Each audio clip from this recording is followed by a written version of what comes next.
Testing, testing. Hello, hello, hello.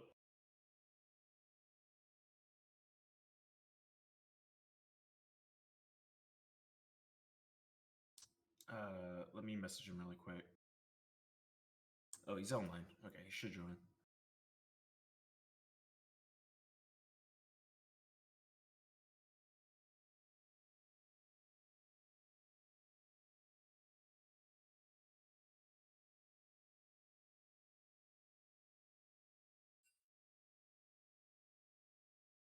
Where the fuck is Flam, dude?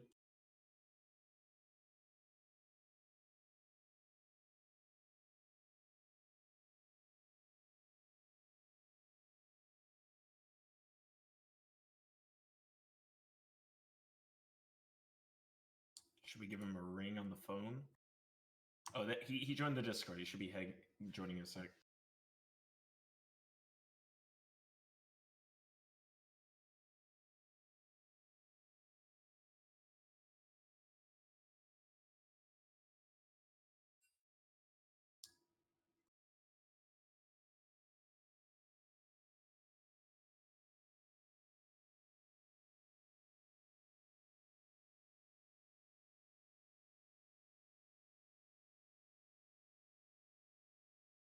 This looks like everyone.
Let's go, dude. Okay.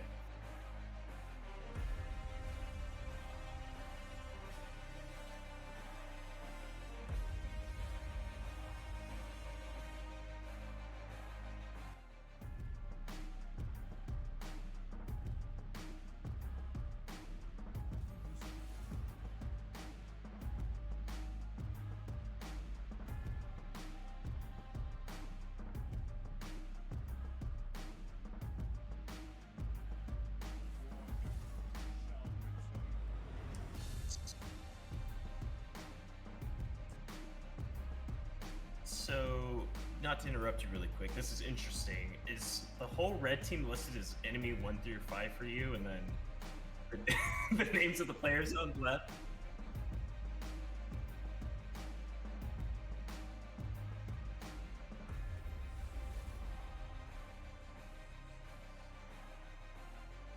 Yeah, it seems like we got we got blue side and then we got team enemy on the red side over here. So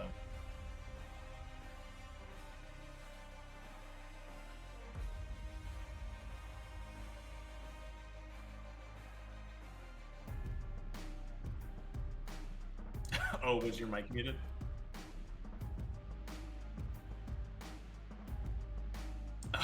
Nice.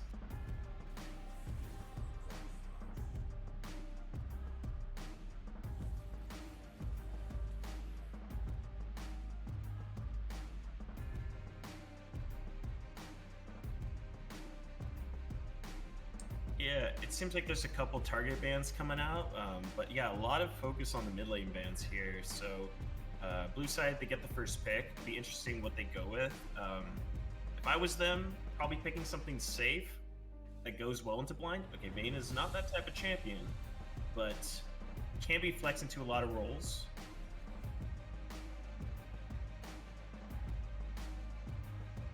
I can hear you. I don't know if the stream can hear you. Oh my god. Hello? Okay, now you can hear me. Fuck, no one heard me that entire time. Okay, well, now you can hear me. I'm sorry. I'm not sure how that happened. Alright. Well, all that fucking commentary is just wasted. It's fine, you know. In spirit, I always hear what you're saying. I gave you that info, so, you know, do with it what you will, but alright. So we have an Aphelios and an Ahri on the red side. So they're going with the bot lane pick, which I think is good because they already see the Vayne. And they're picking the Ahri. I mean, Ahri's very safe. You can pick it blind in the most chance, and you won't get super hard countered because her lane is not super aggro or anything. You can play back if you're in a rough matchup. But then here, this is interesting. We got a Yasuo pick coming in from the blue side. Mm-hmm. Makes me think they might bring out, like, I don't know, something that synergizes with the Yasuo, maybe like a Diana, or even anything with some sort of knockup or CC to set up the Yasuo. Yeah, it'd be interesting to see what they pick up. Maybe taking a Nautilus support or a Malphite top or something along those lines to kind of facilitate the, yep, there it is, Nautilus ult. That's fantastic. That's a really good pick here. Good synergy with the Vayne, and a lot of the champs that pair up with Aphelios do get countered by Nautilus, so I really want to see what the red side brings out to, I guess, answer this choice. Yeah, very, very comfort picks coming through across for blue team, tweaking's Vayne main character by several 100,000 mastery points. Glad to pick that one up. Leona coming through, pretty good engage, kind of stopping. You know, lots of heavy CC on both sides here. For sure. I think if you're on the blue side at this point, you're going to want to bring a cleanse on the Vayne just to kind of get that Leona off of you, even to like counter the charm from the Ahri. But I mean, Leona is a good answer to the Nautilus. If he wants to engage and he just jumps on top of her, he can't really move or commit to anything, so they're going to have to play the bot lane pretty smart, maybe wait for the Leona to like whiff an E or something. And we'll see what these second round of bans brings through. Poppy ban targeted at Trollicious there, very well known for his Poppy as well. I don't think the Poppy ban was really a good choice. If you're looking at the blue side draft, they're very AD heavy. They're going to want some sort of AP damage. There's the Diana ban. That's a very smart ban. Yep. Kind of trying to deny some comfort picks, it seems like. Really just trying to get people on something they're not really used to playing, more so than any sort of fundamental champion. See what the last one comes through here. Kha'Zix ban. Is Team Enemy known for their Kha'Zix jungle? Team Enemy? Yeah, I don't know what's... Rengar as well. Banning out the Rengar so, and the Kha'Zix. She's looking like a Gargalon-centric assassin jungler focus here. As he's yet to pick, so it makes sense. We're getting some. Well, you can't really ban out Flan. This guy he'll bring out some crazy picks. We've seen it in the past. We're well aware of his pool. Okay, Absolutely. You can't really ban out this guy. Absolutely. See what the call is here. Urgot. I Okay. think this might be a slight mistake. I believe they should have just gone for the jungle pick here, because now the top can get counter picks. Although Urgot is ranged, doesn't have too many rough matchups, but I think they could have held off on the top lane to get the counter pick to red side. Lilia, hover here for blue team, gonna be locked in. Really fills in their magic damage requirements. See how they run it out with top laner here, Kled. So we're looking at more comfort picks across the board, as Urgot's comfort pick on red side there from a Choodle. We'll see who this final pick goes over for. Gargalon main for a counter pick in the jungle. How is he going to deal with the Lilia? I mean, they got really good damage already. They have pretty strong CC. I think here you just want to pick that can maybe follow up with the damage. Wukong. Wukong's pretty solid, yeah. So we got lots of lockdown. Just got to worry about this wind wall here, kind of putting a wrench in the plans. If you're going to throw everyone all in, Aphelios kind of gets locked out there. Of course, he's always got to worry about the Yasuo jumping him or the Kled getting on top of him. So see if they can lock down the Vayne, keep these kind of squishier targets under check in these team fights here. Absolutely. I think when it comes to the draft, I really like red side's comp. It just comes down to the execution, because you got Vayne on the blue side. If Vayne can just run rampant and like tear up the red team, it's really going to be an issue for them. But the blue side doesn't have a lot of setup for the Yasuo. You know, we were mentioning Diana earlier to like bring in the knockup for the Yasuo. The fact that they didn't lock that in and they locked in the Nautilus, I think hindered them slightly in this pick ban. We're gonna have a few minutes of spectator delay. So jumping in, what side are you rooting for? What do you think? Am I rooting for? I don't have much of a dog in this fight, but it'll be interesting to see. I hope both teams just have fun. Screw that. I'm going for team enemy here. Team enemy? Team enemy. Enemy number one over here. Okay? I personally want to see Lilia and all of their players suffer. So not really rooting for blue team here, from personal biases, but it's looking good. We have, you know, lots of CC, kind of the tankier CC top laners. Urgot kind of falls in that category. Kind of a, I don't know, just a unique character for sure. But I mean, all these people can just take over a game. You know, Ahri mostly on the setup, but you know, Yasuo gets ahead, Vayne gets ahead. I mean, they will absolutely just take over a game. Wukong disrupting these team fights, Kled being able to dive the backline, very low mobility ADC and Aphelios. So if this team can peel the Aphelios and help him, kind of facilitates him into a winning position, could be good for blue team, or I'm sorry, red team, team enemy, as they're better known by. But it all comes down to these team fights, very nuanced, you know, little things. Yeah, it's going to be interesting to see just how, I guess, the game progresses.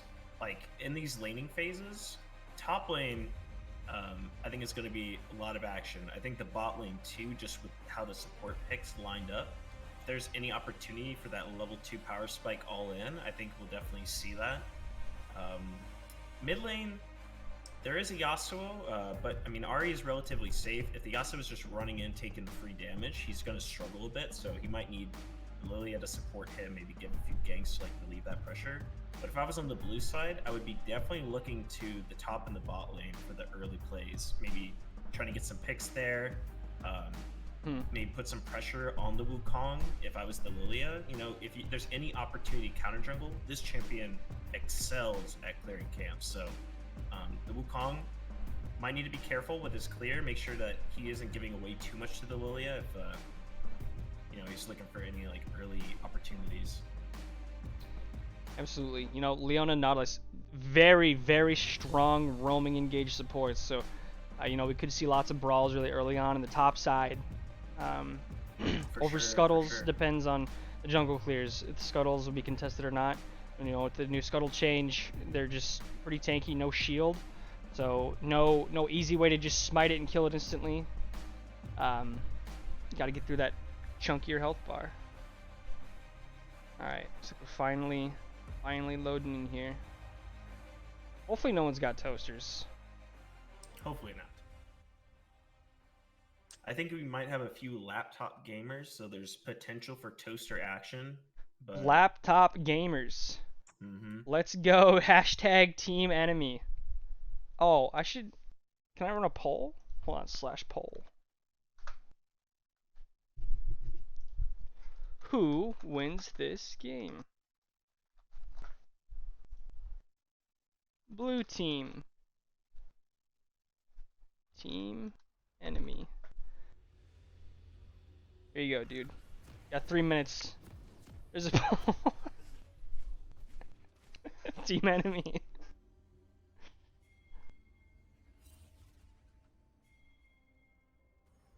Alright guys, make sure to vote now on your phones. If you don't have a phone, Vote. you can also vote through Text browser app. Yeah, text team name Yeah, hashtag team to enemy or 55410. hashtag team blue to 5555555. Alright. Nothing too crazy here, it looks like. Lots of send with the lines of scrimmage. Making sure nothing sneaky's going on. Just watching the bushes. Just look at the flowers. You know?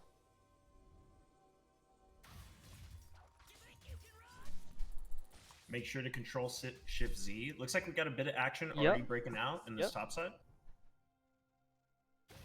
I have shifted.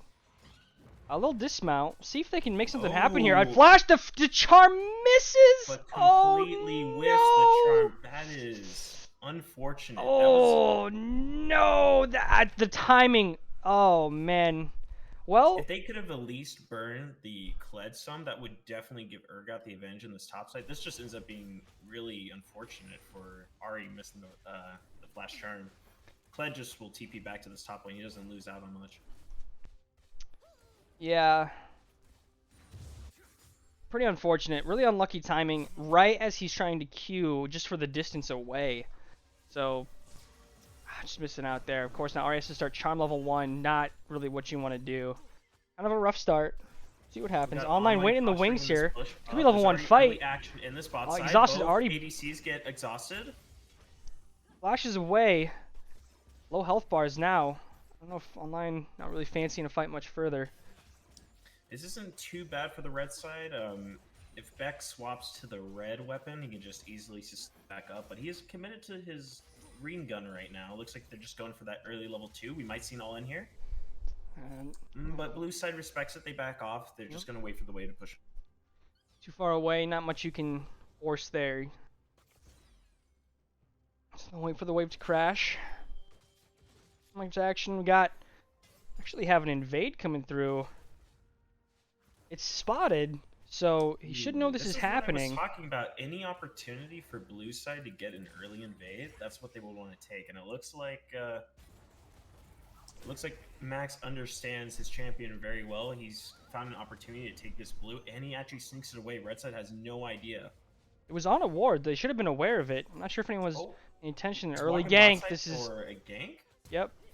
Capstone of Trollicious. Oh, the hook's gonna land. There's no gonna try to lock down the Vayne, but the first blood goes over to Nautilus. Yep. Just a good level 3 gank from Lilia. Oh, but the flash, and he's gonna get a kill back. The heal is late. Nautilus has the heal. The heal went onto no one. Ends up being pretty good for the red side. At least they didn't just give up the free kill to blue. But they did have to burn quite a bit for that. You know, the bot lane has no sums right now except for Ignite. And then the Wukong did have to burn Flash to get that Vayne. Yeah, Charm landing here. Not a whole lot. You know what's interesting? We do see the Hex Flash on the Nautilus. And we Okay. don't see it on the Leona. Lilia face checks the monkey and waiting on cooldowns. He's got to get out of here. He's not... He's got to dodge away. He might just be dead here. He's going to get rooted up. Vayne's coming in for the kill. He's got no flash. He might be dead. The W does not get him over the wall. The lockdown comes in. They will get the kill back. And the root. He's got to flash away. We can get a root off on Aphelios. The charm lands. That's one. Man. Can we get the root of Aphelios? That's another stun. What a triple kill for Aphelios at 4 minutes.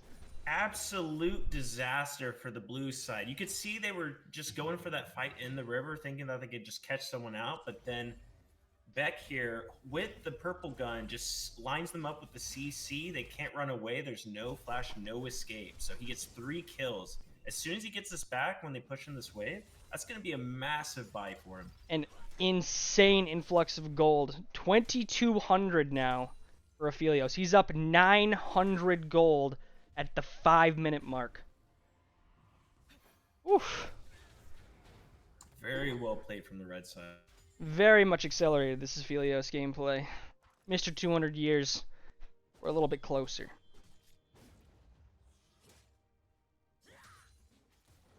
Oops. You can see can't do that Wukong is looking for some action in the Yep. top side here. He's going to go in against the The Kled, Yankee but I here. don't think there's really any follow-up here. Look how out of mana, how out of health the Urgot is. Resilient, but I mean, we saw flame limit testing earlier. Can he do anything here? He's going to avoid the Lilia. I mean, there's no man on the Urgot.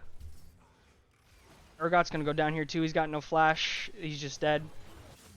Maybe a little bit of over-ambition coming across. Seemed like he was a bit too committed. I think in his current situation, he should have just gone back to farming. They didn't have to force so hard, or at least just relieve pressure from the Urgot and not have to commit to that fight. You could see that there was really no kill potential on the Kled from where he was standing.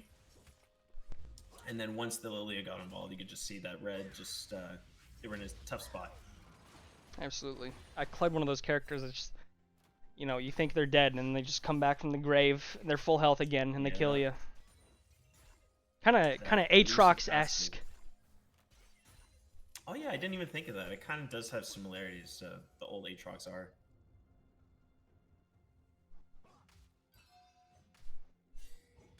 Learn some vision here. Kind of a lull game state.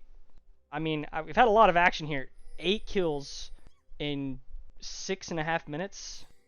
That's a pretty fast game. Yeah, for sure. I think most of it comes down to what the junglers are doing. You can see that the action just starts breaking out once they get involved. So we got Wukong over here on the bot side looking in the river. I think he's going to clear his bot side camps and then maybe look for this. He did start red, This, so his red's up, dragon. and they should know that, given that they took his blue buff. So they should be, you know, at least kind of aware of where he's going or trying to go. See what he decides to do after that red buff. Should be about level 6. I think the Wukong really just needs to focus on the farming right now. Look at the level difference here. We got level 6 Lilia, and then we got a level 5 Wukong. If Lilia wants, he should just go for this dragon right now. There's no vision for the red side on this. Yeah, a little fight breaking out in the top lane. Just a little water I think we're test. gonna have a Just fight down like here we're in the don't. bot. A big damage coming to the Aphelios. Snare does land. This is a bad fight though, because numbers are not on their side. Oh, top lane looks like he might actually go down as well, but we got a fight in the bottom lane. Exhaust comes through. Flash, the Drowsy comes in. That's going to be a dead They Aphelios. get the ADC. Going over to Vayne. Yep. No flash is expended on bottom side either. But here comes Wukong on the top. He's got a gank. He's got red buff. Kill this Kled? Flash comes through. He's getting some Looks like he's distance. gonna be able He's to getting get some it. courage. Wow, that was close. But he does go down in the end. I think the best play here now, just to make up for what happened on the boss side, this Wukong should go for Herald. But you can see Yasuo is walking up the river to check to see He's where sniffing this Wukong out. is. He sees him here. The Ignite comes through. He's going to be able to see him. And he's... Ooh, Oh, flash he comes falls with the through. Flash? Is he going to get the knockup? He does. He's going to get this kill. Perfect play from the Yasuo. Really good flash follow-up to the Wukong. Yep. And the blue side does get that dragon, so they're already going to be stacking up drags. Yeah, blue buff number 2 going to be We got a taken counter away. jungle going on. Yep. Yeah. Just to make sure, are we synced up on the time? I'm at 9:01. Yep. Yeah. 9:02. Yep. Okay. Yep. When did Wukong get 2 charges? Says Kled in all chat. Must have been a while since this guy's played the game. Ult coming through. Oh, Online's on the roam. He's gonna get the stun. The lockdown. No one Ignite here comes to through. help this Lily. It looks like he's gonna Absolutely. Go That's down. a shutdown. That's a nice little nest egg for the Ahri in the mid lane. 500 gold straight to the bank. Yeah, I'm not really sure what the Lily was hoping to do there. I think after you get the blue buff, you just walk back, especially since there's no one on your team there to protect you.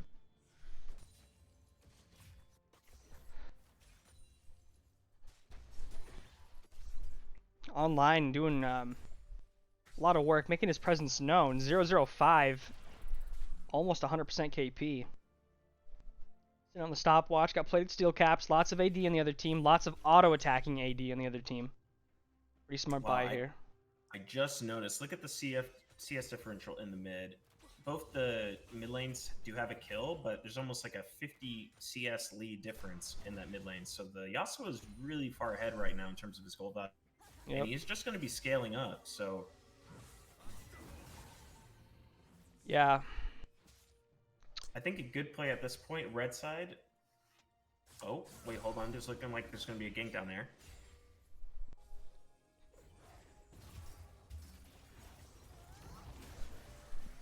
Yeah. Oh, the Not a Aphelios follow-up, gun coming but out. they do knock into Leona to the wall, and they're going to sleep him. He does Zonya's it. Stopwatch. It's not gonna result in anything too much They do here. Lock down the Aphelios. He's going to go down Lilia too. damage is disgusting. I hate that character. Wow. Fighting the top lane as well. Red team's gonna try to come down to clean this up, but I think there's too many people here. Yeah, I think they just want to like clean up the scrap, you know, make it not so awful, but it's just going to be even worse as both of them get hit that's by a double the nade. knockup. Oh no! A little bit disjointed here. You could just see how the blue side is a lot more coordinated with the plays they want to make. Oh, we got a fight in the top side now. Unfortunately, no health or Urgot's just gonna mana. Walk back under turret and clear the wave. Yeah. But yeah, as I was saying, you could just see how the blue side is more coordinated with their team play opposed to the red side. I don't think the bot should have even turned around to contest the blue as soon as they see Lilia walk at them. Okay, but now Leona's going to Snare go here. in. Just not a lot Got of the damage, flash. though. Yeah. Got the flash out of him. Won't be able to escape next time. But yeah, dire situation for red team. Down 5,000 gold right now. See if they can make anything happen. Nautilus trying to defend his pink ward here. Their team is very good in the team fight, but if they're not going to execute it together, then they're just going to struggle against this blue team, especially with the huge goal differential at this moment.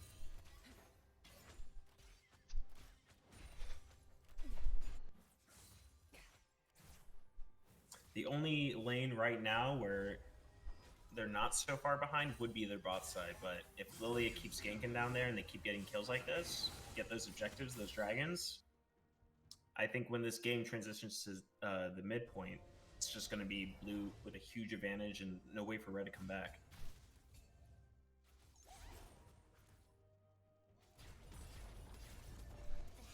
Got one play going down to Aphelios. Try to chip away at this. Plate number 2 going down. Not a whole lot of plates really being taken this game. Let's see if Ahri's going to escape from this here. Use the ultimate. Oh, he gets hit by the NATO, but there's not going to be any follow-up there. Yeah, top lane. Urgot's Got a gonna little, duke it out with the fighting clip. here. Well, pretty even. All things considered. We have Really like that Urgot skin. something going on. Yeah, I like that too. Kind of got something going on in the mid lane, trying to sniff this out here. He's waiting for him to engage. Charm lands. He's gonna get the knockup. Ignite goes down. Flash comes through. Another knockup here. This is a shutdown. A little 600 gold. Looks like Flan wanted to get his revenge, followed up with the flash as soon as the Yasuo did, got that double knockup, very well played from them. Absolutely. Ahri Have gonna another walk fight right into into spots in the. river here. Yeah, this is like a dead Ahri walking right into the Nautilus. Face tricked No right vision there. into that vision. Another dragon going And- down for blue team. Yep, they're stacking up those dragons. And the soul is gonna be the Kim Tank soul. Is that what it's called? Kim Tank soul? Or Yeah. Chem Tech maybe? But hold on, Urgot's gonna go in. Lands the ult, gets the flash. Doesn't really want to be too crazy. Almost gets him there though. Clyde's so fucking tanky. That's crazy, dude. Even off his mount. Yep, doesn't even have the ninja tabbies yet, but not a lot you can do against him. He's really healthy. They drop the Herald in the mid lane. Wukong's gonna contest it, but Yasuo can Like, just not jump gonna on be top able of him, to so it's gonna hit the turret. Stop it. Yeah. He's pretty low. You better be careful. He could ult him here. Oh, But the Ari's in. The Ari lands the charm. Is he gonna be able to get the kill? He does get a kill back. No way! Oh my. Is he gonna get out of this? Oh, he The flashes Ari after him. but he's not in the distance. He's too far. Oh no! He's too far. Oh. It looked absolutely greedy from the Yasuo to even go for that play, but then the shield from his shield bow ended up protecting him on the turret, and he just was able to get out. Tragedy. Can't keep getting away with it. You can't keep getting away with it.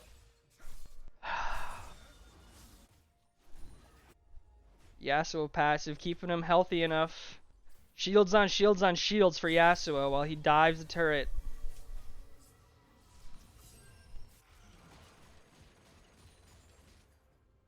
Go back. You know, the gold lead pretty stagnant at about 5k or Is he gonna 5k. be killing this top side right now? That's pretty close. Does Not have quite. Clyde I think ults, this will not force the back. not really wanting to dive there despite having the ultimate. Charm not gonna land. Lilia gonna escape there with the upgraded He's walking up to blast this top plant. side right now. I don't think he should go for this, especially without the Urgot there. I don't see him killing the Kled. I think he heard you. I think he took your advice. Yeah. And this Yasuo is a He is terror in for this the mid Ahri's lane right face. now. Oh, Okay, we got Wukong's gonna Wukong try still round spending 2 a for lot of this time one. Up here. We do have Lilia coming up as well. Oh, but he uses his Q. Yeah, Wow. gonna be one shot. They Felios deleted him. Now ult's he's gonna find go the spot wide. side. He's gonna try. It's so close. Oh no. Oh. You will get it Okay. back. 700 gold to the Leona. So See I if don't she can know get if anything you with saw it. it there, but the Aphelios actually Gale Forced into the team there. So I think he could have repositioned to a better spot rather than just running in there, like in an unsafe position. They're gonna dive. Sorry, on the Yeah, turret, and they get a it's gonna kill. land. Max range Yasuo Q. Knock him up into the ultimate.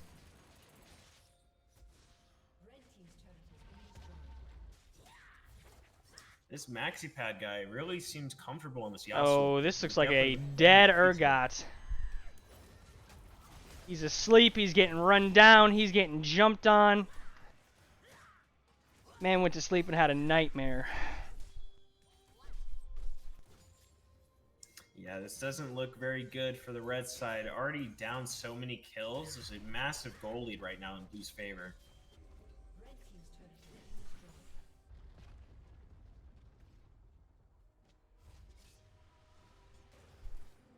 Yeah, lots of CS discrepancies in the mid and jungle for sure. Cilia have been taking so many buffs from Wukong. 2-level advantage now. Upgraded plant helping out clearing the vision there. If Yasuo coming to gank bottom. This is Aphelios looking like off by another dead himself, Aphelios having as a well. 2v1. Almost getting a kill there, but he just can't do it. Too much damage Yep. coming through. Too many health bars to try to cut through. I think with the lack of vision and definitely not having the Leona there, there's no situation the Aphelios should even walk up. Probably should just go farm the jungle, but now we're gonna have a river near this dragon. Or the fight near this dragon. Right now, they have the numbers. Wukong ult's going to land. He's going to ult. That's a lot of damage coming through, but they get the shutdown. Knock up on the Vayne. She's going to get focused. She's going to get hit. She's going to get waiting for the Q on Wukong. He does get the double kill. The Ahri reset's coming through. The stun comes in.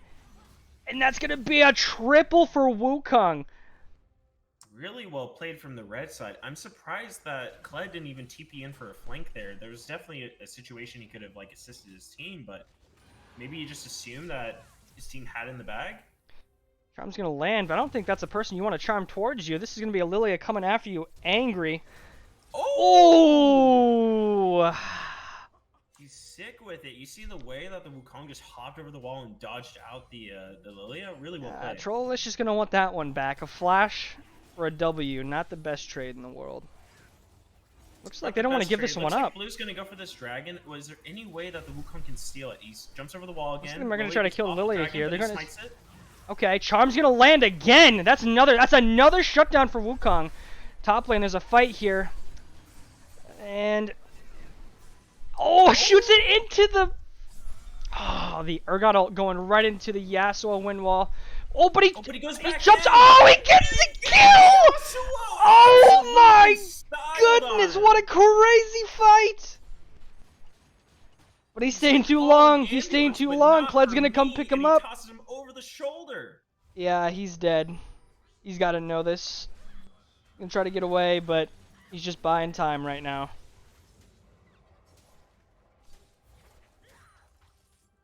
Well, we take those.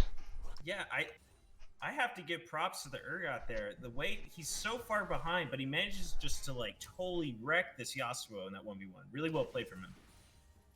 Absolutely, just a game of inches. Very close. Inches. Very close. Now, we're almost at soul point, or I mean, we are at soul point for the blue side. So it really comes down to these next few picks and what lines up for this dragon. Online is in enemy territory. This is not good. He needs to get out of here. No flash. I mean, he's just going to be dead. Aphelios isn't even going to walk up to his assistant. Yeah, it looks like that he's just going to go down. Yeah, Leonel's going to go wide. Aphelios doesn't want to give over another kill either. Yeah, it was just kind of like a pay F to pay your respects over there, and he just walked away from him.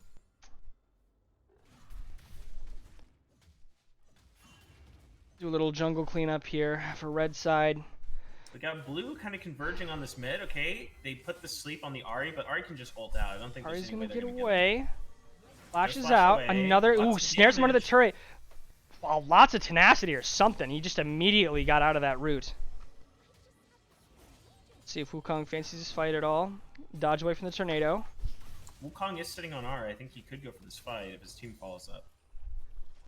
Even Urgot has a flank with his TP. Wow, this Lilia is carving through health bars now. So Urgot's getting a free push right now on this top turret. Let's see how low that is. Okay, they force out a TP. It's about half HP. Okay, Wukong sitting on dangerously low HP here, but I guess if there's... Vayne says, sorry, Nautilus, you're dead. Yeah, he just Runs goes away. down. Poor support's just getting fed to the wolves this game, you know? Well, it is that is the vision game, you know, when you play support, especially with these supports that are low mobility, but they're just like tanky CC frontliners that want to go in. Once they're in, there isn't really any way to get out unless you have flash, so they really have to be careful with their positioning when they're putting in the wards. Looking at...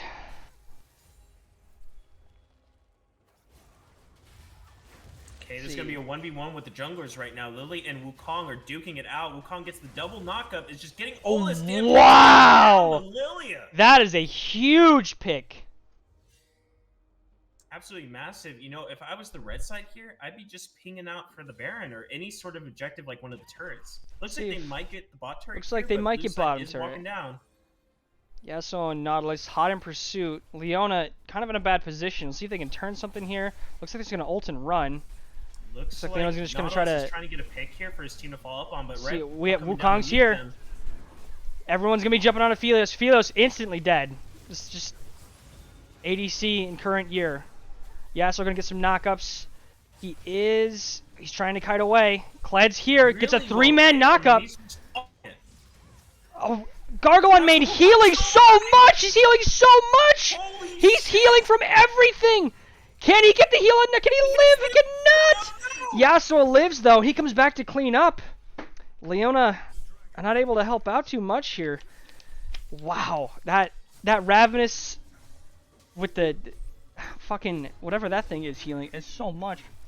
Yeah, there's no anti-heal on the blue side except for that that armor from the Kled. So yeah, don't really have any way to reduce that healing unless if you just smack them on the Kled during the fight.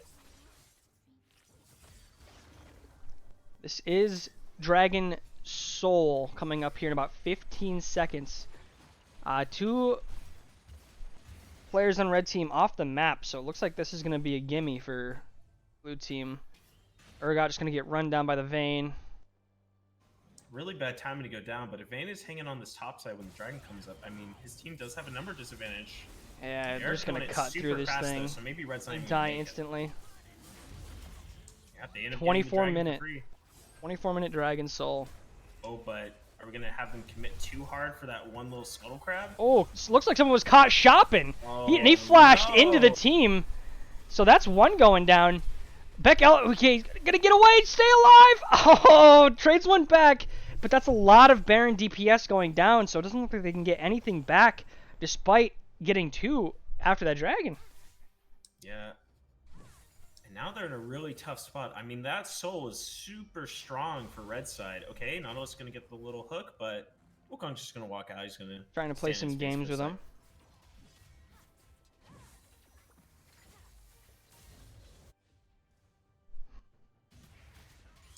Following the soul, I think the next play is just to get vision around this Baron. If you get the picks, we see that they're just happening non-stop picks all across the map from both sides. So if they get the pick, I think the next play, just get the Baron, then push the objectives with your squad. And then if the game keeps going, obviously Elder, huge that it's up now. I mean, if either side gets Elder, they're just going to destroy these team fights. Yep. It's Chemtech. Upgraded plants really helping clear vision here, making all those wards one shot. What do you think about the new plants, by the way? I like new Chemtech Drake map than the old Chemtech Drake map. Oh yeah, the old one was just toxic, completely. I mean, like walking through smog, dude. I mean, did anyone really like that? Did anyone like walking through smog?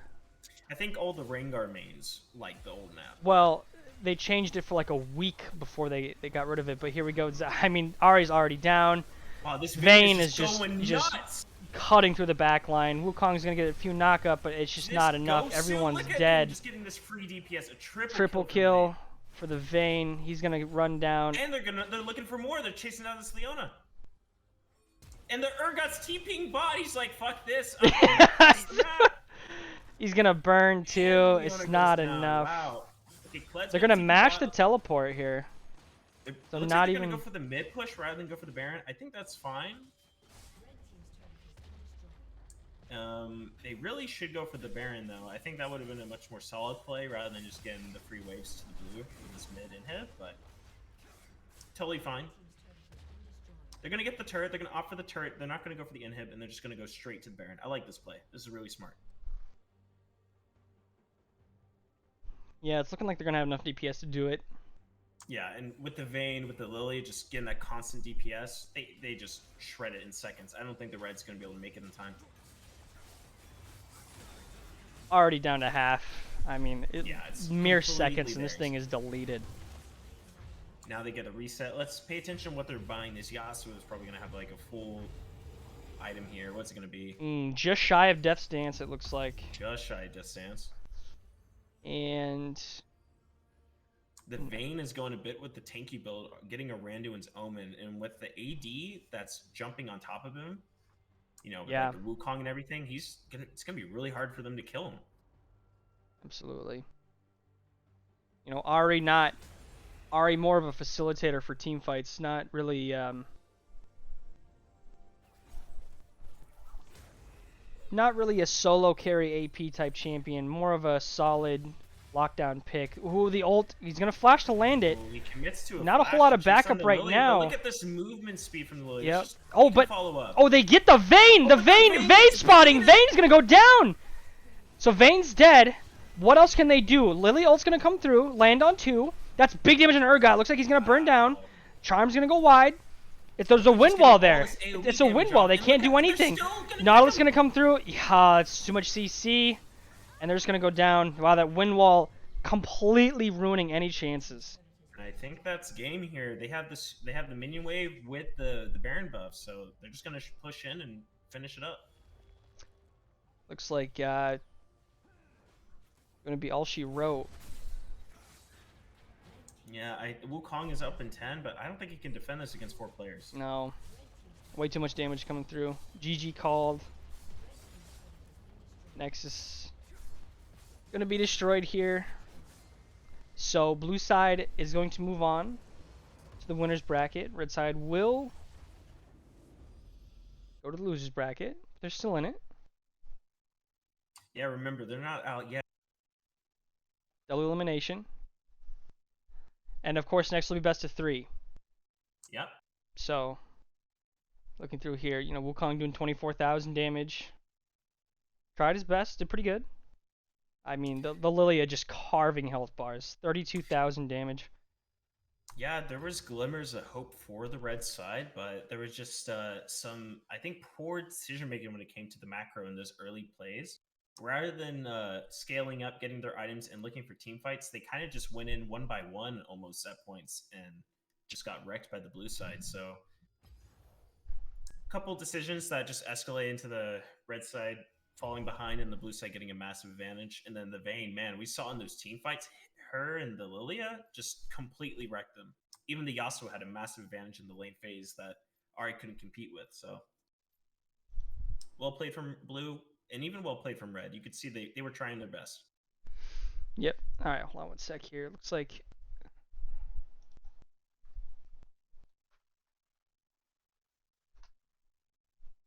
So we're going to be getting ready for the next best of 1, correct? yes.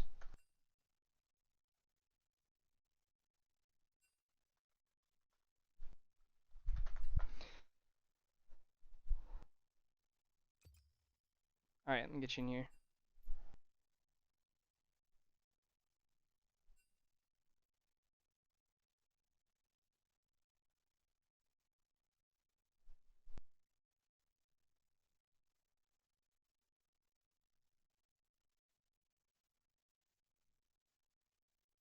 So while we're getting set up here and getting everyone invited, who were you most impressed with from that last game?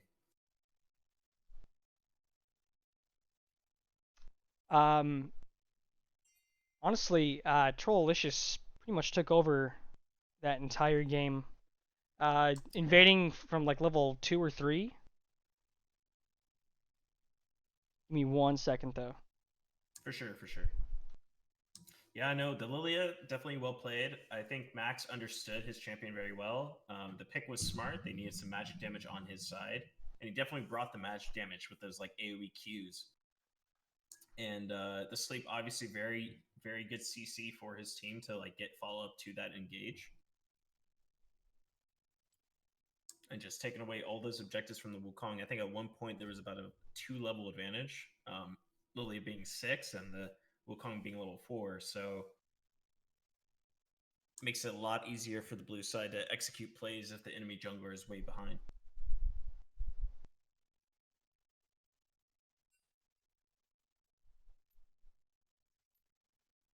Okay. Looks like we need a minute here.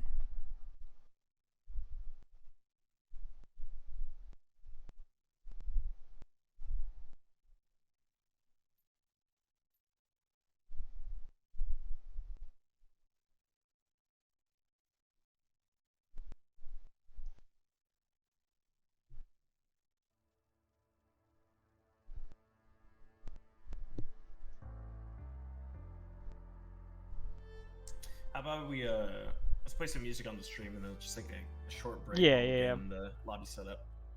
Little breaker.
Okay. I think we're good. I completely clowned. I forgot I had the raid night today. Hey, and dude. I just told him I had some serious IRL thing come up. Hell so- yeah. Of course you have. This is important, man. Absolutely. You know, I made commitments to this, and I want to be around for this tournament. So I I'm appreciate here. you. I appreciate you.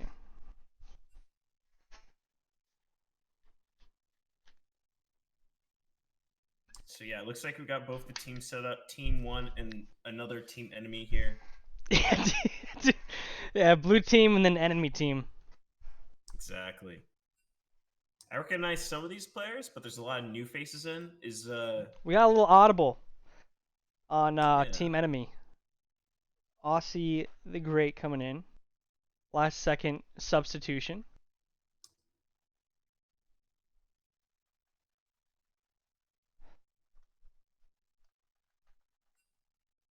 Alright, hold on 1 second. I'll make sure that they are aware of what's happening. Yeah. Alright. I could have sworn Beck was in the last game. Or was that someone else on the ABC for a team? that was Beck's name on the other team, but it was not Beck himself. Okay, I see. It was an imposter. Yeah. Got it. Pretty suspect. Is there account sharing going on? Am I gonna have to talk to Rito after this? No account sharing. Identity theft, that's another issue. Oh yeah. Alright, onto the first one here. Darius Bane coming through. Team enemy again. Why is it team enemy? I think it's with those new changes. They made it so it has like allies for the left side. You know, keeping it anonymous in the champ select, and maybe there's some bug with the champ select, so it's just team enemy for the red side. At the top, you can see the names of who's banning or like picking. Yeah, I see Papasuo's banning. Yeah. Oh, Olaf, Lux getting banned. Looking like a BM Richie target ban there for the mid lane. Yeah, I'm not too familiar with the champ pools for everyone in this game. Obviously, I know of Beck's famous Lee Sin, so I wonder if he's going to bring that out. But if he's playing bot side this game, then... World class. World class Lee Sin. I'm pretty sure he was coaching SKT. But who's the general for SKT? What's his name? Tarzan? No. No. What's his name? Fuck.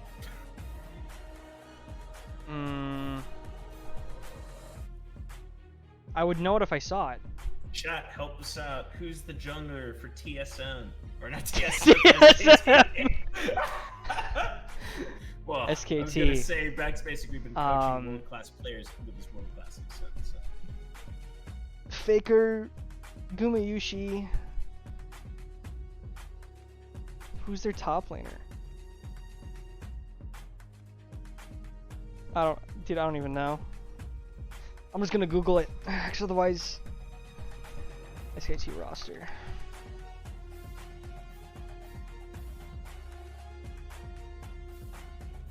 Oh, I'm getting a whole fucking... Owner, that's who it is. Oh, yeah, okay. You're right.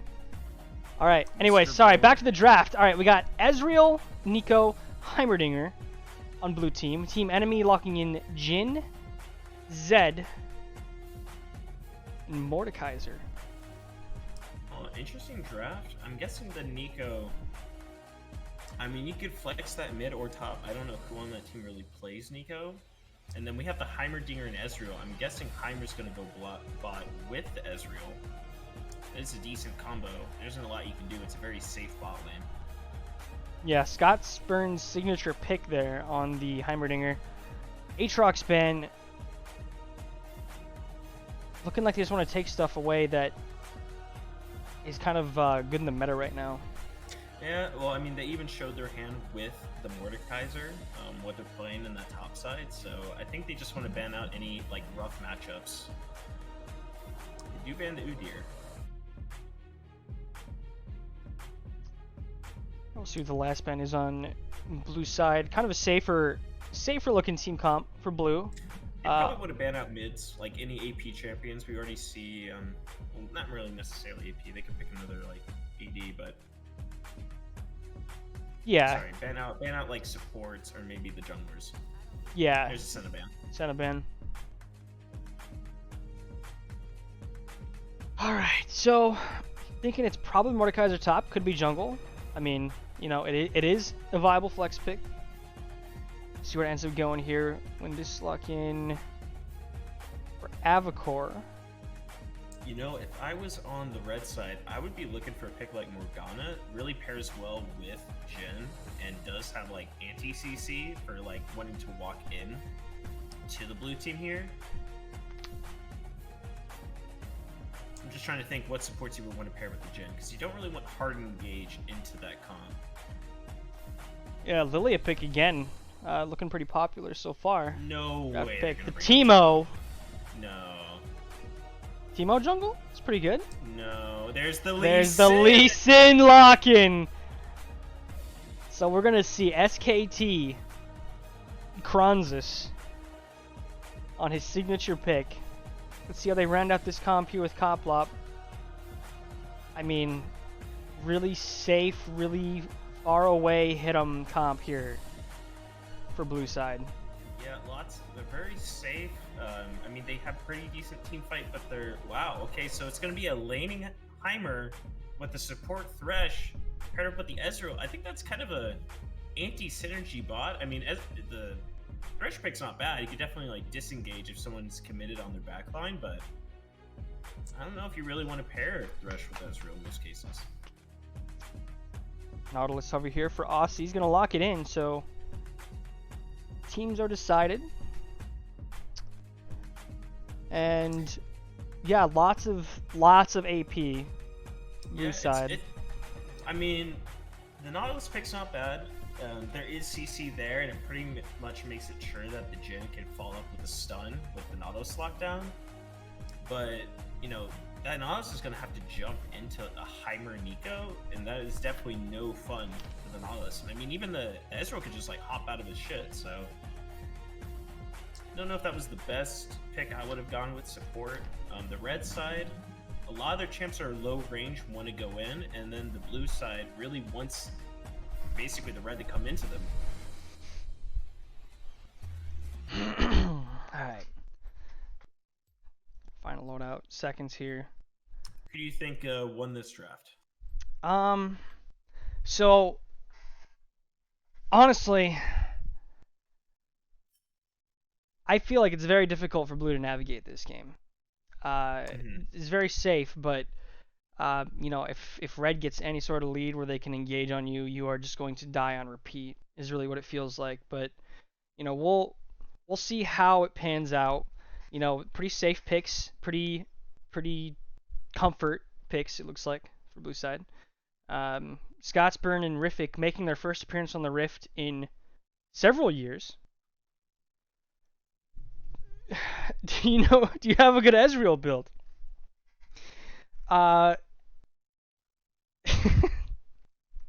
AnyToDiamond.com, sponsor of the stream. You can check UGG. I mean, it just shows you a recommended build. So, I mean, you can just get tier, try to get mirror mana really fast, and just go like Divine Sunderer. It is a little concerning when you have your ADC drop in the chat. Like I said, it's been several years since some of these people have been hitting the Rift. So, fair enough. Well, as we know, this Holy is a very shit. casual tournament. We're just here for good fun, This regardless. is all supposed to be fun. I mean, you should try to win, but at the end of the day, this is all for fun. I mean, no one should be getting upset at anyone. I mean, be competitive, but be respectful. Exactly. That's what it is at the end of the day.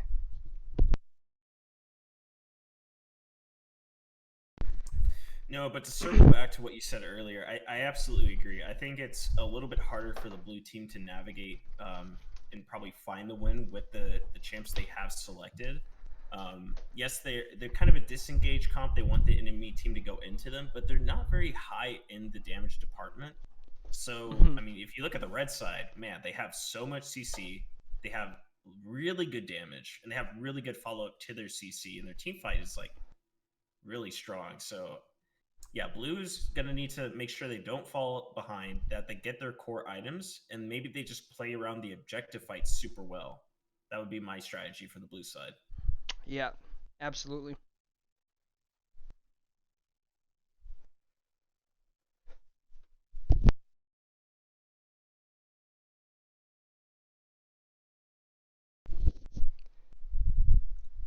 Oh, 1 second.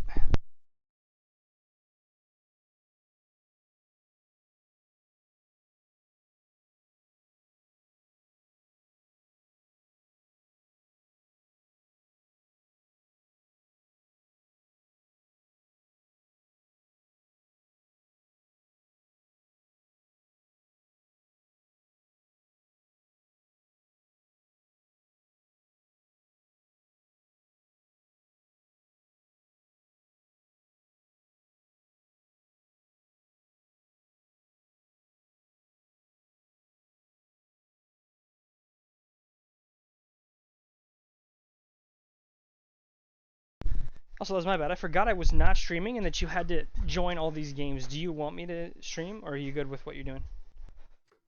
I mean, I'm pretty good. If you're Okay. synced up with the time with me, it seems like the camera pans exactly the same. And Right, unless we're manually doing something different. exactly. We want champ select music. Yeah, I turned it off a little early because champ select was over. That's why I turned it off. I'm sorry. Whoa, Okay, I'm getting like a interesting black pre-beta. screen. Yeah, this small indie company. Hmm. Okay, I'm seeing exactly what you're seeing on stream right now, so I'm not sure what's going on here. Like a fucking perma nocturnal. Yeah, this is just the new map for the season. Yeah, this is this is the new winter map, everyone. Hope you enjoy it. Kind of reminds me of Twisted Tree Line, with, like how dark it is to like see everything. True. This is the new Twisted Tree Line. Real spooky tree line. It's called the Spooky Sepulcher. Hmm. I'm sure it's just a loading thing. We'll be in Champ Select, not Champ Select. We'll be in game here in a minute, gentlemen.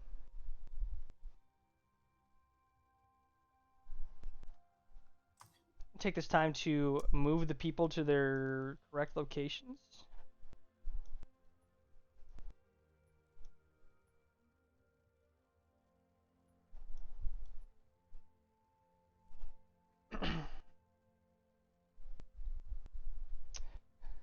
Hmm. Okay, so I hopped out and tried to rejoin you to spectate, but now I can't rejoin the spectate. So I'm not sure. What? All right. Well, I Oh, wait, will. no. Hold on. I have someone in the game playing, so I can spectate them. Let's see. Okay.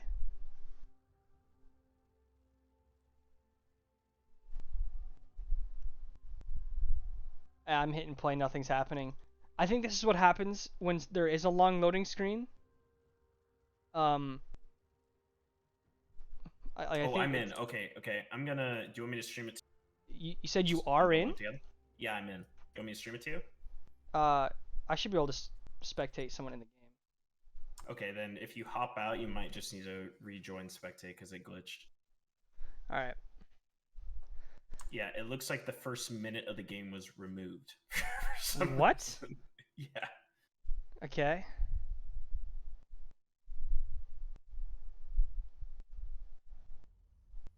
These are just the quirks of the spectator tool in League of Legends. You know, All right, sometimes you just let's lose a minute of the pump it game up to somehow. live here. You. All right, we're caught up. 212, 213, 214. Zoom out a little bit here. Can you say your time? Sorry. Yeah. 225, 26, 27, 28, 29, 30. Okay, pretty much synced up. All right. We're in it. Oh, I need to move the people to... Okay, Mordekaiser needs to go top.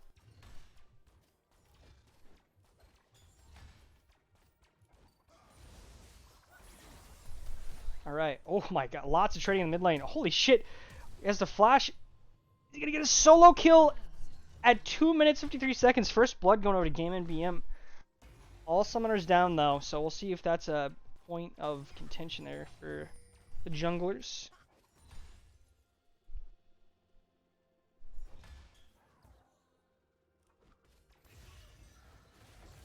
And casual clear here. Marcello, are you here? Sorry, can you? I think I'm not synced with you. Can you say your time again? 320, 321, 322, 323, 324, 325, 326, 327. 7. Yeah, you're good. Yeah. Okay, cool. All right, so again, a couple of these guys have not played in a while. We're talking multiple seasons. Here comes Beck on the gank. The ward hop Hey, does get the Leeson with flash. fancy moves, yeah, but I don't know. He kind of committed a bit too hard there with his abilities, and then the ward just easily flashes out. So I think he could have held It's on alright. to his skills a bit. Perhaps. I mean, it doesn't look like there was much kill threat beyond that after he flashes anyways. That's about as good as you could hope to get, I Yeah, think. at So, least get something from it. yeah. But yeah, wow, we already have a kill for the Nico in the mid lane. Shape-shifting to BM, that's on another level. That's how you know it's a top tier Nico. That if they is shape-shift identity into another theft champion BM. and then laugh. Yeah, exactly. Yeah.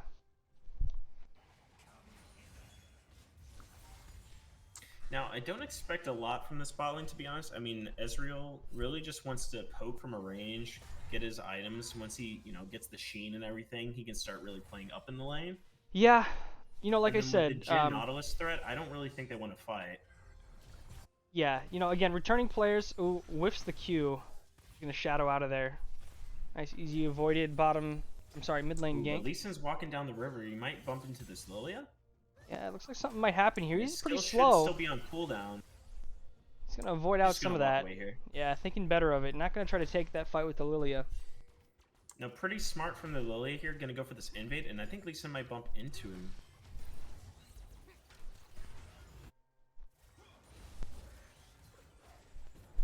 Okay, Lily's fighting out the Lee Sin. Oh wow! Away. They both Oh, flash. Lee Sin makes it not out. gonna burn. That is so close. Wow. Fast reactions coming out from both these junglers here.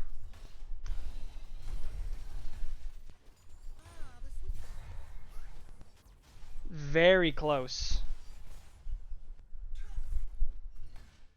Very close indeed, but now we just have a huge CS difference with the jungle. I mean, you can see Lilia still doing this counter jungling, taking the wolves away from the Lee Sin. All he can really do here is go bot side for Krugs. Now they're fighting Yep. top. Fighting top. He's gonna get the stun down. Level 6 in the Death Realm still. He doesn't really have... He's missing 2 of his turrets. He's gonna go down. Did not have time. If he put that turret down in the Death Realm, might have had a much better chance to fight there, but... Yeah, I'm surprised the Heim opted not to even flash away from the Q. He definitely could have lived, but he just decided, nope, I'm gonna take the death, hold on to the flash. Totally fine.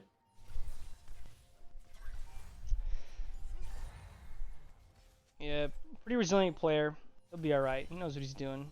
Playing Heimerdinger for years. For sure. Hook's Okay, gonna got a land hook from- here. Yeah, he gets Flight the hook. backwards. They get the ignite Ezreal onto the gonna see if he Jhin, can get lots some of damage, gonna coming flash Jinx out. reloading, he He's goes back down. in! Wow, for the damage! Alright, so that's 1 towards the Ezreal. He's gonna heal, Now- taking lots of damage here. Ooh. A double kill for Ezreal in the bottom lane. Really well played. You could see as soon as the Lee Sin was spotted, the Nautilus was just like, all right, well, I'm definitely going to die. Might as well try to trade a kill. But he just ends up going down before he can get the Ezreal. 2 kills for the Ezreal. That is massive. Flash and Ignite held on to by the Jhin there. So, they'll still have that when they come back, but see if they can translate this lead into a sizable advantage. He is down 10 CS. Not going to be a straight 2-kill advantage there. What I would like to see from the Ezreal this game is probably picking up the Sheen right now on this back.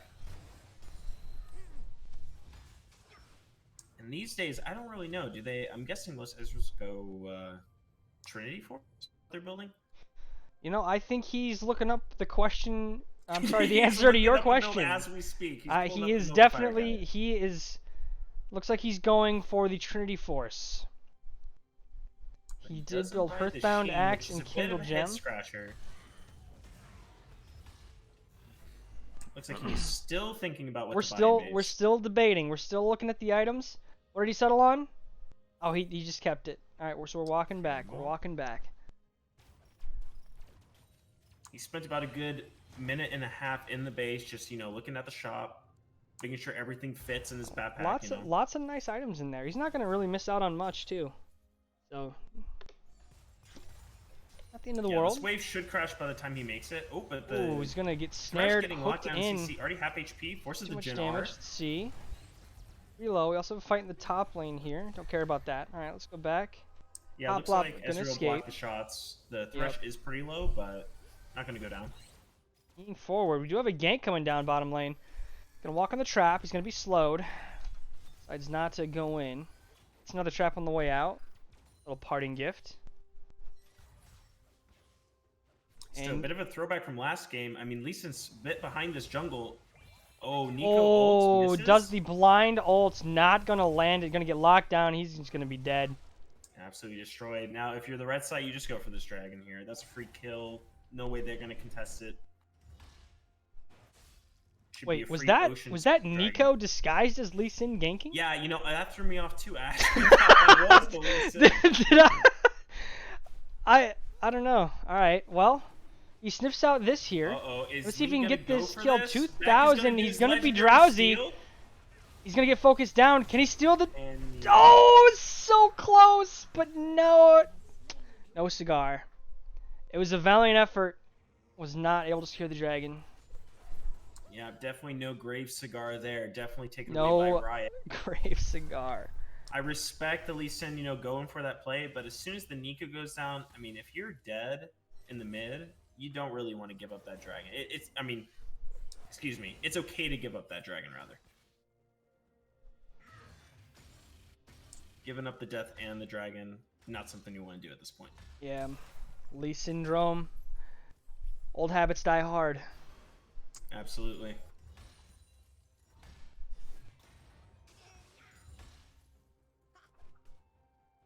So with the CS right now, red site is a bit ahead. You can see they have a couple hundred gold lead. Lily's going to go for this mid gig on the Lily. It doesn't really hit the Lilia. Going to be able to walk away from this. I believe Mord is pinging the Herald, so maybe they're going to go for that.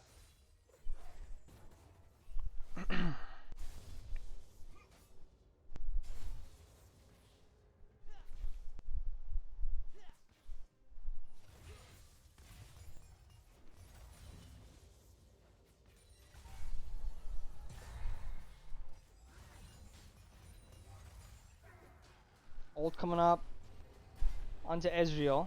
Snare's gonna Gonna land. get some solid But he's getting lockdown hooked in into him. the turret. Now Nautilus is taking on some the turret Big shots. fight. Lee Sin's That's here. a Lee Gets the Sin kick. kick. Gets the Q. Wow, All the really, kills. What?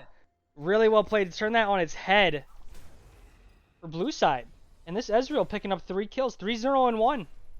Man, where's this Lee Sin in my games? That I takes the would- kills, man. Where is this Cruzus in my games? That's absolutely right. Exactly. See, we get the Oh. ult up on Heimer. Lots of damage Slow coming out. lockdown, throws out Does the the ignite. ignite. There's no way he's gonna be able to kill Not- Lilia here. Quite enough damage. But does dissuade that gank. Yeah. Looks like the Lily is going to choose to rush a Rylai's, I believe. See, we have with those items. a Or Zed maybe Demonic lurking Embrace. in the Oh, darkness. goes for the demonic. See, looks like he might be able to get a kill here. Ooh, gonna land. Does flash away. The ult goes off, but he's already under his turret. There's no way they're gonna be able to kill him. Nope. So flash And for actually, flash and now ult. Mord's Ow, wow. offline Actually, still. now he's in a bad spot. He's gonna get queued. Here comes the Nico. The snare's down. He's gonna be dead. There's no way out of this. Wow. Actually, the Mord just ended up countering himself with his ultimate. And the BM from Heimerdinger, dude. Oh, the double BM from Heimerdinger. Jeez. Does land the Q. Oh. Doing all sorts of shadow tricks here. He's gonna get out of this. Could cut the wave. They could get this. Oh, we have Mordekaiser teleport coming in. See if they can. Oh, flashes the snare, double pullback, but the knockup. Oh, they do get the kill. One's gonna be tried. No, the Triumph heals Lee Sin beyond the turret damage.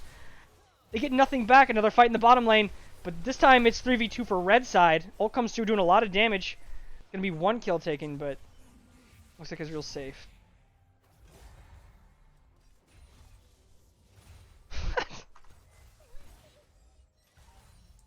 BM coming through from blue side. True to his name. Yep, yep. Pretty good turnaround for the red side. They're going to be able to catch back up in gold with all these platings they're taking right now. They're even dropping the Herald top, so a bunch of plates are about to go to this Mordekaiser. Lots of solo go for him. Yeah, lots of plates across the dinner table for red team here. They're going to take a whole turret, it looks like. Split among 3 people, but first turret nonetheless. Going to like widen up this lane quite a bit.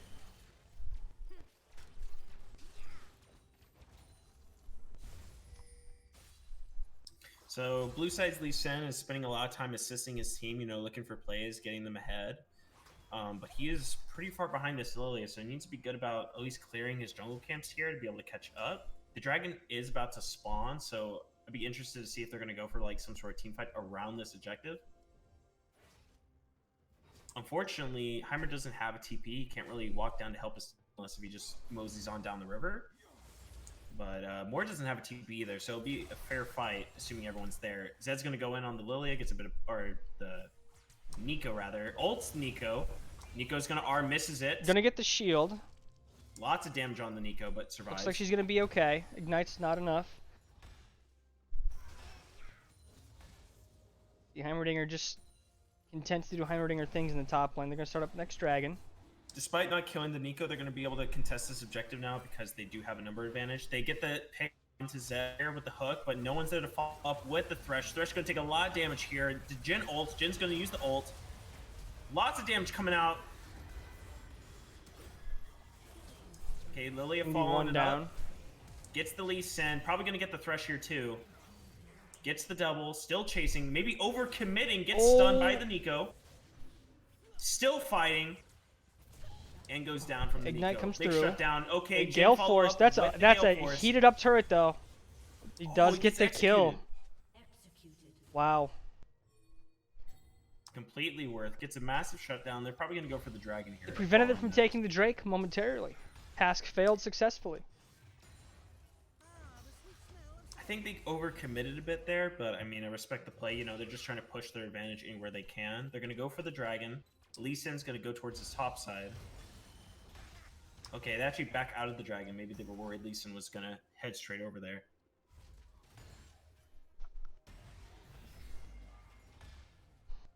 Just more fighting in the top side. Mordekaiser versus Heimerdinger. Pretty solid counter pick. Taking Heimerdinger out of the realm with all of his turrets, all of his protection, all of his damage. Yeah, he even built a Merc Tread, so it's going to be tough for the Heimer to do much damage. Yeah, pretty to this smart. guy unless if he gets his items. Lots of CC on the side of blue team. Yeah.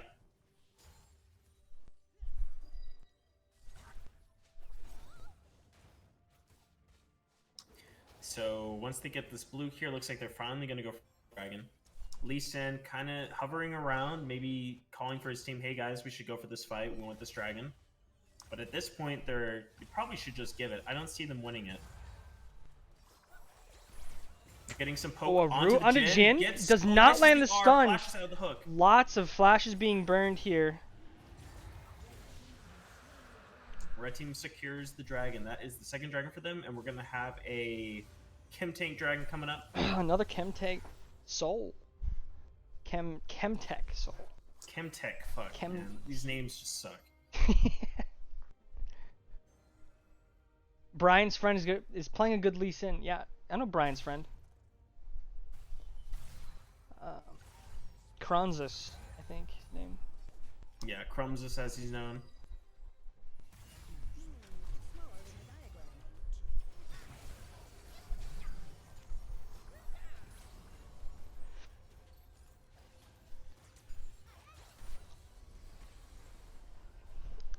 $4K gold lead for red team.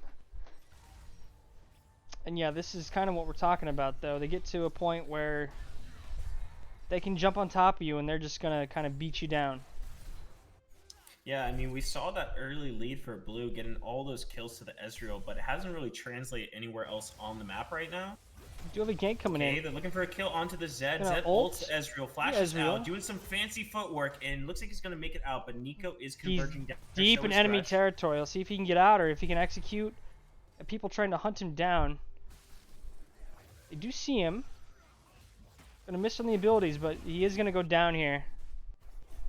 I'll trade one back, but not the end of the world. Bought a lot of time for his team. Maybe get some damage in the mid turret here. This is what the tough thing is about playing Zed in a competitive setting, is you really want to just play on the side objectives. You're not really a fantastic champ for the team fights unless if you're super far ahead. So, I mean, I think he had the right call there, but without vision, it's hard to play up into side lane. Root's gonna land.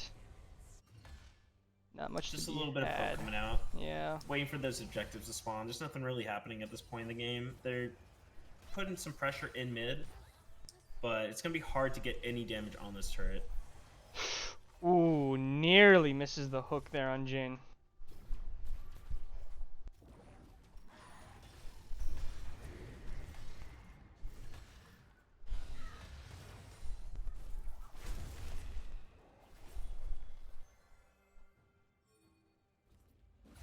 I want to see a game without Lilia.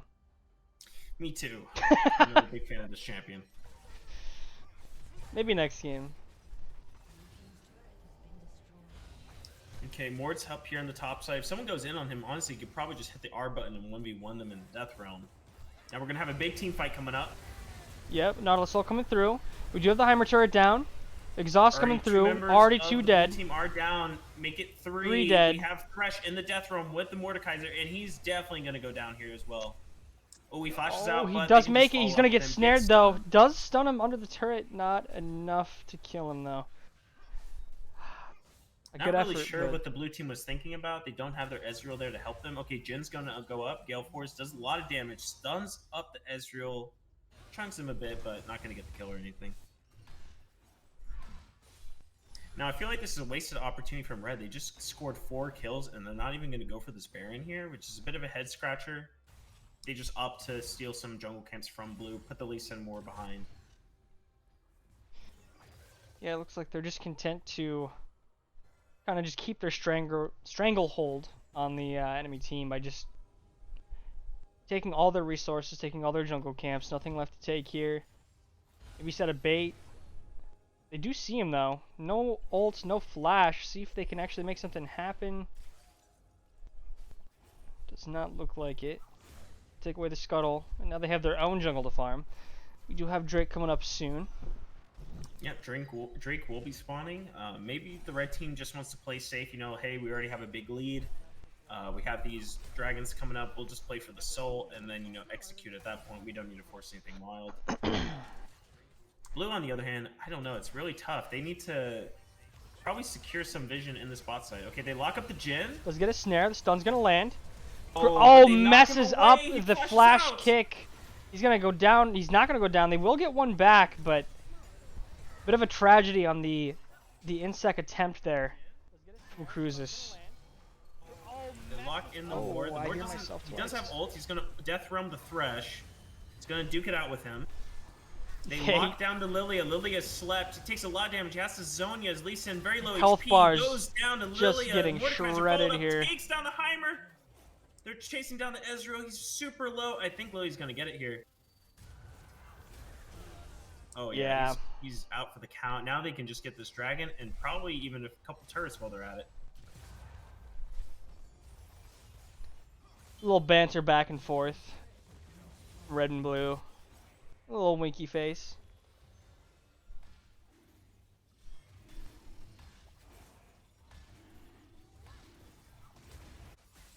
Jhin gonna take away the red. They're gonna get this dragon, and that's gonna put them at the soul point.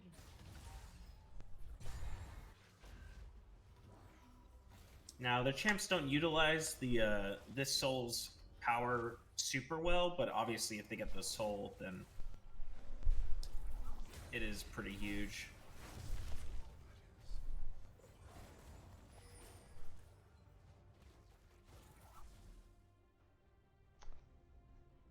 Resets coming across. See when they decide to go towards the Baron, or if they're just gonna continue their game plan until Soul. 11,000 gold in the lead. Have plenty to work with We're starting to here. see some of the problems from the Blues comp. They don't have a lot of damage, so even if they're duking out the fights with the red side, it's gonna be hard for them to get any of the kills. And even if like things go perfectly, like I don't know, they just have to like find some pick early, set up for the red to come into them.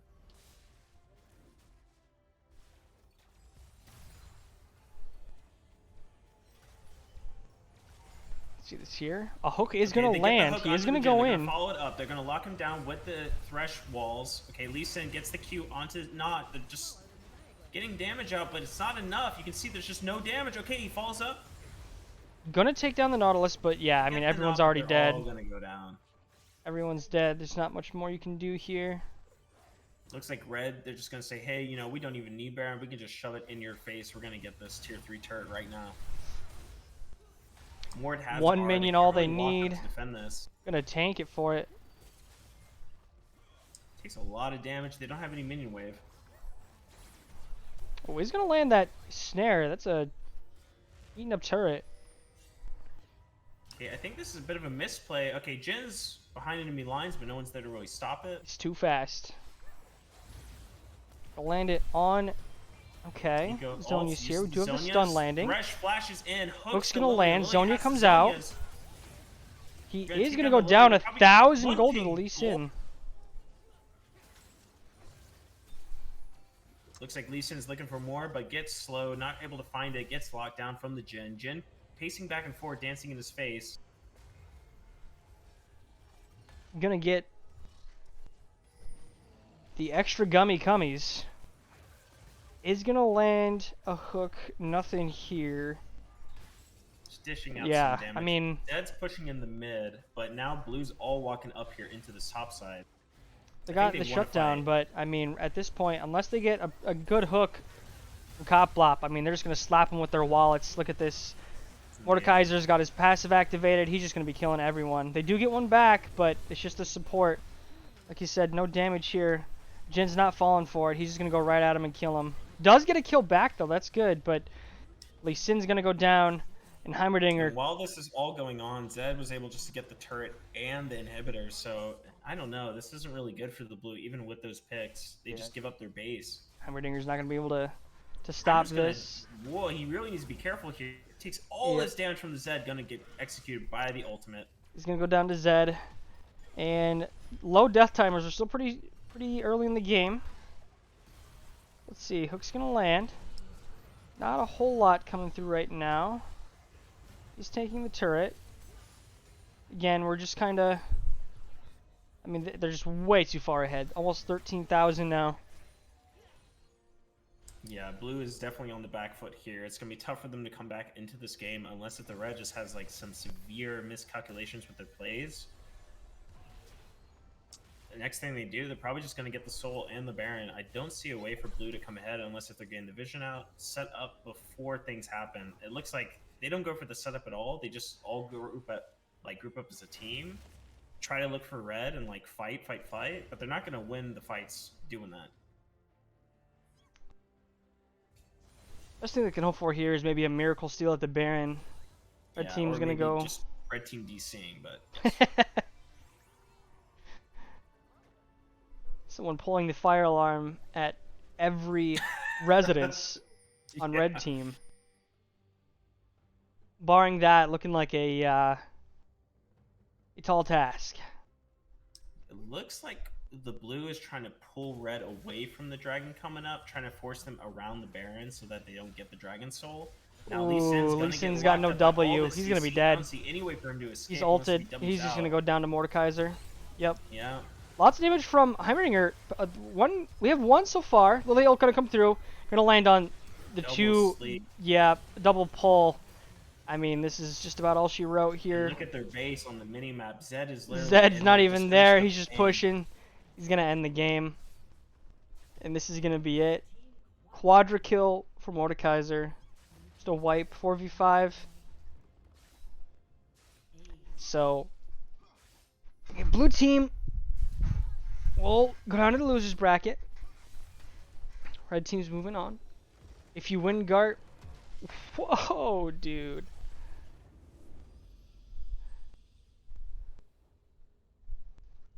I just read the all chat.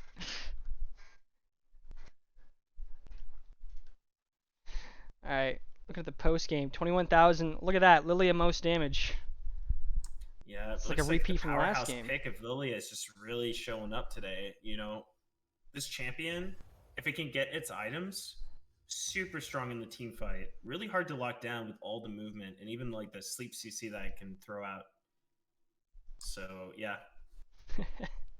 Remember this day. Alright.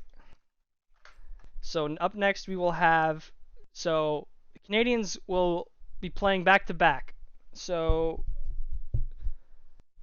you'll have that team again versus, let me see if I can pull up the bracket here. Are we playing, is it going to be the loser bracket playing first or the winner bracket? We'll do losers first because that's how it is in the tournament. Got it.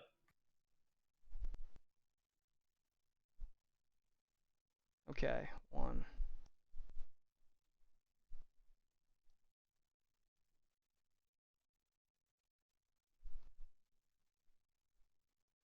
Okay, well, I don't know. The bracket isn't updating, so it's alright. We're just gonna fucking fucking invite people to the next game. Yep.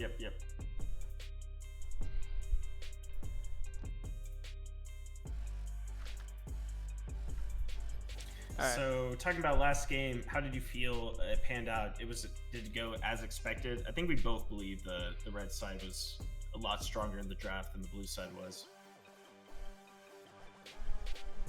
Yes. I believe red side had a much better draft. Sorry, hold on one sec. I'm trying to make sure I have everyone in here. Can you invite online, by the way?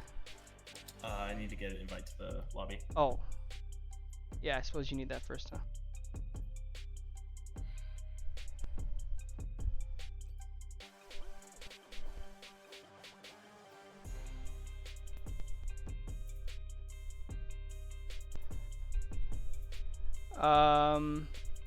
Yes, the next game will be best of 3. Okay, loser of 1. Next series, rather. So, okay,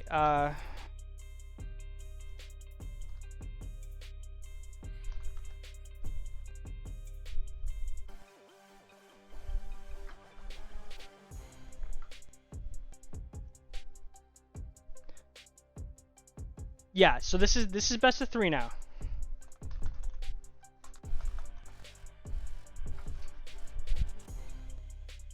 And after this best of 3, we're gonna take a little 15-minute break, and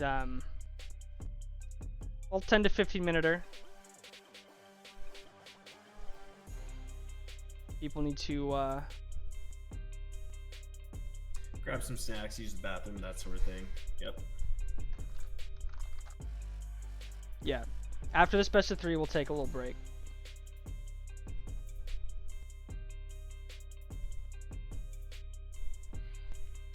So we got a bit of a taste, a bit of the appetizer so far with those best of 1s. Who do we think is going to be the bans for this upcoming series? I'd be interested to see if they let Cruzus get his patented Lee Sin again. Well, I have to say, I wasn't too impressed with the Lee Sin that last game. I feel like they're going to let that go through. I feel like we're going to see maybe some bans out for Flan's champ pool, but again, that guy plays anything and everything under the sun. I'm not really sure you could ban that guy out. Maybe they're going to ban out some of those solo lane picks, like the mids and tops that counter their champ pool, their champions.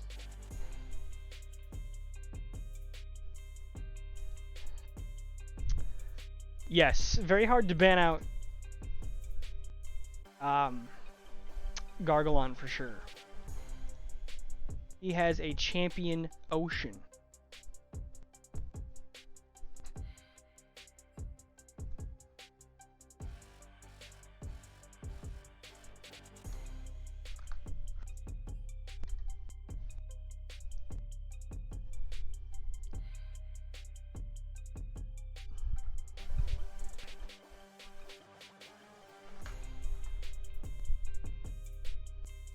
Should be getting in here shortly.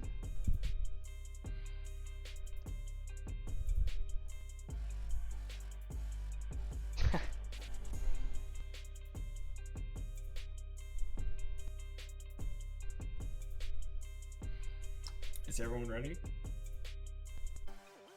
Hold on 1 second.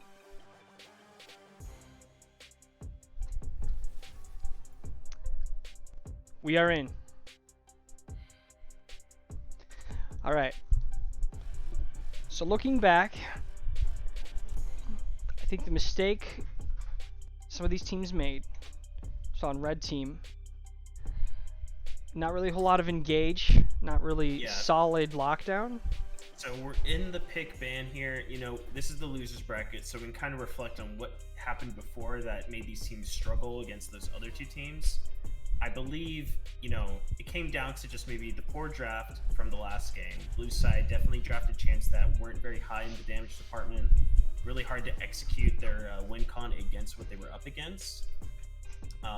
For Flan's team here, I believe their biggest mistake was just poor execution in the game. Their comp wasn't necessarily bad. I think their comp was good, but they just took very poor fights early on.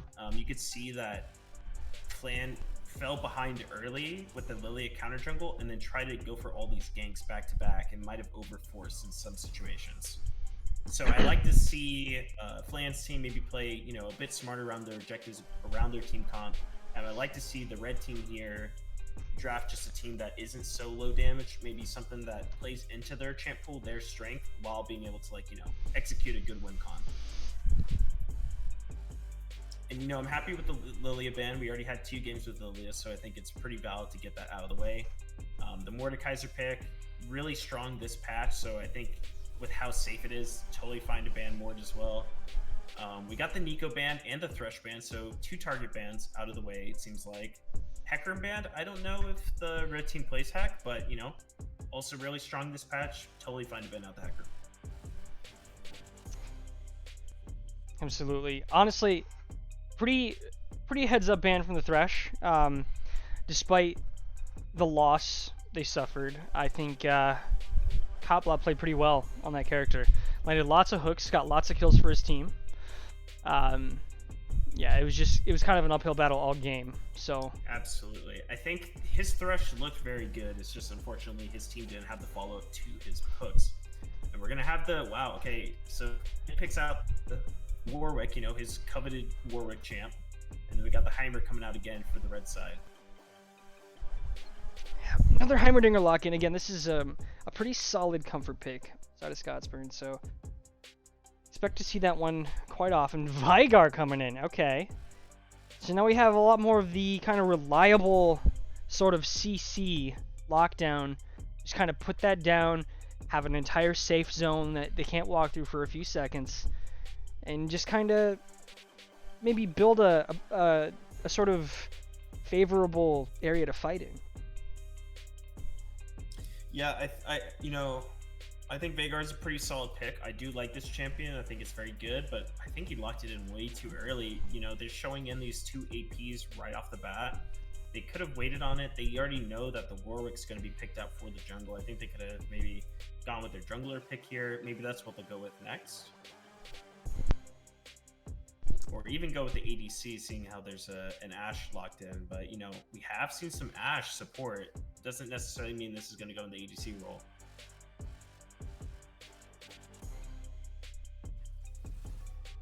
Interesting to see. Lulu locked in now, so very, very heavy AP. Interesting. Well, so far on the blue side, heavy engage. They have the Warwick leap, being able to jump in, lock someone down. They have the Ashe ultimate to get those cross-range snipe arrows, locking people down. And then again, from the red side, they're really going with a draft that wants the enemy to come into them. With those Heimerdinger, they have the Peel with the Lulu. They have the Veigar being able to kite with the cage and dropping the bombs on the enemy. So I feel like the rest of their draft really should focus on being able to peel for these champions. And they definitely need some AD. So probably like a beefy frontline paired up with some sort of like AD damage, Right, yeah, no, they definitely need to get some, unless that's an AD Veigar that I'm seeing, they're going to need to pull out some wicked heavy AD damage the next couple picks. Otherwise, Absolutely. They're going to get Force of Nature, they're going to get Hex Shrinker, they're going to get Merc Treads, and you're going to do no damage. So we have a Vi and an MF pick, both good because, those are the type of champs that they could pick that would definitely be solid for the red side. We have a Lee Sin hover again, so I think Beck is gonna try to show up on this Lee Sin. Oh, but no, they go with the Amumu. Hover pick, doubling down, tripling down on the AP. Now, it's not to say it's still not good, because Amumu does amplify other magic damage. So, Yes, I mean, all in all, not a bad pick. No, it definitely synergizes with the comp. The only problem with the Amumu here, it's not very high impact in the early game, especially with the jungle. And yeah, they really need some sort of AD. I don't think it's the kind of front lane they want. Thinking we're missing a lock-in here. Unless this guy is watching AnnieToDiamond.com, I think this was an AFK lock-in. Goodness gracious. Well, someone better send him the link to AnnieToDiamond.com right now so that he knows what build to go for in this game. He's obviously against a Veigar, and as an Annie man, I can tell you that matchup is Annie favored. The Veigar can play pretty safe, but once the Annie has the ultimate, really can just flash it on the Veigar and take him out. Okay, Austin got it. They're going all Yordles. That is the synergy. We got a TFT comp coming through for red side. We'll see if they can get that extra dodge chance and not get touched this game. They're really gonna need a miracle, I think, to win now. Yeah, I'm not gonna lie, the draft is complete dog shit, but I really respect the players for understanding that we're trying to have fun, y'all. Okay, this isn't all serious. This is fun in games. Absolutely. For the most part, it's totally fine to lock into all Yordle comp. Now, unless if the blue team disconnects or plays very poorly with their team or with their champs, I don't really know how the red's going to be able to win. They have really good scaling. The team fight isn't necessarily bad, but we have a DC.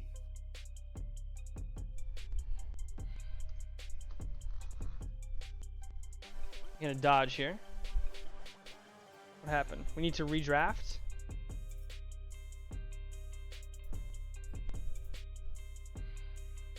Devin lost internet. What? Alright, well.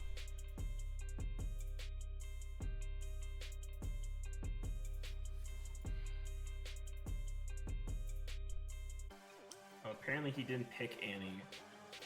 But to be honest, I feel like probably should have just gone forward with the Annie regardless. But if he did DC during the chip pick ban, then understandable. Alright, let's see here. I'll be right back.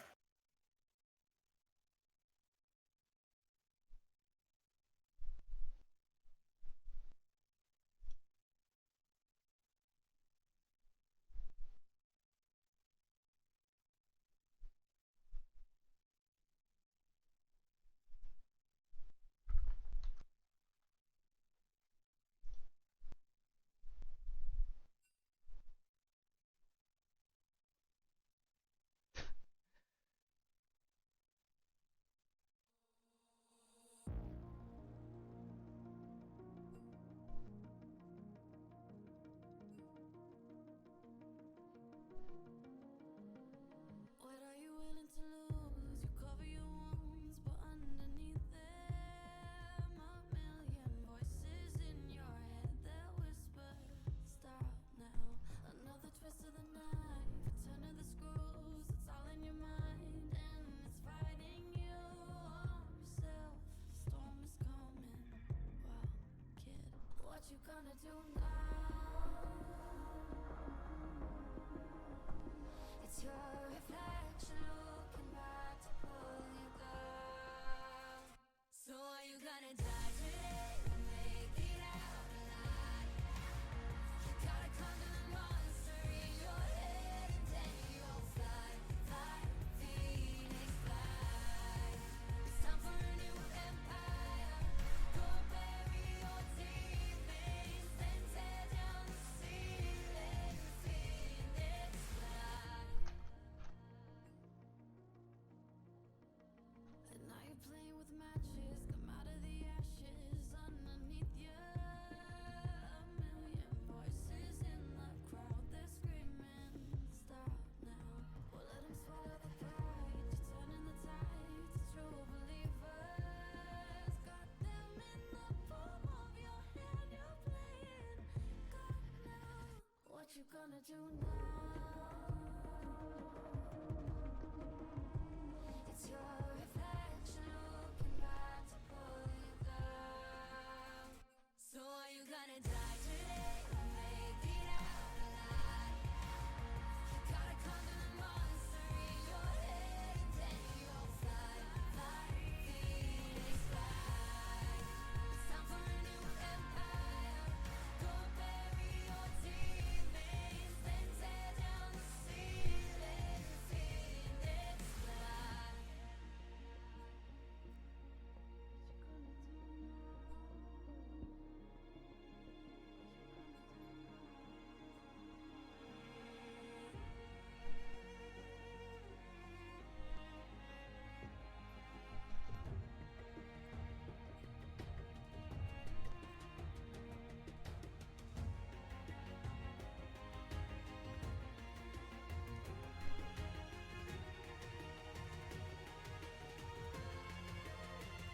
So are you gonna die today or make it out alive? You gotta conquer the monster in your head and then you'll fly, fly, Phoenix fly. It's time for a new empire. Go bury your demons, then tear down the ceiling, Phoenix fly.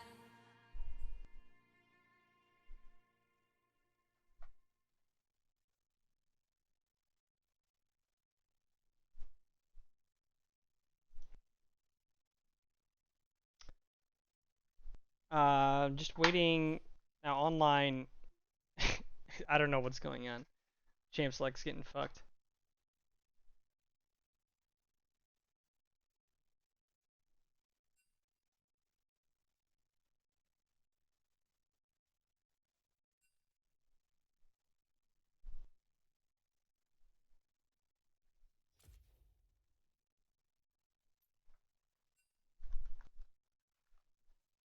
Sorry about that. I had to take a phone call really quick, but I'm back, and I invited online, so I'm not sure why he's unable to join. It says like there's a cancel, like he's kicked or something. Do we have to remake? I'll just remake the lobby. Yeah. Let's remake the lobby. It looks like it's Alright. bugged out.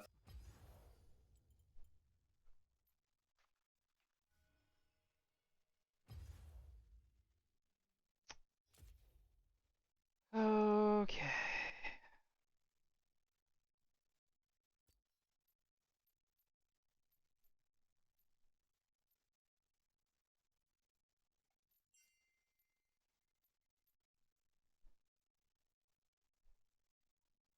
Holy shit, my client is fucked.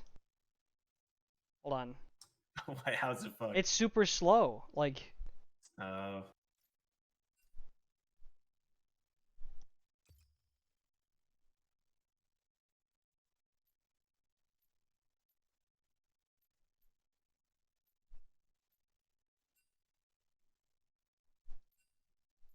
alright, there we go. Everyone should be in here. Everyone should be good.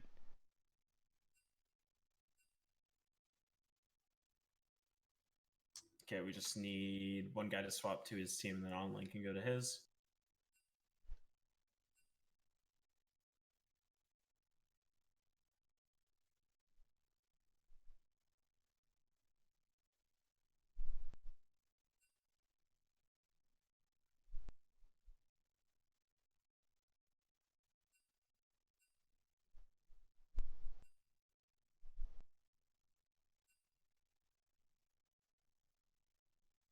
Okay, I think we're good.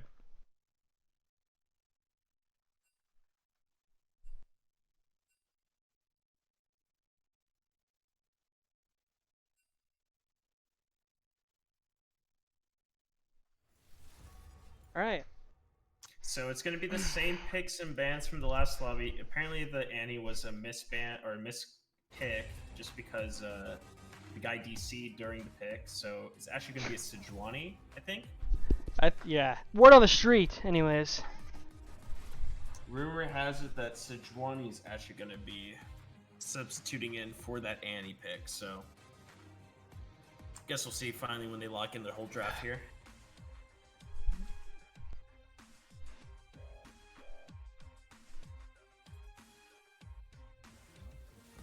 I think they're racking their brain to remember what their bans were.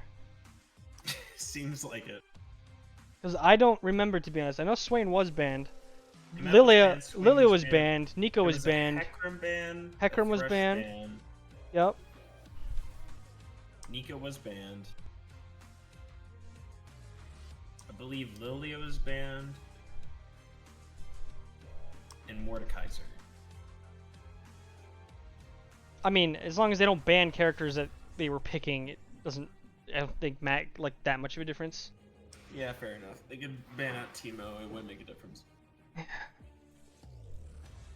Didn't they lock in a Mumu? Why are they banning a Mumu though? I think that was a mistake.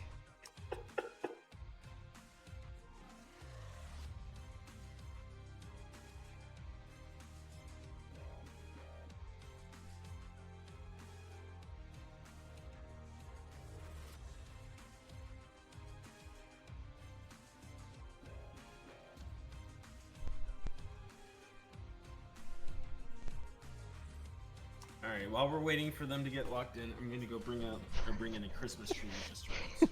You guys avoiding the spankage.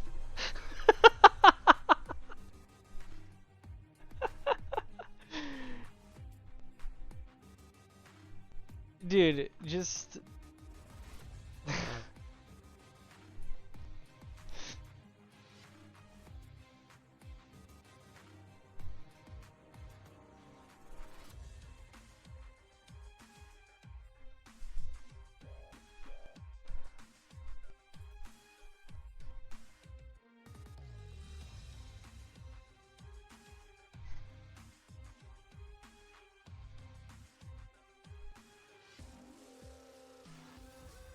Alright.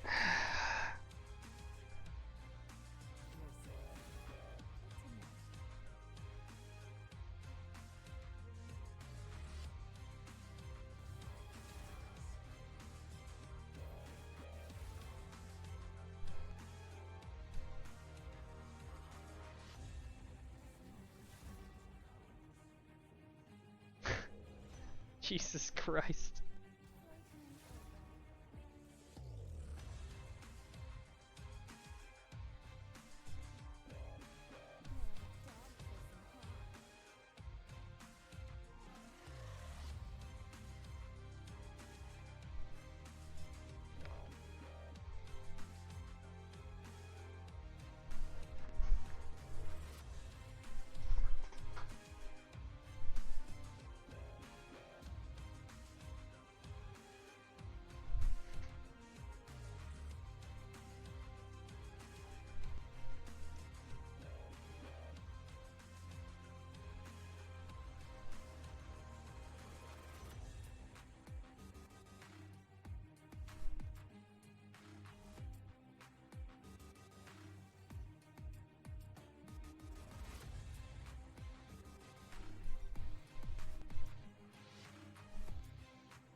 looks like the Riot client is just flipping out. People are having like some bugs or issues with it. So hopefully we can get into this game.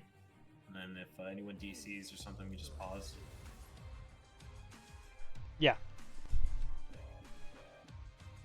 Oh man, I feel like we've been in the champs select for like 15 minutes. That's what it feels like, right? We're almost through it, almost there.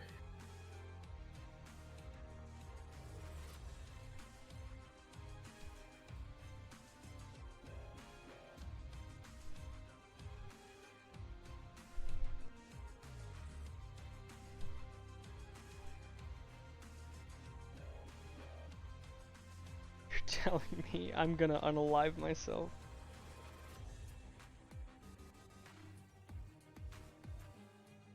Alright. Now that we finally made it through, All right, what do we think dude. about this draft? Alright, so obviously,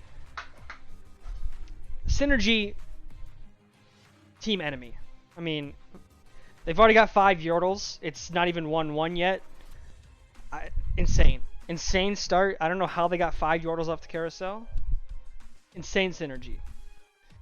Yeah, they but do for have real that talk, Yordle buff. I think blue team's just way better. They have a lot of CC, a lot of engage. Not much tankiness on Team Yordle. Team Yeah, Can! there's a lack of damage for the red side here, but blue, you know, you're looking at their draft, they have everything they really want. Lots of CC. They got the Oh, I forgot to Stun, close the first Maokai, poll, dude. Sejuani, Ashe. Oh, really? Is it still going? Team enemies winning. Team enemy.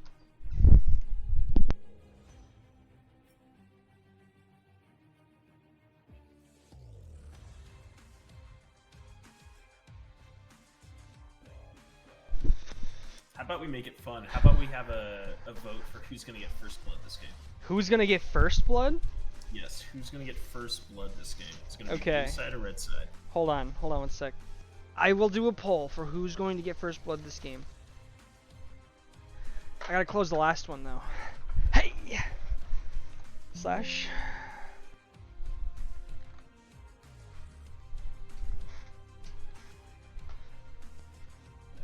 Oh, I guess I don't.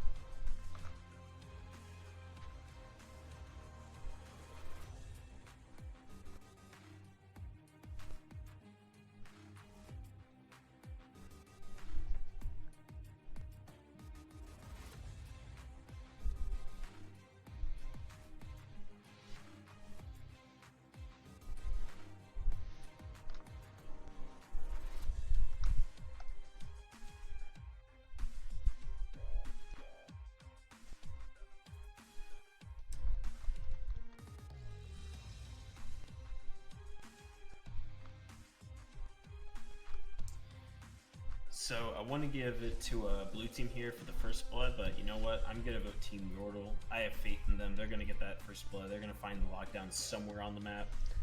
Just have to believe. Got faith? You gotta have To faith. Mm-hmm. You gotta have faith. I Can mean, we get some Team Yordle love, please? Can we get some Team Yordle love? Some votes for Team Yordle? it starts with 1, just like Linkin Park.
Alright, finally loading onto the Rift in what feels like years. We're finally here, boys. Oh. We finally made it. We did it. I don't even know. So, okay. Get the people in the right spots here. Swap that, swap that, swap that.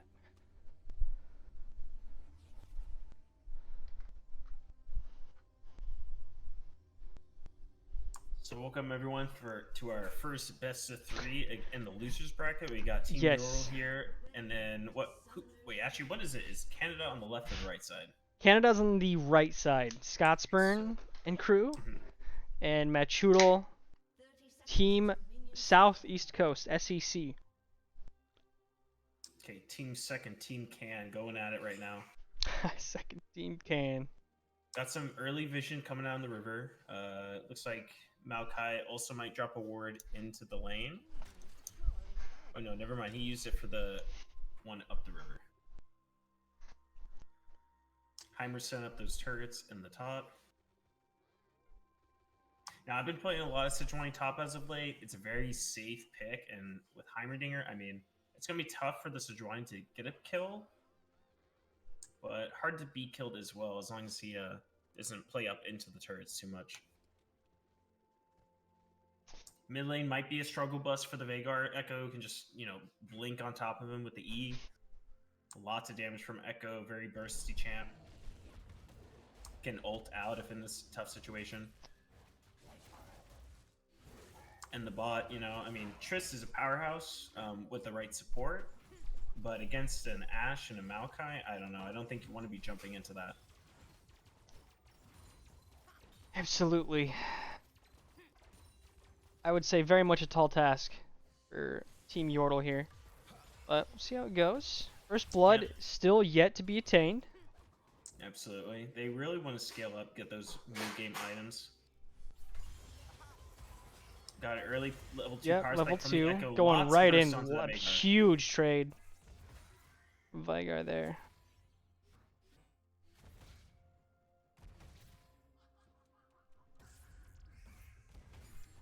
Little Maokai alien saplings. Level They got 2, the trying to level see if they 2. can blow some summoners here. Just barely can't catch up. Sejuani taking the bad end of a trade top lane. Yeah, it's a pretty business as usual for I think how expected the game to go. Yep. We can see that the Warwick went from his red straight to the blue, now clearing Gromp, so he's doing a very fast clear. The Amumu's going for, it seems just like a full clear sort of setup. So Amumu will be on this top side. That top wave will be bouncing back to the Heimer, but he's got the turret just constantly going. It looks like Warwick's going to be looking for an early gank just because the Heimer's so pushed up. But gonna step on top of a ward, not really much gonna happen here. He can just walk away from this. Well, seems to try to Gets fight. Ignite, taking a lot of have- damage right now. It's very close. Very He actually close, gets but the he Heimer. is gonna go down to the gank. Yeah, very And he close. survives. Wow, He- well played from the Warwick here. Yeah. I don't know if if his E was on cooldown. If he had it, he didn't have it. It looked like Warwick would have just gotten killed had he landed a bomb right on top of those 3 turrets going in here. Lots of damage down on the Yordle bot lane of Team Can. Not much we traded back here. Mumu was catching a bit of that wave, but decides I'm gonna go back and finish my jungle. Massive trade in the mid. Echo lots of damage onto the Veigar here. Ooh, lots of damage traded Also back gets too, traded and a back turret to the shot. Turret. Yeah. Now we're gonna see the Warwick get double scuttle. Probably assist the Echo and gain this mid wave in. Oh, he's gonna go for the double scuttle. So See Mumu here, could pretty- actually look for a play here. A pretty dangerous game in the mid lane with these health bars. Okay, but he got spotted on He the got vision. sniffed out there.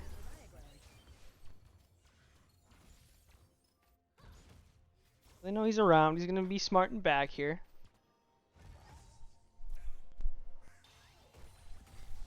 Locks down the Triss, gets knocked up during the jump, so Yeah. he's stuck right over there. Gonna have to heal.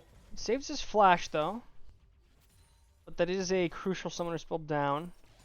And almost just as important, Maokai did not use his ignite. So here comes Amumu for the gank. Gonna flash That's the away from the flash. Q. Pretty smart. Looked like he might have been dead there. He did use his Q to kill some turrets. There's nothing really for the Mumu on this top side. Should probably just recall, go for the bot side clear. But man, we're already seeing a massive CS difference in this bot lane.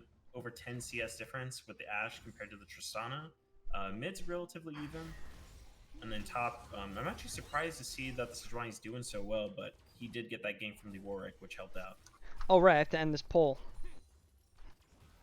It did go over to Team Sec. Wait, I don't. Is someone editing these polls? They're just going away. I think I'm messing up the polls. That's my bad. I've never done the polls. I have no idea how they work.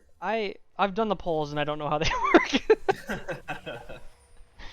Okay, so big trade mid. coming in mid. Blue does get that He's dragon. gonna flash Force the flash away, from the yeah. Vanguard. Yeah, this matchup is really tough for the Vanguard to win. Not much you can do once the Echo's on top of him. Just have to play from a range, try to focus on farming or get some sort of gank set up. And with an Amumu, I mean, man, that gank setup is tough. Yeah, That's the a back. far cry from how some of these games have been going. You know, we just saw a game with 8 kills by 6 minutes. This is now 1 kill by 6 minutes. So, bit of a slower pace for Team SEC here. We got a Ooh, little coming bit of over. sneak He's coming getting on a from little the Amumu. sneaky. Looks He like wasn't they're a gonna try to go ward. for a gank. He's gonna have to flash away. But here comes Echo. Gonna sandwich the Amumu here. Amumu's gonna flash away now. The So, flash for the Amumu forces yep. the flash from the Summoner's Ashe lane for that traded gank. here. Yep. Well, it looks like he's gonna hang around till his blue buff's up. Maybe look for a regank. He's gonna go for that blue. Warwick, meanwhile, getting a lot of farms. Gonna get that scuttle. Now he's gonna go for the mid gank, flanking on the Vigor. Oh, no flash. He does get the fear. That was the longest fear range I've ever seen. He's gonna go down. No ult required. And Warwick. Now a yells fight here for in the top Echo. lane. Just gonna back off. Says no What time thank we you. at? 7:25, 6. Ooh, Okay, Move's gonna come try to on, walk out of William. this. No flash. He's just gonna go down. 7:30. And he executes the Amumu. This is just Yep. really disaster for the red side, losing the mid laner and followed up by losing the jungler. Just a bit of banter coming through again. True to his name, start game BM. All right, so you're a few seconds ahead of me. I don't know if you can like pause for a sec. 7:57. 53, Are you able to catch up to 55? live? It should be live. 8, 801, 802, 803, 804. Are you able to like speed it up a little bit? I'm with you now. Okay. All right.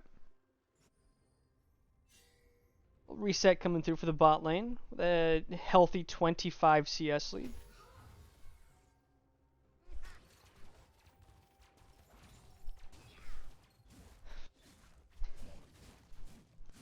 Collecting his red buff. Warwick, both buffs up. Gonna have to go get that blue as well. Yeah, we got solid CS leads all around for the blue side, and already 3 kills for the Warwick. I mean, that is going to be massive. Once he clears his top side, gets the reset, gonna have lots of gold to spend for items. Ignite burned from the Heimer, trying to get the Sejuani. Astral Now coming we have the through. ultimate from the Ashe, locking down the Lulu. This is a More snare. CC coming out on the Lulu, forces Oh, the does flash. not get the Maokai Q. She is burning, ignited. The heal comes out, and that's Look going to at be a kill for Ashe. No trade back, it looks like. Moonwolf's coming down inside the Vigor cage. He's feared. Lots of CC, 1 kill back. Ooh. Inside the Echo stun. He's going to be stunned. This could be a kill if he has any cooldowns. And he ults, but he's going to take it down. A little bit of style points going back into the ultimate. Yeah, doing a bit of the dab, you know, I don't even need the ult to kill you, I'm just going to use it anyway. Now they're going to dab. dive the Tristana. Simple Tristana's dive. forced to flash. Oh, Ult Flash is back, behind. Is not going to get pushed back into turret range, but jumps back in. Oh, they're just gonna be able to kill him. Will do it. Yep. Very They can just close. walk out of this. Yeah. The Maokai flash behind the Tristana, saving him not being pushed back into turret range. Very close there.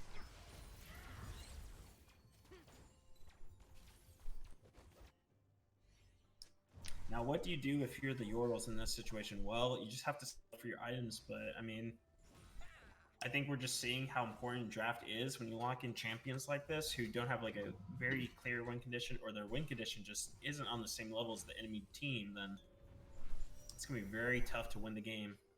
And one thing's for certain, Yordles, they're having fun with it. Exactly. At very least. And that's what it's all about. I mean, is it really winning if you're not having fun? I mean, it's true. When's the last time you had fun in a ranked League of Legends solo queue game? Man, I don't know when's the last time I had fun playing League of Legends in general, but That's true. This game is suffering.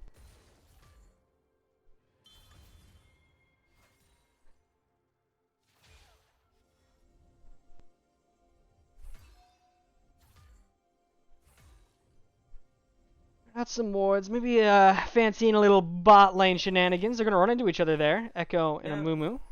Blue side probably looking for the action just because they have such a secure lead. They can play around the objective like a dragon here. I think the Echo is searching for the Amumu, trying to figure out like, hey, where you're at, let's battle. No one's in mid right now, so they're gonna just get all this free damage on the turret. And then now we have a fight up top.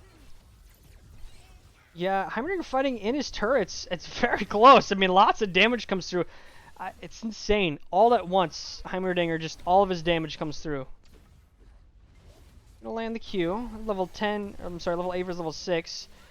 That's a dead Lulu. Wow. They get the mid turret and they end up getting a kill as well. And now this, We're gonna yeah, see if it's they gonna can. hit the second turret too. It is gonna just barely. Tried to get it, but he could not. Smite's on cooldown. No one there to help walk up to hit it, so. Pretty big Herald. Excuse me. Tristana forced to back off here. Amumu's coming down to assist so that the Triss can catch the wave. And now we can see Echo's coming for the top, getting to jump and help with the Sejuani. Heimerdinger's looking pretty dead here. Yep.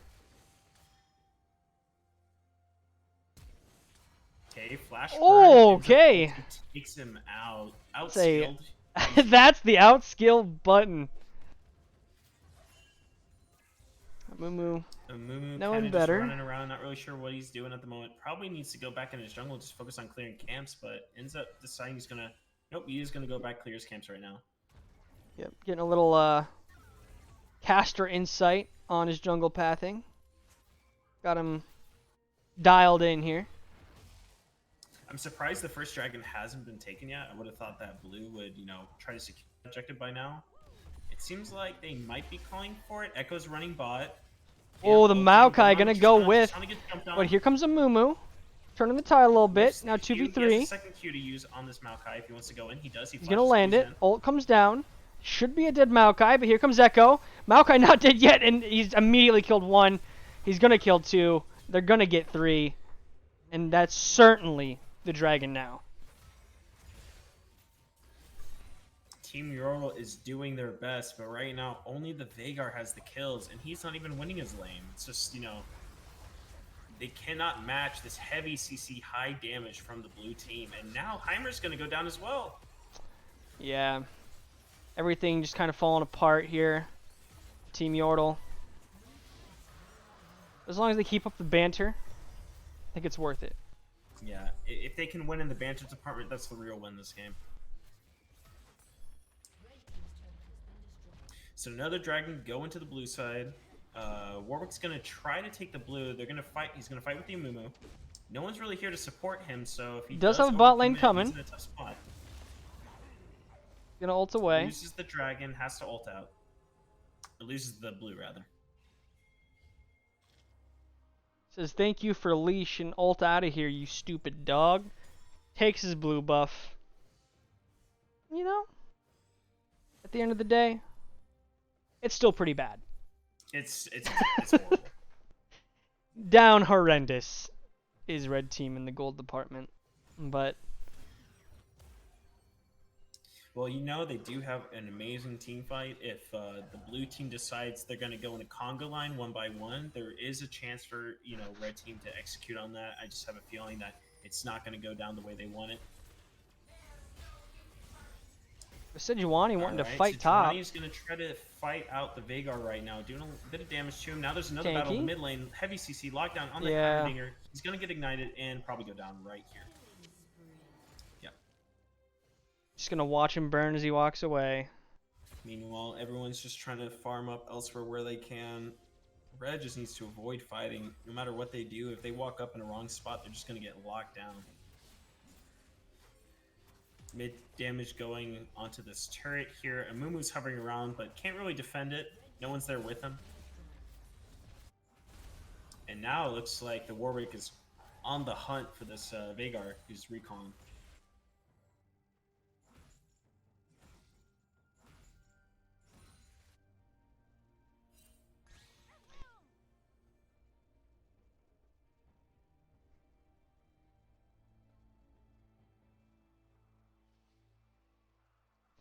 Few items coming through. We have a completed mythic on the side of Veigar. Not much else coming through though. Yeah, he does Very- have the boots. He does have the crown, which help him from all the bursts coming in from the blue side. But yeah, they're just so behind. We have a full mythic already from the Sejuani, from the Echo, from the Ashe, and then the Warwick and the Maokai. They're on the cusp of getting theirs too. So they're they're down over 10k at the moment. Oops.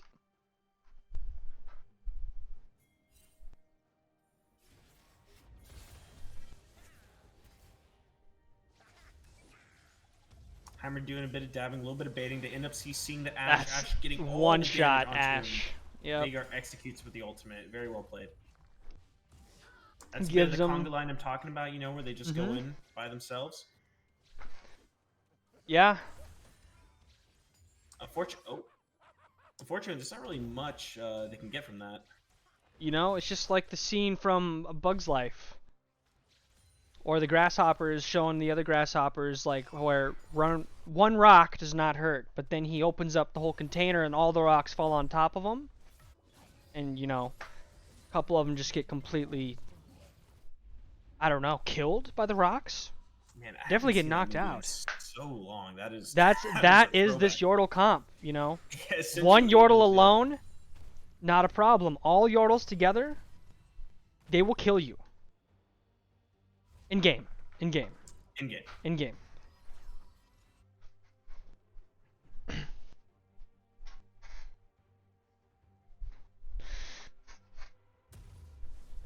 Alright, so the third dragon of the game is about to spawn pretty soon. We already see that blue side is setting up some vision down there. They're probably going to clear a lot of the red vision if they spot any of it. Yeah, And Air the fact Drake. that blue's already here to secure the vision means it's going to be really hard for red to contest the third Drake. And Warwick's going to sneak this Herald right now. Yeah, just gonna be taking everything. Kind of an embarrassment of riches right now for blue team. Kind of struggling to get to the eye right now. He's kind of dancing around the Herald, not really able to hit the eye. It's all right. We got it. Found the sweet spot. Kill secured. Amun was gonna walk into his death. Not really much he can do. This is one of the worst games to play as a jungler. Or just feels Not like really sure what they're even your doing own here. jungler can't even be farmed. Taking a lot of damage, but yeah, Yordles, they are struggling right now. I mean, even Maokai Oh, getting in with the force of nature, just rolling them. Yeah, he's a complete beefcake. So we got flashes coming through, and just gonna Can just Ashe press the outsell? outplay Nope. button. He said as long as we kill Zich, we don't care what happens. Unstoppable in the ultimate is gonna land that. He's gonna kill both of these people. It's just gonna be a wash. Really nice ultimate from the Warwick, able to lock him down, and then they end up getting both the kills here. And He's gonna that's get probably gonna fall Bofa. with the dragon.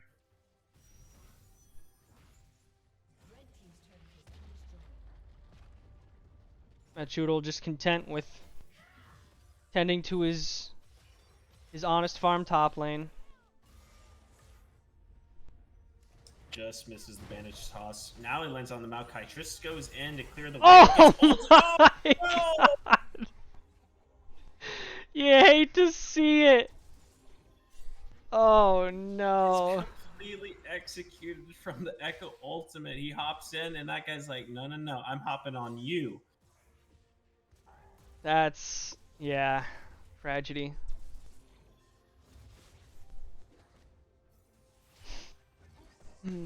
Classic Echo things.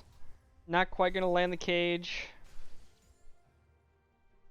I don't think there's really much else that can be said at this point. I think the goal differential is just so massive at this point that it's really gonna be hard for red to do anything to this blue team. I think blue is just waiting, for the opportunity to get the drag or the Baron rather. There's a bit of a fight going on the Sejuani, but look at how tanky he is. Doesn't really go down. They lock up. And Mumu's just got to get out of there. He's gonna try to do something to help, but he's just gonna die. And they take out the Mumu. Yeah. So it looks like the callouts right now, they're going to all go for the mid push or the top push. Try to get an inhib. Warwick's looking to flex his muscles a little bit, but a lot of damage right that's now, a lot of healing. Lots of healing. Yeah, he's just gonna win that. They're diving top. Koplop's gonna go down. Warwick's just gonna get both of these kills. Just a fun character. There's just no anti-heal on the side of red. So Shutdown going towards Lulu. 1,000 gold in the pockets.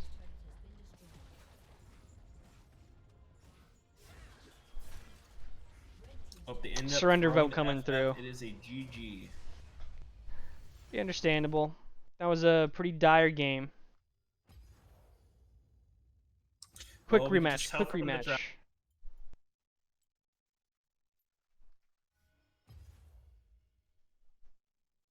Keep it honest.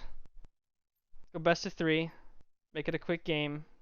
I mean, if you're not looking to play, but is BO3. My client is fucked.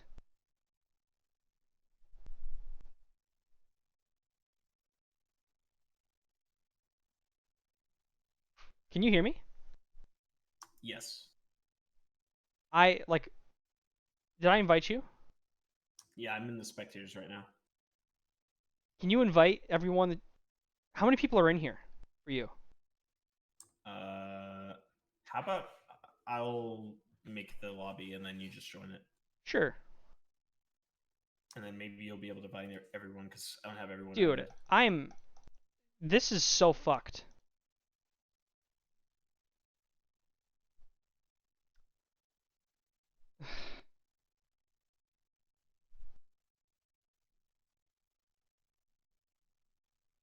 Kinda sus you would say that when your client clearly says no spectators. Oh my god, my client completely closed. Rip. Okay, well, we're getting this lobby set up. Whenever you're able to come back, we'll invite you. My client, Your Honor.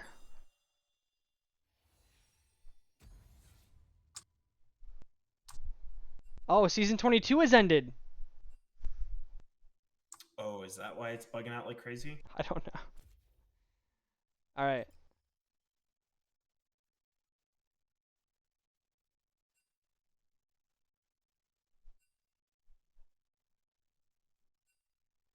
Okay, yeah, Canada, go team 1. Swapping sides.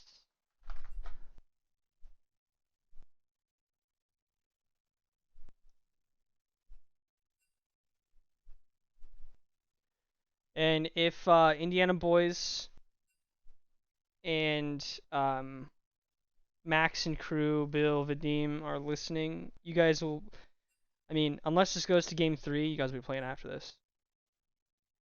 But we're going to take a short little breaker after this one. And we might have to, depending on how long it takes, either do the finals or finals and semifinals like another day. It depends how long these last, but we might have to split it up. But we'll see. Yeah, it just seems like with how many games we got to play right now, and I how mean, long it's taking to set them up. It's been so scuffed. I mean, I didn't know how long to anticipate it going. I didn't think it was going to be.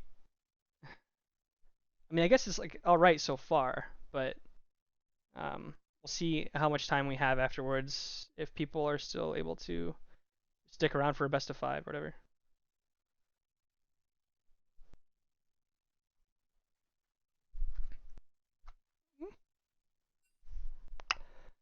Who are we missing? Garrett.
Who are we waiting on? Cop Blop. One Team Canada. Is he having like connection issues? I don't know.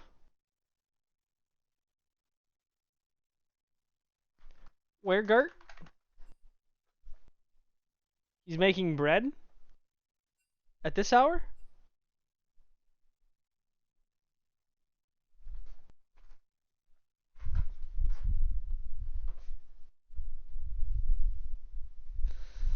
Alright. I'll just play some music while we wait. All right. Oh. Oh, I like this one, dude. Oh, this This is is- some banger champ select music, dude. Is his name in Discord quick or Quiet Drive 55? Because Yeah. he said he can't join. He said he can't join? He says I need invite, I can't join. I've invited him a couple times.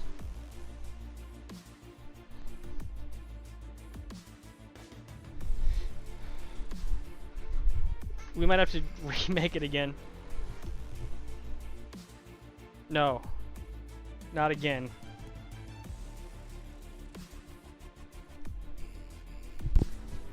Are you able to rescind an invite and then re-invite him?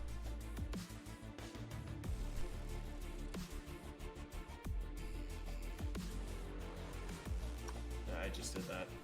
I don't know if he's restarting client or if he. It might be. Looks like he is.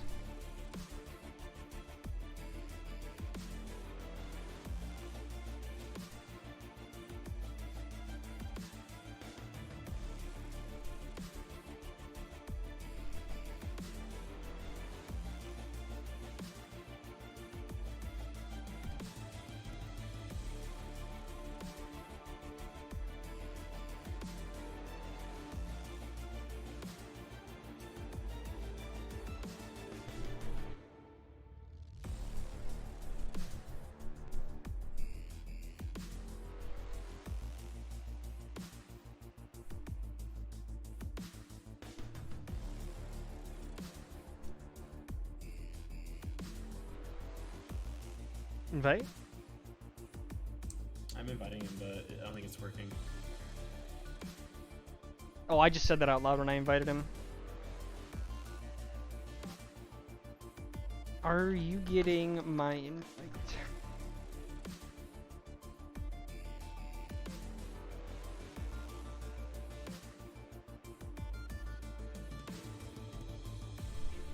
Okay. I guess just remake it. Okay. That's annoying, but... Oh, this is blind pick. Fuck. I'll make it. Just hold on. Okay, okay. Let's invite me and I can start inviting everyone that you don't have. Okay. You, you, you, you, you, you, you, you, you.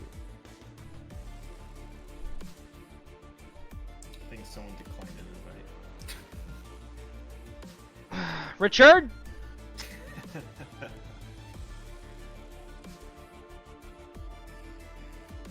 Oh, I need to go spectate. Yeah. And okay, yeah, so Garrett needs to go, yeah. Penis man, leave.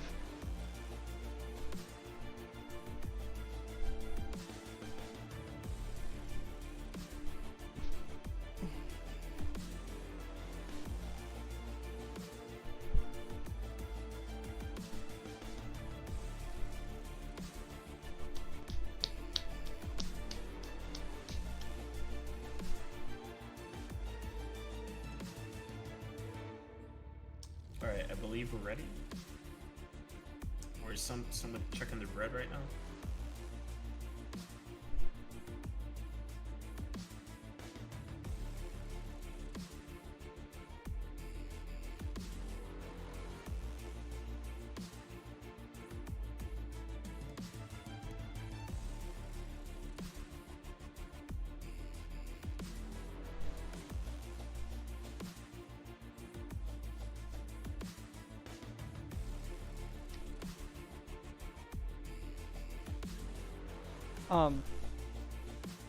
Should be good. Go start.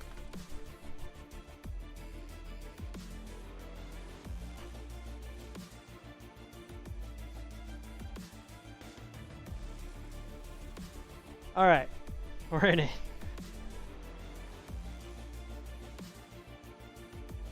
Alrighty, we're in game 2 of the loser bracket best of 3 with Team Canada and Team Southeast Coast. We got the Mordekaiser band coming out. Looks like the Euros don't want to play against that. You know, I don't think we brainstormed their comp or what they need or what going to do. I think we brainstorm their next synergy. What do you think it's going to be? Okay, well, we've already seen the Euros, so I think we need to have some variants. We can't go with Euros again. Of twice course. in a row. What if they go with really tall people now? You know what I'm Very thinking? tall Ivern, Galio. You know, you could go Maokai maybe. I feel like they should go all from the same region of champions, like all Freljord or all like Okay. Water or something. Okay, Demacia. Demacia is an option. There's also, you know, Noxus. You can't sleep on Noxus, of course. Of course. Emo Poppy. So oh, there is Teemo Poppy. Oh, I said Emo Poppy. Or Emo Pop. Well, Is or no, Noxus Poppy? Is that what it's called? It's like I think emo. There is Poppy a Noxus skin? Poppy skin. You're right. Yes. But she's actually like Demacia. I don't know. Whatever. Yeah. In the lore, it's confusing. Yeah. Warwick Band. Saw that coming a mile away. So I think as soon as we see the first pick here, we're gonna have an idea of what sort of theme Blue Side's going for. But Okay. what that's gonna be, I have no idea. Sort of figure it out here.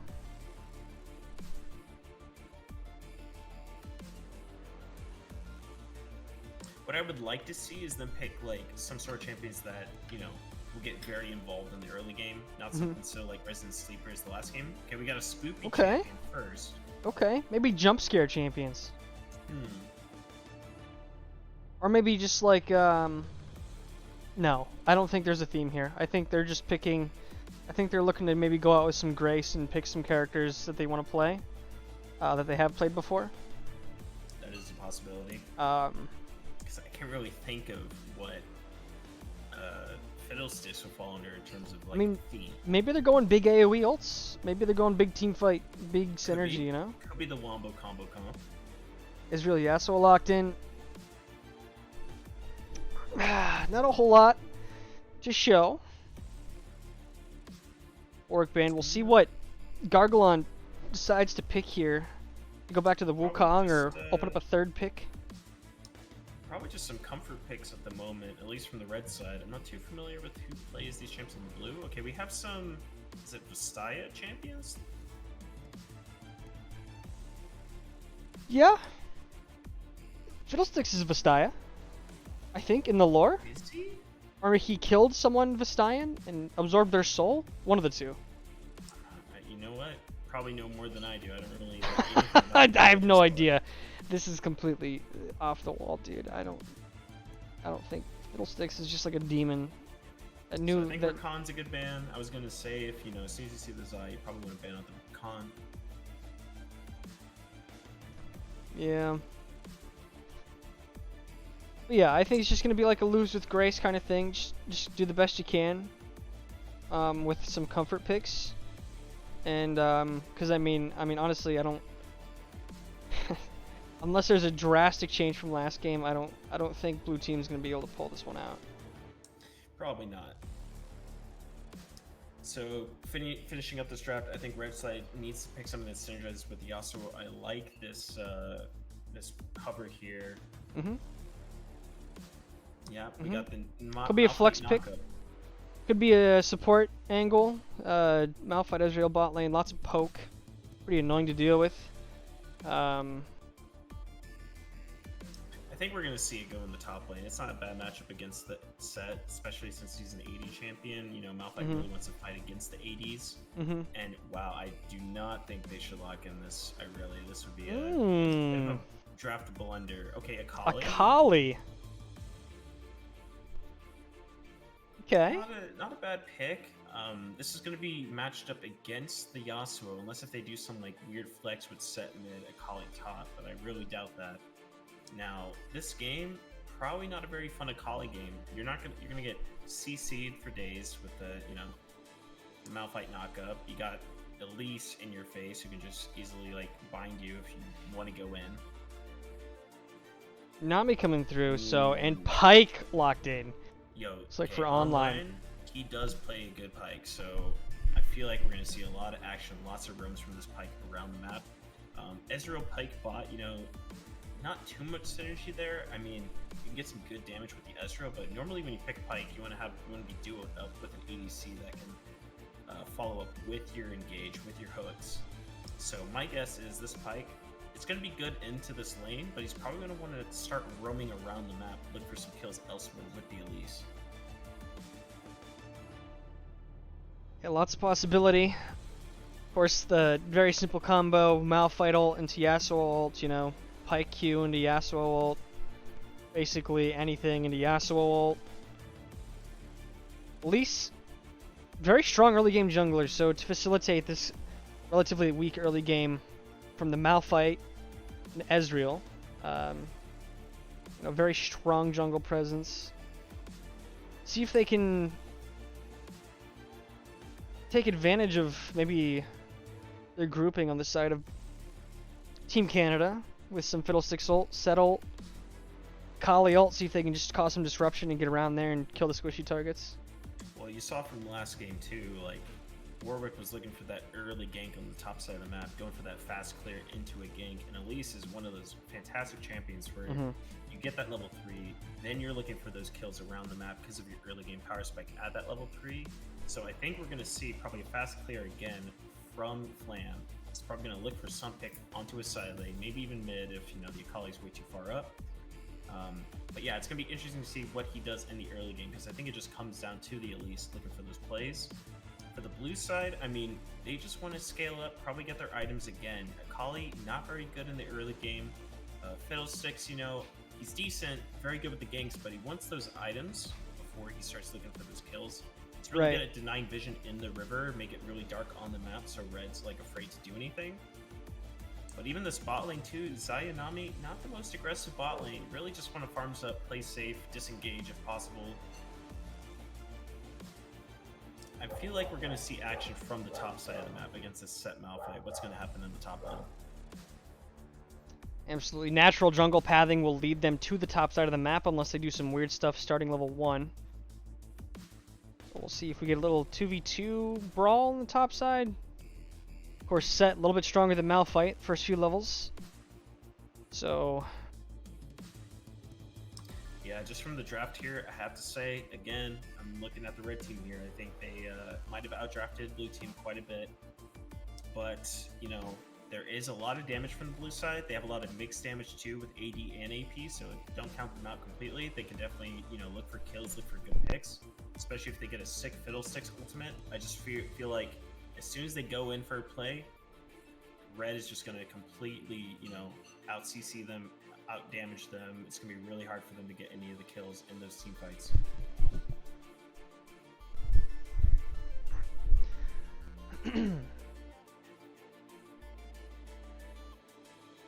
okay. Let's see here. You think over under first blood? 3 minutes. Over 3 minutes and under 3 minutes? Which one I think it's going to be? Mm-hmm. Well, for the level 1, if anyone goes for the invade, it would definitely be red side with the Pike Q. And, you know, since we're in a 4-fun tournament, I can definitely see some early action. I'm going to have to say, fuck it. I'm going to say under 3 minutes for the first blood. Okay. I hope you're right. I want to see that action. I hope action is coming. Ah, yeah.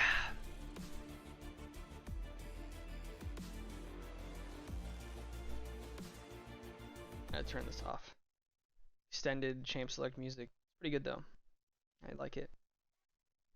Let's go red side. Keep it 55th Street. Don't commit suicide.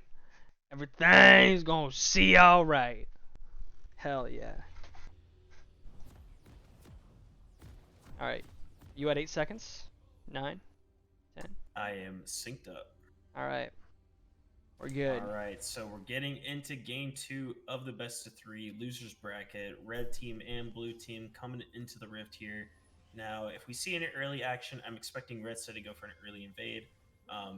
But honestly, Elise, Power Spike is at that level 3. Maybe they're just gonna, you know, get some vision down, play it safe, wait for those early ganks and plays. Elise and Pike are gonna put down their ward back here, probably swap to the red trinket so they can deny vision. Yeah, looks like no invade to be had here. Time being.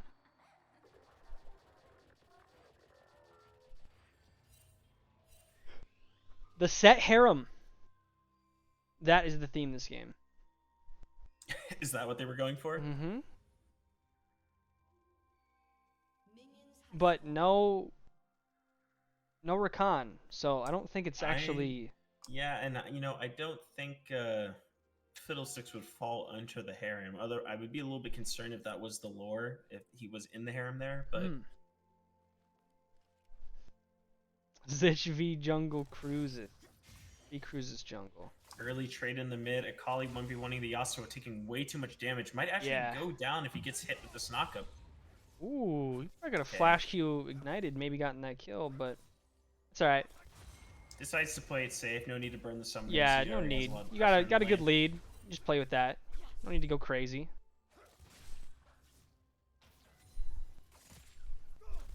Make sure to zero Lots in of up a little. damage here. Oh, he's just gonna Ooh, and he's ignite him gonna and walk stun. away, and he's just gonna kill him. That's Hey, what we sub called 2 in minutes. industry the dubstep ignite, you know, back in the old days. Sub 2 minutes. So you were correct. Gonna pull in the Nami. Lots of damage Pulling in with the Nami, hail of doing blades. A lot of damage to Nami, but she has the pots, you know, has the sustain with her abilities, so probably gonna be okay. Pike's about to hit level 2 with the Ezreal. Yep. See here. Looking Looking for for the the hook, Nami gonna hit the again. Nami. Nami's gonna have to flash Gonna here. flash Does out. flash. It's ignited. All right, flash for Bit of a ignite. top, Yeah. duking it out. Lots a big trade back on the Ezreal. That's pretty good. Does have a potion though. He'll be all right. He'll heal up Dorn's blade. So we don't actually see. Oh, Zich is actually playing. Yeah, they switched up their they roster changed up quite the a bit. draft a little bit. Mhm. Yeah, so Zich is actually on the Elise here, and then Flan has opted to go to ADC Ezreal.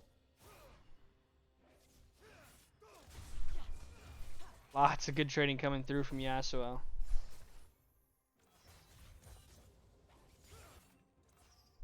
But Ezreal also kind of playing with some fire here. Very low health, no heal.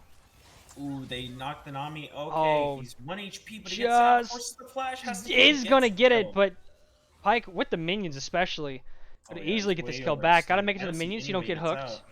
Try to dodge that. Ooh, he might go down here. It's very close, but yep. Can't commit, so Doesn't trades quite one have the back. damage. All summoners down for bottom side though. There you go, Cruzus. Ooh, not liking this here. Gonna try to suck as much as he can. He's gonna go down. Machudo taking that kill. Yeah, that was a really good flash bind from the Elise. Made sure to secure that kill onto Cruzus. Cruzus unable to escape, not even able to flash or react to that.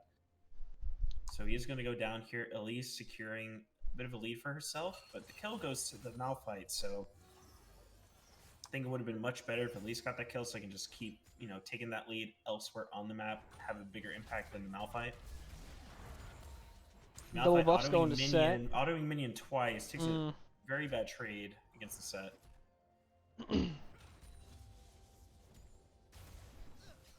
Yeah, that true damage from set W is it's rough. It is rough. Some wacky movements in the mid lane right now. Clearing the minions. Seems like there's a Ooh, gank but coming Scott's up top. walking into a gank here. Can he get a trade back kill on Malphite? Ooh, I think Ignite is Malphite's actually gonna ticking. go down from that Can he Ignite. do it? Not! He is going to survive with the potions. Flash and Ignite Wow. down. Just barely does not get it. Cruz is coming in for the gank. Is he going to be able to get... Really good gank from the Elise. Forces both the sums from the Ezreal set. gets away. Yasuo bubbled up. Gonna take a pink ward for his troubles. He does Walk have a back 10 top CS lane. lead right now on the Akali, so he could go for a roam like this. It's not too big of a deal. He's going to mid, though, catch his wave. Bot lane, meanwhile, the wave's just kind of in the middle at the moment. Both the lanes reset. Yep. Back to our regularly scheduled programming here, it feels like.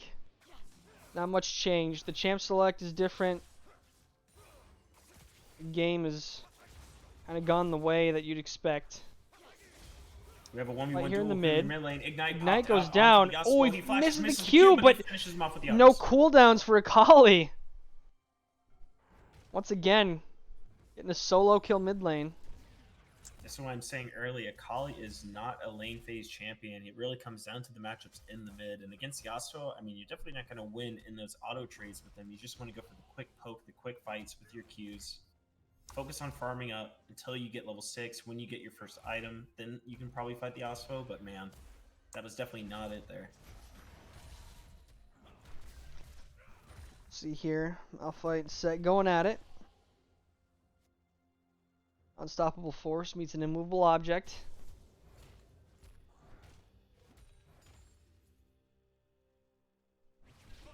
Only the unstoppable force has a bit more health. I'm sorry, Phil immovable 6 is now object. top But lane, here's but the he doesn't have gank. ult yet, so Gonna he's try to just ult gonna him go for back. damage. Let's see if Set he tries to ults ult backwards. away. He's holding on to Malphite it. still Did has ult R, he away. uses to There's a escape. fight in the bot lane now too. Ignite goes down. That's a kill over for the red side. Walking away. Cool guys don't look at explosions. Malphite escaping with a sliver of health, but his passive will keep him alive and healthy enough to be confident to take this farm here. Set looking to do something cheeky here. That backs him off. No Yeah, jungler gank on the in side of the mid lane. map. Looks like Fiddle's trying to Ganking help out the mid. Akali, but Akali just hit 6, so maybe they can look for a fight. Oh, mid Ooh. ultimate, and he's gonna get ignited. He might even go down to this. There's a potion. Not ticking. quite. I think he will just survive. Not quite. Very close. Pretty effective ganks from the Fiddlesticks. He's trying his best, but really, I think he just needs to hit that level 6 power spike. That's when really Fiddle can shine, you know? He's going to Yeah. get his red here and probably his Krugs, and at that point, I think that's when he'll start looking for some power plays with his team. Woo! Red team, red team, red team!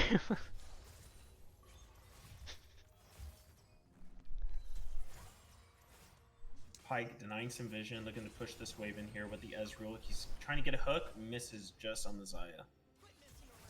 Yeah. And really teetering on the edge of death there with his health bar. Really playing on the edge. No heal I at think all, at this too. point, Red just wants to get this bot wave pushed in. They're probably going to reset with how low the Ezreal is, but he's looking for that hook. Misses it again, unfortunately. They're Very going to spot the close there. Fiddlesticks in the bot side. Fight mid again. Decides not to take it. Yeah, this is a rough spot. Once Yasuo gets ahead, I mean, you can't farm against him. He just pushes it in and basically does whatever he wants for the next 30 seconds. Yeah, I think the most this Akali can hope for is maybe just a Fiddlesticks gank with the ultimate to really help lock down that Yasuo, and she can just follow up, but I don't think the Akali is the win con at this moment, being down 2 kills. I think the Fiddlesticks needs to look for plays with the bot or the top side of the map. Now we got Yasuo coming up top, trying to gank the set, but he already backed off. Seems like he's going to get out. Yeah, maybe a little bit of miscommunication there. Malphite had his ultimate. Yasuo coming up, maybe trying to get him to bait until he can press that and they can land that combo, but again, nothing to be had there. As we go, we clear our jungle camps. Level 6 at least, 9.5 minutes. Kind of a slow level 6. Same across the board for Fiddlesticks here. As the only person in the game without their ultimate is going to be Nami on the blue side. Level 4. Still has a ways to go to get that. Gonna walk into a Pyke and uh-oh, this might be a dead fish. No, this Pyke is level 6. Like, I don't think the Summon wants this, not but they walk sure where out. the enemy is, so he doesn't want to take that fight. Otherwise, he would have been eating some sushi. Looks like they forced the Malphite ult there for that top gank. Elise is about to bump into this Fiddlesticks. Just a bit of poke. Yeah. Again, everyone playing with vision, not really sure where the enemy people are. So, Now this is interesting. The Malphite is actually deciding to go for a Rod of Ages this game. I do like that decision. here we go. Hook's gonna go wide. Ezreal doesn't do some damage. Again, just some chip damage back and forth. Not too much happening here, but Pyke is just gonna execute that Nami. That Empyrean Pyke skin is sick. I think they're gonna look for this dive onto Xayah. Of course, she Yeah, has while the the ult's ultimate, so still they have up. to be careful. Oh, Oh, not gonna misses land it. it. Wasn't even afraid. Didn't even decide to ult at all. in case Yeah, it not was- sure if that was holding it or maybe a little mix of both, but here we go. Does not have heal, has a flash. Can he pull his feathers in? Oh, he might have gotten 2 kills. Man. That looked like a double kill in the making had he just called his feathers back. Not sure what his mana situation was, or if it was. Ooh, like this is a cooldown, fight but mid. efforts Oh, were it good. was ults the- close. Ult's back did not hit the ignite. Was certainly a kill if he did. Lots of damage. And here coming out comes from Kali. All here her comes shit's on Elise. cooldown, so Elise I is think gonna she's clean go up down this to the kill. Elise. Yeah, and then wow, almost a huge shutdown solo kill in the mid lane. Respect to the Akali for trying almost secure that kill onto the Yasuo. That would have been pretty huge, getting that shutdown. But, you know, Elise unfortunately was there to come back, turn around, get that kill. I think the Fiddlesticks really needs to show up, start helping this team. I haven't seen much from him so far. He did hit that level 6. A big chunk back from Set here. Maybe seeing if he can get in the back. Does have Conqueror stacked. No cooldowns right now. Only thing with Set. Have a weakness. Cooldown champion, but his cooldowns are generally pretty long. Just going on here at the red buff. Fiddle's going to sweep it out. He's going to see 2 people here. Going to warn his bottom lane, but they are way far ahead of the line of scrimmage, and they are going to get swallowed up here. Pyke's just kind of seeing where she's trying to dodge to. Ult comes out. Got the Nami Does land the ult. bubble. Yeah, it does land the Nami bubble onto is the going to Elise. get away. No ult for you. You are going to die. But there's a big Fiddlesticks ult, but he's got no follow-up damage. That's a lot of CC, but that's it. There's nothing else. Had Akali been there, or anyone else to follow up on that, they might have gotten some kills. Yeah, this was just a late arrival from the Fiddlesticks. I don't think they should have even been that overextended. The Akali doesn't have ultimate. They do get... Oh! Yeah, combo comes No, through. he does get hooked. He is going to get one back. Ult is Shutdown nearly for the up in a Akali. second. Looking like he might try to go for this, but again, just sitting on the Sorcerer's Shoes, Hextech Alternator. You get to pick up a couple stacks on Dark Seal, though. Yeah, nice 2 stacks for the Akali here. That is a big shutdown. Getting that gold does help, but this is kind of a repeat from last game. I think the gold difference here and just the objective difference is going to make it really hard for Blue to come back in this game. They're already so far behind. Oh, he does land it. The ult does is use in. the ultimate. They're looking for the So he's damage trying to here. execute. Is not going to hit it. He's so low. Just not quite enough. You know, Not just quite enough. no scaling coming through. Just the penetration from Akali. Just not enough damage. Yeah, this is the problem when Akali's so far behind. If you don't have your core items yet at this point in the game, then you're just not going to be able to execute anyone with your abilities. Oh, So Yasuo he's is gonna actually going to go down for that. That's a shutdown over to Fiddlesticks. 650 gold. Story of the game, just not enough. Nice chunk of change for the Fiddlesticks there on the reset. Probably going to be able to finish his item.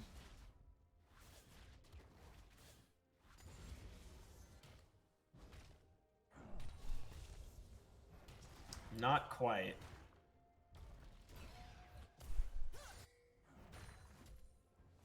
We already have a full set of mythics for the red side here. Pike clearing some vision, taking a lot of damage here from Blue. Forces the Ooh, Nami Namiel just goes a set. little wide. And he's going to be safe. He's going to get out of there.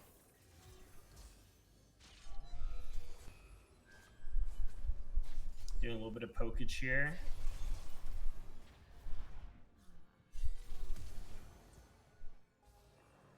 Securing the vision. I think they're going to look for a pick here. Pike does land the hook. They're getting all this damage onto the Fiddlesticks. Fiddlesticks Yeah, will go down to the Fiddlesticks Pike just going to ultimate. get They're gonna look for even obliterated more kills here. for a reset here. Horrific soon to follow if they have any follow-up damage, but looks like he's too far 1 under his HP for turret. the Zaya, really close to going down. Now there's a fight in the top side too. Lots of poke Yep. coming out from the Malphite, hitting those Qs onto the set. Is that trying to get the angle to ult him back towards his turret so we can maybe finish him off, but you know, it's tough. You're sitting there, you know. Oh, he's going in for the ultimate. Can he finish him off? Does he have the cooldowns? Settle coming through. Not quite. Even with the ignite to finish him off, he just had no health. Really tough at that point. A set to really get anything done. You can't build up any of your grit for a powerful W. You're just going to go down. Just whittled away. And Red is just steamrolling through this game right now. We have about a 10k gold lead almost for the red side. Similar to last game, they're just dominating all around the map, every single lane. And this really just goes to show you how important the draft is for these players, right? When it comes to competitive games, if you get counterpicked, if you just have a team with a better win composition or like, win con in general, they're going to be able to execute it, be able to get those plays going around the map.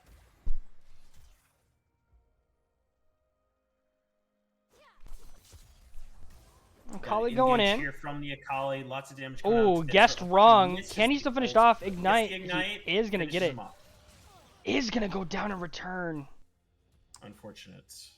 Definitely worth it. 750 gold straight to the pocket, but unlucky that ended up going down for it as well.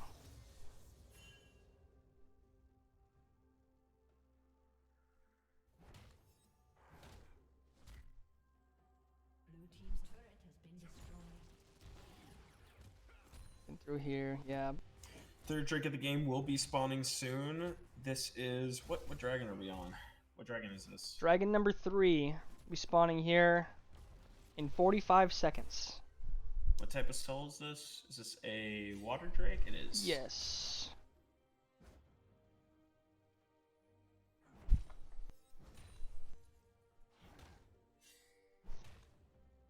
So lots of vision around the map. We have Fiddlesticks topside. He Hey, does Fiddlesticks. show. I don't see how they're going to be able to kill this Malphite. He's pretty tanky. He just opts in to go for the ultimate, hit them both. Gonna Fiddlesticks ult in does place. There we go. Getting some damage out, but he is a tanky rock. Walks right into the meat grinder no. Fiddlesticks. I'm sorry, Ezreal combo. The entirety of the red team is here now just to follow up. Not the Akali entirety, finish but off the majority of them. rock. Now the Akali's No. duking it out and goes down. Absolutely not. I mean, oh god, Nami's gonna walk right into the Elise. Can he get away? Walking right into right into the wallet. Yasuo just whipped it out of his pants, opened up the wallet, and said, "Hop in," and they're gonna forfeit. And that's It gonna looks be like it. We got a surrender vote from That's the gonna blue be it. team, so that means that red team will be moving on to the next. Good game. 16,756 damage coming out from Ezreal. 14,000 from the Malphite.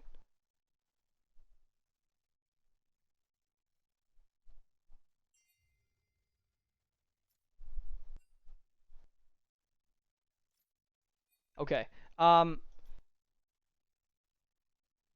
Sure. So they already have the lobby. Do you how are you feeling? Do you want to take a break? Do you need a break? Marcello?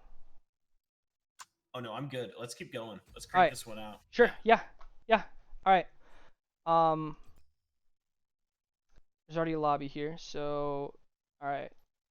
Max. Already in here.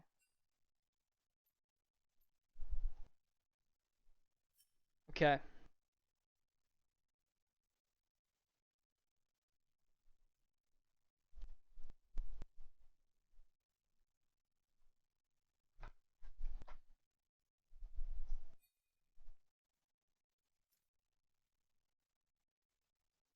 Also, don't. Oh shit, dude.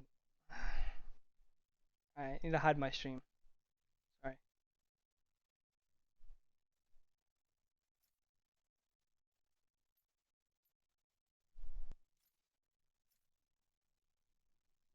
So we were gonna take a break, but I'm gonna power through this. Wasn't too long. So we'll see where we're at after this, and then yeah, I guess revisit the topic. Hold on, let's get some music in here. Did I play this? I did. Did I play this? Okay, here we go. This is a good one.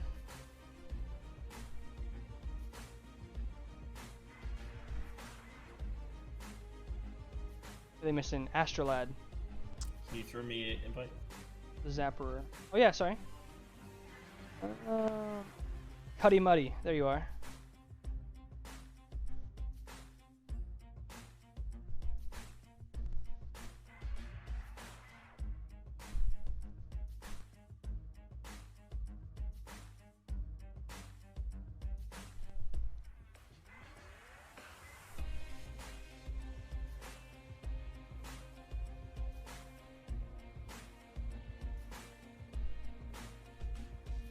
Don't forget to grow up.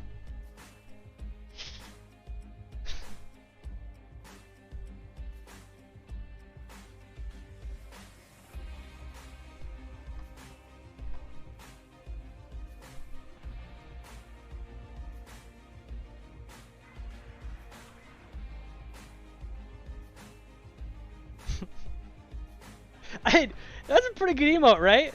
I like my emote. I love It's this decent. It's, so It's good. decent, right? It's so good. Just completely unamused.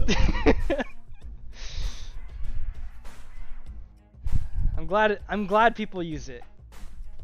Even though I made it like fucking 6 years ago.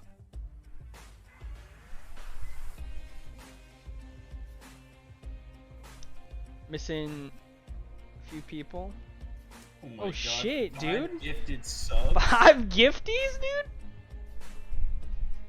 I appreciate you. Who's DeBrink? Are you playing? Are you someone's friend?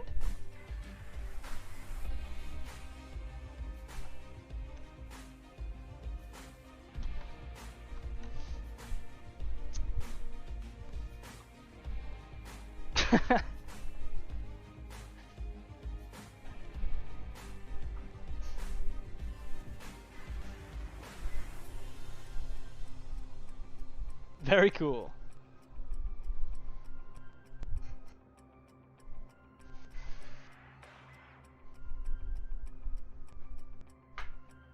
Now I can take this emote with me and use it in other chats.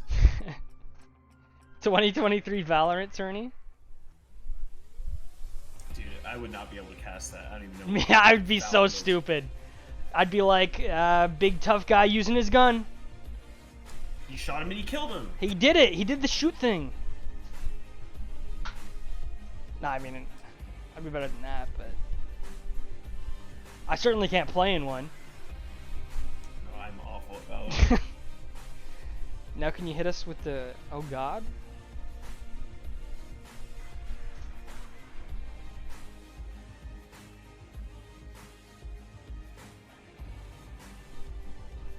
The fucking glasses, dude. Alright, we're just waiting on, looks like couple people, one person from each team is still coming, so. Beck will supply 5 4090s, confirmed in my DMs. Muslim oil money, yalla habibi.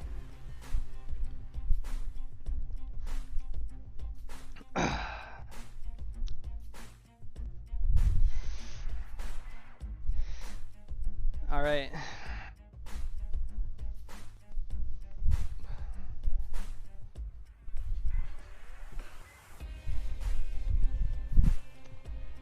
Again, we're waiting for an indeterminate amount of time. Shouldn't be too long for our gamers to return. The Zapper has arrived. Just need one more.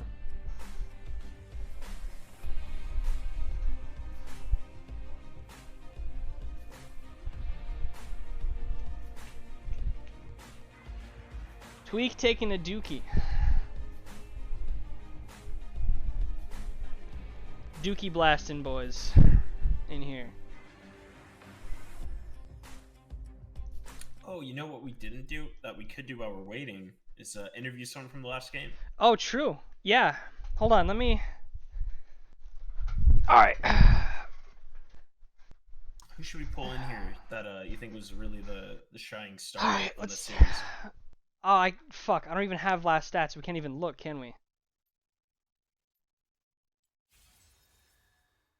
Oh, you know what? I think there's a website you can look at custom game stats. Let me see.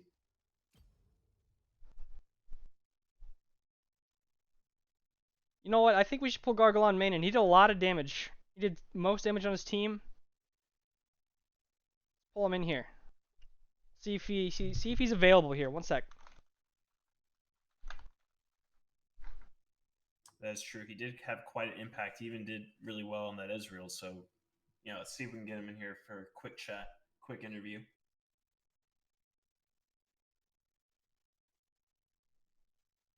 Is he around? Blind man?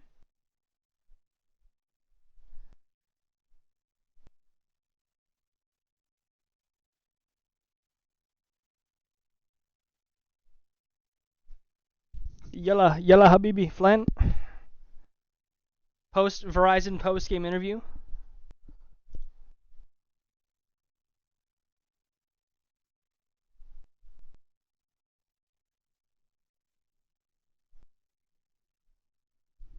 I don't think he's around. Unfortunate. Could get Cruzus. You know what? Let's get Cruises in here. Is Let's Cruzus discuss. around? Let's discuss. Is Cruzus around?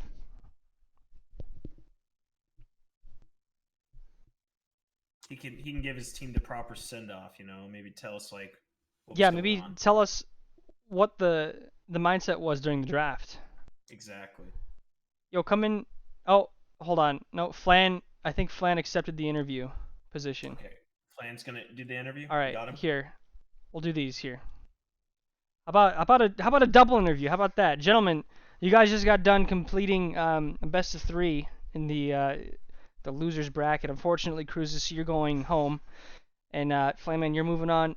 First of all, let me talk to you, Flan. What were you thinking after that draft? Are you speaking more so to game 1's draft or game 2's? Well, specifically after last game, because you had 16,000 damage on Ezreal. Did pretty well. Yeah, I mean, I was thinking that in game 2 we should really open it up and try to have fun. Again, try to leave open the mains, the opposing team. But at the end of the day, we couldn't show too much mercy because this was for my country. We're a team of patriots, Team SEC, and we weren't going to let the Canadians win no matter what. It's spoken like a true American. Red, So white, and blue. yeah, and I saw that you actually swapped roles to ADC from jungle. What was the mindset behind that? Why did you guys decide to do that? Pure disrespect, Private Sleepy. We figured that we were so good that we could play roles that weren't our main roles and still win. That is some I appreciate serious that. BM. Mad respect, you guys pulling that out. Shows All that right. you guys are confident in what you're doing. I want to go to you, Cruises. Now, what was the thought process going into the first game with all the Yordles? You see, sometimes playing these games can be daunting, like mentally and physically. So Mhm. we wanted to kind of put smiles on the viewers by playing cute characters and bring joy and unite the community with Yordle team. We appreciate that. Kind of a unique pick. Lee Sin was open. You decided to go with the Fiddlesticks. Can you tell me why you wanted to go with Fiddle that last game instead of Lee Sin? You see, the way this game was set up, it was Mhm. purely not Valorant to me. So I had to get used to the joystick systems in the game. But to be honest with you, Lee Sin was kind of the president, if you let me honest. Well, Yeah. thank you, Cruises, for that information. I guess before we get into this next series, is there anything you would like to close out with as your team is heading home after that last Yeah, few let's games? hold on. Let's start with Flan. Any closing remarks for the crowd Well, right now? All I have to say is, ultimately, GG to the Canadians, and also to those that we will soon face. Our team is lubed up, and we're ready to rock. That You heard him. first game, we had some jitters. They're gone. So be It's ready. true. Best of one. They just got lucky. That was the warm-up game. And we're warm. We're real warm. Hot. All right. right. And Beck, is there anything you would like to close off with as your team heads home? Well, as Team Canada. wait, wait, I'm sorry. I'm sorry. Hey, what's going on here, man? He was sent home So early. as a Team Canada, we just want to say we let these teams win because of the Christmas holidays. Just cheerful. Ah, So Very benevolent. Yes. Very kind of you. Arkanan Canada. Porus. I All right. wish Thank best you for the Canadians. interview. Yep. Thank you for the interview. Take Cheers. care. Appreciate the words. Easy, guys. Yes. Take it easy, man. All right, into the next one. All right, we're starting the music up again because this is a fucking banger. All right, I truly, wholeheartedly believe Lily will be banned. Both of these teams played it. I don't want to see it. I hope it's banned. I fucking hate that character. I don't like watching it. I don't like playing with it, against it. Yes, both of these teams, as you know, we're in the best of 3 series here for the winners bracket. Both of these teams have brought out the Lily in their best of ones. I expect that we might see those banned because it seems like a power pick for both sides, or maybe they'll leave it open and one of the teams will draft it. Who knows? Mordekaiser, More banned. I think, has been perma-pick banned this entire tournament. Yeah, after that first pick in the best of 1 series, we already see the teams are respecting it. There's that Diana ban. They're respecting, the Yasuo Diana synergy that Trollicious and his team bring out. Mm-hmm.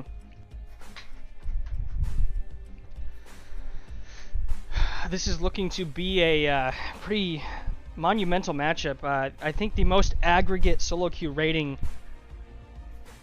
among all 4 teams will be in this game. See how that plays out. A lot of similar playstyles, really aggressive junglers, very aggressive smart mid laners. We have a lot going on, ADCs that know exactly what they need to do in these team fights.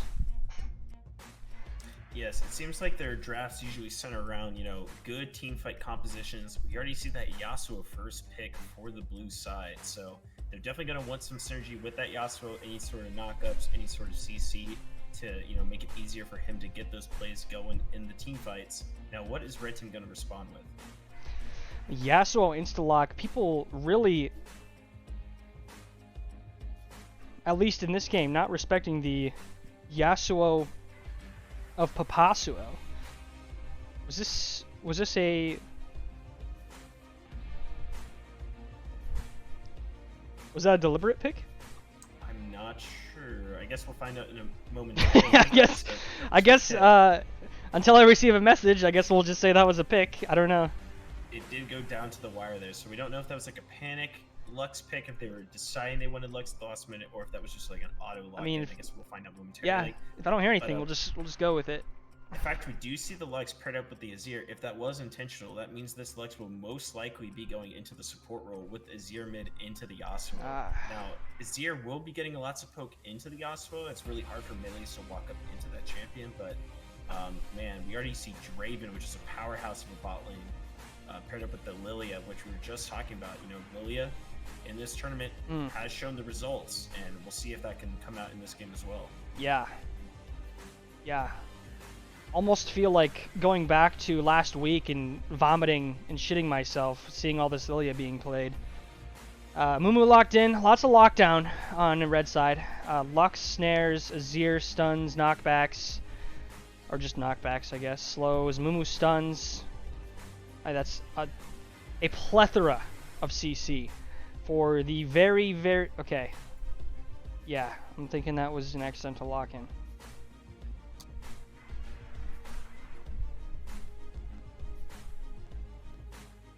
Question mark?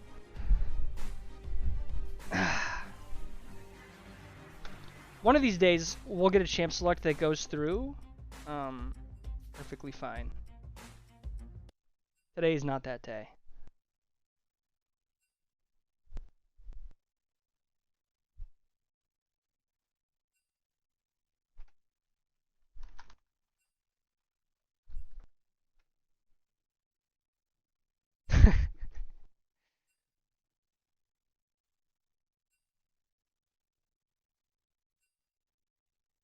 I know we banned Azir. Who? Well, Max needs an invite. Okay. All right.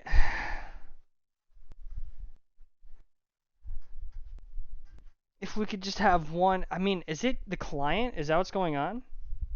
I think we're having some sort of technical difficulties with the client at the moment, which is causing people to lock in champions they don't mean to lock in. This has been incredibly scuffed. But I appreciate everyone hanging out, watching, participating. It's fun. I enjoy this. I hope everyone's having a good time. If you're winning or losing or whatever, I can see some people are having a good time. And that's the kind of vibe I want to keep. I don't want anyone being fucking stupid to each other, mean to each other, bullshit. Just a good time. Exactly. Everyone here is just trying to have fun. Hopefully, ideally, that's what we're trying to do. That's the type of environment we're trying to have in this tournament. So, you know, you can have some fun, try harding, but of course, like, we're not trying to take it too seriously. Just try to have a good time, guys. All right. So Start it it looks up. like we fixed the technical difficulties. We're going to get right back into this draft. Quickly going through the pick band here to get where we were.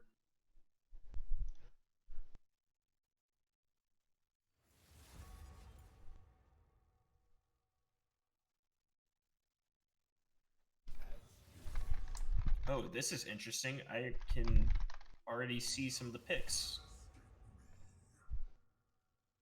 Yeah, what the fuck? Is that happening for you What as the well? fuck? That is strange. What? I've never seen that before. Okay, well, What the fuck? Well, hey, we have a a record of what go, stream it on your stream so Yeah. you can see what's going on. it is. So this is kind of what the last pick band panned out so far, but What the fuck? yeah, it's like already pre-selecting picked- the champions. They picked Lux first, so it was like They bumped him up. I think it's like the person who locked it in Exactly. I think that's what hovers it the is. champion. I don't. Whatever. But all right. Let me start this music again, dude. Dude, I'm gonna go crazy listening to the same soundtrack for 20 minutes. My buddy watching the stream said I'm a little bit quiet. Am I too quiet? I guess I can't tell, but I'll turn you up. All right, here. I'm just gonna get closer. That's to a my little mic. better. Hopefully that'll I'll make turn it you up a better. little bit too. Okay, I don't know how it is. I don't know how loud I am. My music is also playing in the background. Testing. So Yo, chat. Does this sound okay? yeah, I mean you sound louder for sure. All right, cool.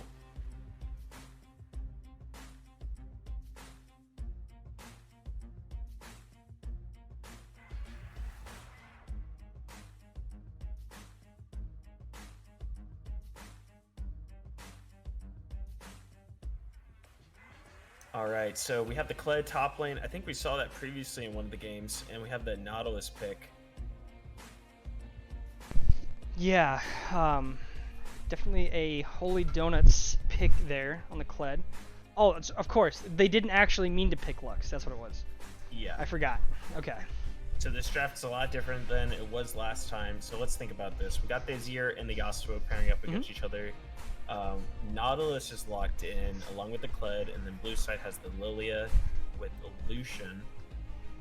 So with Lucian, you probably want an aggressive support or some sort of like enchanter that can pair up well with him. Like just examples would be like maybe Nami, even Lulu, but or Yumi. But you don't want some of those champs into Nautilus. He's really good into those. I could see like a Nami Lucian potentially, or some sort of like heavy CC champion paired up with the Lucian.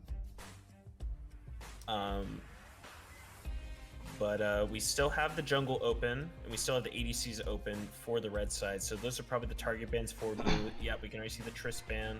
And then red side's banning out the top lanes and a support. Yeah, I would anticipate like maybe a Misfortune ban here, or something along those lines. Maybe a Varus.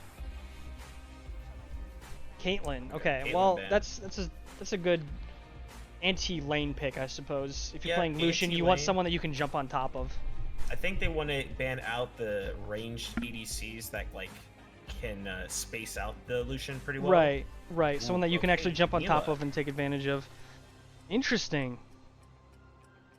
I still don't fucking know what that champion does.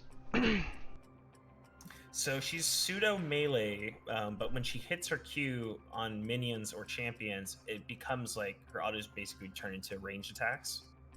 She is very good against low range ADCs that she can Zach. jump on top of and just like unleash her combos. Yeah. I've Yeah, stolen her against ultimate on Braum Sylas a few Lucian. times, so I know she has like an Orianna ult. So this is really interesting. We actually have Xin really good Zhao. synergy here with the knockups. So we have the Zac paired up with the Yasuo for those knockups. We even have the Braum ultimate. Braum obviously good with the Lucian because you can get that passive CC much quicker with the double shot from Lucian. So I think it's actually going to be really hard for Neela and Nautilus to execute what they want if they go in on the Braum and the Lucian. We do have Xin Zhao for the jungle on red side, so probably a lot of early plays, lots of early ganks. He does have setup with his team, so if they can get snowballing before blue can get to their mid-game power spike, I think red will have the advantage there. But, you know, red's comp, super aggressive, lots of CC. And then you have this kind of strange pick with the Azir. Now, Azir's going to be happy. He's the only AP magic damage on his team, but you know, is he going to be able to get to that point where he's being, you know, useful for his team? If he gets jumped on by Zac and ulted by the Yasuo, it's going to be hard for him to do anything. Yeah, for sure. So, we'll wait for spectator delay here. Lots of comfort picks coming through. Zac, so that's going to be a Zac top, it looks like, Yeah, into you know, Kled. I really wonder how that's going to go, because Kled's Q actually counters heal, I believe. Like, it has a built-in Grievous wounds, and obviously Zac wants to heal with his blob, so I don't know if that's going to be a really good matchup for Zac. If it's Lilia top and then Zac jungle, I don't know. I don't see that being very good for Lilia either, just because her range is kind of perfect for what Kled wants to do. So I'm really interested to see what how top's going to go here. For the bot lane, I feel like we're going to see lots of action there. And then mid lane, I don't know. I think it's going to be hard for the Yasuo to do what he wants to do onto the Azir until he's 6, or if he gets some assistance from his jungler. So probably just gonna look to farm up, get his items. Same for the Azir. Wants to farm up, maybe poke out the Yasuo as much as he can. Absolutely. Something funny to kind of mention. There is almost 0 projectiles to block for Yasuo on that team. You have Bear Trap on a rope. Are Nyla's auto attacks considered ranged? No, I don't believe so. Okay. You can block the Xin Zhao long spear thrust, I believe. I could be wrong though. The Wind Wall does stops stop the soldiers? That's true. Yeah, it blocks them back if they try to go through. Okay. Well, you can block Nautilus Hook, which is pretty big. It's pretty big.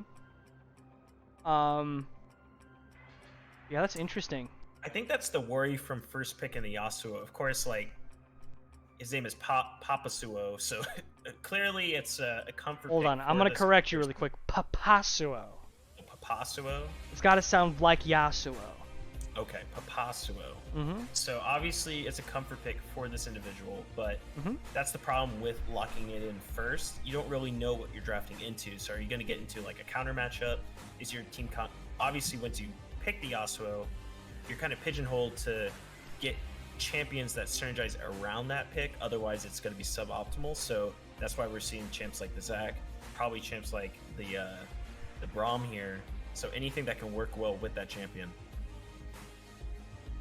So Right. you know what's bizarre is I don't know if is it Avacor? Is that how you say that? Mhm.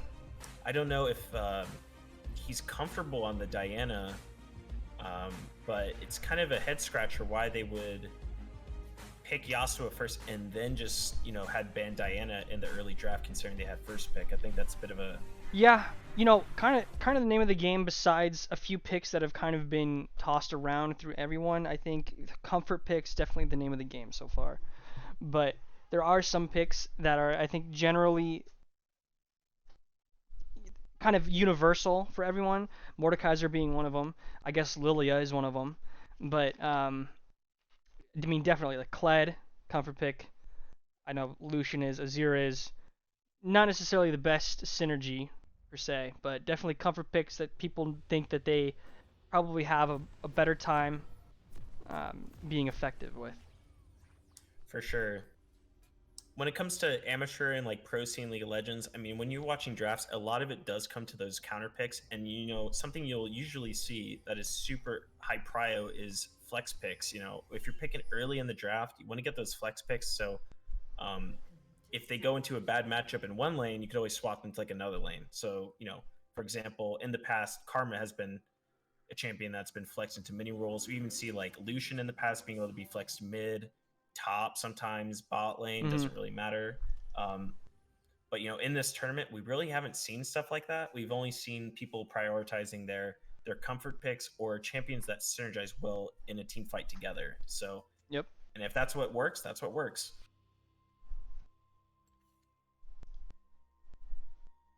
Turn my sound up a little bit. Minions have spawned. All right. Once again, nothing crazy happening here. Both teams setting up line of scrimmage, watching all the entrances to their jungle. Yeah, that's something I thought we would see more in this tournament is maybe some cheesy invades going on or really fast action. We do see it in the lane phase, but so far we haven't really seen a lot of skirmishes in the jungles. Yeah.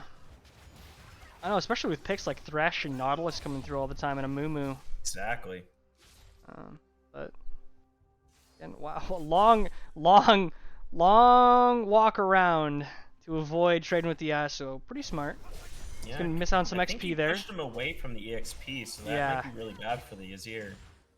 Maybe a Right. slight EXP disadvantage as Smart. they hit the early level 2. Smart not trading, bad in terms of losing out some golden XP, which could come back to haunt him later on, maybe when they hit level 2.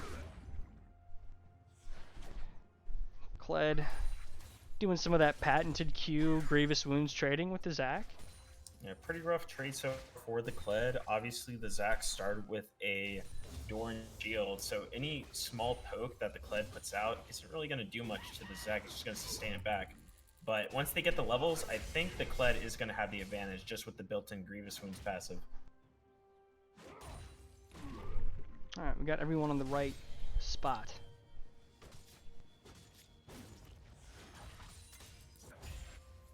Catching here, a little cheeky level 3 gank. Kind of the usual, par for the course for Trollolicious. He's going to be ganking here. Flash used by one, followed We're gonna by see a double another. flash here. Perfect hook onto the Lucian. He's going to go down. Is not going to get stunned in turret range. Did not have his passive, but Lilia's here to follow up. He's going to get exhausted, but he's already flashed. He could be killed here. He's going to go in. He's going to get killed. Oh, So no. a disaster. Level 1 for bottom lane. Absolute blunder for the blue side there. They had to burn both flashes, but the Nautilus really smartly held onto the hook for that follow-up once they burned the flashes. Takes out the ADC. He's going to be missing this wave. And then, you know, Lilia wanted to clean up the kill, make it not so bad, but then ends up not being able to secure it. Gets wiped up. Classic walk of shame after a failed gank or re-gank. Death. Dying before minute number 4 as a jungler feels pretty bad, but not going to be losing out too much. In fact, enemy jungler hasn't even left base yet, so probably not bold enough to go check. But Lily will be able to take her own jungle. Not too much to worry about. Mid So lane. Zach here, you probably want to do a quick reset because the wave is crashing. But looks like he's going to opt to stay. Maybe get one more wave in and then look to back after once he gets more gold. Yasuo is going in onto the Azir, getting some poke out. Probably going to get the knock-up too. Azir has to back out to safety. Is that going in? Zach Looking for a to go trade in, get here. some damage out. Okay. Yasuo Yasuo be getting ganked. going off the Hits deep the end turret, here. does a lot of damage. Will Tries to he kill levels him. up? Will he die to the ignite? No, he does not. Bottom lane's dead again. So once Azir- again, Azir tragedy. eliminated about 30 HP. There's a big battle bot lane right now. Both of the bot laners going to go down here. Red side getting 2 kills. Oh, a disaster once again. Across the board. A little bit too aggressive mid. Levels up from a minion dying. Gets the health to not die to ignite. It's a tilter. And already a 3,000 gold lead for red side. This is kind of the dream scenario for Red that I was talking about. Like, their early game comp is super aggressive with the champions they have locked in. Meanwhile, blue side, I mean, they have fantastic team fight, but if they get snuffed out in this early game, it's going to be really hard for them to even be able to make it to that mid game point. Alright, Yasuo, ever the aggressive. Try to see if he can get some damage off here. Taking a lot of damage back, and he's right in here for a gank again. He's gonna go down again. Flashes the mastery before going down, but just feeding gold over.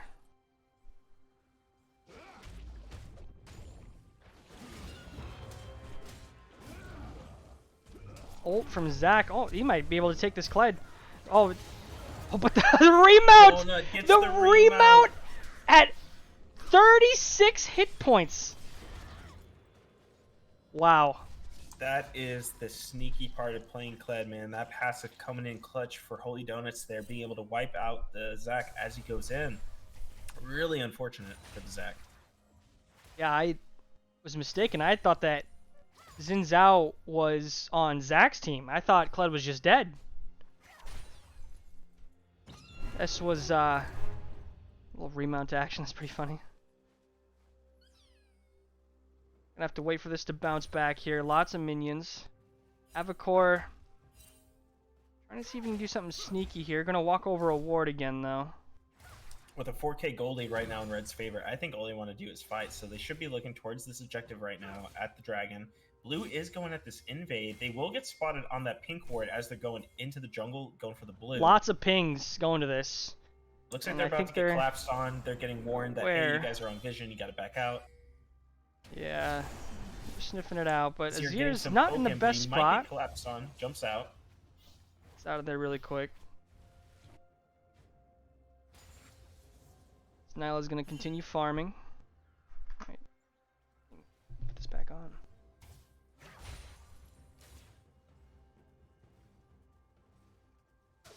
So Zinzao just going to clear his jungle. Lilia will go back into hers, clear her bot side as it comes up. A bit of a battle on this top side right now. Yeah, Zac has no passive. He needs to be careful. He could be run down by Kled. Might not even need it. This is what I mean. Look, that anti-heal passive he's got there, the Grievous just built in. Even if Zac Right picks down up his bottom as blobs, it's well, just gonna lower but- the CD, that's it. He gets hit by another one. Oh, He's he gonna be able to- canceled his Canceled it. E! Well, I mean, nothing going well this game. Just a tragedy. Yeah, it's just snowballing out of control. So at this point, if you're blue, you just need to play safe. You need to give objectives. And now that Braum is getting CC'd, he might go down too. Tries to get out. He's going to get exhausted. The Braum passive stacked up. But, yeah, I mean, like you said, they just want to fight, fight, fight. They're trying to do this objective. They don't even know what's going on. So they know now. Level 6 versus level 6. I think It blue can just happen. needs to surrender this at the point. The dragon's already down. You guys just need to back out. Don't want to get fought by the whole bot team, or the bot side, the red side. Yeah, walking onto a ward there. Now he's going to flash over. Oh my, how did that blast cone interaction work? All right, some fancy footwork from Lilia, able to escape there with What the clinch in and the protection. See how hell? close that was. The Nyla dashed as the blast cone was getting hit, so she did not get touched by the blast cone at all. And he escapes with his life. That, I mean, whew. Go buy a lottery ticket after that one. Trollicious dancing on a blue ward, so they know he's bot side. Looks like Zac is giving up on the top lane. He's going to be roaming mid, maybe looking for a play with Yasuo. This is the perfect thing they want to do, get the knock up so Yasuo can actually do something with his ultimate, but unfortunately... misses the Instead, engage. just comes and taxes a few minions and says, you know what, I'll see you later. I have junglers in my games who do the exact same thing, so I know that feeling. I have junglers playing in this game who does the same exact thing to me, so I know what that's like. Well, trying to take Neela's some taking a here. quick trade, but maybe Neela too getting the much dodge damage. off. Inside the turret range, though. The stun goes off, trying to use the Lucian ult, but just makes it out alive so close. A little bit of a blunder walking into turret range, but I have no fucking clue what Nyla does. She's got Jax dodge, she has Orianna ults. I don't fucking know. It looks like the jitters are getting to this blue team here. They definitely could have secured that kill. Obviously, Neela has that anti-auto attack passive. That's what kept him alive and delayed the Braum passive from proccing onto the Neela. But, man, that should have been a free kill. And Lucian taking that turret really made it way closer than it should have been. That was very close there. A lot of things are going to want back this game. A lot of it stemming from bot lane fights. Kled. Got another battle in this top side Yeah, here. Kled. I mean, just knocking on this Zac. Zac forced to use the ultimate to disengage. They're probably just going to wait for the wave to crash to get the turret. Meanwhile, bot lane, the wave's pushed into the red, so they're going to be bouncing it back towards blue. And at mid lane, looks like Yasuo will be backing for a reset, probably going to get an item. Kled's not even They're concerned down on about this top. lane. Kled says, you know what, I'm going to buy tabbies so that I have to worry even less about other people because I don't even care about my lane opponent. Well, considering that the Zac here isn't going for like an AP user build, at least not in the currently, not a lot of damage he has to worry about, so he can definitely go for those ninja tabbies.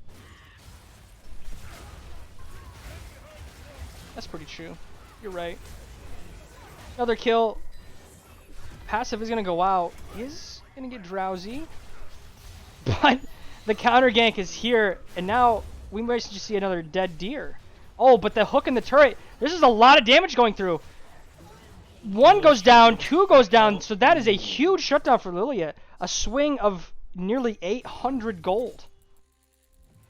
Lots of gold going into the pocket of the Lily there, able to get a couple more items that will help out his team, but... Okay, are we going to get the knock-up here? Okay. Well, we stopped him from running away. Did get the ult. He's going to be dismounted. No, not quite. He's going to have flash, and he's going to be just fine. I think Oh, you but just he give up fancies on his this. chances. He's not going to be able to get it. Oh, no, again. no. They said I'm not done. Okay, he is going to get shut down. They do get the kill, but they're going to lose so many plates mid lane. Definitely not worth it. I mean, you could see the desperation. Nautilus from coming to the blue clean team. up. I don't think he's gonna have enough to finish off the Zac. Well, he stops his E. If he's able to stop the jump with the hook, he probably could kill He the did it Zac. once. See Can he what do it happens. again? He's gonna get to the blast cone. I'm just gonna pull him out now, but he's right into the waiting arms of Xin Zhao, an even better benefactor of the gold. And then meanwhile, bot lane Neela just completely dabbing on this Lucian, just like, hey, you want to fight me? Good. I have 5 kills. I got my mythic. You don't have your mythic. Let's go to town. And then, yep, Lucian just getting cleaned up. I thought they changed the name to Sunfire Cape. It's still Sunfire Aegis. Shit.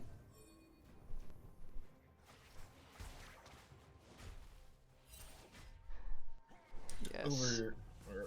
Under 10k gold lead right now for the red side, but still a massive gold lead. We got a fight in the mid lane. Knockup goes Oh, onto this the could Azir, be gets it. hit This could by be the shut down on CC. Azir. has to push to But the they're back. here. Nautilus all comes Azir through. That's a lot of pull up, knockup. Lots of CC, stunning Lots of Yasuo. CC. They can't do anything. I mean, just absolutely monumental amounts of CC. They get pushed back. Xin Zhao comes in with his knockaway ultimates, knockups, slows. Nautilus comes in. He's got ultimates, he's got hooks, he's got snares. There's so much and very little reliable CC on the side of blue team. Yeah, you can just see that the blue team, they're just acting out of desperation at this point, trying to do what they can to swing the goal lead a little bit in their favor with any advantage they can get. Obviously, with the item disparity, there's no way they're going to really, like, get these kills the way they're doing it right now. I think the best strategy is just, hey guys, we need to farm up. We can't be going for these fights right now, especially with all our objectives, all our turrets still currently on the map. So I'm surprised that, you know, they're taking fights like those, even as close as they are. It's obviously not optimal to be doing that.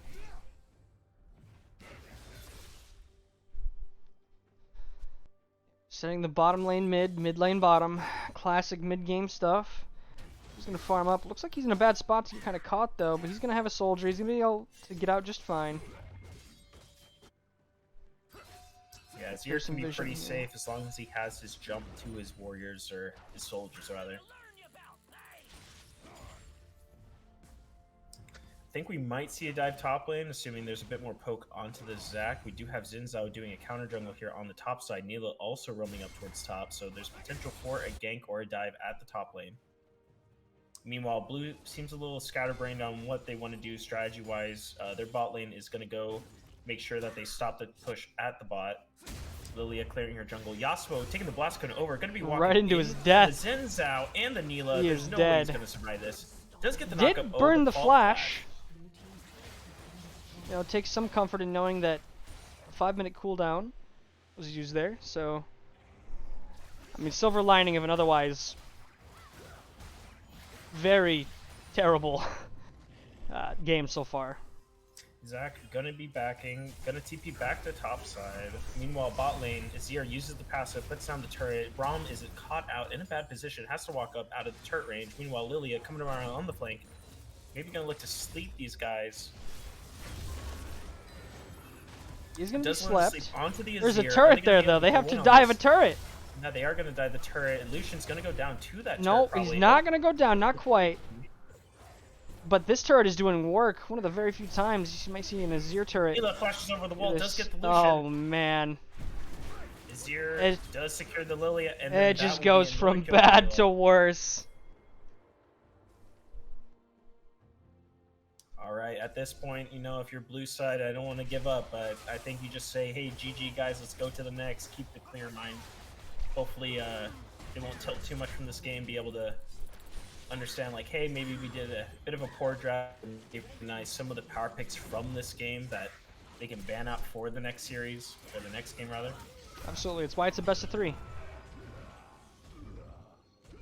Zac having to ult to disengage from that fight.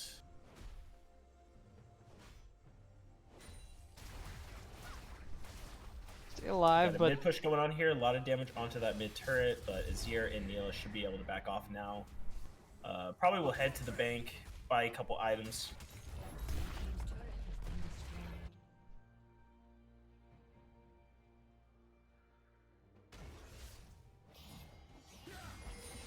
Actually, looks like Neil will be rotating to the top side with the Kled and the Zinzao. They're going to be going for a quick fight here. Yasuo going in, looking for a fight, gets knocked up.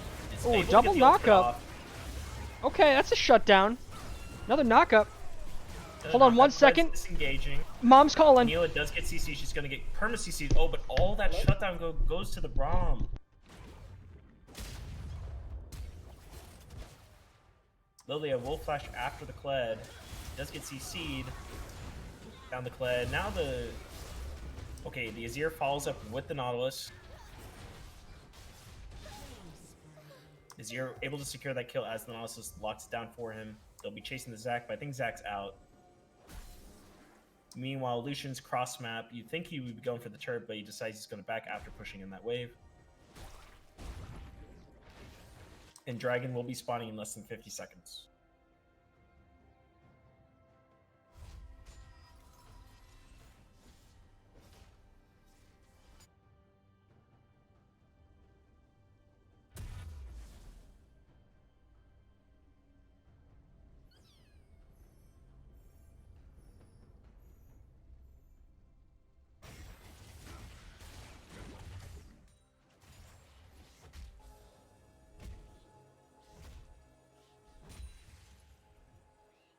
Blue side securing some vision for themselves. So red is already here prepped at the dragon. I don't see a way for them to really enter this. Yasuo has to walk all the way over. He's not with his team. TP coming out from the Kled. He's going to be joining his team. There's a big team fight going on. Zac taking a lot of damage. Neil gets a 4-man ult.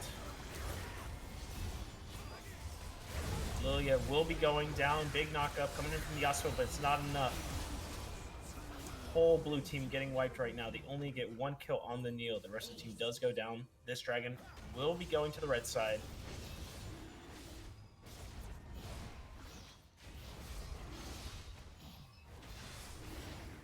Nick, are you there? Hello?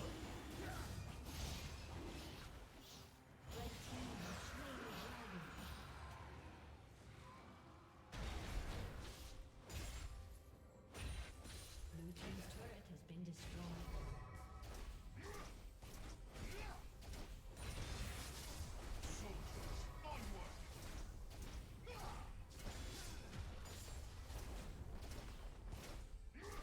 Blue team's turret has been destroyed. Red side able to push in several objectives, get tons of gold. Sorry about that. All good. 14k gold lead right now for the red side. They're on Soul Point. Baron has spawned, so they'll be getting vision towards that top side, probably looking for that objective, looking to close out this game. Yeah. You know, a few good shutdowns, but I mean, the wall is just too big. They're just running right at him, killing right at him. Yasuo walking forward. Max, ever the aggressive one, just walks into his death. I mean, he could be down here. He does have flash. Maybe gets away here. Still gonna go down. Flashes and goes down. Zac is gonna get killed. Dies to the final tick of Ignite from the Yasuo. Maybe a little bit of life breathed into this game. If they can stop this soul stacking from happening. For the 3 minutes. Probably a tall task, but see what happens here. Nyla getting a little antsy here. Gonna be put to sleep, but she has allies waiting in the wings. Really in a bad spot. Actually, probably gonna go down here. Completely caught out. I don't think there's any escape there. Azir goes in, gets a lot of poke onto that Yasuo. It's gonna probably force him back.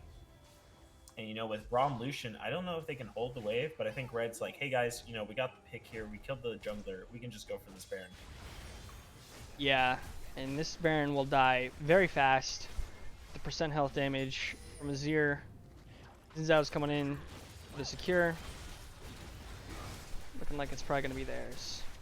Barring a disconnect or a Zac miracle. Blue team is trying to show up to contest this Baron. I think they just want to, you know, look for some sort of fight. But obviously, how fast it's going down, having no jungler, there's no way they can even go for a steal. Yeah.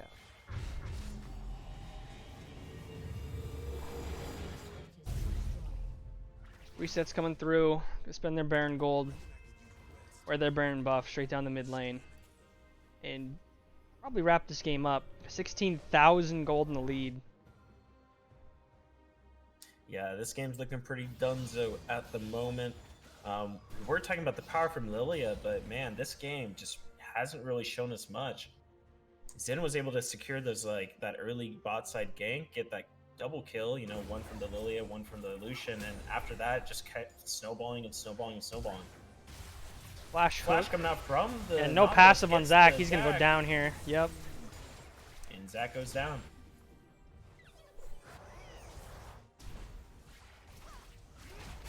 Oh. So Max wanted to do a little 1v2 here. Not gonna be able to do it. So bit of a blunder. He did take 2 people down with him while his team's pushing mid, so Yeah, he did stall for time there, you know, so his team can get the objectives. But, you know, I think it was a bit of a for fun moment for him, just going for that double 2v1. yeah, absolutely. Lilia Able to get finishing the Jack inhib? show here. Azir just doing a bit of poke. Kled's getting in the top lane, pushing that in, so I think they're going to transition to top side. Oh, they're gonna get the- Almost proc the Oh! Braum passive there. Oh, flashed Azir for it, but actually now mi- does oh, get the yes, knock gets up. knocked up. But the Azir ult is going to deny anything coming forward, including the Zac. They're going to pull him in. He's going to kill everyone. I mean, every single opportunity has just been squashed. So close, so many dives, living with so few hit points. Just frustration. Doesn't look like the game's done yet, but man, it is on the cusp of being over at this point.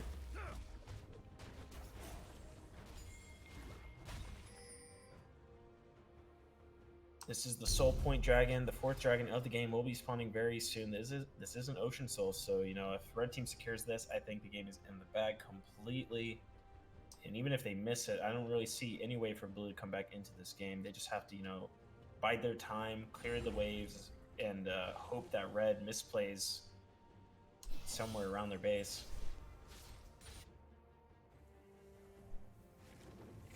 Looks like Lily and Yasuo will be going through their jungle, trying to make sure that Red does not secure the soul, but Lily gets knocked up by the Nautilus, they back out, and they go, okay, we just have to give it. Yeah, Baron buff, Ocean Soul. This game is looking just about closed. Yeah, with the mid and the top already open, Super's running it down the lanes. It looks like Red will be going towards the bot side to open up the remaining parts of the base. Azir does back, but he has TP. Zen also opts for it back, so he won't be able to join his team for quite a while. So if there's any opportunity to fight, now is the time. But Red team respecting, making sure not to overstep themselves. Yeah, 18,000 gold deficit. I mean, very much an insurmountable amount. I think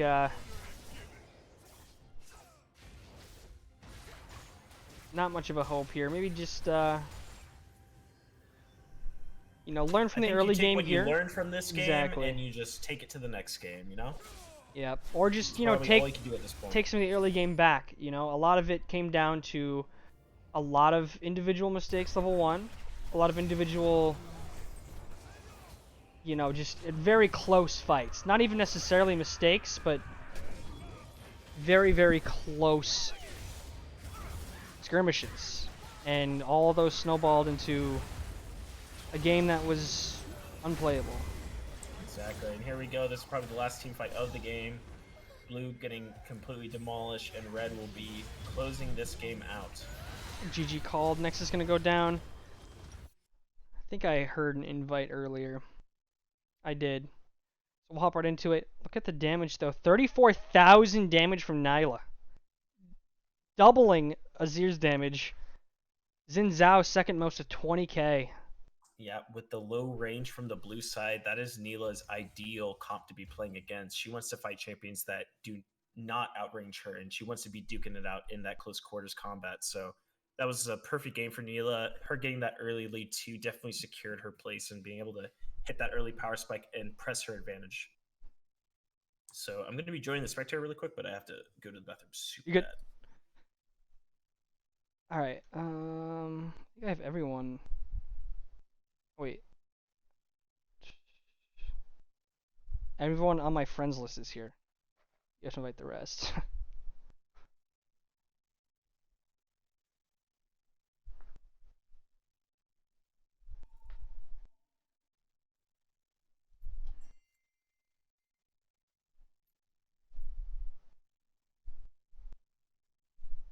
Oh, wait, Austin.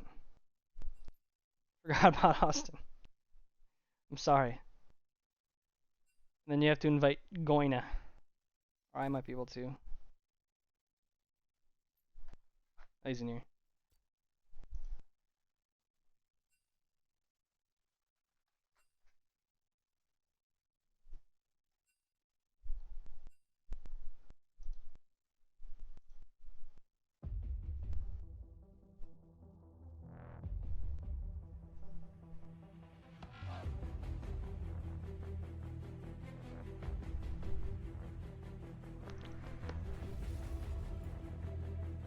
Okay.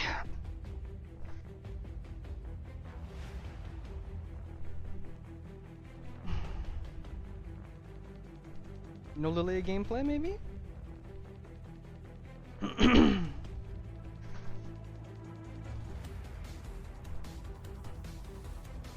No Kale gameplay. Or John. Shambles. Kassadin permaban. Mordekaiser permaban.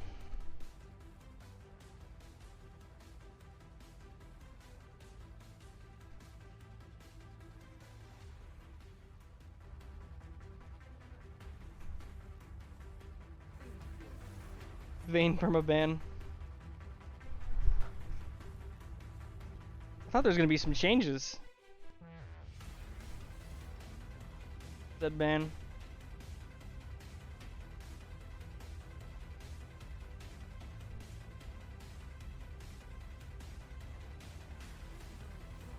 Diana permaban.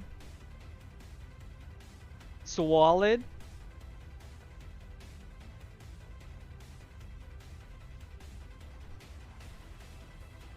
Nyla again. What's the answer to Nyla?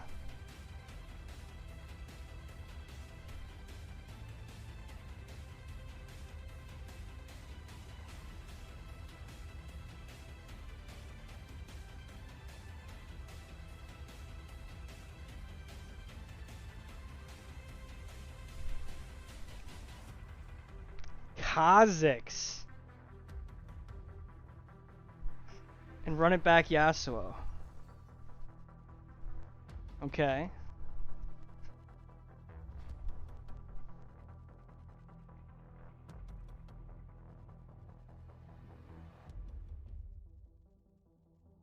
Where's your magic damage gonna come from though? Yone?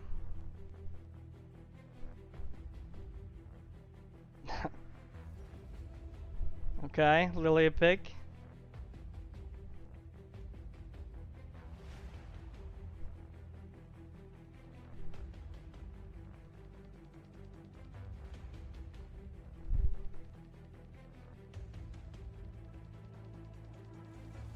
Yone pick anyways, okay.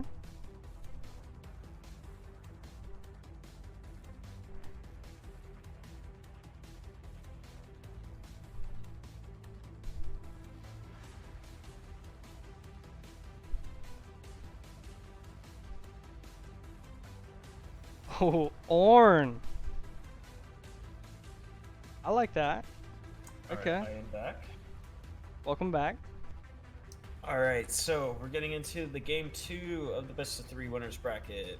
We see another Neela pick. A little bit of a mix-up from Holy Donuts. He's not going with this Kled. Looks like they're going with the Yone, but maybe this is going mid, not top lane. And then they're opting to yoink away the Lilia from red side. So Avacori not going to get his coveted Lilia, but he is going with the Kha'Zix. And they actually steal away the Yasuo, or actually no, Papasuo is over on that side, right? So Yep. he's getting his comfort again. Yep. And they have an Ornn, you know. Ornn does provide that long-range knockup with his ultimate, but Mm-hmm. I feel like they're going to want a little bit more synergy with that Yasuo, and they need some magic damage on their team right now because it's definitely AD heavy up currently.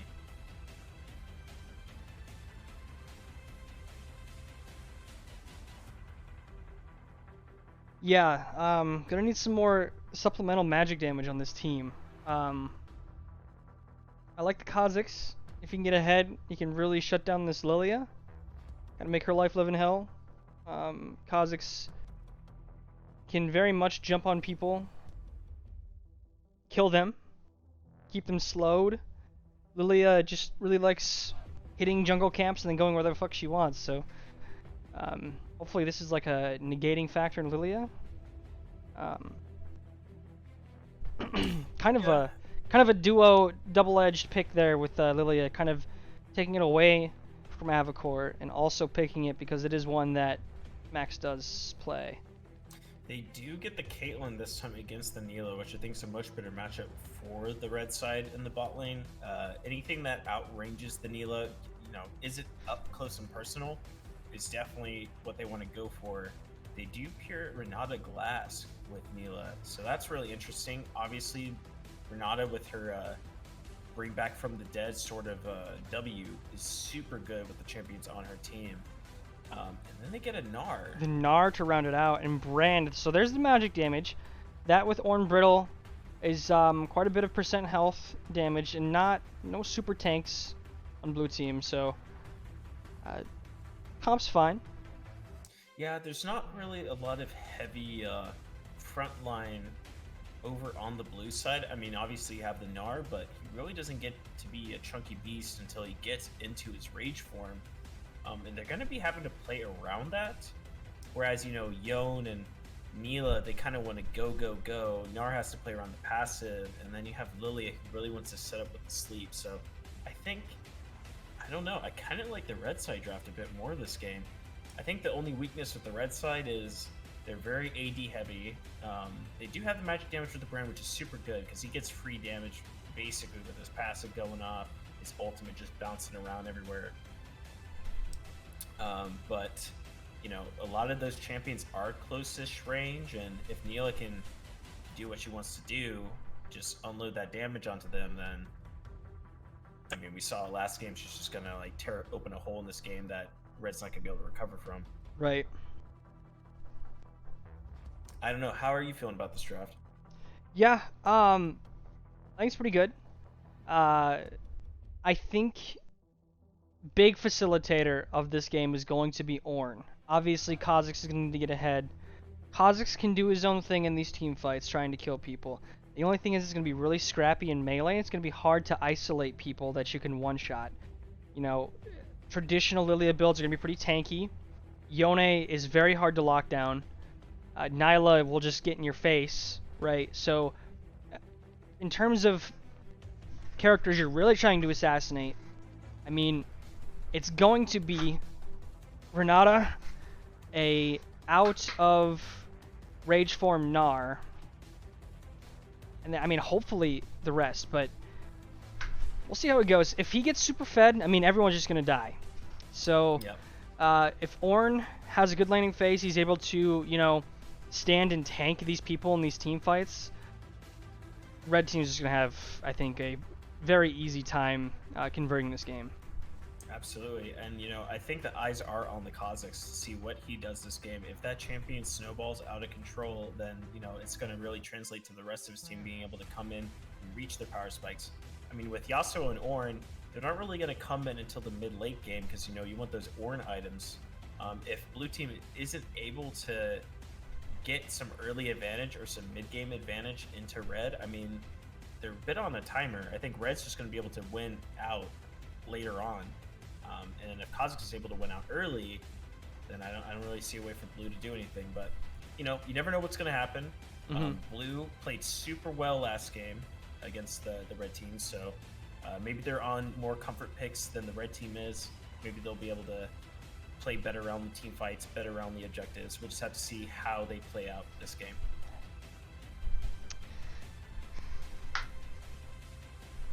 30 more seconds here till we get loaded in. But yes, the Yone is going to be, I believe, the centerpiece of blue team for sure. Lilia landing big sleeps will be the go-to for team fights. Maybe trying to set up some big Gnar ultimates. But the Yone being able to individually perform, I think, is very important for the success of blue.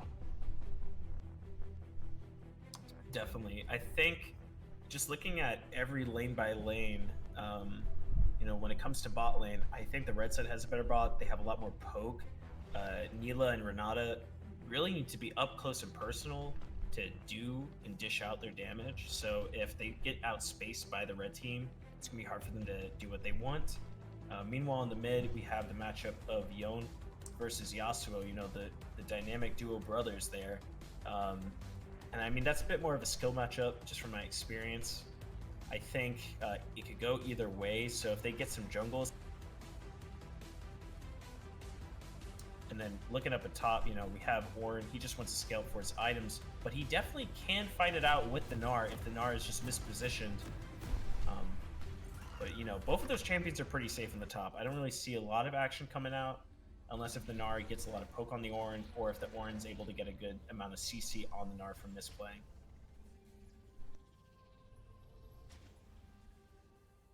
Alright, hopping into it here. You know the drill, everyone cover an entrance. No invading. No fighting. Yeah, lots of respect in these early games we've seen so far. Not really any invades coming out. People just going, hey, let's put down the wards in the river. Let's just sit near the entrances, make sure we're not getting invaded. And then, we see a pretty standard early game. Junglers just clearing their stuff. Maybe going for an early gank if they see some potential somewhere. Or maybe we'll see like the bot lane duking it out if they have some CC or engage. So, yeah, but nothing really happening with these invades early on. Just getting some vision, making sure nothing funny's going on.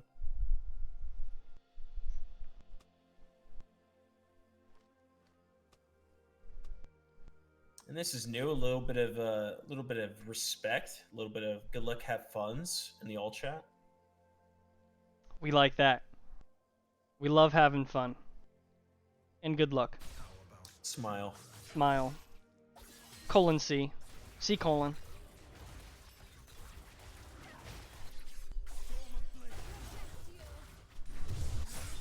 Bot side start from both junglers.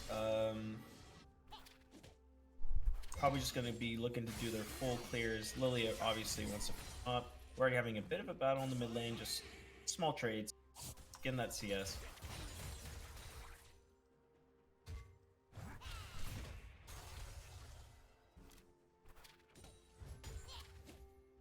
Yep.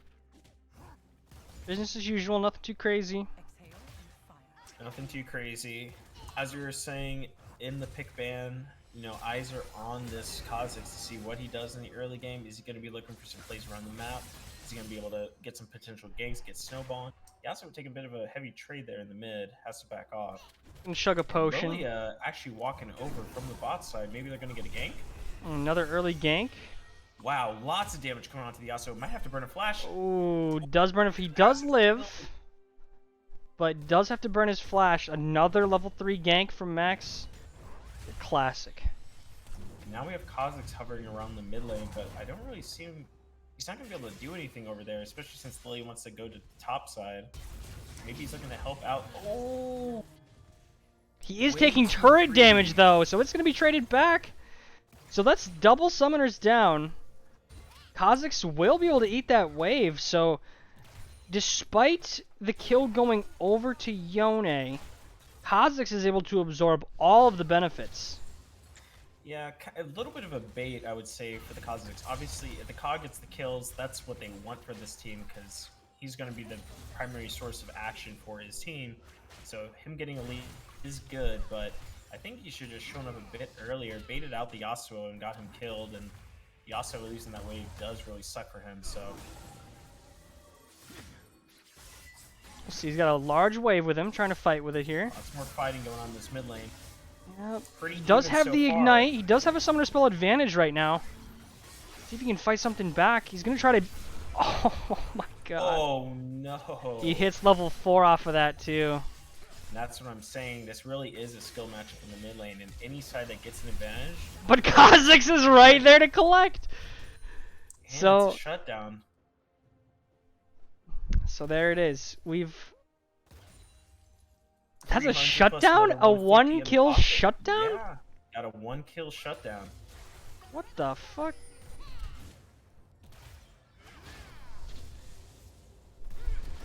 Ka loses the top side skull, but gets the bot side skull. Already has 2 kills, about even in the farm with the Lilia. Meanwhile, top lane, massive CS difference right now. Good knockup coming out from the Ornn. But not going to be able to get the kill. More fights in the mid lane. Yeah.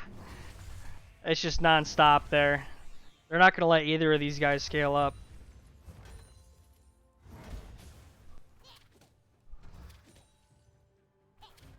Gnar taking quite a bit of damage. She is a cooldown champion. Gonna try to heal up, hitting those minions. Yeah, just trying to secure their CS. Mid lane is a struggle bus for this Yasuo. He's just so far behind. As soon as this Yone hits 6, I know it's just going to be a steamroll in that mid lane. Unless if he can get some assistance from the jungle. I feel like Avacor needs to keep an eye on mid. Make sure that this Yasuo doesn't fall too far behind. Might. He is going to be walking over a ward, though. Should be able to... Yeah, he's aware that it's warded, so he's going to take it back here.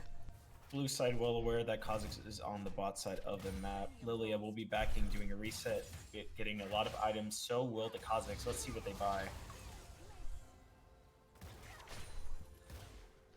Going Kha'Zix is Ravenous. looking towards the Ravenous Mhm. Hydra, and the Lilia looks like going double amp tome. I would say maybe one of these working junglers has a towards- bit more gold than the other. Absolutely. I'm guessing Lilia is going to be going towards the Leandri's Torment first. Ooh, Red's not seeing this. Only level 5 Yone. Only 5. Does have Ignite though. Does get the flash, Bit of but hope. safe for now in bottom lane. Yasuo does get the push and actually gets the level advantage for that roam. Yeah, Yone I think that was a bit should of come a back. bit of a miss roam from the Yone. There's I not wonder really how any way to close secure Yone these is kills. to level 6. He's extremely close. I think he was maybe planning on hitting level 6 from minions dying while he was ganking. And then secure those kills. But anyways, He is Yasuo, 6 now. a little bit of breathing room in this game. Getting his Berserker Greaves.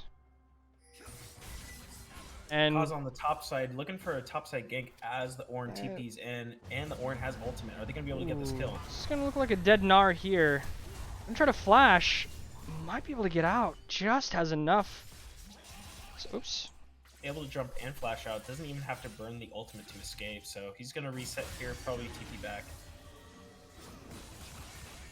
Meanwhile, a little bit of fights in the mid lane. You know, pushing in the wave. Lilia's on the dragon because they know Kha'Zix is top, so they'll be able to secure that objective. And it is a Windrake. A little bit extra movement speed. Lilia's best friend. And now Lily's going to be going for a blue, bot side invade, it looks like. Nope, he's going to be walking towards mid with the Renata. Throwing out the bowling ball, it misses. And Trying to it's a pull something 3v2 out. in the He's mid. gonna be Double Slate drowsy. coming out. And a double knockup. Oh no, there's a Wow. shutdown there. Gonna try to get one back if he can. No, but they Has have to the Renata fight. passive. Are they Gets gonna the be able to ult work? off. Not probably gonna get a whole lot here, but does at least get one back, and that does go over to Renata. So I think Surprised that went salvaging as well as it did. right, salvaging a little bit from an otherwise absolutely disaster for red side. Yeah, the blue team layered their CC almost perfectly for that fight, so I'm surprised they were able to get a kill. It's good that Yasuo could get something from that, and then his kill didn't go over to the Yone, being able to get the kill to the Renata instead. Now we're having a fight in the bot side, lots of CC going on. Ult Nilo, goes out, lots of Ignite is damage. down, lots of burn damage. Is she gonna go down? Not quite. The ult's gonna hit Renata. And escape with 100 hit points, so That's going to force the blue side to have to back off here. Now red's going to be able to press their advantage, maybe get a plating. Yeah, night and day difference in this bot lane, though. We have a 15 CS advantage for red side, Yeah. compared to what felt like a 15 kill advantage last game for blue You side. can just see how the distance and their auto attacks matter in this bot matchup. The fact that the blue side is so short range makes it really difficult for them to do anything or even catch Fucking- the CS. Wind avatars fighting each other in the mid lane. Yes.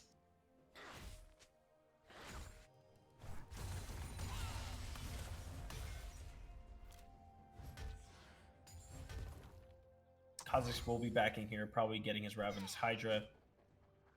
And he will be. And then most likely heading towards the top side of his map as all those objectives or all those camps are up. Lilia is heading towards the Rift Herald. Should be starting up, maybe soloing it. Yeah, gonna be taking another objective off the map. Now, will Avacor be able to snuff this out, or is he just going to go straight to red buff? Let's It's see. looking like he's gonna take his red. I don't think he's gonna be aware of this until it's too late.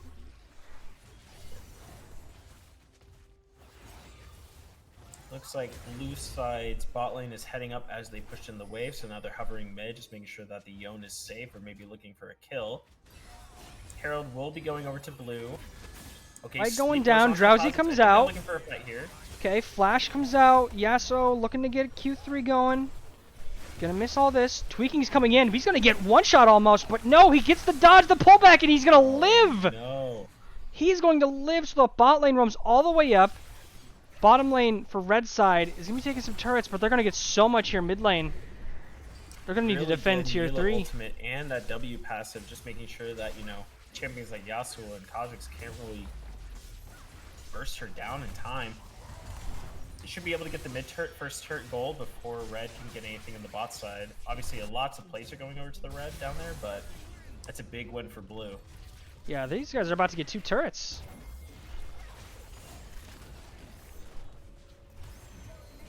Side's better of it.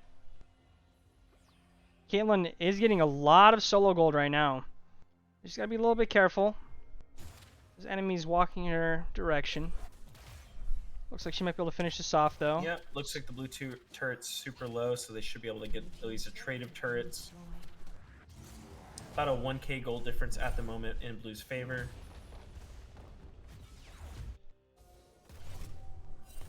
See, Caitlyn's sitting on 1,400 gold. It's nice to see that the game is a bit closer than it was in game 1. But now that we have this dragon coming up, I wonder what's going to happen here. Okay, Yone going in, jumping onto the brand. Does he have the damage? Looks Oh, like he's lots getting of damage. traps going off. Is he gonna die to the burn? Not quite. Caitlyn, ultimate, can she get in range? She She's cannot looking see for him. Now she's overextended. She flashes, she gets it. Is she gonna him. be able to get it? She gets the kill. Flashes over the wall to get in vision. But now she's gotta run. Lydia's coming. Gotta block for the Brand. Brand's gotta get out of the way. He's gonna get killed.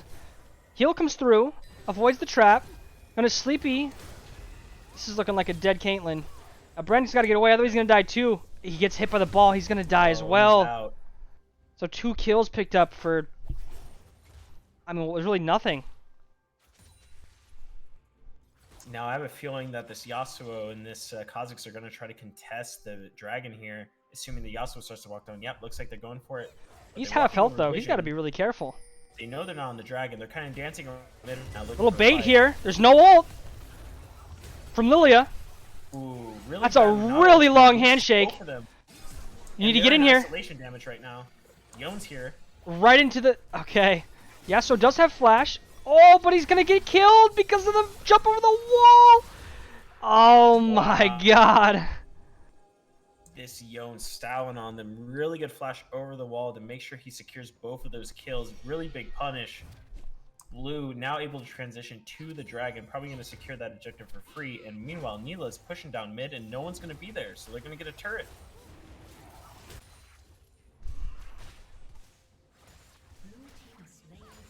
Gale Force completed for Nyla. Kraken Slayer for Caitlyn. He's still collecting farm. Still sitting pretty. Is it 20 Neela or CS lead. Nyla? I don't know. It's kind of like how people say Veigar or Vigar. Yeah. Can never figure it out. think I say both, to be honest. Yeah, I think I am doing the same thing. Ornn also sitting with a 20 CS lead. We're going to see if these past 14 minutes, now that teleport's unlocked, we're going to see if people are going to be right into the handshake. He's going to get... too deep here for this Neela. Now he's going to be punished, taken out. Good Is- flash from the Neela, but It's going to lots be a of kill, damage, and we'll turned be back going for down Brand. ultimate. Nyla tries to flash forward, goes down anyways. Brand is going to pay for it with his life. Kha'Zix is coming in, trying to clean up some more. Keyleth's going to come through, is going to land, but just not enough damage on Renata. They're getting a little close. Could be slept by Lilia here. Looks like Max Is going to be slept. Kha'Zix has to play keep away. Follow up with him. This is super greedy. Lots of damage coming through, and he's actually going to go down. That's a big shutdown for Kha'Zix.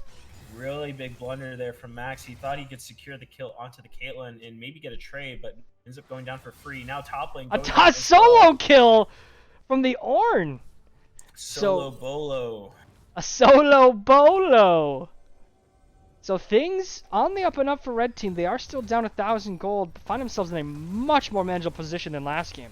Yeah, they're definitely making a bit of a comeback. You know, they're not going out for the count. We're like, hey guys, we had a rough first game, but let's at least, make it competitive for this next one. And they're definitely working hard here. Their comp seems to be translating a lot better into this mid game. So it's just interesting to see, with 2 dragons already going to the blue side, are they going to be able to contest the next one, make sure they're not on soul point? I'm gonna back here. Let's see how much gold Caitlyn has. Backing on 800. Maybe picks up a couple daggers, maybe a crit cloak. Gonna pick up the Kerchies shard. Yes, the searchy churchy shard.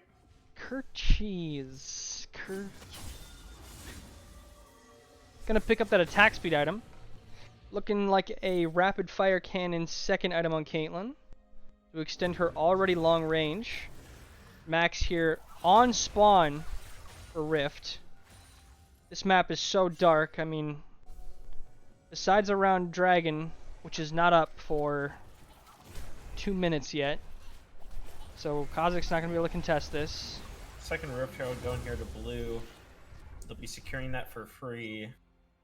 And now they're walking down the mid lane. Meanwhile, Nara going back top to get the wave. Oh, Ooh. but Max completely out of is position. kind of caught in a bad spot, yeah. Gets So now all of a totally sudden, kicked. Red's in the driver's seat right down mid. Gonna get the Renata ult. Gonna get a little bit of damage off, but nothing too remarkable. I mean, it's a They nice still have Renata Ornn ult, ult. but Yeah, this it's could be a been dive waste. here. Gonna go a little wide. Minis weren't there yet, so they don't want to tank the turret. But they're gonna pick Lots up a of posturing second going turret on. off of this. Yone coming up from the bottom side. Maybe looking for a wide ult flank. They're gonna see him. I think with Max going down, they really should just play for time. No need to force right now with numbers or disadvantage. But it looks like the Yone doing a bit of a trade on the Yasuo, gonna go to his turret to be safe. Lilia is up now. But there are no objectives on the map for them to secure. Baron is not up yet. There's no dragon up yet. They really shouldn't do anything crazy. Yeah, Dragon's not gonna be up for another 50 seconds or so. Maybe try to get some vision. While the Renata sweeper is down. Well, a bit of a bait here from Yone. Gonna get 2 in his ultimate. Avacor stuck in the middle of it. He's gonna flash away. Brand's going down. Maybe 1 kill. Turned back on the Yone. A triple knockup. Here it comes. And he's gonna kill 2. The sleep's coming through. Everyone's falling asleep. That's Caitlyn down. 2 down with the bowling ball. Now, can we get anything here from the Ornn? The ult's going to come through. A triple kill now for Lilia. And now this is just turned on its head. It was so good. But the extended fight, Lilia was just able to completely capitalize on it. Yeah, this is just how it's going. It's like 1 step forward and then 2 steps back for this red team. Once they get their small advantage or, it seems like they're going to make a comeback in the game, then blue side just says, no, take a cedar and puts them down. Take a cedar. So now blue is going to get the 3rd dragon of the game. They're going to be on the soul point, and this is a fire drake, so really massive amounts of damage are going to be coming out if they get this 4th dragon. take a Cedar Kid. Name of the game. But we can't sleep on the red team either. Like, you know, even with them being down about 1k at the moment, Orin's almost level 14. He's going to start giving items to his team. You know, those Orin items are so powerful. Kha'Zix still does a lot of damage. He's a bit low in the EXP right now. Probably needs to farm up a teensy bit. But, you know, if they get a good Orin ultimate paired up with the Yasuo ultimate, who knows? Maybe they could have a sick wombo combo. Absolutely. You know, last game at this point they were down about 8k gold. Now they're down 1,000. I mean, that's almost unnoticeable. So absolutely, this game is within the realm of winnable. And Ornalt coming through. They're gonna get the knockup, but Lilia's here. Gets a double sleep off. Wow. Rand does triple get his sleep. ult off. Oh my god, this Lilia is just doing Massive so sleep much from Max damage. here. Two of them going down, and it looks like they're going to get the third here onto the orange shortly. Goes to Max. Just dunks him for the triple. And Lilia just... Oh, gonna take the 2v1. Let's see if he's able to do this. Blocks the Renata ultimate, but it's in the 2v1. Can he finish it off? He might just have to turn, start healing off the Renata. Does get the knockup. Can he finish it off? Can't do it, just barely. Oh, man. 2 flashes to kill him, but he leaves empty-handed. Besides the flashes.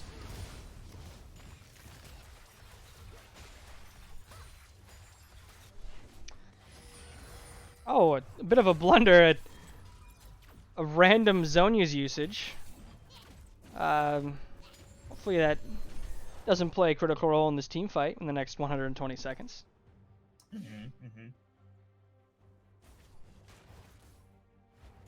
see, Avacor trying to set a trap I'm actually not here. sure if I really like the item choice here from the Orin. I think the... What's that called? The... Heartsteel? Is it the Heartsteel? Well, it's called Leviathan. now because it's upgraded, but I don't know if that was the best choice in terms of his item pick, because you're not gonna. You have to be on top of the enemy team for that to really be useful. And if you're fighting the Gnar in the lane phase, I don't think you're gonna get a lot of value out of it during lane. And even in these team fights, I don't know if you're gonna get as much value out of it as you could be with other items. Yeah, and although they do have 3 AD champions, that Lilia will cut through your health bar like a hot knife through butter. Got 4 on the bot side here. Ornn by himself. He will be getting dove as soon as this turret goes down, so I don't see him living from this. If you're the red side, probably need to just go for the Baron here because you're super desperate. Make at least Absolutely. They're good trying to somewhere. trade his life for Baron. Looks like they're going to be able to do it. Barring heroics from Gnar. Yeah, this is going to be a secured Baron. And Yeah, they're going to no- do what they They can. even secure the Gnar. It looks like he's super low. He will be going down. Lilia going to try to put Brand to sleep across the map. What a fun character. Yasuo should be getting out, but they might be able He is to going to catch get out. this. He gets hit by a... Oh, Look at this no. bullshit fucking champion, dude. I fucking delete Lilia, man. She was across the map and killed me. Ridiculous. What the fuck? Kha'Zix's gonna burst down this Yone here. Lots of damage coming out. Right. It's the kill. Caitlyn headshot to the brain. Said, get off my bug. Lots of blunders coming out from blue now. You know, they went for that play onto the Orin and got the kill, but man, that was definitely not worth losing Baron over. And now this Dragon's going to come up in a bit, and they just lost even more players. So, I mean, hey, are they going to be able to secure this soul? I'm not sure. We have Kha'Zix hiding in the bush, waiting with the Caitlyn right behind. Might be able to sneak a kill onto the Lilia. Gonna set a trap. Now Yasuo fancies every fight he takes because he has Yasuo syndrome. Okay, bit of an Will go aggressive down. play from the Yasuo. They're still setting their own trap. He's gonna walk right into it. Just gets obliterated. So the jungler is down once again. Onto a trap goes the Gnar. But Caitlyn's shooting her own friends. Avacor can't get out of this. He's CC'd for so long. Ornalt comes through. Gotta kill the Nyla. Nyla can't do going in any damage. 3v1. He's not going to be able to survive this, I Nyla don't really think. used to the 32 kill she had last game, not being able to do anything compared to that. Yone does not have the ultimate here, but he might try to do some loses fancy stuff. Q3, takes a big shot in the face in return. It should be a free dragon for the red, assuming they're able to Now, secure it without a steal. Are you gonna risk it? The Yone can crit pretty large. You need to turn here. You need to It is turn. a Don't let soul, this you might Yone as well try. attempt. Try to kill this Yone. Don't let him close. You need to kill that Yone. Otherwise, he will steal it. It will happen. Oh, he gets the ultimate. All right. Well, you got rid of the Yone. Now it's considerably harder for it to be stolen, but now you have less than PP. You need to kill it fast. The jungler's coming. Okay. Okay. All right. Okay, dude. I mean, that's a little for fun. That borders on the disrespectful. I mean, TSM, are you watching this game? a 700 gold bounty just given over, and a probably lower chance than winning the lottery. Yeah, as soon as the Yone went down from that play, I think you just say GG. All right, that's your dragon. Maybe you can go for a steal over the wall with the Renata E, but going for that flash, I think you're a dreamer going for that one. Yeah. I respect the energy. But yeah, okay. Well, Nyla's just gonna go down here. Wow, Neola getting secured from the Ornn ultimate. Lots of damage being dished out. Got back pings coming through. Lots of people getting caught out here this game. Lots of mistakes being made. Kind of reminiscent of how Red Team was the game prior. Only they're coming out way ahead on these ones. Yeah, it's interesting. They're still 1k down, but they're not out of this game. They're actually, coming back despite the gold disadvantage, despite the objective disadvantage early on. And if they keep playing the team fights like they're doing right now, able to secure the objectives like Baron, then I don't know. Blue might actually throw this game. Blue team's turret has been destroyed. I mean, we've seen it with the picks, right? Kha'Zix just hiding in the bush with his team to follow up. They can just burst down someone like Lilia. I think Blue needs to start securing vision around the objectives, or at least in their jungles, to know that like Kha'Zix isn't around there, Ornn isn't on a flank. Alright, Max is gonna go into his jungle, find out the bad news that he has in fact lost his jungle. And will make sad deer noises as he makes his way aimlessly through the cleared map.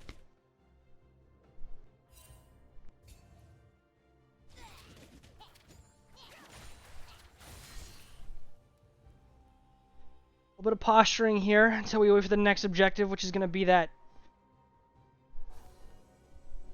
Fire Drake, Infernal Drake. Avocor trying to jump onto the deer. Taking a bit of damage. A lot of damage coming through from Lilia. Not quite enough damage. It goes the wrong way, but it does get secured. Redemption coming through. Going to be a double kill here. Is going to be traded back. Oh! Avoids. Is going to get the kill. Well played by the Caitlyn. Steps out of the Lilia damage. Traps him. Immediately kills him on top of it. What happened? Did Ornn die? Was he splitting? I don't remember what Ornn was doing. I think he was topside. He just he TP'd somewhere and then recalled. Okay, so did lose 2. Okay, Ornn now kind of put himself in a bad spot. Double knockup. He is super tanky, but I don't. He is. Brand's coming in, but he cannot live against. Yeah. I mean, he just can't live at all against that. Oh, Whoa, the Yone double ult's hit coming from in, the- but he doesn't have He's snapback, completely so behind he's enemy gonna be lines, he's gonna be able to get out. Oh my gosh. Well, he's got to go back to messing with his cosmos. clone there. I don't think he was aware of what was going on, otherwise he would have stepped on top of it. Knockup comes His team is in. getting wiped. It is. He is gonna have to go back more than likely. See what they decide to do. Baron is up. It's 3v3. Now, how do you like your chances? Sleep is gonna come through. The knockup comes through at the same time, but he goes down. Avocor gonna pick this one up. 700 gold shutdown. Doesn't see Nyla just Wow. around the corner. Red is clapping back wherever they can, it seemed like it was going to be a good play once they slept the Yasuo, but right when they were about to engage, they get double knocked up. It stops them from really getting that engage they wanted to. The Baron is up, Dragon will be spawning soon, and Red's already transitioning to the bot side. They understand, hey, you know, we don't want to give this soul to the blue team, so let's start securing vision down here. Let's hang around. Anyone who walks into us, we can definitely one-shot them. So, yeah, we have Kha'Zix going to the bot side here. Right, but hanging around. critically, Looks like they're gonna flick no onto the Nila. vision on the Baron, so they need to kind of force something because they don't know what's going on. Gonna get the knock up. Gonna try to kill the Nyla. She is gonna go down. Big ult coming through. Kha'Zix is weak though. He's gotta go do some healing. He's gotta go maybe do his Raptors or something. He does have red buff. He will heal up pretty quickly. Yeah, I don't know. I feel like the Nila going for that Gale Force really hasn't paid off this game. Obviously, he's probably looking to dodge like the Ornn ultimate or maybe some sort of like Yasuo nados, but against this team, if they can just hop on top of you, you probably want the shield bow just to survive those fights and get that sustain back. Or even a Kraken just to deal damage to this Ornn. Okay, big slow off on the Gnar, but I guess maybe nerves, maybe a little bit of not wanting to get ahead of themselves. They call themselves back, so we're going to try to push bottom. See a little red buff. A big Ornn ult coming through. Does get the knock up on one. The Deer is isolated, decides to go back in, gets knocked up, does get a huge AoE off. Q. Yone kind of just stepping out of nowhere. He's fighting the Yone at the moment. Lilia chasing down the Big enemy damage team. coming out. Steps onto a Runs trap. into a trap. Steps onto a trap. He's going to be taken down. Can Yasuo do anything here? So much. He gets a 3-man knock or 1-man knock up. I thought it was 3. Once again, we have a 2v4. The jungler is down for both teams. Both junglers are dead, but you do have such a number advantage. I think you just say, go, guys, go to this Baron, kill it quick. But the question is, are they going to be able to secure this? Because we already see Ornn on the way. Even though Brand isn't there yet, I don't know if they have the damage to kill this super quick. Let's see. Looks like they might have enough before anyone else that can actually do smite-worthy Ornn will be damage able gets to there. contest, but is he going to be able to steal? I don't think there's any way. No. Yone's going to make sure of it. Gonna run at him. So they will get Baron. It's not on Lilia. Only on 4 of their characters, so...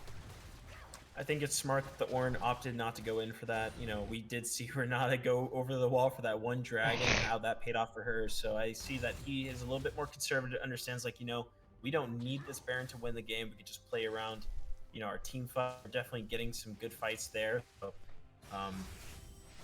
now that Blue does have the Baron, what are they going to do with it? Are we going to see them get any turrets? Are they going to group up as 5? Are they going to play on the defensive?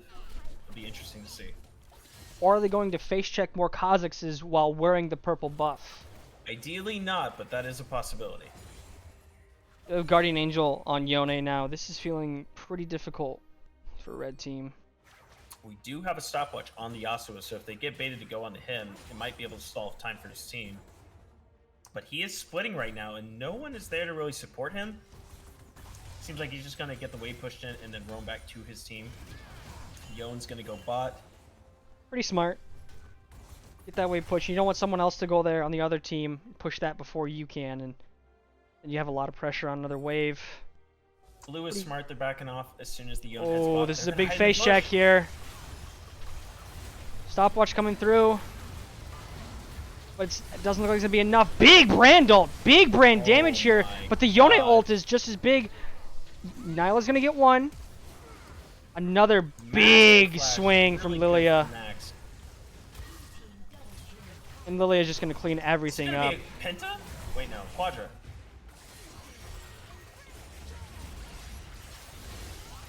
Oh, man. Just cleans Not quite a everything Quadra, up. But really well played. Excellent flash from Max there.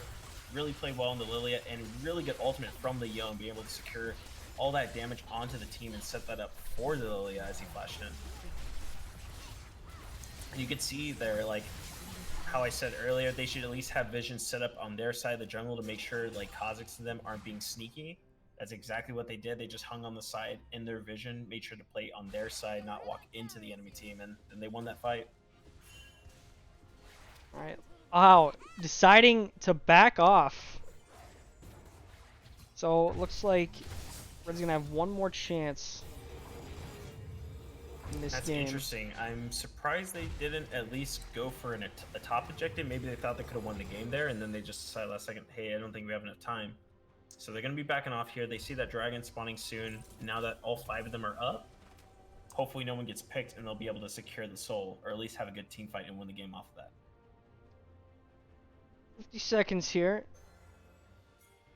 They do have position to get some vision. Looks like they're kind of scared to check themselves, so see what happens. Are they able to set another trap, and will they fall for it? You know, with the Zonias, the Guardian Angel, the tankier items, the endgame builds, it's getting harder and harder, really, to catch one person out and kill them really quickly. Now we're getting a little investigative, and he's gonna maybe go down here. He just gets one shot, so that's one down. Another blunder from the blue team, guys. You can't be going in solo like that into enemy vision. Good ult from the Renata. Okay, but it does get sucked. wind-walled. Yasuo wall coming out. Yasuo knocks out the ADC. But Now he's Lomi gonna going get down, one. looks like nobody can kill. Kha'Zix is not able to fight this deer. This deer is just running amok on everyone. Can they kill this though? The ult is just gonna pick up the Caitlyn. Watch her. And now Oh my this God, is it's gonna gonna be be the a penta? penta for Max. He didn't get it before. Come on, man. Steal. He said, "I will not be denied again," and gets the pentakill. Wow. Really well played from Lilia. Wow, this is the powerhouse Lilia we were talking about early in the series. You know, are we going to see it come out like we did in the early first best of ones? And Max really coming to show us, like, yes, dude, this champion busted. Now they're going to be running down mid, probably ending the game here. Okay, maybe not. They definitely could have finished the game. But now Lilia solo pushing the base. Yeah, it looks like it's gonna be done for anyways. Looks like they're gonna get it. Yeah. Blue team wins the best of 3 for the winners bracket. GG.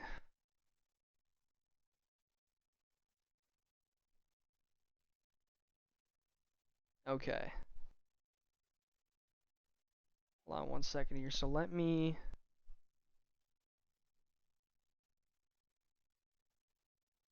pop in here. Give me 1 second.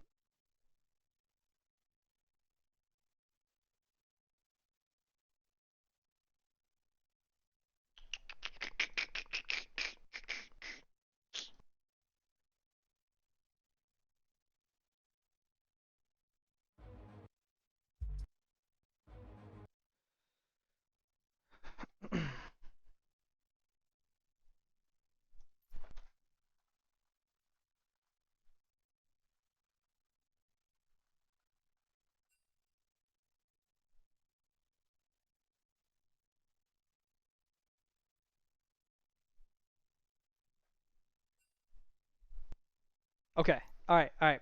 We're going into the next best of 3. Okay. So that will be the winner from the losers bracket and the loser from the winners bracket, correct? Yes. So that will be. Okay. We go create custom.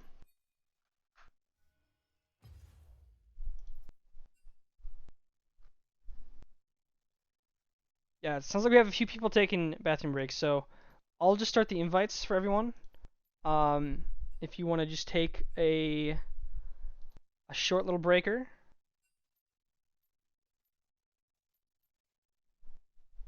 I'll invite online, and then I'm gonna do a bathroom break. Oh yeah, thank you. All right, I'll play a little music here.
Nick, are you there? Yeah. Join spectator. Oh, whoops. My bad.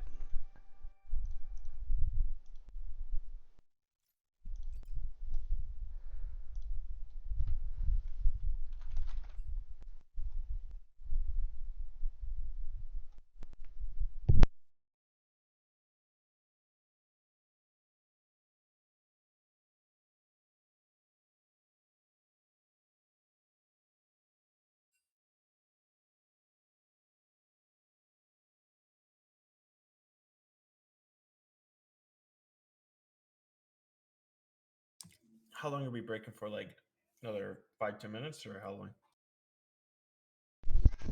long? I'm good whenever people say they're ready, to be honest.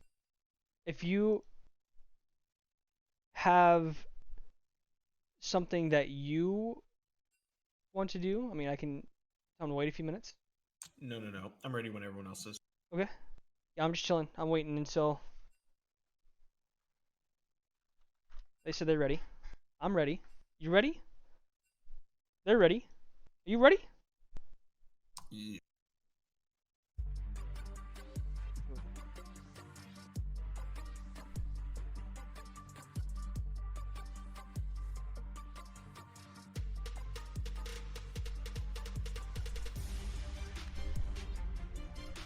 Whoa. It's all fucked up. There it is. Oh, one sec. Okay. We're not ready. We're ready. Okay.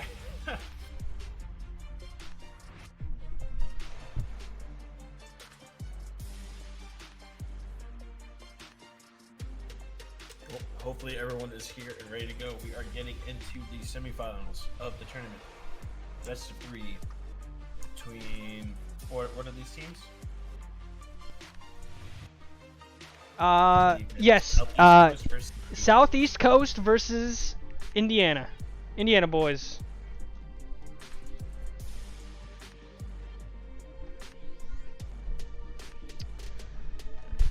Right off the bat, Tristana taken away. So, some bot lane focus has been pretty much the theme for Indiana past few games here.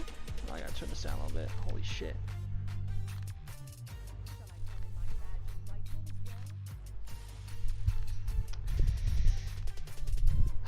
Another ADC ban. Okay.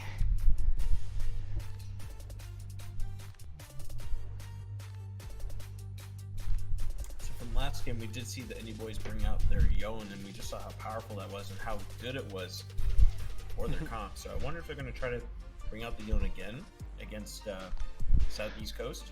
Well, that was the people are mixed up. Max's team, that's Northeast Coast, and that's who brought out the Yone. They're not playing. Oh, okay, my bad. It's all good. All right. Now we're going to see Papasuo on his Yasuo. No, we are not. Jesus. He is getting banned. Fucking 3 ADC bans. Yasuo ban.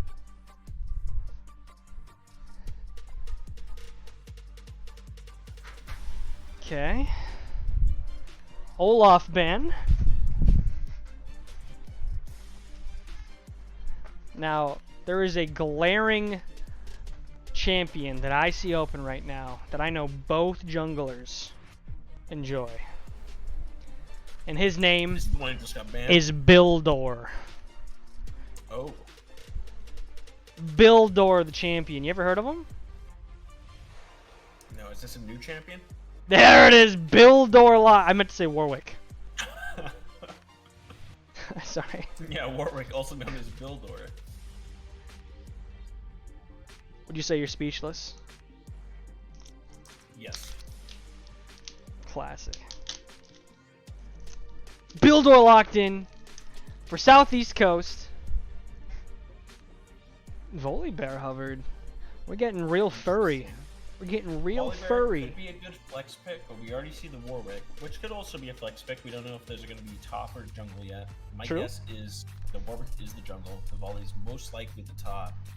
Now we have a Jin, a Zed picked in for the blue side. Where are they going to lock in next? my guess is they would lock in a jungler or top laner because we already see that it's going to be one of those. Or they might lock in a support that just pairs well with the Jhin. Starting to see like a Nautilus or some sort of Alistar. Okay, it's along those lines. Okay, not bad. I mean, the only worry there is they locked in their bot lane super early, so now Red Side gets to go, hey, we can pick whatever we want. We know what they're playing. What are we going to do into this draft? And there are many champs that definitely counter the Alistar and the Jhin CC. You know, one big champion I really don't like to play against as Alistar is something like Morgana. Now, I don't know how I feel about Samira, but if you're going to go with Samira, you definitely want to support with heavy CC. So something like a Rel, a Leona, definitely pair up well with Samira. And I do know that Online plays both of those champions, and he does play Nautilus too. So if they want something like Nautilus, they might pair that with Samira. Okay.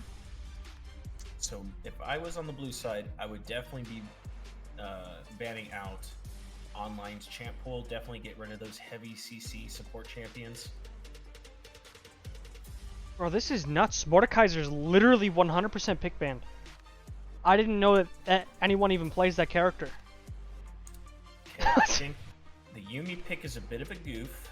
So maybe they're watching the stream and they just want to be clowning, which is fine, you know, if you don't really mind. But Yuumi's a bit of a silly ban, I think. But no, you're right. I think Mord here definitely is a good ban because blue side really wants to be having some magic damage with their draft, and Mord is a good pick for that.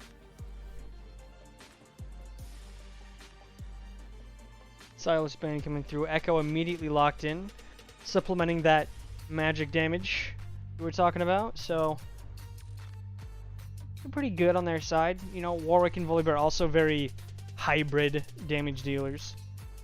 Primarily AD, unless you're specifically focusing on AP. But yeah, the red side draft is definitely in your face. And so is the blue side. You know, both of these guys like to jump in. The Jhin is a backline champ. Kayle getting locked in. so that is one thing that was not let through at all in the past X amount of games that Indiana has played so far. So interesting that it gets through. We'll see if it has the impact that it has warranted with all these bans and all these games that it's been, you know, delayed from.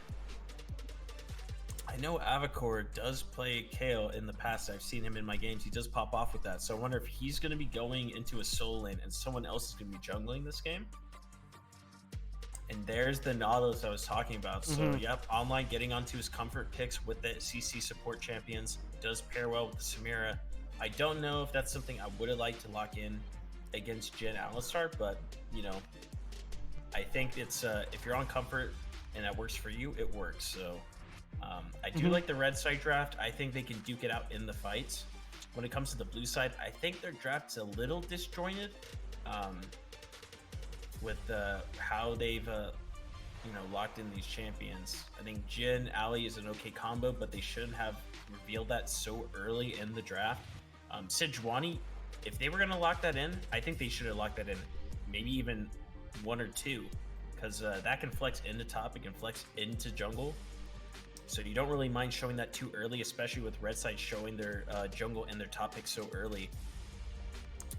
And then Kayle being picked in at the very last second. Now, red team is on a timer, but man, Kayle in the early game is just so giga uber weak. I don't know. I don't like Kayle at all, but maybe they're able to play for the scaling, get that level 16, and then win from there.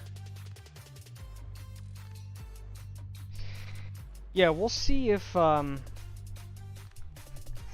1 sec. Increase Marcella's voice a little bit. What was that? Alright. I'm increasing you again. Even more powerful. I'll try to step closer to the mic. You're good. I turned you up. I turned you up some more too. I mean, it's literally, I mean, it's on my end too, right? You can talk as loud as you want. If I have you on 1%, it's not gonna matter. Gotcha. But I got you. I turned you up.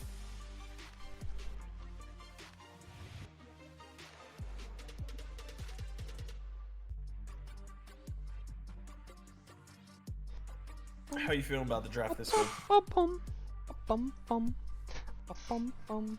So, yeah, I mean, looking at the draft, they're both kind of doing the same exact thing. Only difference being, I think they're a little bit safer on the side of blue team because they have like Kale Jin. Of course, they have more CC, I think, on the side of red team. They definitely have more CC, but kind of they have like the front to back idea with the Jin and the Kale, and like the Alistar and the Sejuani. Whereas everyone on red team is just like, I'm going to dive anyone. But if there's a good Kale ult, I mean that could completely change the fight, you know. So. Well, I think this game really is going to come down to, is the Kale going to be able to scale up and do what she wants to do? Because I'll be honest, I think Jin is a dog water ADC, okay? Controversial opinion, you can quote me on that, okay? I think it is an awful pick. You could auto people 4 times with your, 4th shot, and you pretty much just tickle their behind.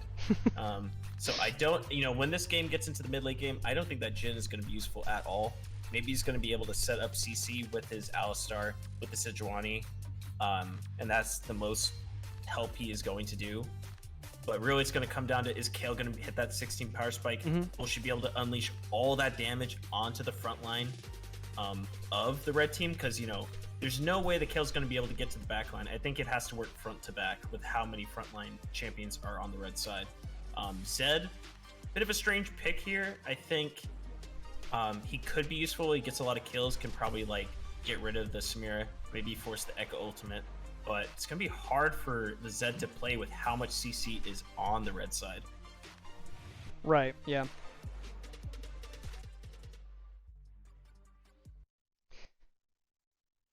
All right. Hopping into game number 1 of the redemption bracket. Team Southeast Coast versus Team Indiana, which I have not been using team names at all. I'll be honest. I should have. Yeah, I should have been. usually do the red or blue. I should have been, but yeah. Kind of spacing out sometimes. That Nautilus skin is sick. What the hell? Yeah, it is so cool. That's one of the spooky skins that came out with the Halloween event, I'm pretty sure. I like that. Oh, dude, are we seeing something level 1? Oh, we're actually having a level 1 invade for the first time. And nothing's going to happen! Hey! Oh, fuck, man. Yeah, I mean, there's heavy CC. I mean, blue does have the CC, but not really a lot of ways to get in there, unfortunately. So they just get spotted. Red drops a couple wards down. They go like, okay, let's go back in our jungle. Chill out.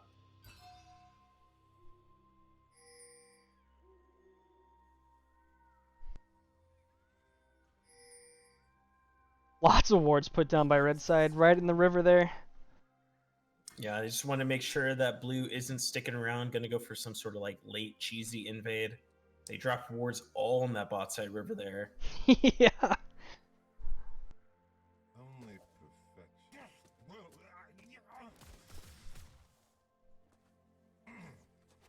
Only perfection.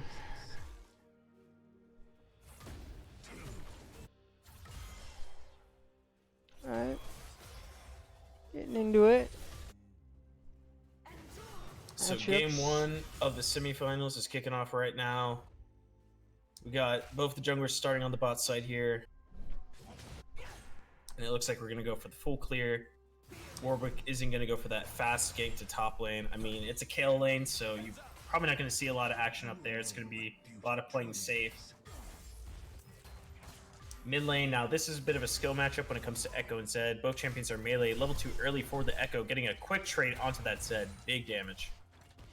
Yeah, big damage. Electrocute, kind of overlooked, I think, as a rune.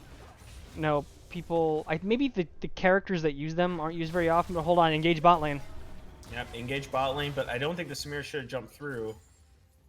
But lucky for her, they're not level 2 yet for the blue side, so can't really knock her into the turret. Just get a quick trade onto that Alistar.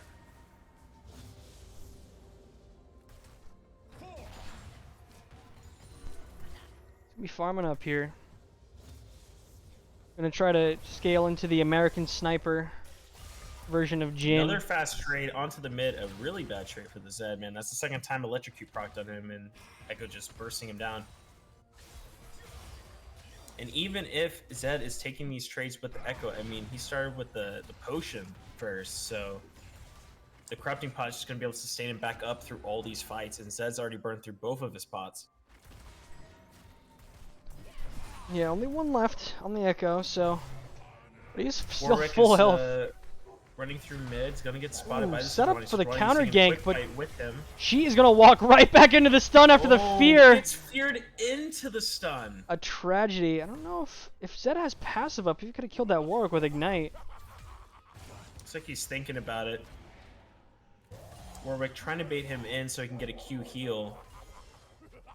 Kind of dancing around trying to bait the Zed. Bit of a dangerous game, and he's gonna go flashing on him.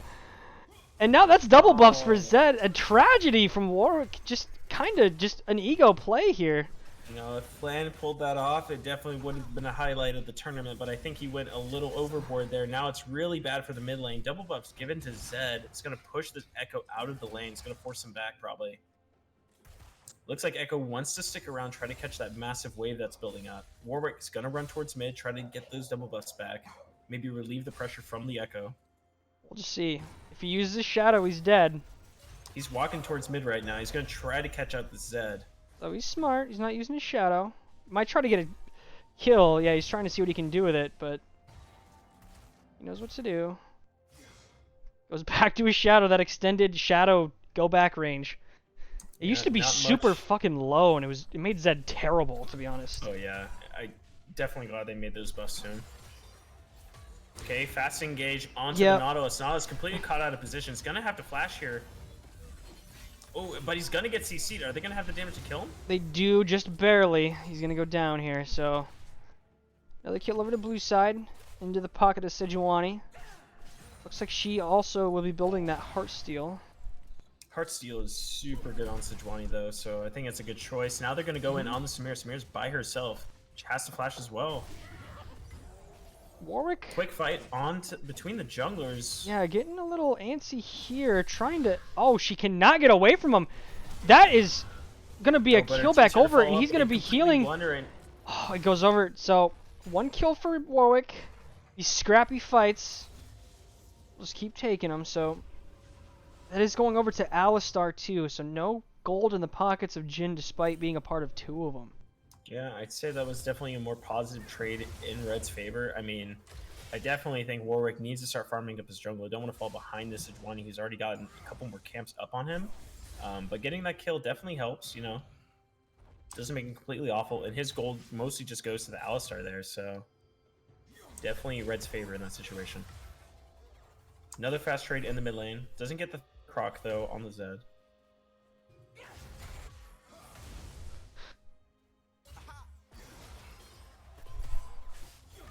Sid with some fancy movements.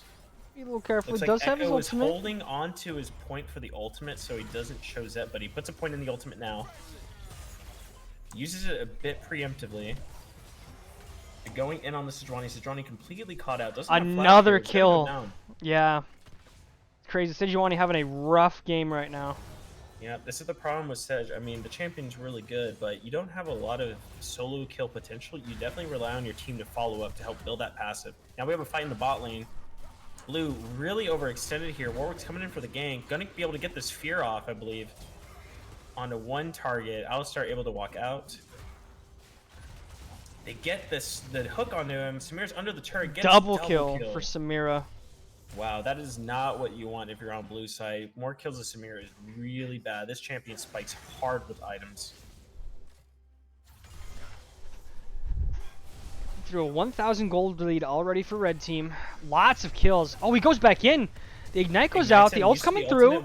He's gonna go down. So, no. kind of a blunder solo kill given over from blue to red.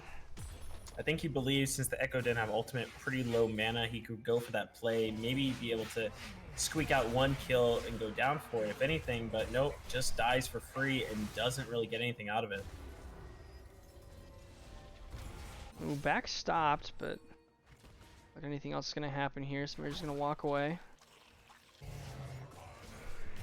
Samira definitely needs to back. Probably sitting on a lot of gold right now, but since the wave's already pushing in, she'll probably opt to stay for another wave. Meanwhile, top lane, look at the gold difference in top lane right now. Ooh, barely Forced to burn the avoids that. flash, or the ultimate. Yeah, it's 500 gold lead just from farm, just from CS. This Kayle is, I mean, you can't sleep on the Kayle, or this champion's just going to scale up for free, and it's going to become an issue later. Warwick's running on over. Gold seeing coming if he on can bottom, we got a secure any fight fights. going Meanwhile, on. bot lane, we got a double fight going on. The ult comes through. Hook's gonna come through as well, but Alistar playing bodyguard. Not let anything happen. Waiting for cooldowns.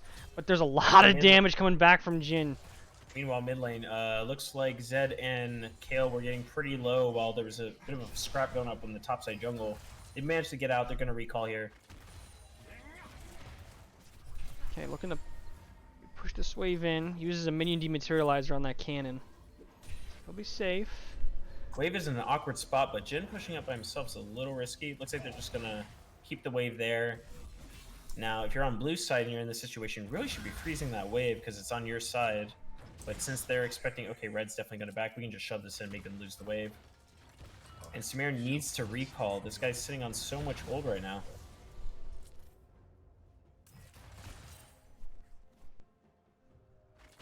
Warwick going for the Herald here.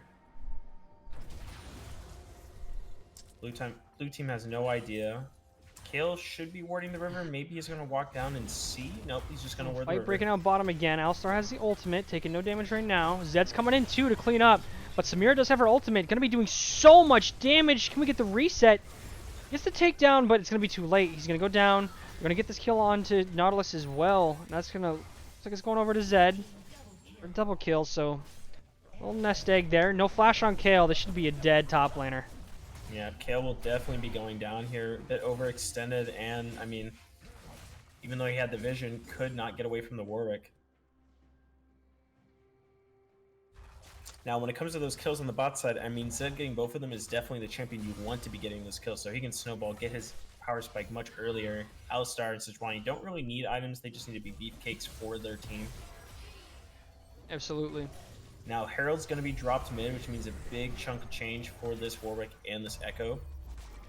Not gonna go all the way down though. Gonna leave it at just over one plate remaining. So it's gonna be a while for that plate, before that turret goes down. Don't want to commit too hard, but a couple plates in the top lane, courtesy of that gank earlier.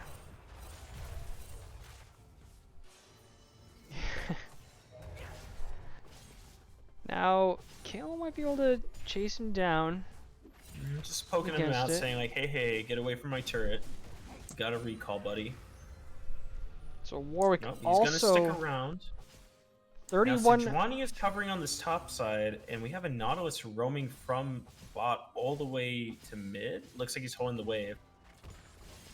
I don't know if he's going to head up top there once he shows, but now the junglers are going to run into each other. You see that there's a dive going on? Okay. Warwick's gonna fear. Okay. Flash burned. He's gonna ult. Not gonna quite make it. No. And he's not gonna be able to get on top of Kayle to get the healing. So tragedy. Flash Wow. ult just barely not connecting. Massive gold swing for the blue side there. They're still down a little bit, but it was like really good for them. Obviously, Kayle getting gold. Massive. This champ spikes on the item, spikes when he gets the levels, almost level 11. And he's going to get these plates. Echo seems to be roaming up. Maybe he can clean up the Kayle, but the Kale's respecting it, trying to Yeah, run down. they're aware of it. Said this guy's not here. Probably there. Your intuition was correct.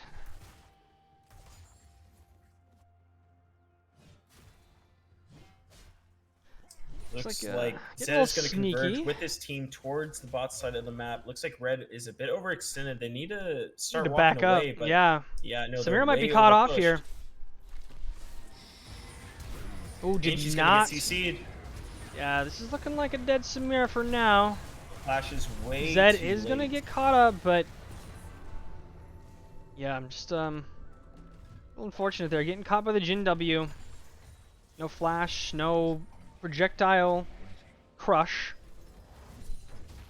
whatever couple it's of fucking mistakes called. from this red side. Their team does not scale as hard as this blue side. So, you know, if they're gonna be given these kills, I don't know. They need to come back into this game and find some plays as a unit, or at least get the Samira ahead enough that she can carry the game in the team fight.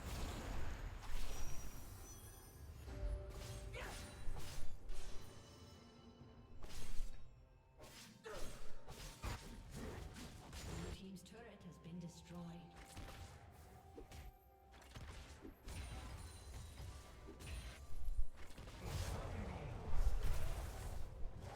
Volley trying to get some chip damage off, but he's gonna take the worst end of it at the end. Yeah, taking a lot of damage here from the Nasher Tooth.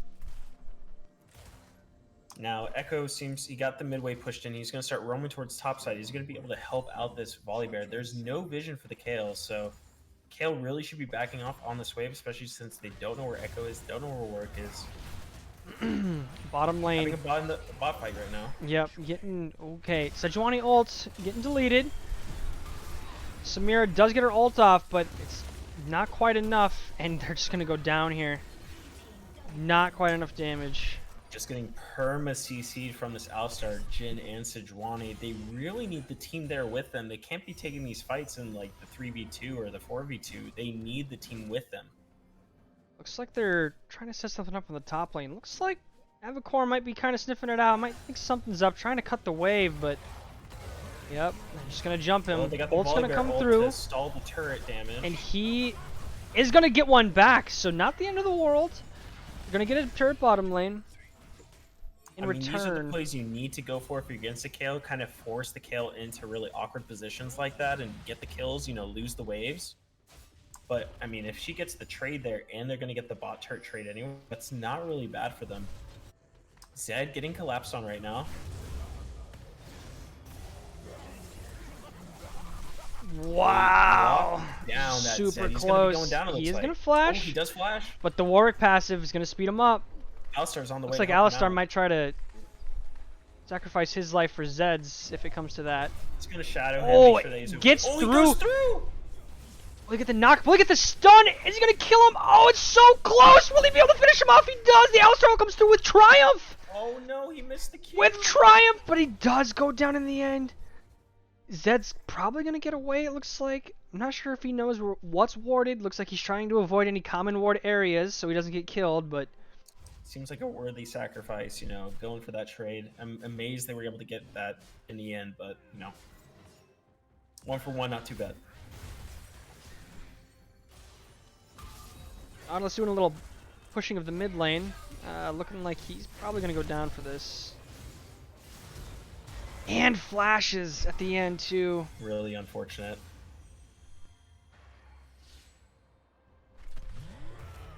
Jhin having a bit of scrap with the Volibear, gets flashed on. Oh, but Sejuani is here, so really a waste of a flash. Gets CC'd, are they going to commit for this? No ultimate. He could go down Warwick here, is but Warwick is probably gonna here. go on the Jhin, Goes gets with the healed. flash. No KO ult for a few more seconds. Samira's Oh, here but he can't too. get the auto, but Samira's here now. But so is Alistar. Can he get some CC down? The health bars are dropping for everyone. Samira's getting knocked out of her He gives him the ultimate. boost. He's gonna go Oh, but down. he's Warwick perma looking for CC'd. someone to leech off of. Not gonna work. He's gonna get smited. He's working on cooldowns. He's trying to heal off of anything he can, but he's gonna go down in the end. Now blue team is in the lead with the gold. We do see Echo in the bot lane trying to make up for his team's deaths in the top side. He's going to be pushing the bot, getting those waves, getting the wave under the turret. So blue's going to be missing a lot of gold down there. But man, they're going to get this top turret. Kale is level 11. That's when she finally becomes a champion. So Destroyed. now they're on the timer. Is she going to be able to get that 16, get those items? Because if so, it's looking pretty doom and gloom for red side.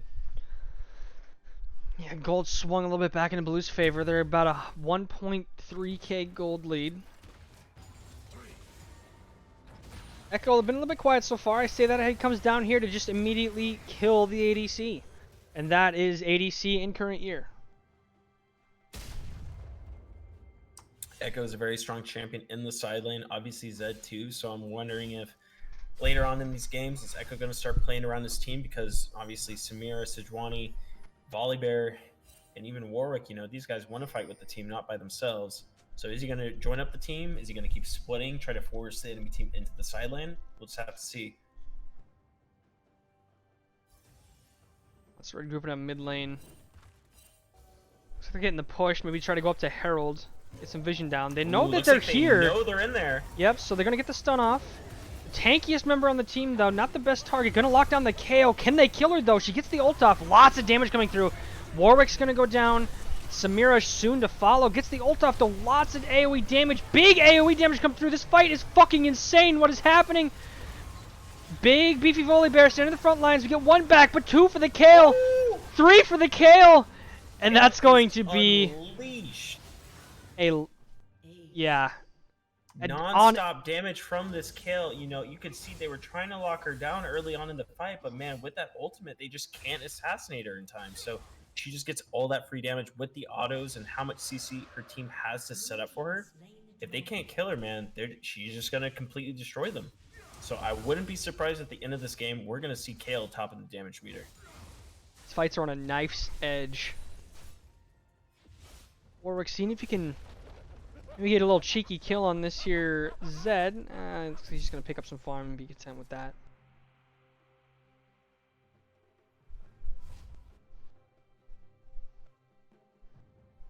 Game is still pretty close, but, you know, they're on the timer.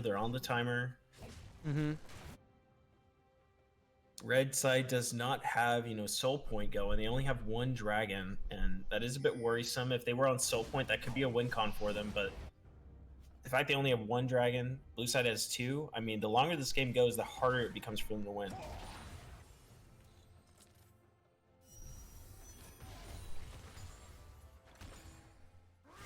Smile. Everyone is watching.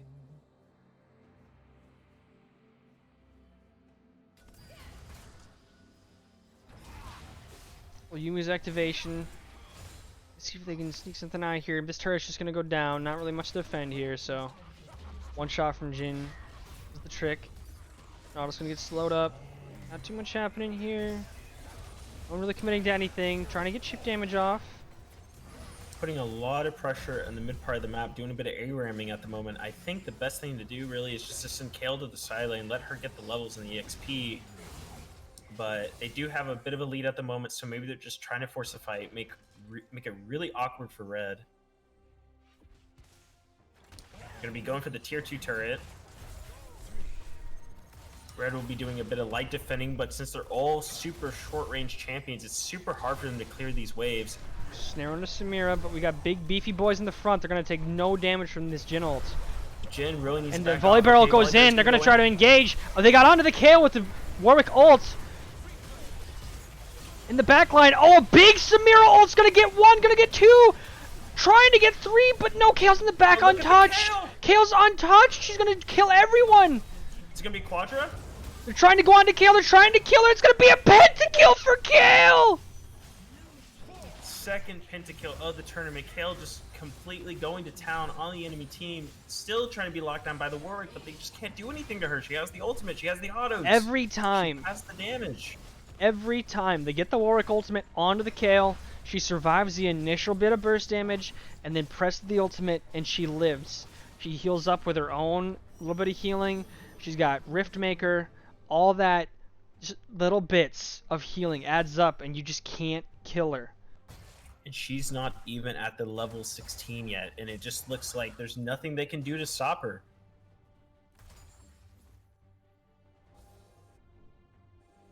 Now, if you're on the red side, I think you just have to send that Echo into the side lane. Like, hey, we got to pull her away from the team somehow.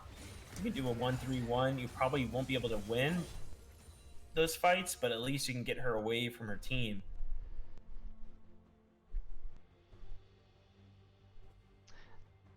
Eyes on the Baron now. Eyes are on the Baron now. Looks like they're trying to find a pick. They know that the Zed was top side, but didn't find him. Getting some vision around the Baron area. We have Earth Drake coming up here in just over a minute. Is that a bit overstepping here? Oh, Maybe he's walking gonna get right locked into a down. bush, going to get absolutely one shot. Bit of a Nothing head scratcher expended. there. Now, Sejuani is off by herself in this top side, but she's fine. Super tanky. Mm-hmm. Just trading blows. Samira's got to go back and catch that wave. They have supers in the base, so can't commit to anything here because it's still a 4-on-4. I mean, they know that this Baron's not being done. They really shouldn't be fighting this right now. Try to get out of this situation immediately. Okay, so They he's gonna dodged the get out. Sejuani ultimate. I think the Warwick's gonna have to ult Lands. away. Okay, Nautilus ult going to keep everyone in place, so nothing too bad right now. So Sejuani goes over the wall herself. Sejuani going Alistar over the wall, flashes wow. over. He's gonna get locked down. And he's gonna heal up from the ult, but it's just not enough. Echo's going to one-shot the Alistar with the ultimate. No. Can he catch up to him though? There's nothing left. They can't follow up. Jin walking over a ward. He might be caught out if he takes a bad route, but No, he's going around to safety. makes better of it. Zed waiting in the wings. Looking for a play to make. Tired of sitting around. They catch Lock the on Echo, Echo. but he has the Zonias. Can he get out of it? Goes down to the Kayle ult, and Kale's just gonna run at him, and she's gonna keep on keep on hitting. Samir, oh It's no, gonna the be snare 16-2. lands. Oh, never mind. Zed gets the kill, but man, it is. They're running it down mid right now. They might be able to end this game. Alright, 2-on-3. Oh, okay. Oh man, Volibear gets deleted. They're still pushing this. I think it's gonna be over. It's looking pretty over. No ult. Does have flash on the Warwick. He's gonna try to get what he can, but he's just gonna be killed at the end. And that would be game one. GG's called. So game 1 to IND. While we set up for game 2 here. Superstar Avacor on his kill, getting a pentakill. That was just an amazing performance from him this game. And obviously, you know, it was the dream draft for him with all that CC being able to set him up.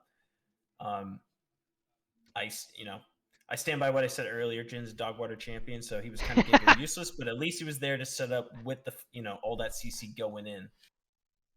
Yeah. Yeah, I mean, Kayle just living these team fights, just absolutely taking over at the end. I seriously doubt we're going to see Kayle in the next game. I feel like that is going to be the permaban for the rest of the series, just following that performance. Yeah, it'd be interesting if they allow that through for a second time.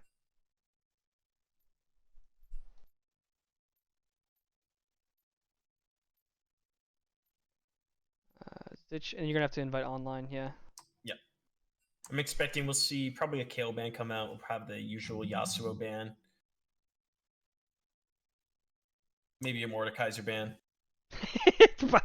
Mordekaiser's gonna get banned, I guess. I don't know. It's up there.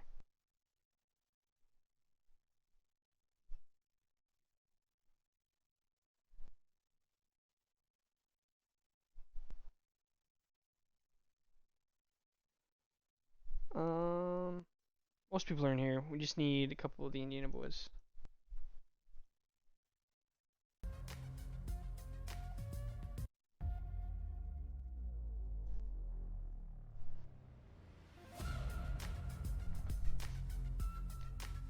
You know what we didn't do last game or last series? We didn't get an interview in. Should we pull maybe? What if we pull like one of the winners from the last series? Just ask them what they think about what's going on here, and then how they felt about their games prior. Yeah, one sec.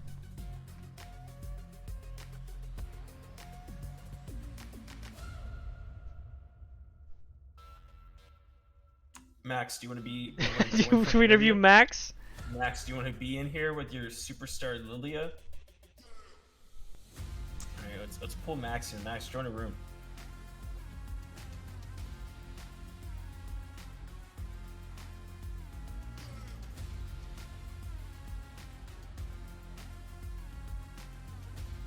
All right, Max. Yeah, we didn't get an opportunity to interview you before, but what were you thinking at the beginning of the game 2 of that series when you locked in Lilia there? Game 2, yeah, it felt like it was a very even game. I really enjoyed it throughout the game, for sure. But yeah, opponents played pretty well. That second match, they were beginning to show some strengths. So Yeah, it was- kind of like start playing around the map a little better, making less mistakes. I made a bunch of good mistakes there too. I had to just minimize those, and I think that's the reason why we just made a little bit less mistakes. It was definitely a nail biter, especially at like the midpoints of the game. But man, we could see that you and the Yellow were working it. You know, you had like an amazing flash, and you even got that pentakill. What was going through your mind when you got the penta?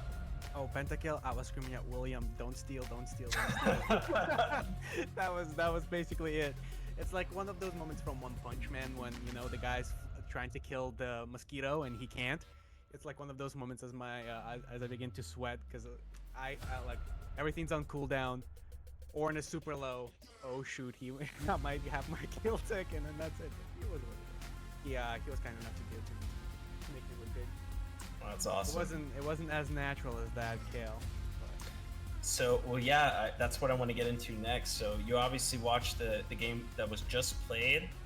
What are you thinking about, like, the remaining games of the series? Is there any, like, key takeaways that you're noticing or you're thinking about? Our team would definitely been Mordekaiser and Kale first, knowing that Abacon was really strong with Kale. I think definitely the big mistake there was not banning Kale. Because I think they do have to play around a little bit about their top laner to make his top lane a little bit safer or like even matchup. He was definitely playing with the back leg. Either he had to get a lot of attention to make sure that Kale does not scale properly, or again, just probably ban Kale and Mordekaiser, those champions that can really dominate a game. For sure, and we're already seeing that in this draft here. So Kale was like the first ban. So no, I think that's a very good point. Abacar clearly is used to playing on that champion, and we're also seeing that Mordekaiser ban. So they're definitely taking your advice here. Definitely getting those picks out of the way so that they'll have a better chance in this next game. So thank you, Max, for the quick interview, and we'll catch you when the game's coming up for the Let's finals. send it back to the State Farm analyst desk. That's us. Oh, we're the Safe Farm analyst desk? Nationwide analyst desk. On your side. Okay. Echo ban. None of that. They don't want that in the game. Yasuo ban. Kale ban. And these are, of course. Yumi ban. Don't know what the obsession is with the Yumi ban. I mean, online does play like a lot of different champions to support, but he's definitely not going to lock that one in like the first set of the draft. So Warwick again being locked in for Flan. That is his comfort pick, one of his best junglers. So he's going to get that in for the first pick. Bildor So going through round 1 once again. So Wow. It doesn't look like Red is deterred away from the Dogwater champion. So they're going to be locking in Jhin first pick again. And then my guess is they're going to lock in a support to pair up with it. Or they'll be locking in maybe a jungler because they know that the Warwick's going to be the jungle. let's see what they pair with the Jhin again. If they decide to lock in the bot lane super fast to give some other possible counter picks, they're just going to stick with the comfort. Jhin and Zed. It's not broken, don't fix it.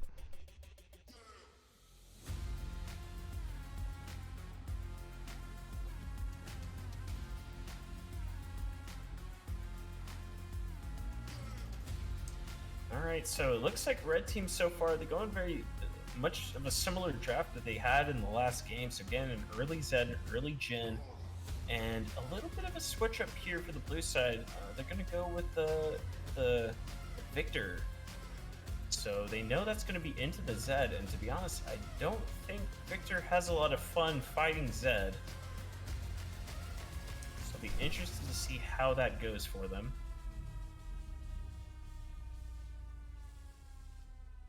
Was it flipped around last time? I think we had... Was it blue side playing Zed? Or was it red side playing Zed? Do you remember? It was blue side. Okay, blue side was playing Zed, and then there was an Echo on the other team. Yep. Alright, so... Ooh, okay. The Tristana goes through, so that's actually getting locked in. I think that was a comfort pick for the blue team, so they get their Tristana. And then red team is going to go with an Ornn. So they have a little bit of scaling there. Instead of the Kale, they have the Ornn items. So a lot of CC with the Ornn. Pretty safe pick, no matter what the blue team locks in. They're gonna take out the Aatrox. There goes Lilia. We're not gonna see the power pick Lilia. And yeah, if you are the red side, you do have 2 heavy AD champions and a big beefcake for the front line, so they do want some AP, some magic damage to pair up with their comp. Meanwhile, blue side, I don't know. I mean, their comp is a little all over the place. You probably want maybe some survivability for your back line, so any champ that can peel for them can be a front line like CC support. It can be even an enchanter isn't too bad in this spot, just to like peel away like the Zed and any other sort of engage that the red team picks. I do like the Oh, Ornn but pick. The there goes the Blitzcrank Blitz. coming through. Okay, so what do you do in response to that?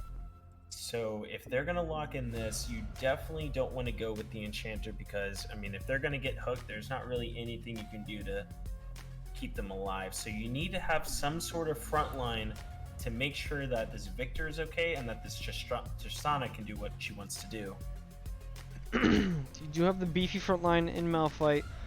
Morgana was left open as well. Could do the complete negation of Blitzcrank in one champion. I mean, they could go with a poke support. That wouldn't be too bad in this situation, because honestly, right now their comp is Okay, Maokai. well, they go with the CC. The CC, I think, is a better choice. A bit of frontline to make sure that the Victor and the Tristana can dish out their damage without getting completely wrecked. So they run with this comp here. It's gonna be looking like the jungler pick. So Lily is banned. Thank God. So we're gonna see a Shyvana. Okay. Interesting. Kind of a So, conglomerate red side, of death I ball. yeah, I don't know if that Shiv is gonna go AP. If she does, I mean, they definitely really need some kind of magic damage. But if she's going like the Bruiser or the tanky build, I mean, that would be more optimal, I think, just in terms of what build Shyvana should be going. But yeah, they're a bit low on the magic damage side, so they can stack up a lot of armor on that Malphite. Malphite's going to be very happy, you know, to tank up all that damage. Maokai too, you can just stack up a bunch of armor, maybe build some AP, so he can get a bit of zone control with the vision, with the saplings. Warwick is a bit of a head scratcher. I know it's a comfort pick for Flan, but I don't know how he's going to really be able to do much in this game against that comp. The most you can do is maybe lock down the Zed and maybe finish him off. Shyvana's usually way too tanky. Ornn's way too tanky. Blitz, I mean, builds tanky. Maybe you can get a pick on him if he like hooks you in. Jhin, hard to reach just with how much range he has. So I don't know. It's going to be difficult for Warwick to navigate this game. Maybe he can get some plays going early on, roaming around the map, but I'm not sure what he's going to do as he transitions into the mid-game team fights.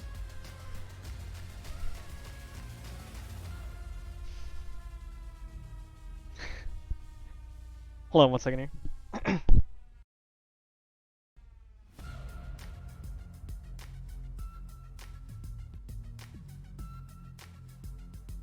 So we are waiting for the spectator delay right now. We are getting into game 2 of the semifinals between, I believe it's Southeast Coast versus the Indie Boys.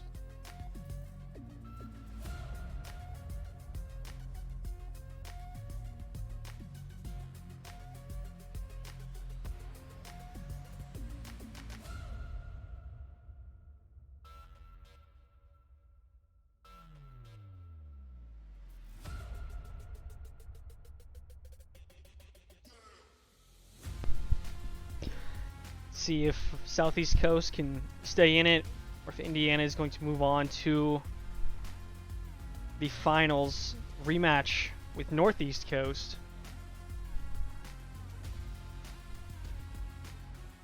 Only seen 2-0s so far, so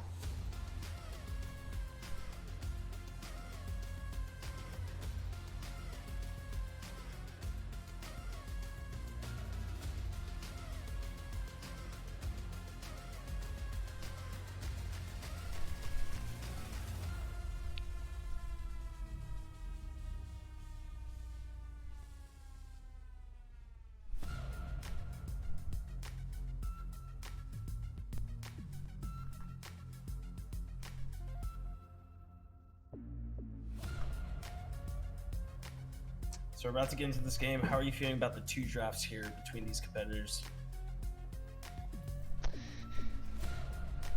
Pretty much hit the nail on the head. Pretty solid. I mean, you can see the ideas with both drafts. Be a little difficult to navigate some of these fights for a few people here, but you know, also it's so far it's really felt just like you get the lead, you slap them with your wallet, you continue on. We haven't really seen anyone coming back from any sort of deficit, whether it be 1,000 or 10,000 gold. So, you know, we'll see how it works out. If you're able to get an early lead, it feels like, barring any monumental blunders around objectives, you're generally going to win it. So, just keep your head in the game. Just play your champion the best you can, and that's the name of the game, League of Legends, man. That's solo queue in a nutshell. And then blame your jungler.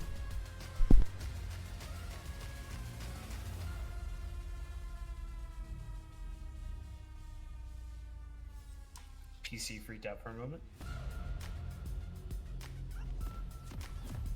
Can you hear me? Hello, hello. Yeah, I can hear you. All right, cool. So no, I think you're absolutely right.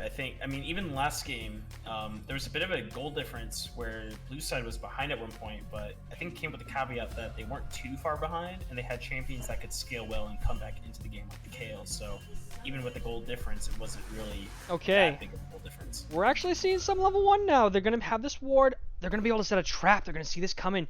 If they stack a bush, they might be able to get one back, but they're down in numbers. Malphite is top, so...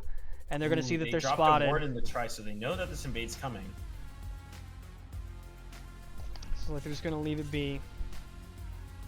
And they're going to walk into the little kitten, so they're probably going to leave now. They're like, okay, we got spotted. But maybe they're going to drop some deep vision or commit to it. Jin walks out, but then he's going to walk back in over the ward, so they know they're still hanging around. Trying to investigate this, see what's going on. Walk over a second ward, so they see all of them walking through there.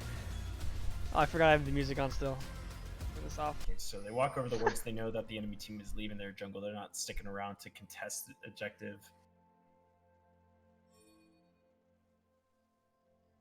Honestly, it wouldn't be too bad to go for a fight like this, because I don't think the blue has a very powerful level 1 compared to the red side, but they're just like, okay, we don't need to force, we'll just go back to our side of the jungle. We know that they're going to start down there at the red buff or the blue buff.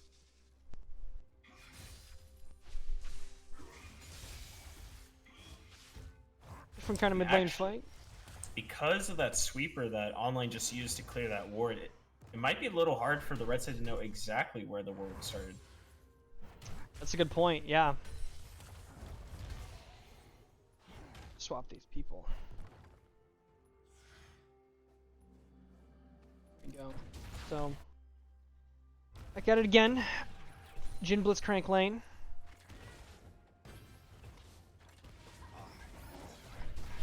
Hook's gonna go wide. Level 2 now. Doesn't have the knockback, but... Oh, just barely not gonna get that jump off, so... Going in for that fast level 2 onto the Jin. Looks like Jin is going to be going down to the flash follow-up from the Tristana. Gets the first blood. I think you might be a little bit behind or lagging or something. Oh, okay. What time are you at? I'm at 245, 6, 7. I'm definitely behind. 8. Hold on. Okay, now I'm with you. 250. Alright, a fight at the red buff. He only has Ghost. He does not have Flash. Red buff helping out a little bit with the auto attacks. Oh no, it goes. And now he's to gonna the run him Warwick. down. He's gonna be falling up. But Zed's coming. Zed's He's got scared of- backup. He's gonna flash over. He's gonna make out like Captain Jack. Fancies wants to get in a little more, but here comes trouble. See, we got another one. The fear is gonna go off. Is he gonna be able to get it? He's going to follow him. That's a kill. Really good start for Bildor in the early game. That's actually massive for the blue team here. Getting that Shyvana behind, because she just wants to farm. If you can take the objectives from her, if you can take farm from her, that is really huge. And then Zed getting punished for trying to help out his jungler there is massive for the victor. You know, if he can make sure he's not behind the Zed early on, or dying to the Zed, then that is exactly where blue wants to be in this game. See if he can be putting that pressure on. He's gonna double scuttle for sure. Yeah, Didn't even it's do gonna his be own the red, double scuttle so here. he's got plenty more to eat right now. Shyvana's gonna be walking over here. A sad relegated walk over to the Krugs. She knows everything else is gone. Yeah, nothing really she can do. I think she's going to be checking her chickens here to see if they're up, but they are obviously down. And there's really nothing for her to do. She's actually going to check the river as well and have the unfortunate news that this scuttle is down, and even the scuttle, the other one, went to the Warwick. So Warwick, you know, not like a massive lead on the Shyvana right now, but gets a full item. Now we're having a fight in the bot lane. Yep. Classic. Gonna jump him again. He's gonna go down. So 2 kills now for the Tristana. So much CC and damage for this bot lane. I mean, Jhin is an immobile ADC. Really needs the Gale Force to play in a position like that, especially against someone like a Maokai, who if he locks you down with that stun, man, I mean, Tristana's just gonna jump on your face, get that proc, get that damage from the bomb, and then get a reset. So really have to be careful in that situation.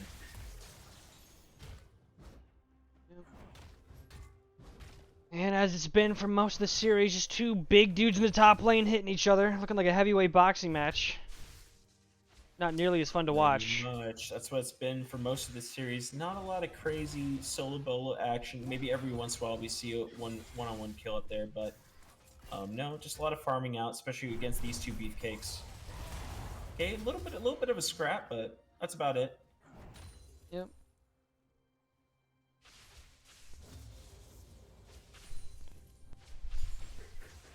So big, nice little trade back. Looks like he's gonna be going for those arm guards really early. Used to be super cost efficient. Arm guards used to be like 700 gold or something, didn't they? Seekers? Yeah, it was crazy. They had to nerf it a Yeah. little bit. They It's did still nerf still a it. good You item. give more armor too, and it was like pretty much a core against most AD champions. These days you can kind of squeak out with going like the Lost Chapter or some other item, but Yeah. if you're against a Zed, I think going early Seekers is totally viable. Pretty low on the Ornn there. No mana, so what's gonna happen here? A little bit low, but he's Malphite just hits level 6, but he needs his team to follow up with him to secure any kills. A They little do trap know here. that this Ornn is here. They're going to be jumping onto the Victor, who pops his ultimate. Malphite He's walking level over, hits 6, him she's on level Shyvana. 5. They have no mana. There's nothing they can do, and the storm just eats them alive. Yeah, it looks like the Shyvana is going to be going towards a Bruiser build, so they don't really have the damage with the Ornn. They Yo, need looking to someone get like one Zed back. following up with these roams. They're going to get the ultimate. Oh, is going to get the shurikens, so Gets him down. not gonna be able to chase down that Ornn. Zed going back mid, decides he's had enough. Warwick on the hunt. I think he's sniffing the Zed out right now. Might be going over to him, but decides, okay, no, he's a bit too healthy. I'm just going to invade the jungle, see if there's anything I can take while the Shyvana is not here.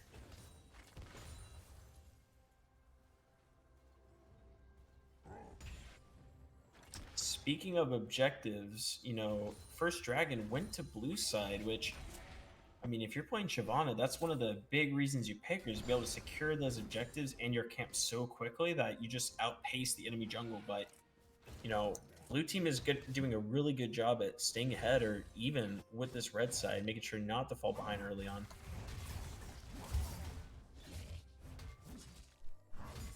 Bit of a scrap here on the top side. Warwick committed to that ward.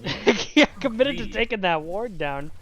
But he is getting a lot of health back, but nope, just can't fight him. Doesn't have the level advantage, and that Ornn is super tanky. Yeah. Not much to do there. Trading your life for a pink ward.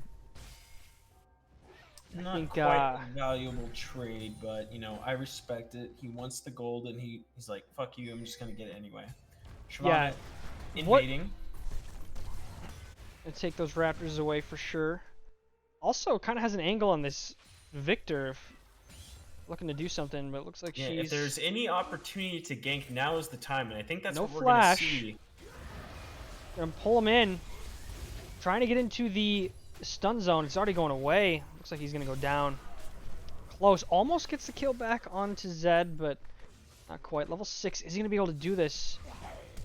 Oh! just Flashes away misses. from it. Really good flash from the Zed. Gets the PM character mastery in his face for it.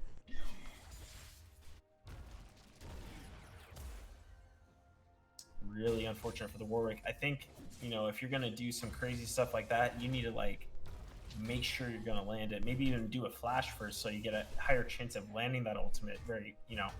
Mm-hmm. But no, really well played from Zed. Make sure to get away from that.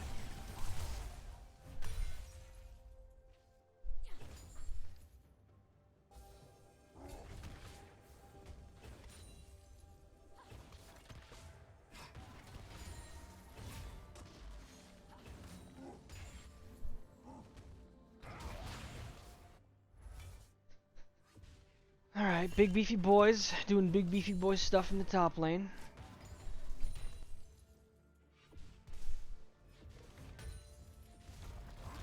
We have a Warwick hanging on the side here. I think clearing those Krugs at the moment, but could be looking for a potential dive onto this Ornn. But the Ornn smartly goes, okay, I think I'm just going to back here. I don't want to get dove under my turret and give away free kill. But then decides, no, I'm going to thinking stick about around it. for this cannon wave. It's a game of wits right now. Well, he is very tanky, and you know, if you dive an Ornn under turret, he can very easily get that knockup if you commit for him. So I'm not sure how this is going to go. Just get the knockup. Use Use the it CC. preemptive on it. We're gonna see if he can knock him down. Does flash away. Malphite is tanking. And that Very is gonna clean go from the blue over. side there. Very clean. Go back. Gonna get some plates here. I think the Warwick should have stuck around, maybe split the gold with the Malphite, because you don't really need to have a lot of gold on Malphite for him to be useful. And now red side is pinging for the objective of the dragon. Warwick is trying to run down as fast as he can to make sure they don't get this dragon for free. They're going to commit to a team fight. Blitz misses Goes the wide. hook. Already On doing the this dragon here. right now. Warwick's Big gonna get that Maokai fear coming off. through. Massive fear. Gets Massive the fear. There's stun. one goes down. Two goes down. Make it 3 for the Warwick. I'm sorry, 2 for the Warwick. 3 total. Huge fear from that Warwick, managing to get it, I think, on like 2 or 3 different champions, and just all the follow-up CC from him and the Maokai. Make sure they couldn't really get away from the damage they were outputting. All coming through. They're trying to get away from this. Yeah, another fight in the top side here. Malphite should be able to walk out of this. And then my guess is he's gonna reset, buy some items, get healthy, and then TP back to the top lane.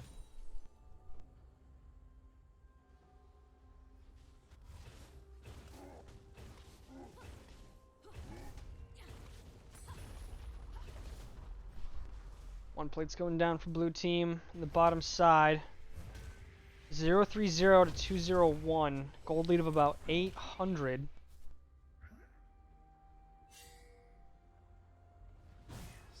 Right now, it feels like the difference of some Berserker Greaves.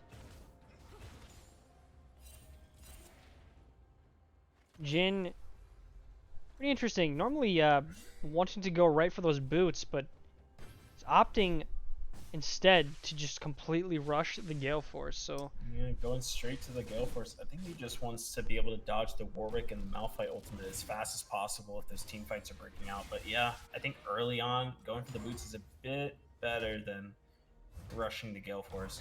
But man, he is so far behind in terms of the gold. pretty good farm though. Best in the game, 102. About 8 per minute here.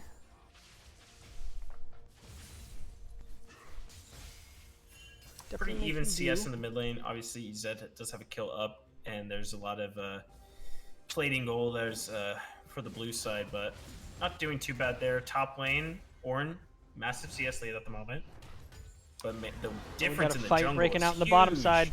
Look at this fight. Yep, Orc versus Shyvana. He's got his lethal tempo stacked, but oh, that did not even land. The Oh, Blitzcrank no. flashed into the Warwick and ate it. They gotta run away from the storm though. Can they just kite this out? They just need a little bit of time. They can't. Oh, but here comes Tristana. There's one Just gonna kill. get all these resets. Just gotta hit It's a him. little lost Just and gotta hit him. confused, though. Hit him. Jump away. There's 2 resets. But the Jin'll is Oh, gonna no, come just getting through. hit by all the hits. Oh, very close. Looks like the Triss was a little dazed on what was happening in that fight. Probably could have got a lot more resets and jumps and kills there, but ends up securing the Zed. I think the Warwick was just way too behind enemy lines by himself, you know, going for those kills. I mean, I respect it. His gold ended up going to the Blitzcrank, which is unfortunate. Obviously, anyone else on the red team would be much more valuable to have that gold on them than Blitz, but at least they were managed to get the shutdown and get a pretty good trade. Absolutely. They went from looking good to bad to good to bad to I don't know what's happening there. People run around in circles. Everyone's no health underneath Red's turret. And take a step back, take a look at what's happening. And at the end of the day, we still have a 3,000 gold lead for blue team. Silencing the Victor gets the knock-up on him. It's going to be hard for the Victor to escape. Oh! Barely. So close.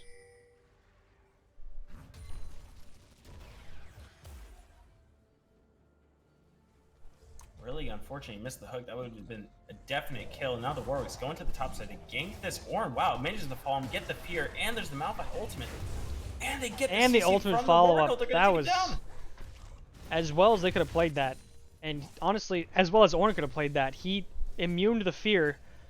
There's just too much follow-up CC. Okay, bit of a point blank from the Blitz. Little minion. Question mark ping's coming out. Now the Zed's roaming up, but he's really far up by himself. He needs his team to be here to even go for anything, but misses the shurikens, decides, no, we're not going to go for this fight. Now Dragon's going to come up in a bit. Blue side, they're going to push down this turret. Obviously a lot of damage on this objective. Uh-oh. Zed ults We got to the fight here. Warwick. No Warwick Man, ultimate, but no shurikens dodge the landing. shurikens. He's going to have to get out of there. They are getting collapsed on. Shyvana decides she's going to run headfirst into it, protect his team. He managed to take down Zed. That's going to be Shyvana goes down, but so does the Malphite, and then Warwick finishes off the Blitz. Now Dragon's going to be coming up in a bit, and they already got the mid turret, so they should probably transition down to Dragon, but looks like they're going to opt for a fast reset and then head over to the objective after. Oh no, they're going to go drop the Herald top, push that, and then reset? Some bizarre macro going on right now. Interesting. Well, could have been Bit of a waste on the Herald. Yeah, I wonder if the Herald is about to run out. And he just wanted to try to get rid of it. I think he was forced to drop it just with the timing.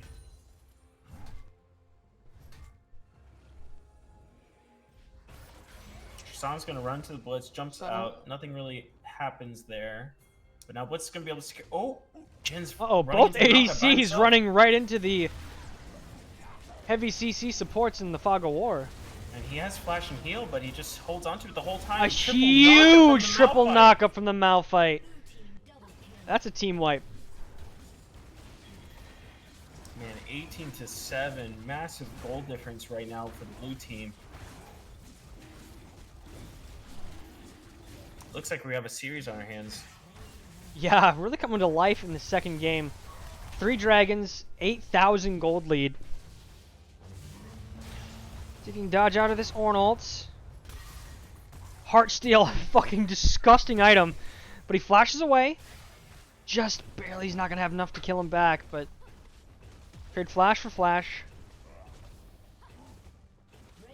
At the end of the day, he'll walk out alive.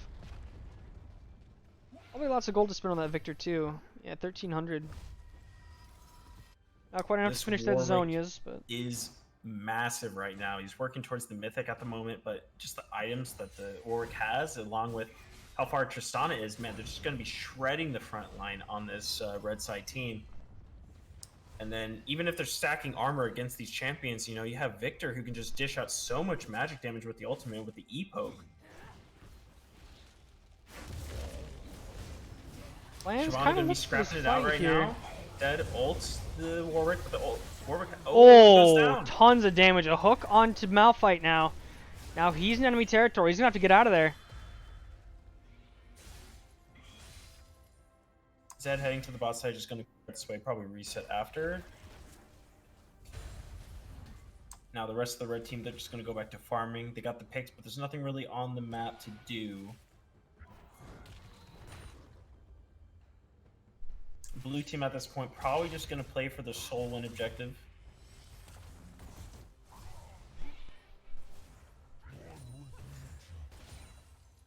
And we do have a Chemtech soul for this game. Been a lot of Chemtech souls today. Yeah. It's actually massive for the Warwick just how much healing he's going to be getting. Yeah. Kind of crazy. It's been like I'd say like 60% over the last like 5 games or so. Yeah. Maokai just casually walking away from what looked like a pretty probable death. Reset and everyone's just kind of in the vision. Still sitting at it like an 8.5k gold lead. Yeah, just kind of working on the farm right now, waiting for something to spawn that they can do. Clearing camps, getting some gold. 161 farm on the Jhin, most in the game. Doing the best he can. Despite a pretty terrible early game for them. You know, he's been quietly having a good farming repertoire he's built up, so... Doing the best he can, but man, what can you even build on the Jhin right now that's really going to help you in this game? You need some, like, armor pen. You need some... I don't know. You need full build to really do anything against this Malphite who's going to be on top of you. Yeah, that's just the only thing about Jhin is... He attacks so slow, and it feels like his scaling does not make up for it at all. Manages to get a lot of shurikens on him. Is it going to take him out? No, he does live, and the Zed lives as well. Yeah, not quite. Trading exhaust for ignite there, a couple ultimates, but Looking for a fight, does use the W to sniff them out. He's popped the fear. Doesn't hit anyone. They're kind of just posturing next to each other, but nothing's really happening. Triss is going to do a quick reset. Zed's back in the action, just hanging off on the side, maybe looking for a flank, along with the Shyvana.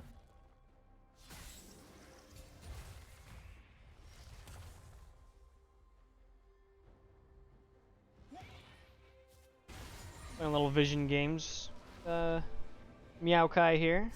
Yep, the Baron is finally spawned, so they just want to make sure that they have control of the top side. Don't want to be giving away an objective for free.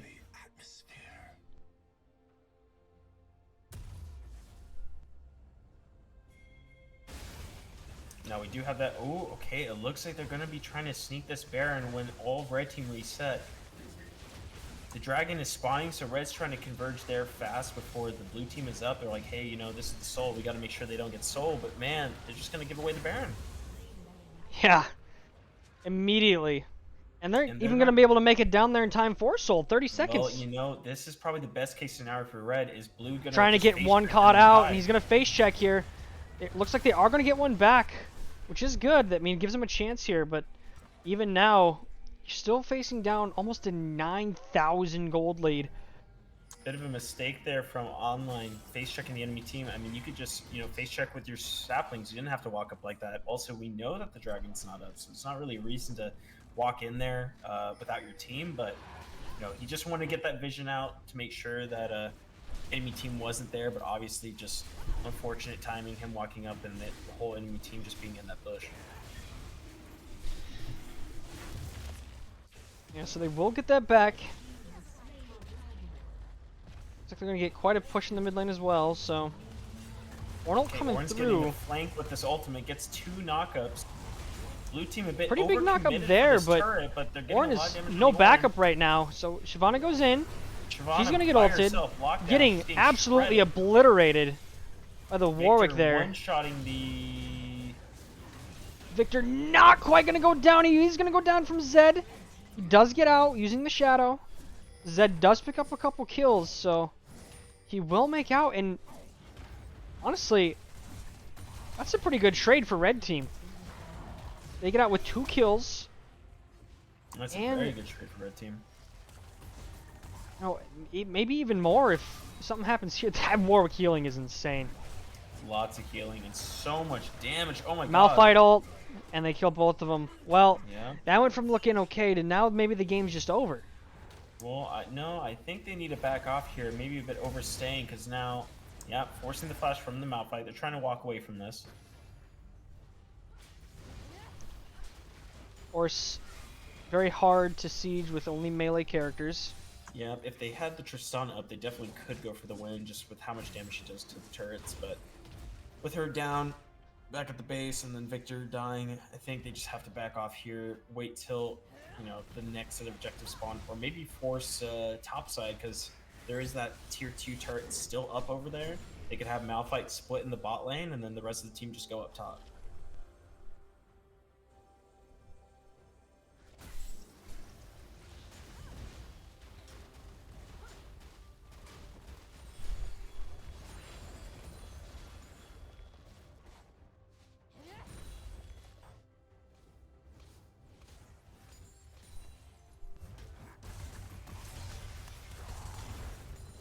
A while before any objective is going to spawn, but roughly at the same time, Soul and Baron will spawn, so next decision will be more difficult for the side of red team.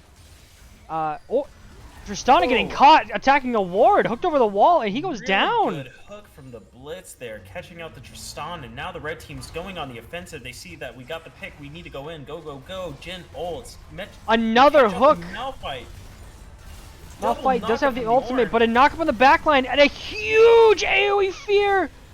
The damage is so much damage insane. from the Warwick's ward. gonna pick up 2. Warwick's gonna pick up everyone. It's a The attack triple. speed is insane. This Warwick is a beast, just going to town on the enemy team here. It's kind of like the Kale from last game, just getting free damage, popping off. You know, it was looking so good for the red team. You think, like, okay, they got the pick on the Tristana. Surely they can go here now. It's a 4v5. They can win this. But, man, just all the AoE damage being pumped from the blue team. Nothing they can do about it. On the red buff away. I try to clear topside a little bit, but much more to get here. A great fight, but really no objectives up. Nothing to be had off of it, but get off the resets here. Baron's up in a minute 40. Soul in a minute 30.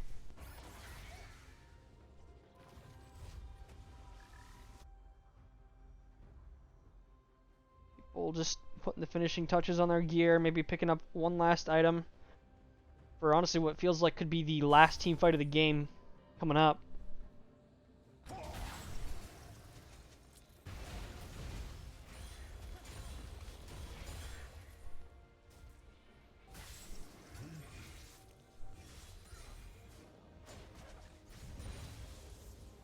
Dragon spawning in about 50 seconds here, so this is probably going to be the final team fight of the game. Whatever happens to this Dragon is probably going to be it. Now Shyvana is in the Orange hole, and Shyvana- the blue team probably going to be going Shyvana's down. gonna here. go down, no How's Kitty ultimate. escape? Zed, even getting Zed caught out also now. getting caught. This Oh man, this is probably game. could be it. Malphite ult's gonna Malphite jump following onto the up Ornn. onto the Ornn. Oh, just jumping right over the Blitzcrank hook.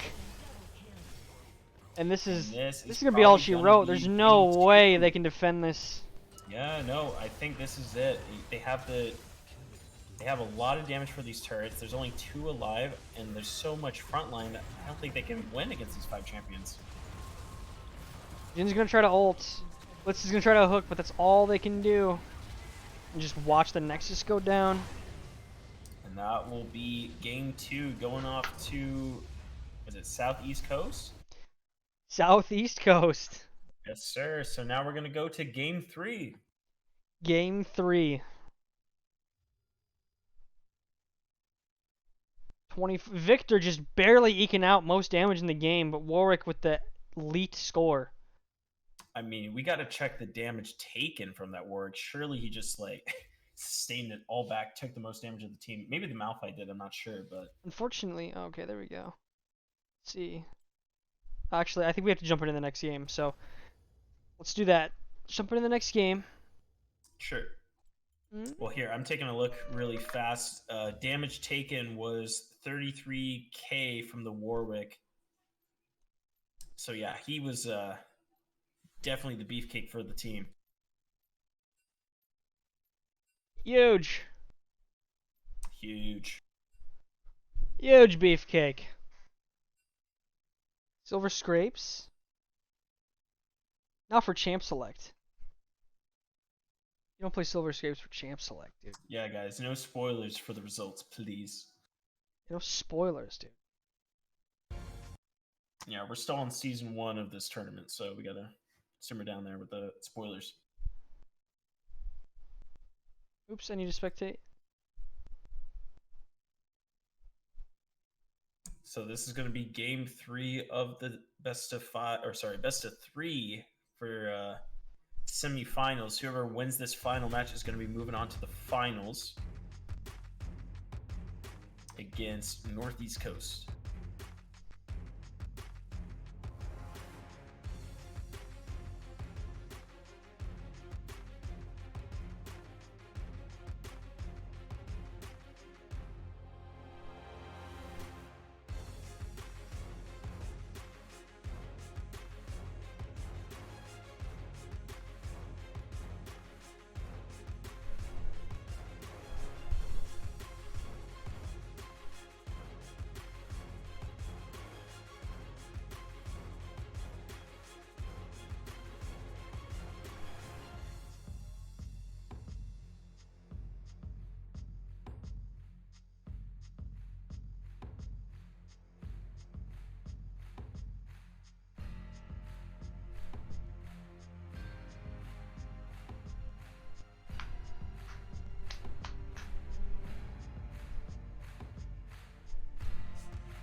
All right, and it looks like we have everyone here.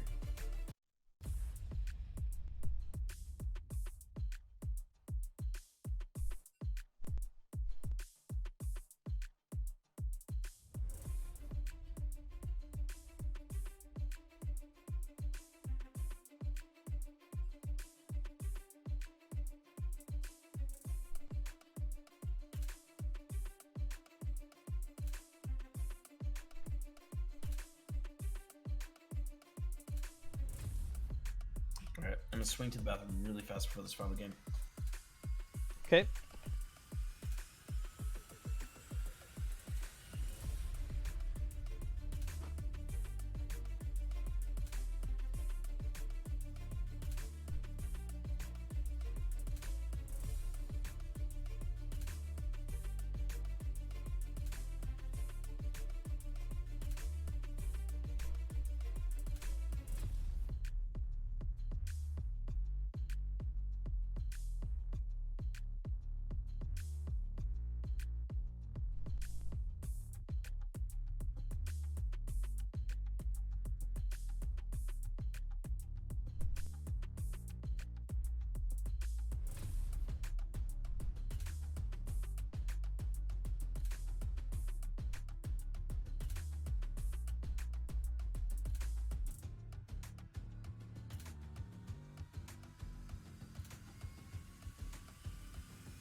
Wildor banned. No Kale. No Warwick. Ezreal banned. I was surprised to see that. Yeah, despite the first game, you know, where the Warwick didn't really show up, they were like, okay, we need to respect this Warwick after that second game. But we do see the Kale ban, we do see the Mordekaiser ban, and we are going to see the Yasuo ban. So the same 3 bans coming out from last game, with a bit of a few different bans coming out from the blue team. They're like, okay, we'll respect that Warwick. We don't want them getting a safe pick like Ezreal, and we're going to ban out the Triss. And then they first pick Samira. Wow. Pretty bold. Very bold. If you're locking in Samira first, though, you're kind of showing your hand super early that you want to have an aggro comp built for team fighting, and that has goes in, has CC. So they're gonna want some kind of support to pair up the Samira. That's aggressive. Probably a couple other team fighting champions. Got a Wukong first pick. I like this first pick from the red side. It can definitely flex into jungle or the top lane role. What are they going to pick next? I think you could pick either a power pick, like something that you're just comfortable playing on, that you want to take away from the enemy team. Maybe that Lilia. Or you could be picking for the bot lane because you do see the Samira. So, okay, they locked in the MF. I don't know if I like MF here because her ultimate gets blocked by the Samira wall, but not an awful choice. Yeah, Wukong's looking like the other go-to for Flan here in this series so far. Warwick being banned, Wukong just a nice easy go-to, kind of a similar play style. Just dive the back line, cause disruption, heal a lot, kill people. Yep. Lots of setup for the team. Kind of a bruisery champion as well, a little slippery with W's, so not too far off. Okay, this is interesting. We got a Cass and a Zed locked in this game, so that means we could get a Zed jungle, or it's going to be a Zed solo lane and then a Cass and a solo lane somewhere. Yeah, it could be a Zed mid. I think Cassiopeia top. That was kind of played a little bit by one of the members on Indiana team. Now, I'm just going to say, okay, I don't like the draft from either team. Man, so the blue side here, you want to have more CC to set up with this Samira.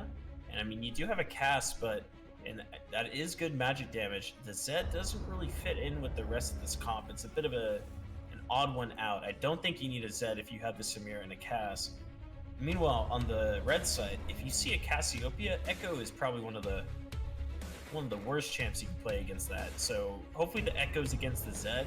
If the Echo is fighting the Cass, that is definitely not a good matchup at all. So let's look at the rest of the bans. We got double CC champs blocked out on the red side. They were like, no, we know you want something with CC, and that is tanky, so we're going to get rid of that Nautilus. We're going to get rid of that Alistar that we know you play. And meanwhile, on the blue side, they're like, okay, we don't want you stopping our CC that we're going to pick. We're going to ban out the Olaf, and then we might as well ban out the Maokai too, because there's a bit of a problem in the last game. Right, we're running out of tanky supports here. You could go with like Leona, you know, maybe something like a Blitzcrank again for the side of Samira, but... Well, Rel is open. I don't know if anyone on that team plays Rel. It's not an awful choice. I don't know if I like Leona. Well, actually, no, Leona against MF is really good. Leona would be a pretty strong contender for a support pick. But they definitely need something else to follow that. A Taric. Is not it.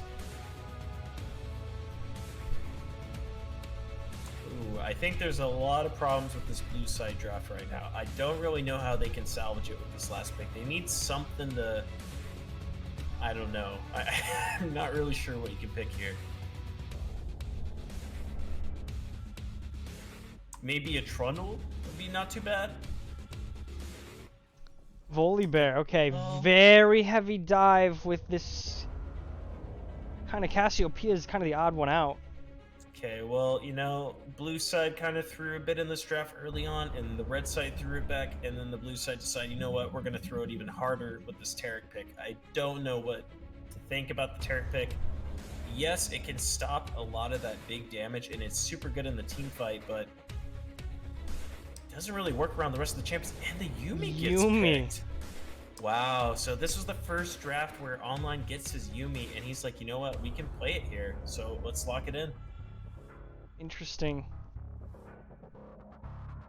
All right, so Yeah. we'll see here because we have the delivery system with the invisible Wukong going right in there with his ultimate, Yumi ult on top of it, Sejuani ult coming behind, Misfortune ult.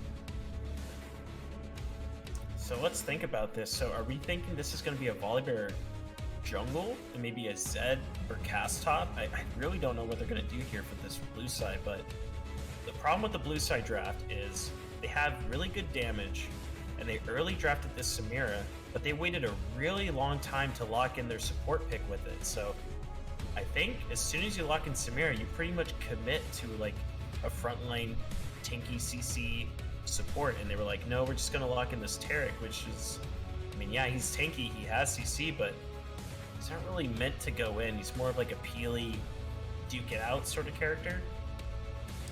And I mean, Volibear sort of works with the comp, but I don't know. They don't really have any setup for their carries like the Cass and the Samira.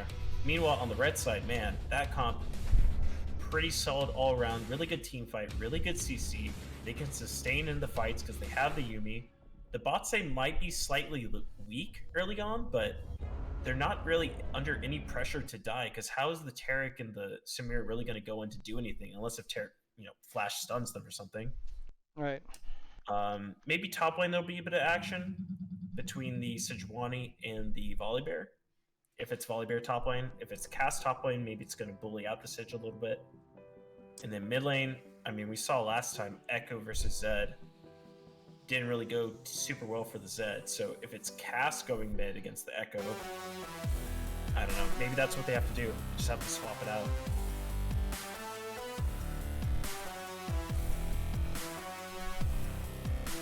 What are your thoughts on the draft, sir?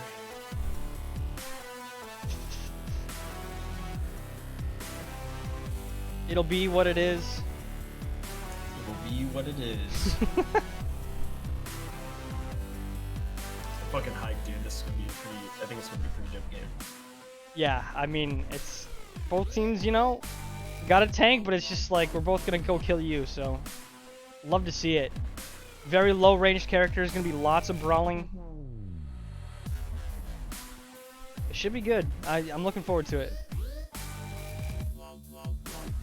Yeah, I think the best chance Blue has to win this game is if the Cassiope can really pop off in the team fights. Her champion does a really good job against a lot of the front line and a lot of the engage that the red team has. So if they can utilize the Cassiopeia, or if they can utilize the little pool puddle she puts on the ground to stop the movement, maybe they'll be able to dish out a lot of damage before red can do anything. But they have to worry about the MF ultimate. You gotta worry about the Wukong ultimate. You gotta worry about that Echo jumping on the back line. I mean, I really don't know what they're gonna do.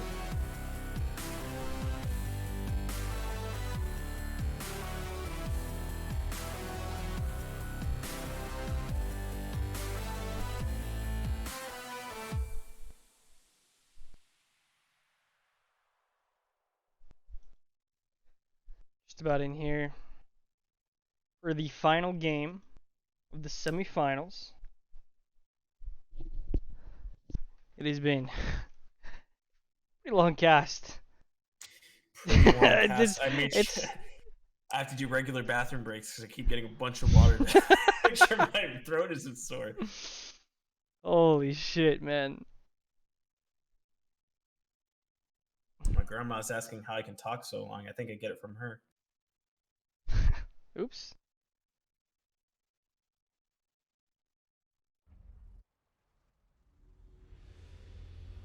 There we go.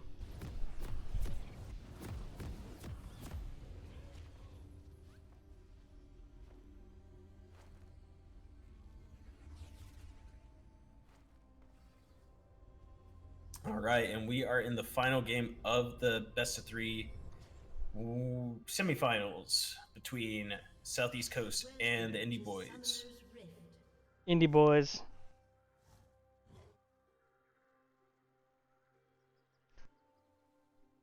No level 1 shenanigans here. So this is interesting. We're gonna get the Volibear jungle with the mid Zed. It's gonna be a rematch in the mid lane with the Echo and Zed, and then we got Cass top. Now, Cass top really solid into melee top laners. Does a really good job blowing them out. And probably not too bad into Sejuani because as soon as she wants to jump in with the Q, you just drop that pull. She's not gonna be able to move very far. You can just poke her out.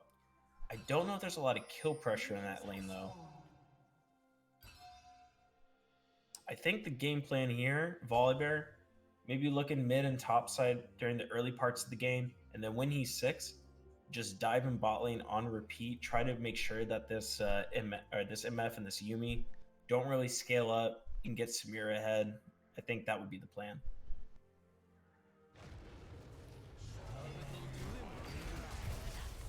Yeah, interesting.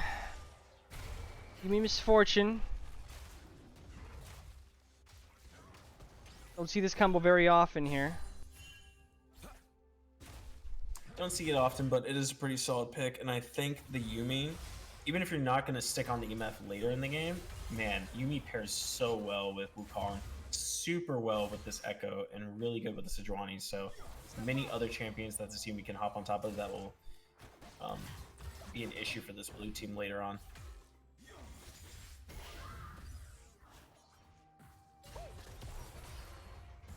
Again, lots of... We've seen this whole song and dance before. Echo, Ian, Q, Electrocute trade. That Cass should have been the one to go in the mid lane. You know, we saw last time just how hard this Echo was bullying out the Zed. It's not like unwinnable or anything, but Cass does a much better job in that matchup than Zed does, I believe. Okay, bit of a scrap down here in the bot lane. Small trades going out. Cass bullying the Sejuani. Kind of happening all over here. Trying to get some back. He's going to lose again in the trade.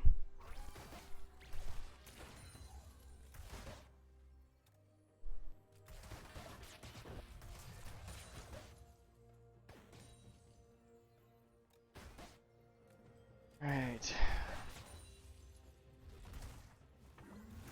Quick scraps all around. Both of the junglers were going for... Oh, Yumi's going to get they stuck. Get the stun on the Yuumi. Yeah. Lots Had of no damage, way but out of real there, follow-up but to it. yeah, they don't have Ignite. Maybe they figured, you know, couldn't really get through all of that rest of the health. Probably didn't have any cooldowns left there, so an opportunity to get an early kill there as well. Yuumi stun again. Wait, this might actually be a kill. Okay, well, they burned out the heal. Well, did get a summoner for their troubles, so Couple goose from the Yuumi there. I think getting those free stuns off on her was a bit of a mistake, but I mean, it doesn't really matter. The Yuumi can just hop on top of the EMF, and bot lane can't really do much about that. right. Massive damage on the Zed, forcing double flashes from both of them. Yep. Zed's gonna have to back off here. Flash for flash, so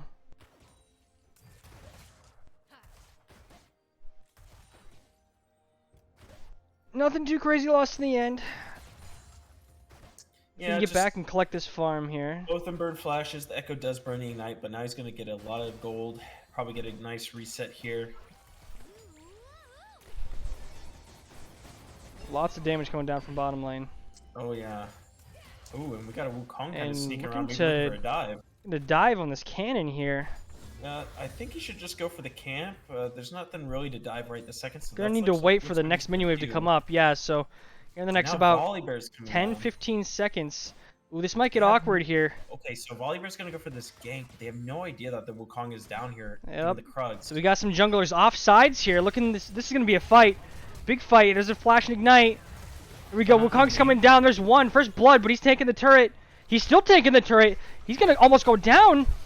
Oh, he does not get it. Oh, they Just gave it- barely. He's going to get it. Can we get the stun on Yuumi? Here comes Zed. He's gonna come down and gonna clean up one. There looks like they're gonna get two. Wow. And So I think just the padding there from the Wukong after securing the kill on Taric was really poor. He took 3 turret shots. Yes, he did bait out the summoners from that bot lane, but in the end, I don't think that's worth it. Zed getting that kill and also the Volibear getting 2. yeah, Not see if we as can get clean mid as it here, could but be. not a whole lot. See if Echo gets a plate here. 175 gold, so Cass trying to shove in this top wave really fast to get a reset. Her mana is low. If the Sejuani gets 6, I think she just dies. And even the fact that she's so I think the Sejuani could be a lot more confident in the play, but she's just going, okay, I'll just get the gold from this wave. I don't have to force anything.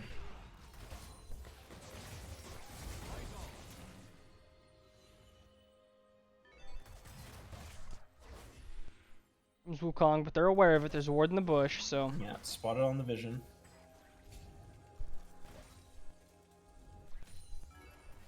Probably could go for a dragon here. Looks like that's what they're going to try to do. Especially since Zed just backed. Mid has prio. pretty simple conversion of a dragon here. Volibear might spot it. How low is that dragon? It's about half HP at the moment. There is a chance for this Volibear to steal. He does have a ward on it now. He's Ooh, this on the is blast pretty cone. Looks like he's dangerous for gonna the go it. Wukong. Very dangerous. He's gonna for get Wukong. stunned gonna up. He's gonna get engaged stunned and up no one's again, gonna and he's help gonna him. go down. Shutdown goes over to Tarek. But here comes Echo. It's not over yet. Here we go. Echo stun, gonna go a little wide. Does have ult. Almost gets stunned out of it. Big AoE damage, but they Ooh, can't big finish. damage. He has no mana. The Triumph Field is gonna be just enough. No. Q comes through. Gonna try to get another one back, but they're gonna get 2 more here. This is gonna look like a triple for Zed. Man, they had all this prio from his team, but no one was there to help out the Wukong when he was doing the dragon, so they end up losing the dragon and their lives for it. Meanwhile, top lane, Cass forcing the flash from the Sejuani, and look at the goal difference there, almost 30 CS right at this moment. So, yeah, you can see how Cass is able to bully out top matchups that are melee. She has a really big advantage, and she's not getting any help from this Wukong. Wukong has been mostly focused on the bot side. Yeah, big CS lead here. One of those nice scaling mages that, you know, pretty susceptible in the top lane, but top lane is exactly the kind of place she wants to be. Just leave me alone, let me farm.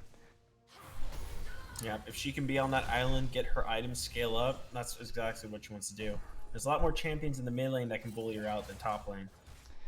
Yeah, getting jumped on by the AD here.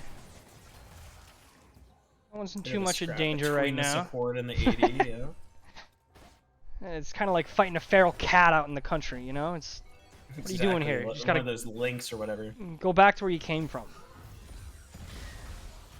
Okay, so Okay. found an opportunity to engage. Sejuani right looking now. for something Cassiopeia here. double Ult did go stun. down, trying to avoid it, Oh, but he's got no health. He's Early got on no the hit first points. He's wave, gonna auto attack to death, and he's gonna go down solo, bolo, in the top lane.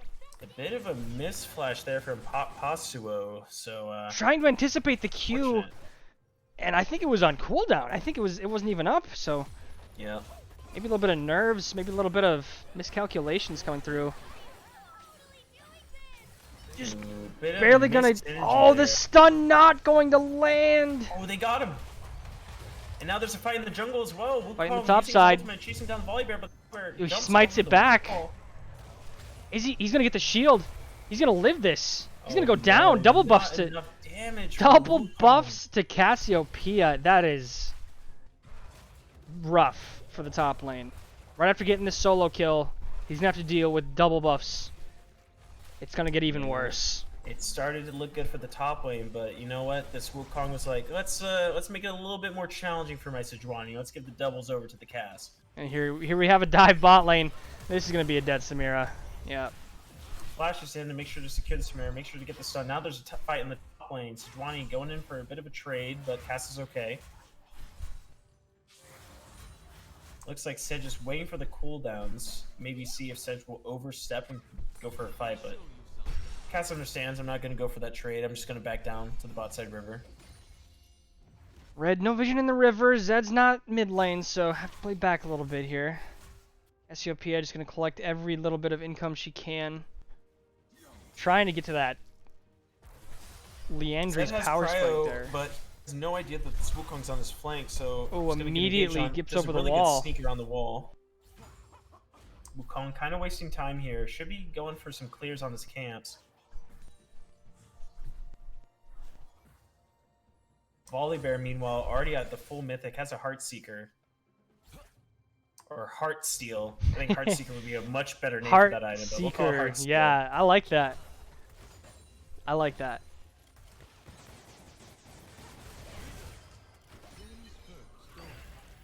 Oof.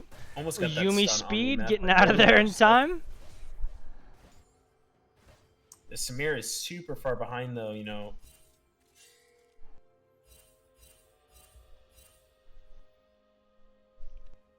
Down 36 CS. 36. 0-3. Yeah.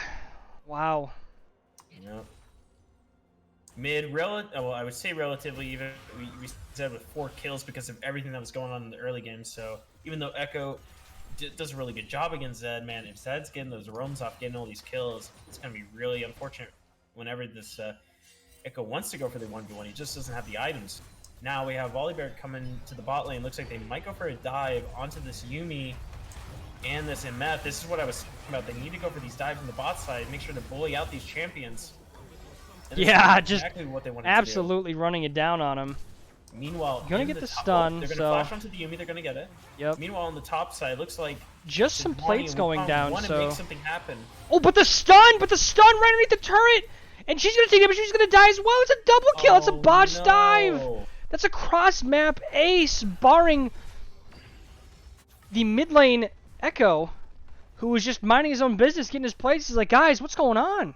Yeah, I know this all too well in my solo queue games. You're just having a good time in your mid lane, farming up. You say, hey, you know, Zed's roaming, guys. You know, look at the bot lane, you need to back up. And then somehow they both end up dying. And then you look at your jungler in their top lane, and they end up dying too. And you're just sitting there like, well, I guess it's a mid diff smile. It's a Anyway, mid diff.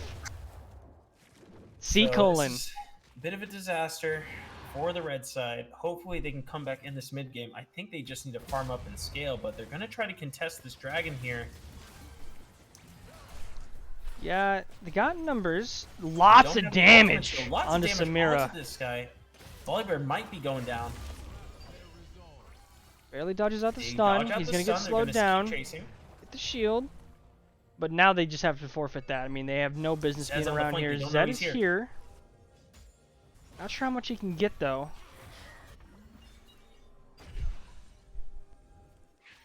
So at this point, they probably should just go for the dragon. You know, they're waiting for the ultimates to come up, but they did chunk out the enemy team quite a bit. They could definitely go for the objective here. Yeah, I mean, Volley's way too low to go for this fight. Meanwhile, on the top side, looks like the waves are being pushed in. Sejuani misses the Q, gets the double hit with the W. Now taking a lot of damage. Let's avoid that turret damage from the residual burn. Man, you just cannot be taking those free Qs from the cast, otherwise she just gets to throw out her E's non-stop on you. Yeah, trying to trade Just back. taking a fast trade now, he might go down for this. Void not. Ooh, but- Oh, dodges just the ultimate. goes wide. Almost. Will she go down? No, so close. Really well played on the cast. He knew that the ultimate would be coming out. He just had to dodge it, and he did. Now the blue team is going to go It's for this going dragon, down. but the red They're team trying to all has contest their this. This ultimates. is I a think this is the best fight they can huge take. fight. That's 900 gold to the Wukong and the they dragon, steal. and all of these kills. This is a huge swing back for red team. So even with this early advantage for blue, I mean, the red side draft is just so powerful, you know, with this Yumi and the champions paired up with the Yumi. This is, might just swing back in the red side favor. Yeah, in the gold lead now, over 1,000. So probably gonna get this turret as well. Bring that up to just about 1,700 gold in the lead after this here. Yeah, it looks like they're going to get another turret here, but remember, they still have this Cassiopeia that they haven't dealt with, and that champion definitely counters the Wukong. It counters the Echo, and it does counter the Sejuani engage, so once this cast joins her team, is Red Side still going to be able to compete with them? I'm not sure. Yeah, he still sees him. Wukong slightly overstaying, but he's able to get out. Kenny, Zed's gonna Ooh, ult but him I here. don't know. Zed ults He's got him, nothing. does He's get gonna all go damage, down, looks like so- he's going to be going down, yep. See, they have pressure on mid lane. They could be doing that. No objectives on the map right now. Nothing in the foreseeable future, so... Still a little chip damage on a turret. Cassiopeia is going to go back, tend to her minion farm in the top lane. me see if he So can. with the Wukong going down, oh, okay. Flash had to be burned there from Zed. I'm not sure if he could have got out any other way, but he wanted to be safe, made sure he didn't die there, so uses the flash.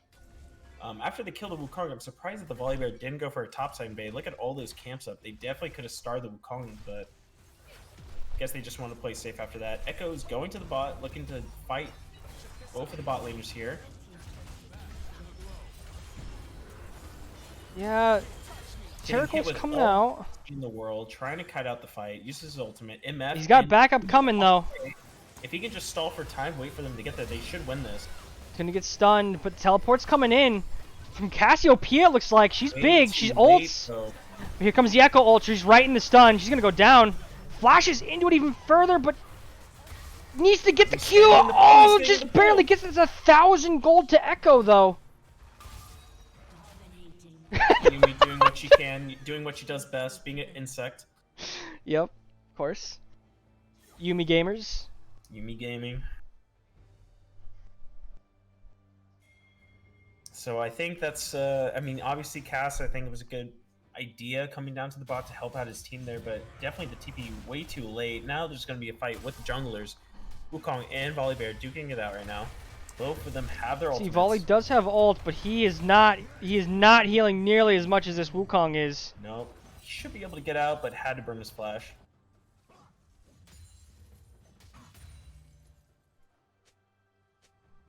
I mean, the Volibear, very tanky, but has no armor items, so, I mean, fighting against this MF, fighting against this Wukong, he's going to get shredded really hard.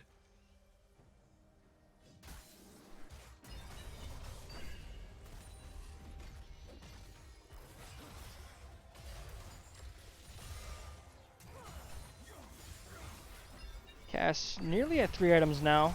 Now we're having a battle Oh in the mid my- lane, but they don't have the just numbers advantage. and they immediately don't have the dead. vision, so they end up getting taken out. Now the Echo chasing with the Yumi, they get the stun almost And on the Spirit. root.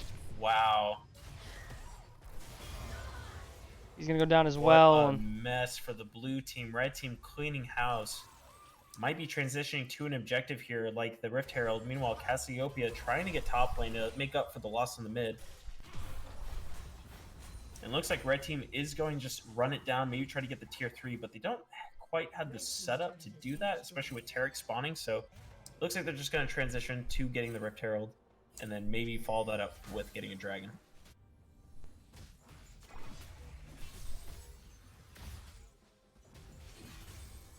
Open map now for red side.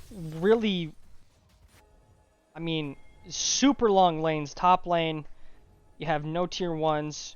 Mid lane is just about to also not have tier 1s. Red side Ooh, but doesn't what's have tier 1 this? of Look their at the bot own, side but right now. MF way Yep. overextended. Now Taric and looks like Samira she's running trying down to there. turn the strut on, see if she can get out. Can he flash? Just barely not, but does get the flash for his troubles. That's a big cooldown that's not going to be up for this dragon, but with Echo on the top side, he needs to start heading down, and so does the Sejuani. Obviously, there are teleporters on the map. Gonna get for some the Hex pressure District, mid here. but they're not going to be with here Herald. in time. Trying to bait here. This Cassiopeia setting a trap. Looks like this And is it going to looks be like they're just going to giving give it, up, but look yeah. at this Rift Herald going down the mid lane right now. Charles going to get some work done. Maybe try to get an inhibitor out of this. Yumi on his back. Sejuani's running over, kind of taking a peek at this dragon to see if anyone will run by, but they have vision of her. They're not going that way. Everyone's trying to get back to stop the mid push. Turret goes down. Inhib is still up. Now Volibear is going to get collapsed on by this Echo and Sejuani. Can his team make it in time? He uses his ultimate, try to get out. He's trying to stall for time as best he can, but the way he's pathing, he's going to run into this Wukong and the Yumi. I don't really like that pathing. I would have rather gone to the turret. Hindsight's 20/20, but I'd rather take a turret with any sort of health than a dark Well, jungle. They had wards at the Sejuani. As soon as you see the way she's walking over, I think you just decide, okay, I need to run away. Obviously, something's wrong, but maybe you just didn't see that on the map. Now there's a fight going on near this Inhib turret. Taric being chased down, locked up with the CC. Exhaust goes onto the Wukong, but it's a bit of a waste. And that's just Cass an is inhibitor back down in mid. to make sure the game does not end. Meanwhile, bot lane, MF is getting a push, going for the turret. Cass decides not to back. No really point. is going to go top, try to get a push. Now, Echo and Sejuani, look at them. They're heading to the top side. They see that the cast is up there. Maybe they'll be able to catch her. She's playing a little safe now.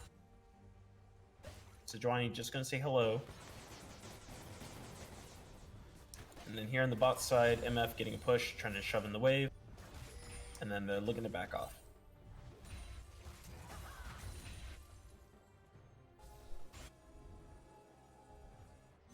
Wukong. A little tricky here in the jungle. Gonna jump to Zed. Gonna try to get out of here. Is gonna blow his flash and get out of there, but Volibear's here. Backup has arrived. Coming in. I don't think now- there's any way they're going to kill this Wukong. Now he's jumped on top of the Misfortune. It's an ADC fight in the back. And John just murders Zich in cold blood and his whole team. And he's like, guys, what's going on? I think Wukong's a bit too committed for this Volibear. Now Sejuani is taking a 3v1. It's not going to go well for this Sejuani. Has to flash out. Might survive, but then dies to the Zed Ignite. Okay, so now we have numbers coming down on top of the Managing Monkey to Cat kill. combo. He is a raid boss. He does have the Yuumi on him. Cassiopeia pathing really weird, not coming down to help her team. But now we're swapping targets. We had exhausted, but now the ult's gonna come through and he's gonna get a reset. He's gonna get a reset. He's gonna no. get a reset on the jump. Bit of a Stays miscommunication there on what alive. target they were going to go on. First, they exhaust and focus the Zed, and then they swap over to the Samira. And then by the time Cass joins, it's already too late. A lot of damage is done. Gets wiped. So a bit of a miscommunication there. Maybe not picking the right target. It looks like Baron's gonna be the call. There's no jungler. Yes, but Echo is around. Only two of them are on it at the moment. They do this super fast with champions like Cassiopeia, but they need to back off and wait for the jungle. Oh, he's way ults over out to the force Cassiopeia Echo ultimate. Now Zed's But gonna Misfortune's gonna go down. So there's one for one now. Can he pin two? No. Can he get three? This is a wipe here. This is gonna be Baron for sure. No, But here there's comes the Wukong. conga line. Wukong's Okay, got the ult, and look at the base. yeah, Look at the yeah. base. There, it's He not just too has much to stall damage. For the time. He just has to stall. He just has to stall. Oh, Baron on the assist. But no, Avicor's gonna go down. He's gonna get No, killed as he well. stopped the back from the cast. The cast decided to join the team, but it's already too late. Look at all the damage the Wukong is doing. This is a tragedy. Back and forth throws between people. Tried to take the gate, couldn't do it.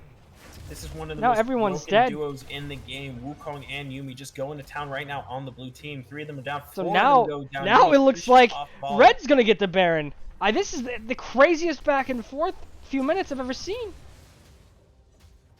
Yeah, it looks like blue side gets the advantage, and then red side just turns it around at the next door or the next step. So man, they're gonna go for this Baron here.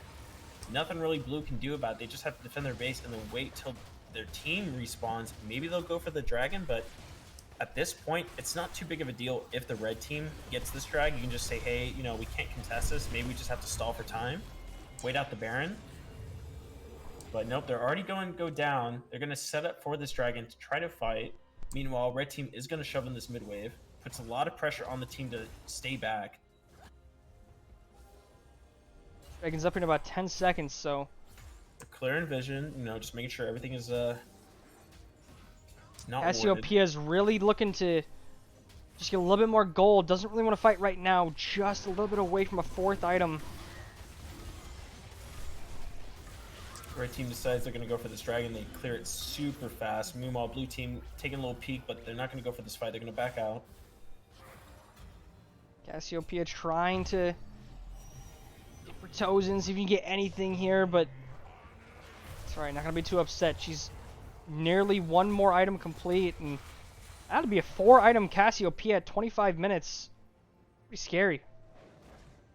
Yes, for sure. I think right now, like early in the draft, we were saying like the Cass is definitely the highlight pick for the blue team. You know, if she can unleash her damage and lock down everyone who wants to go in on her comp, then they might be able to turn around and win these team fights. But man, you could just see how powerful this Yuumi and the Wukong are, or even the Yuumi and the Echo. As soon as they're jumping on the back line, they're almost unkillable. So I'm surprised we haven't seen any anti-heal items from the blue side. I think that's a bit of a blunder with their builds. They need something to prevent all this healing from the Wukong and the Yuumi.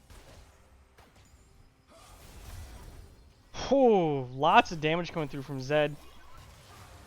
And yeah, you know, as long as they can get the Wukong locked down, the rest of these fights should be pretty simple. It's hard for Echo to one-shot anyone by himself without some sort of setup.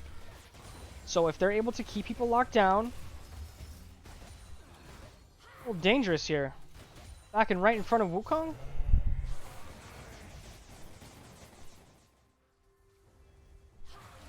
And honestly, Cassiopeia is sitting on 1,500 gold.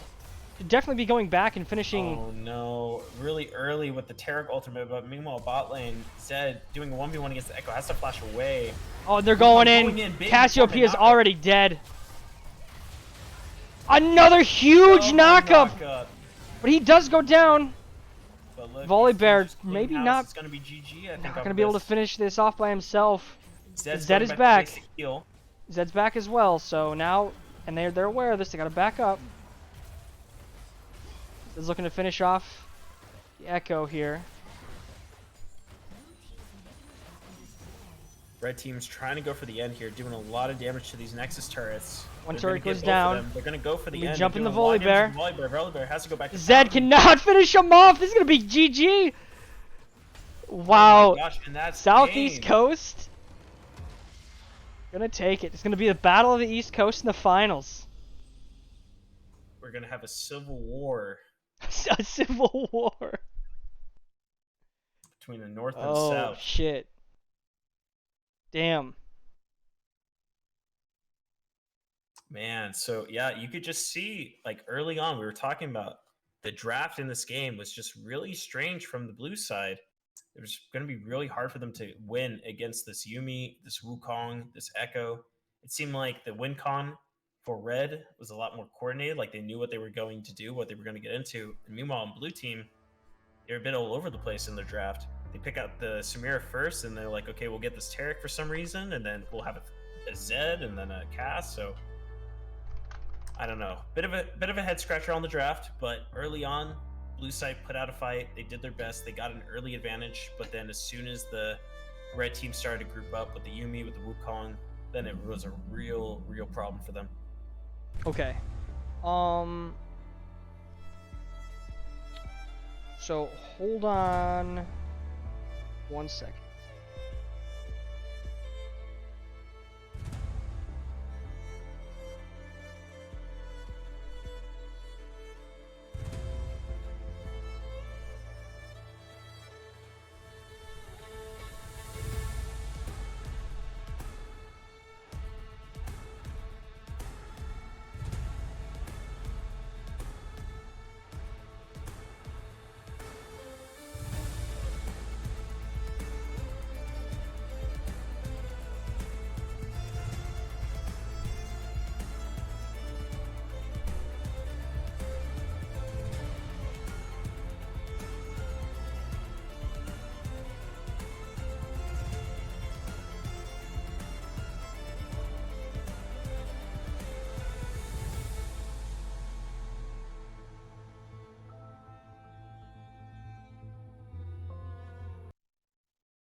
faction, stuff that I only imagine. Digital action, none of us lacking. Tuck it right under my fabric. Grabbing my sword, then move like I asked. Then heard the mystical hatches. Oh yeah, for all my enemies, dangerous imminent. Soon as we go in, yeah, filled with adrenaline, time to get elegant, then we start rolling. Yeah, see all these ops, they all gon' drop, they burst and float away. These burning flames surround my heart, so y'all gon' burn a day. Feel like Rambo snapping, arrow pulling, man, ain't nothing to it. Armor and supremes at the scene and gasoline fluid, burning like furnaces, like getting turbulent. No one's impervious, you're in this permanent. Sin is subservient service to suffer a fiery grave at its earliest burning. Cause if I got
butter jelly the long way.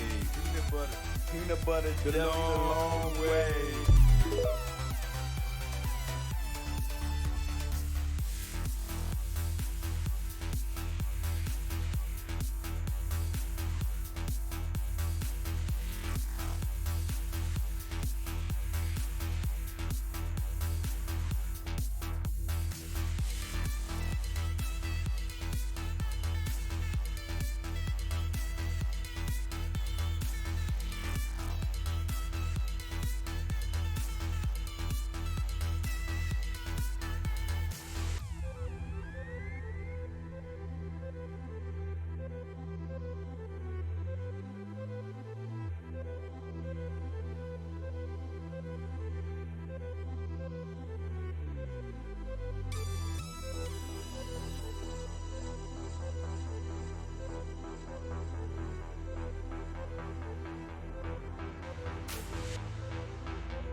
Hello.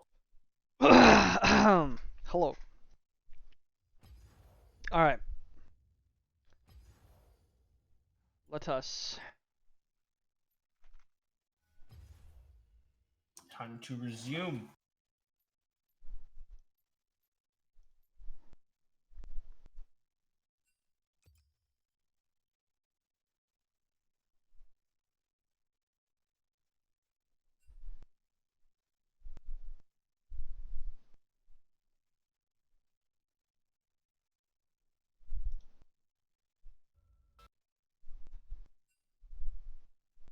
Start bringing everyone in for the finals. Hopefully, we can get going by the 10:40.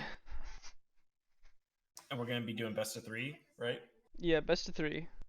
Cool. Max and crew are in an ARAM, so give it a minute here. Alrighty.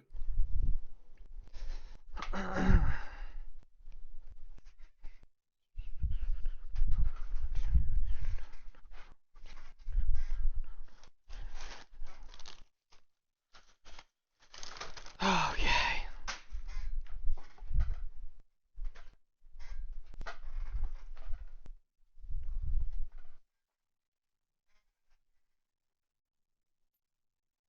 I think they just finished.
What we missing?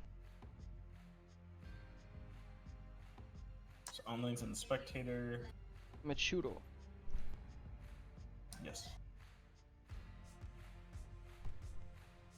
There we go. Alright.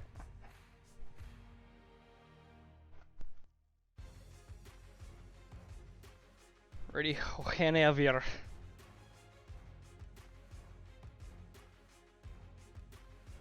Oi. Did you have a nice little break there, dude? I did. We got the Christmas tree set up. Nice. Got a little bit of work done because always working, always working. Always Now I'm working. ready to get into this game. Yes, sir. Yes, Also sir. got Yes, we myself are. some quesadillas. Oh, yeah. Enjoy that, dude. Yes, sir.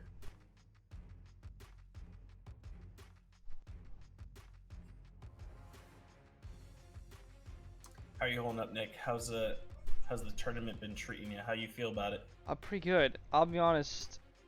I don't think I got enough sleep to stay up this long. I'm not. I'm not physically doing a lot, but I do feel exhausted.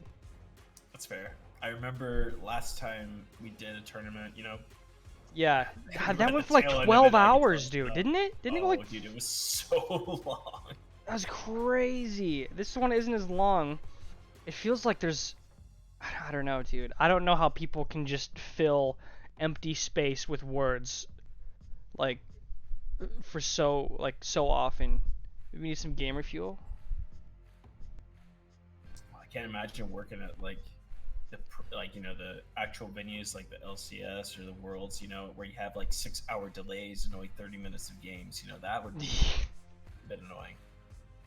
That's crazy, dude. I have a lot of respect for casters. I can't sit there and just feel like even with you, I feel like it's difficult just like talking about anything, even just the game.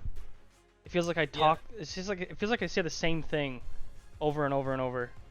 I or know what something. you mean. Yeah, you could tell. I mean, they've been doing it for so many years, so you can't really just like diss on yourself. They're I think good at doing it, a really good yeah. job, but yeah, they're doing it for a living. They work really hard at it, so clearly, you know, like they freaking study the game constantly. They're watching the game constantly. Meanwhile, over here, we're just trying to climb up in the solo queue ladder and suffer along the way. So Yeah, more suffering than climbing. yeah.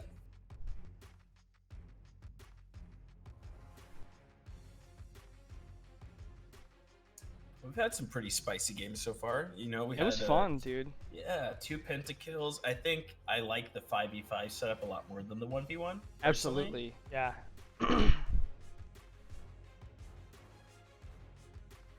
Just need to find like a solid middle ground.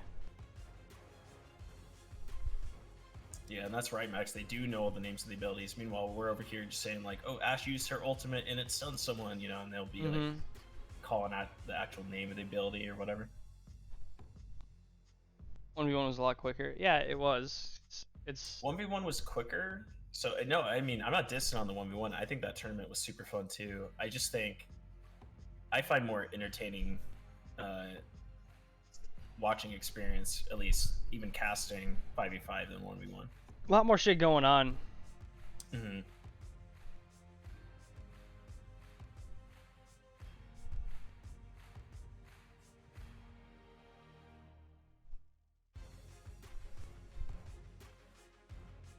Start it up.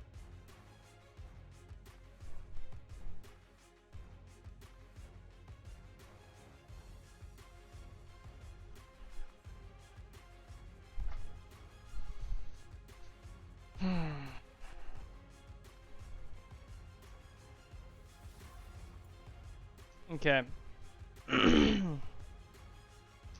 So, I want blue side to be banning Yone. Lily is fine Welcome, too. everyone. Welcome, ladies and gents, to our finals best of 3 first game between, was it Northeast Coast, Southeast Coast? The Civil Yeah, dude, War? it's the best of the coast, dude. It's the boast of the coast. What a title. Yeah. Let Yeah, the boast of dude. the coast win. The boast of the coast. We are going to see that Lilia Yone ban from the blue side. Meanwhile, Echo Warwick already getting out the comfort picks. Banned away. It seems that Team Enemy obviously studied blue team during their best of 3 and saw like, okay, you know, that Lilia Yone pick definitely clutched out that win, so we need to get rid of those 2 power picks from them. Meanwhile, Right. blue team is like, okay, let's get Flan off his Warwick. They keep picking that Echo. Let's get rid of that. Now they're going to ban out the casting. What do you think is going to be the 3rd ban from the red side? I'd like a Wukong ban is what I would have preferred to see, but one with the Victor. yeah, I mean that's fine too. You know, they're gonna see how far Beck's champion pool goes. I think the only 2 mid laners they saw on this tournament, Echo and Victor, so we'll see, and Yasuo. So we will see what happens here, what they decide to grab with the first pick. Probably want to get something safe. They end up grabbing the Wukong from Flan, so that's interesting. I wonder if that's No. That is Flan. That picked Oh, it. that is Flan. Sorry. Totally goofed. Got them flipped around for a minute. It's been a long day of casting. All right, never mind. Flan picks I up his hear you, Wukong. man. Yeah. So I'd like to see that banned. Maybe, you know, it won't be as big as a deal for this team, but we'll see. I think Flynn had a phenomenal impact in his last game against You gotta Indiana. remember, you have to remember that the Yuumi was what really made this a powerhouse of a pick, so I wonder if that's going to get through again. Meanwhile, we got the Syndra in the mid, very strong in the lane phase, really solid against Azir too. I mean, both of the picks are relatively safe in terms of distance, but, you know, if you get locked down from that Syndra, man, Vayne, Azir, gonna have a bad time.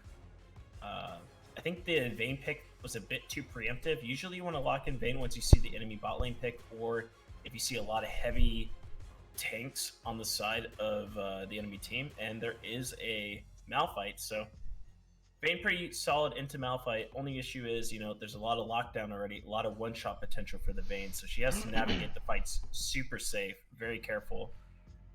Now we're having a Poppy hover, and I don't know how I feel about the Poppy. I think, obviously, it's a comfort pit for Max, but I don't know if it fits super well into the draft. You have to walk into a Syndra. When are you ever going to do that?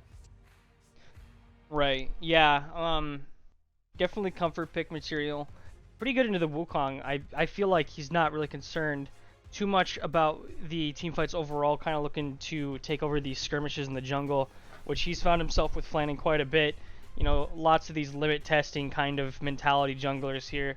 With the Warwick constantly just trying to take a pink ward and then see how much he can heal off the enemy, or, just kind of taking fights that most people wouldn't take. And I think that's the case for both junglers on these teams.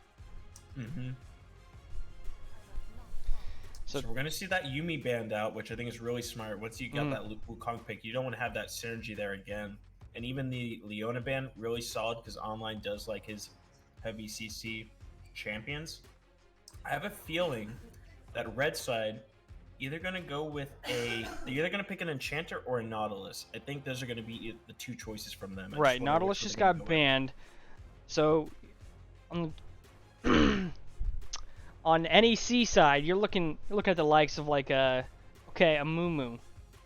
Now, I don't think that is what you want to pair with your comp. Yes, Wasn't that does have thinking good that. AoE CC, but I think it's a bit too slow in the lane. A brand. I mean, I don't know. I think this is a mistake of a pick. He's very immobile. You already got a Malphite and a Wukong on the other side. Yes, you're going to dish out good damage in the team fight, but if you get one shot, then you're not really going to be doing anything for your team. Yeah, I really would like to see something like a Lulu there. Something to kind of facilitate the Vayne getting through the laning phase. Exactly. Sustain through, get that farm, and reach those power points that she really needs to get to before she really becomes one of that game takeover champion that's busting tanks and really 1v9ing these team fights here. Oh, this is interesting. We got a Tristana. I wonder what support we're going to pair with that.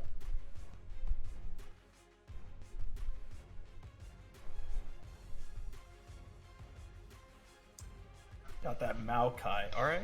Maokai really seems to be kind of the go-to for online. Kind of a few his pocket picks he's really enjoying in this series here. Maokai played pretty often, used effectively pretty often in these games, and one taste of the Yuumi and they've decided they've had enough. They don't want to see that. And Gnar to round out the comp. Well, just speaking on the bot lane from blue side here, they already brought out that Tristana and the Maokai in one of our previous games, and they completely dominated with it. So I can clearly tell it's a comfort pick for both of them. They do seem to know how to get those early picks in the 2v2s or even in the 3v3s once the junglers show up. I think there's a clear strategy with the blue side comp here. When it comes to the red side, they do have good mixed damage. The only problem is they have a lot of champions that pigeonhole them into like playing a certain way. So when you pick the Vayne, you kind of want to play around the Vayne, but they don't really have a lot of setup for the Vayne. They have the Gnar, but then they have to wait for the Enrage to like really come online for when they want to go in. And then they have a Zir who wants to like dish out his damage, but I don't know, you don't have a lot of peel for your backline. So I wonder how they're going to play out these fights. You just have to be very careful with the spacing, careful about the Malphite and the Wukong flanking in, and obviously the follow-up CC with Syndra stun and Maokai going in. Right. Lots of CC on both teams, really. We got stuns, knockups, lots of snares, lots of damage. Yeah, lots of damage, lots of value for Merc Treads this game, I think. Because, I mean, they're not really AD heavy. They're both, like, mixed damage in terms of, like, the champions and what they picked. Right. It's going to be on the Malphite and Wukong to try to get into that squishy backline, the kind of the meat on the bone in that Azir and Vayne. See if they can pop them before they're able to take over. I mean, you know, it's interesting. I think the blue comp has a better team fight, but then the red side has much better scaling with their champions. So, I mean, if they're able to just get their items and they get through this early mid game, they might be able to clutch it out in the end. Yep, of course you have a lot of people that want to farm up, you know, the Azir just wants a lot of farm, lots of XP, you know, the Vayne the same way. So, be interesting to see how these really aggressive junglers play, knowing that they're up against a bunch of scaling carries, or playing with them rather, on either side of the board. But, you know, Syndra, really great setup for ganks. The Wukong just come right in, scoop it up. Malphite, you know, pretty good gank setup for Gnar. And in a big, wide open lane, just land a Q, you can just pretty much run him down, but always got to watch out for the Gnar bar and avoid that stun, avoid the ultimate. So, see. How does the Azir ultimate and Vayne E work? That stuns, doesn't it? Not that, I mean, I don't think it'll happen, but... You mean stuns into the Yeah. Azir wall? You know, actually, I'm not exactly sure. I would imagine so, because it acts like... Because you some sort can't of get past terrain. it. Yeah. Yeah. Or I'm sure I it wonder if would. it just knocks them and then bounces them back, like it does for you know, some champions trying to go through. Hmm.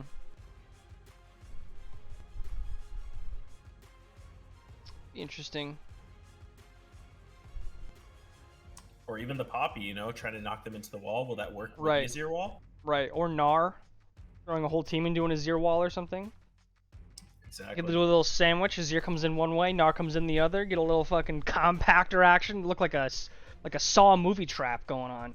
You know, that's kind of funny. There's 3 champions on their team that interact with wall stuns. They have Gnar, Poppy, and Vayne.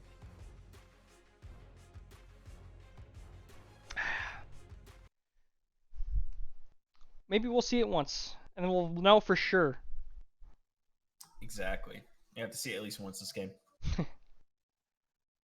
Astronaut Poppy, great skin. Super Galaxy Gnar. It's a space theme. And then Ooh, 2 okay. skinless people. A little bit of synergy there with the, you know. Mm-hmm. But okay, guys, we're getting into the first game of the best of 3 finals. Vote now on your phones who you think is going to win. Vote now. Hashtag Team Sec or hashtag Team Neck. Neck sec. Sec or Neck?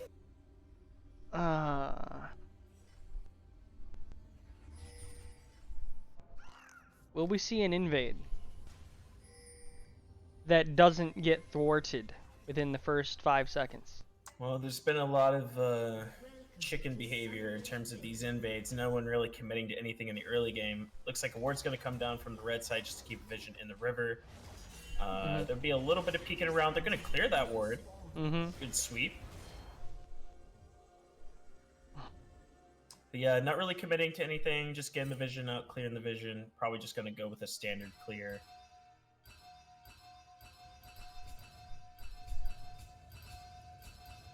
Jesus Christ.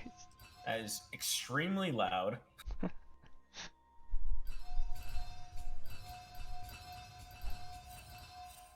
Minions have spawned.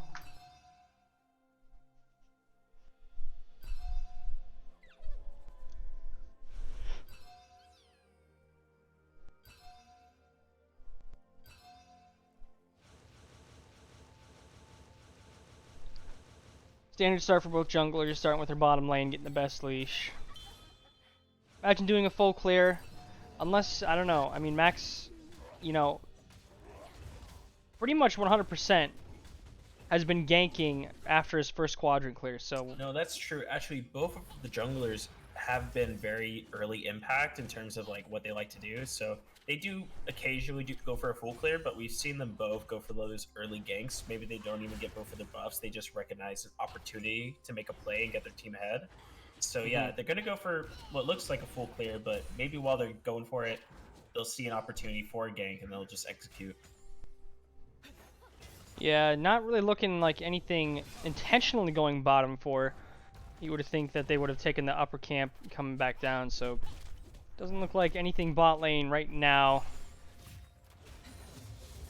based on what we're seeing. Trying to get Cross aggressive, fight but for the blue side, but they can't really find that engage. yeah, not quite. A little deceptive pulling the camera out a little bit because it looks like people are closer than they actually are. Oh yeah.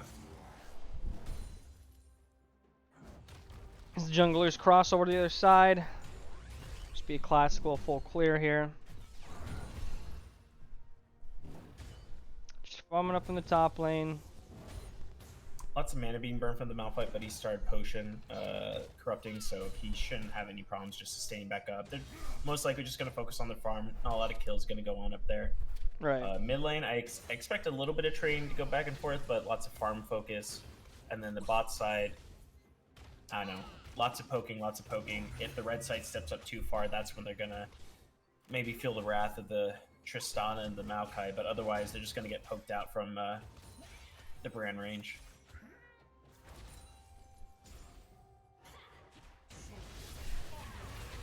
Okay, poke. Nice little stun trade here.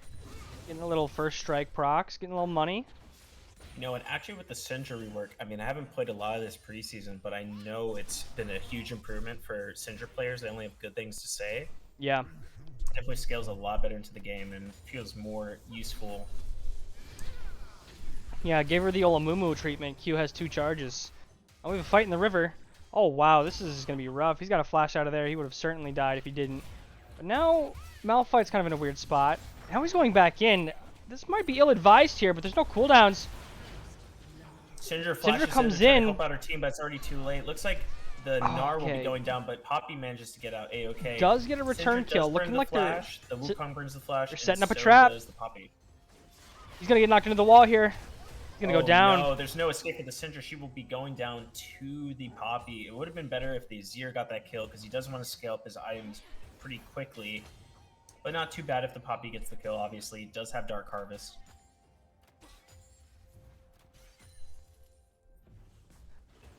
The bot lane will be pushed in by the red side. Seems like they're maybe going to stay for another wave, but we do spot Wukong going down for this bot side gank. And it'd be really unfortunate if they get caught out here. So looks like, oh, Vayne goes in. Really bad timing. Now the team's going to be following up. She gets flashes in, or flashes out rather. Oh, the Saved by exhaust bomb. just Will be going down wasted to there. Tristana. Yeah. Really just got way too greedy with the Maokai. They didn't have vision on the Wukong coming up, so as soon as she queued in, Maokai got the free stun on her and all that follow-up damage. You know, they got her flash, and she was going to die with the bomb on her and exhausted the Wukong anyways. Kind of a buy one, get one free combo and summoner spells today. Not really what they're looking for. Could have saved that for potentially all-in later, because, I mean, Maokai and Tristana, all they're going to do is look to open up on you and kill you immediately. So, exhaust, a very useful summoner spell. Being burned there. You see a lot of ADCs these days getting exhaust because, I mean, you don't always need heal. It's definitely useful, but if you have an enchanter support or someone who can utilize it a lot better than you, might as well just go with the exhaust because it'll scale way better into the game than heal can. And you do see a lot of supports going ignite, and that summoner spell does counter the heal. So if you get exhaust, you're not really getting countered in the lane. Might be more useful.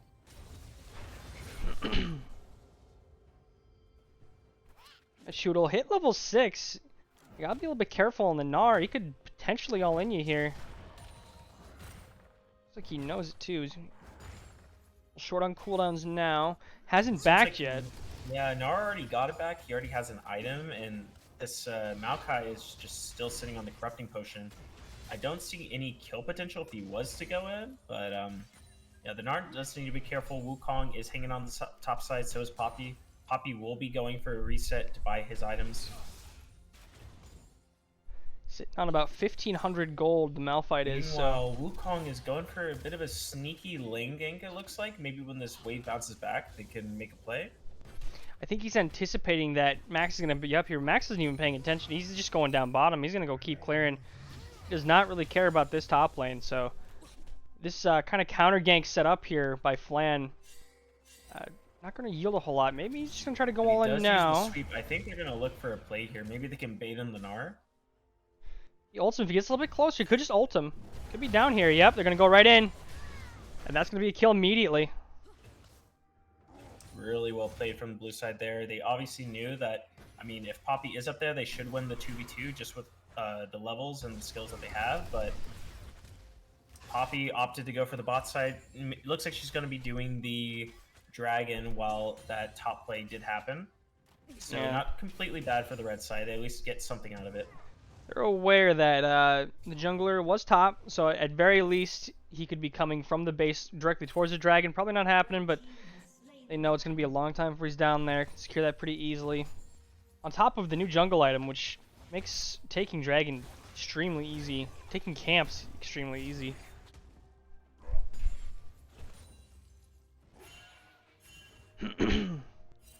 Online scouting out some vision with the little saplings, but doesn't spot anyone. He's going to be clearing the vision here, gets poked a little bit.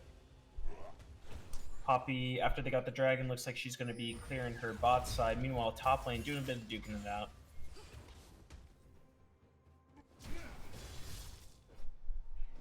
Going for that Rod of Ages build again. You can see he's got the blasting wand already. Big chunky damage coming out of the queue.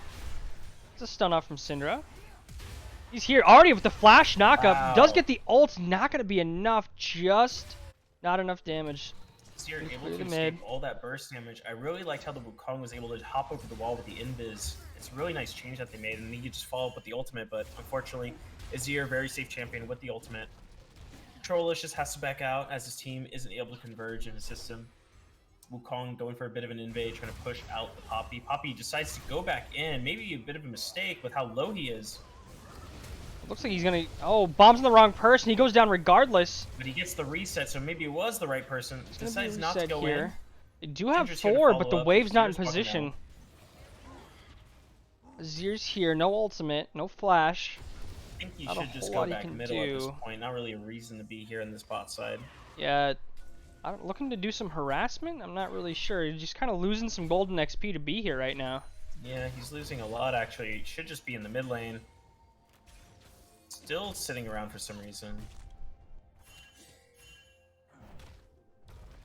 Got spotted on the ward, decides, okay, I'm on the ward, let me go clear the ward now.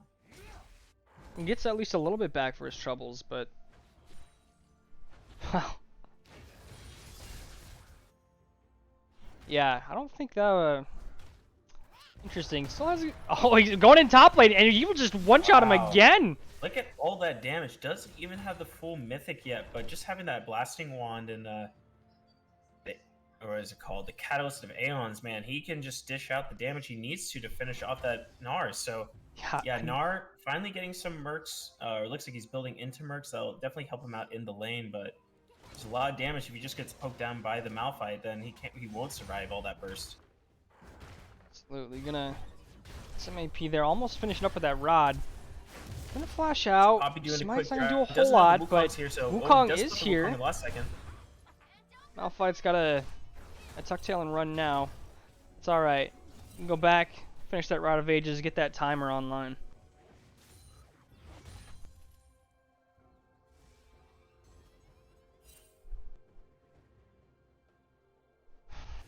He's relegated to go checking out his jungle.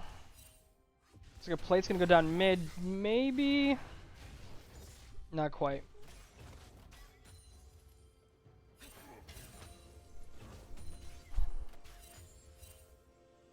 Denying a lot of vision from Red Side here down in the bot lane. Seems like a pretty good way to gank considering there's almost no vision down here. Wukong's actually pathing down bot to clear the Krugs. Maybe could look for a play as this wave pushes in. Looks like it's going to be pushing back though with Tristan constantly autoing the wave.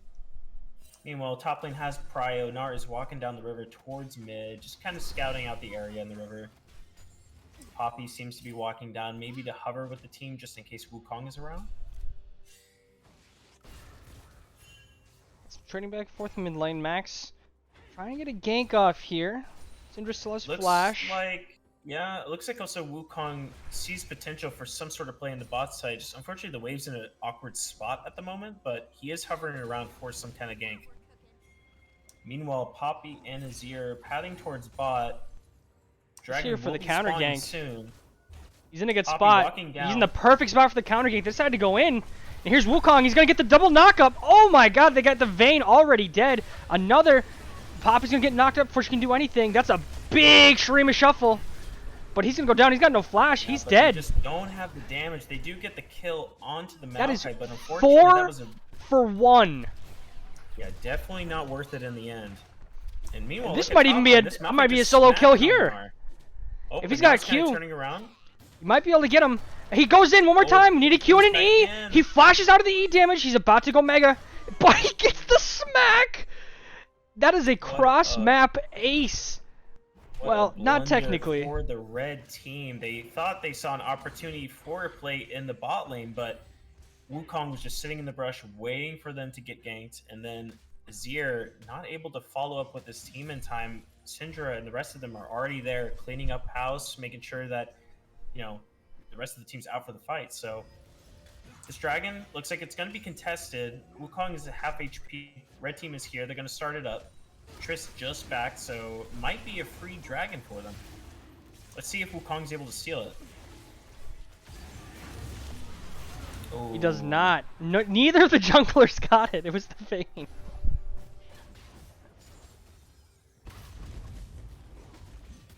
Oh man.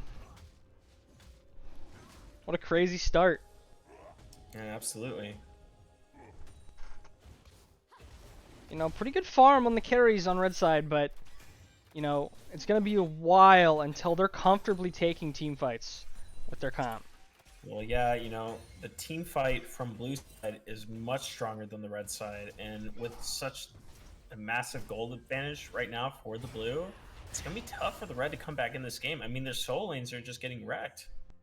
So they have to find a way to scale up, get their items, and then just look for some kind of picks. But I mean, you see Flan, he's waiting in the brushes for any sort of counter ganks.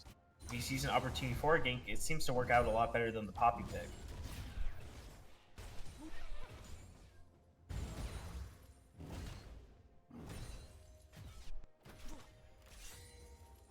See your Poppy's coming down.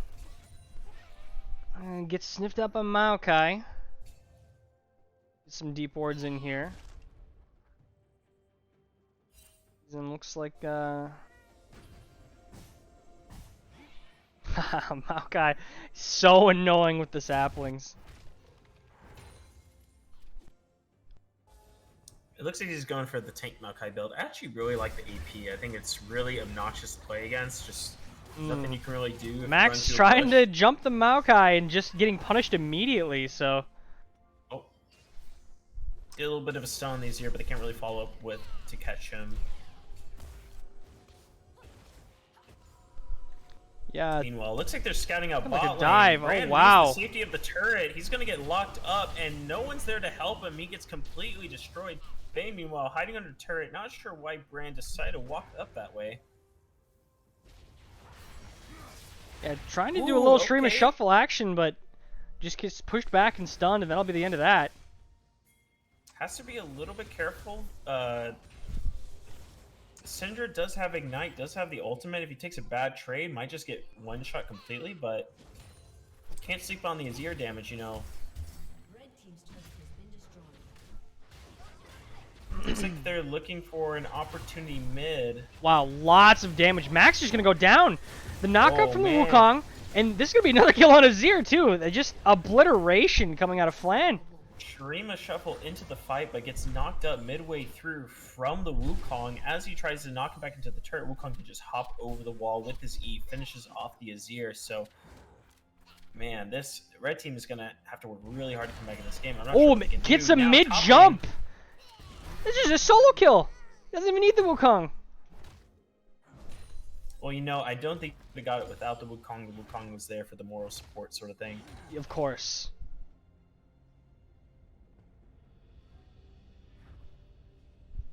TP coming in the mid lane. Turret is super low, but they want to hold it.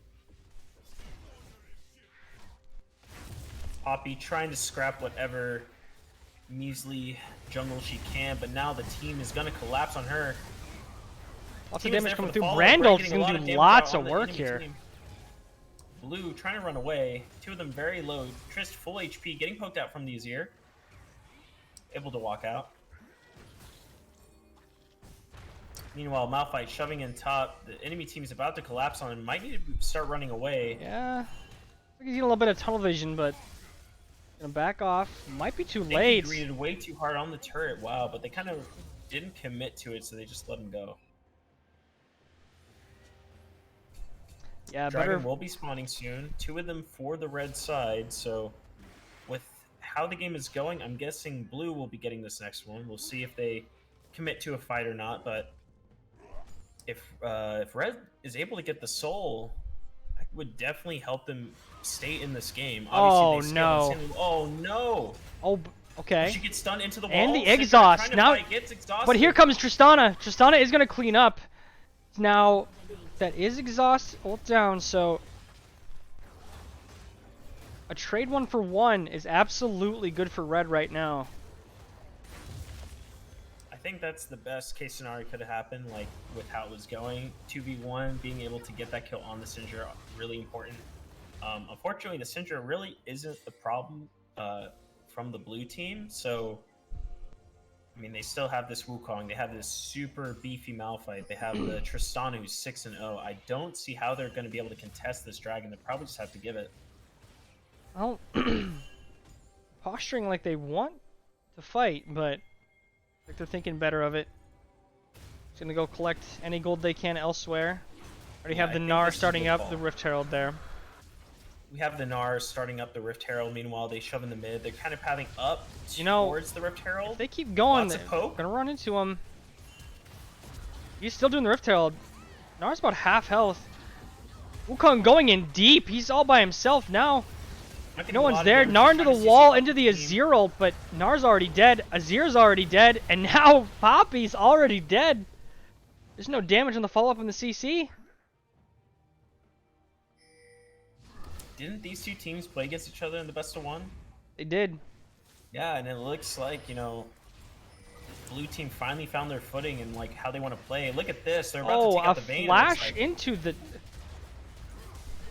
Might want that flash back. Just flashing vertically. And that's another ace at 19 minutes. TSM, I mean- look out. We got some new competitors in town. Blue team is just A night and steamrolling. day difference from the best of one that they found themselves up against early on. You know, we had that interview with Flynn. He was just saying they had to get moist, you know, how to warm up for the game, and obviously that has happened. That's true. Or lubed up, rather. I don't remember his exact Yeah, terminology, I don't. It's something about being lubed up and ready to go. They're looking Might pretty have to- lubed to me. Yeah, exactly. They're slipping and sliding across this rift. They are slipping and sliding in all sorts of rifts and crevices right now.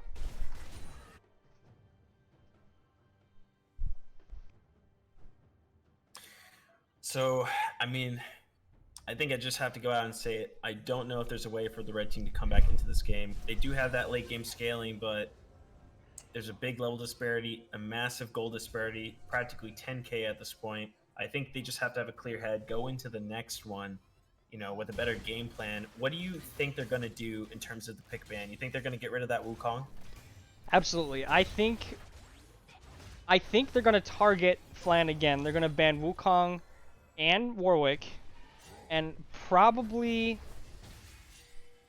I was trying to think. What was their third? What was their bans the first three this game? I think there was a Kale. Oh wait, no, that was for Not them. Kale. I'm trying to flip it around. It wasn't Kale. So Wukong, no, okay. So they banned out Warwick. They banned out Leona. Something else. Oh, he's Azir gonna takes want Musco, that did one not back. take that. He might explode Oh my the bomb. goodness. Well, he's got to blow his Has the stopwatch, and he's with gonna all be this AoE dead. damage in CC. Brandel going wide, but that's just 3 dead. I mean, that's just a free Baron. Bit of He a walked mistake into to get. his own jungle. Yeah, I think Azir did not mean to blast cone into that position. That was a Bit of blast misplay. cone, but that was his last cone when he went over that wall there, dude. No, I can't fault the guy. I think that's happened to all of us at one point. We blast cone where we didn't mean to blast cone. Absolutely. At least it wasn't one of his teammates. Yeah.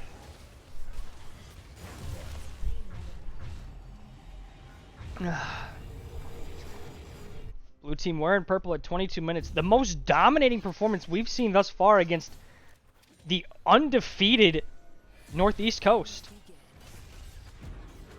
Vayne going for a bit of a fight with the Malphite. It's going to be a 1v1.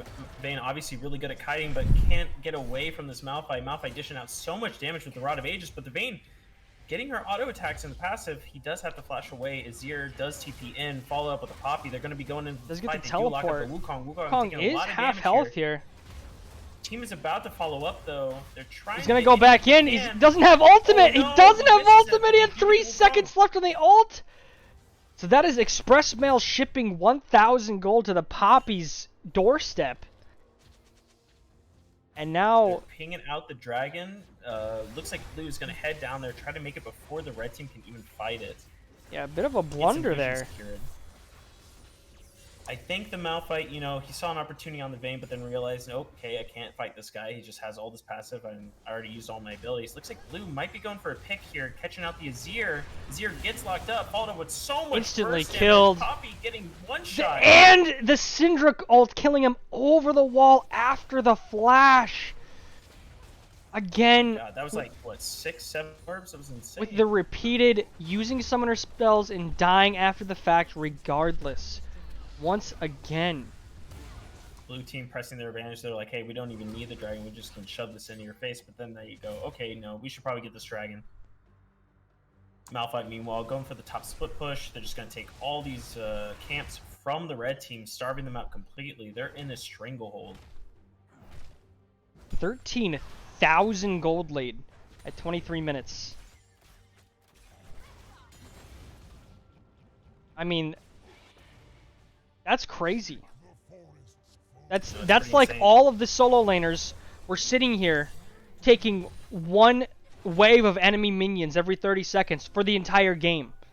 No, And it's nothing they're else happened. perfectly in sync. Okay, Maokai going on into 3 Maokai's champions, getting, but- he's already down.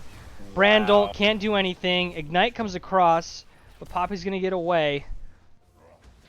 I mean, this is just absolute domination. Just absolutely obliterates the brand. This Syndra burst, dude. The brand walks up. He's pretty much just a fly again, swatted. Wukong flashes in with the Wukong ultimate. flash not Vayne, ult but is taking does have so a much second, damage, but will he's probably taken go so much down. damage so far. Syndra comes in, just going to erase the Gnar with the champion erase button. Tristana hops in, and that's it. That's ace number 3 of the game at 25 minutes. 31-7. Southeast Coast showing up against Northeast Coast. I think North GG called. back in the next one. Oh my goodness. Hello, dude. Undefeated team going down after a forfeit. Very rough match to start for Northeast Coast. Southeast Coast looking like they're rolling right into the victory screen. Where's custom game? Here we go.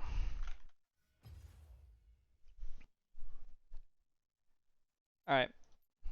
Gotta get everyone in here. So it's already the first game finished. We're going to be hopping into the second one very soon here.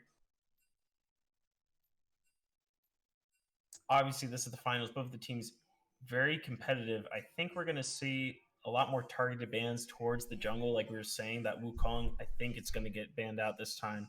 Probably going to have that Warwick banned out as well. So I wonder what the third ban's going to be. If it's also going to be targeted at Flan or if it's going to be targeted at someone else on his team. And then I'm expecting just similar bans from Southeast Coast. They'll probably take out the Kale because they understand that Avacor, that's one of his. He's perfect not champions, in one of his here. favorite- Oh, Avacor not is Avacor. Avacor. Sorry. Who did they ban out last time?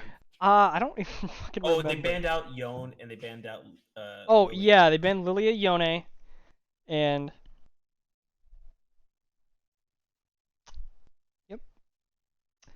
and Kassadin.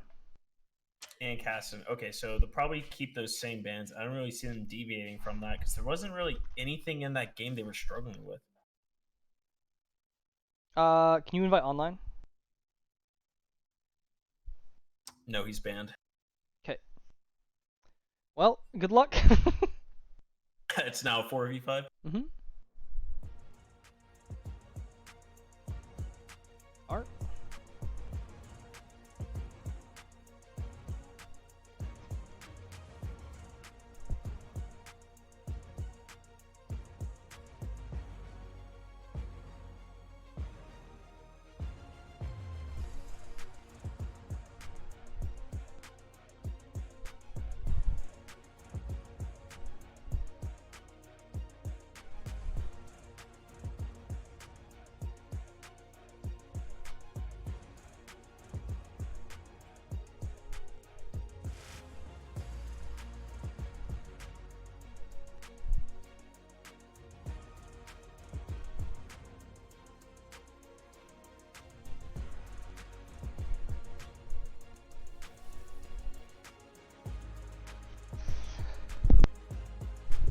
Alright, business as usual, but I expect to see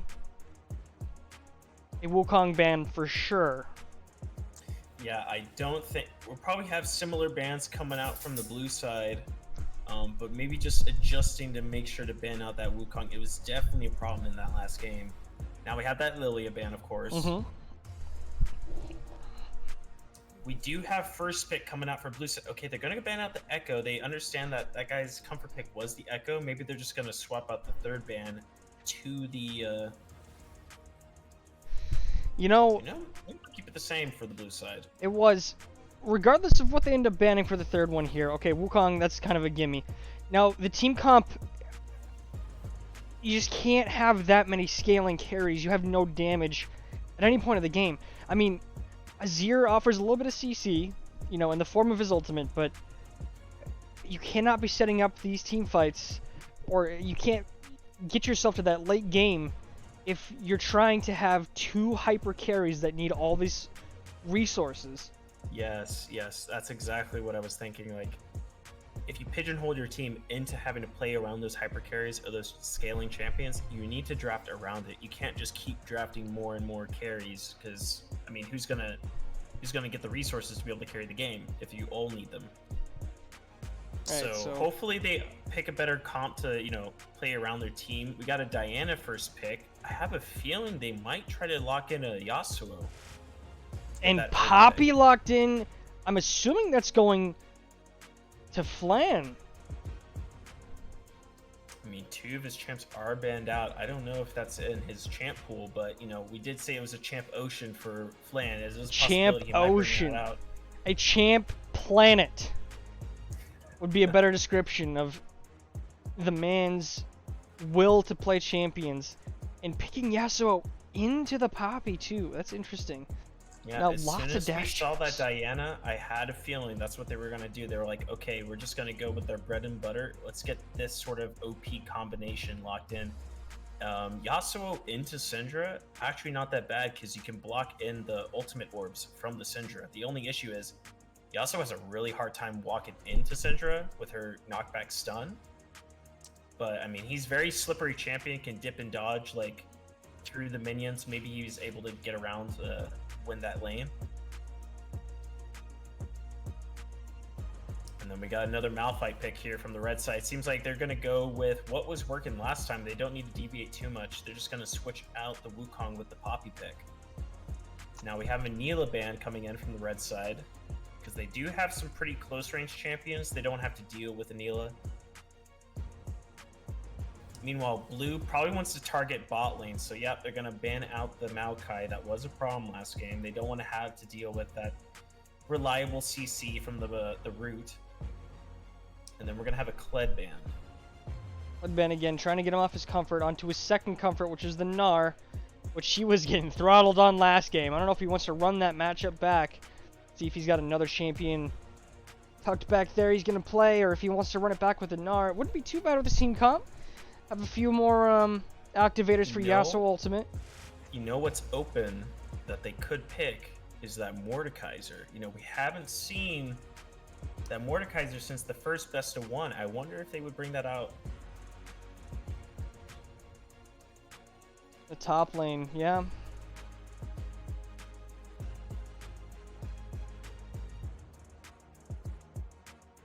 I mean, Gnar isn't bad here either. Really good pair with the Yasuo, with the knockup into the wall, and even the Diana. There's a lot of setup there with the Gnar. I mean, I don't know if you would want to pick it again against the Malphite, just with how it went. Maybe you want to switch it up. But now with the Kai'Sa pick, I think you need a bit more attack damage. You need some AD to round this out. Might be something along the lines of set.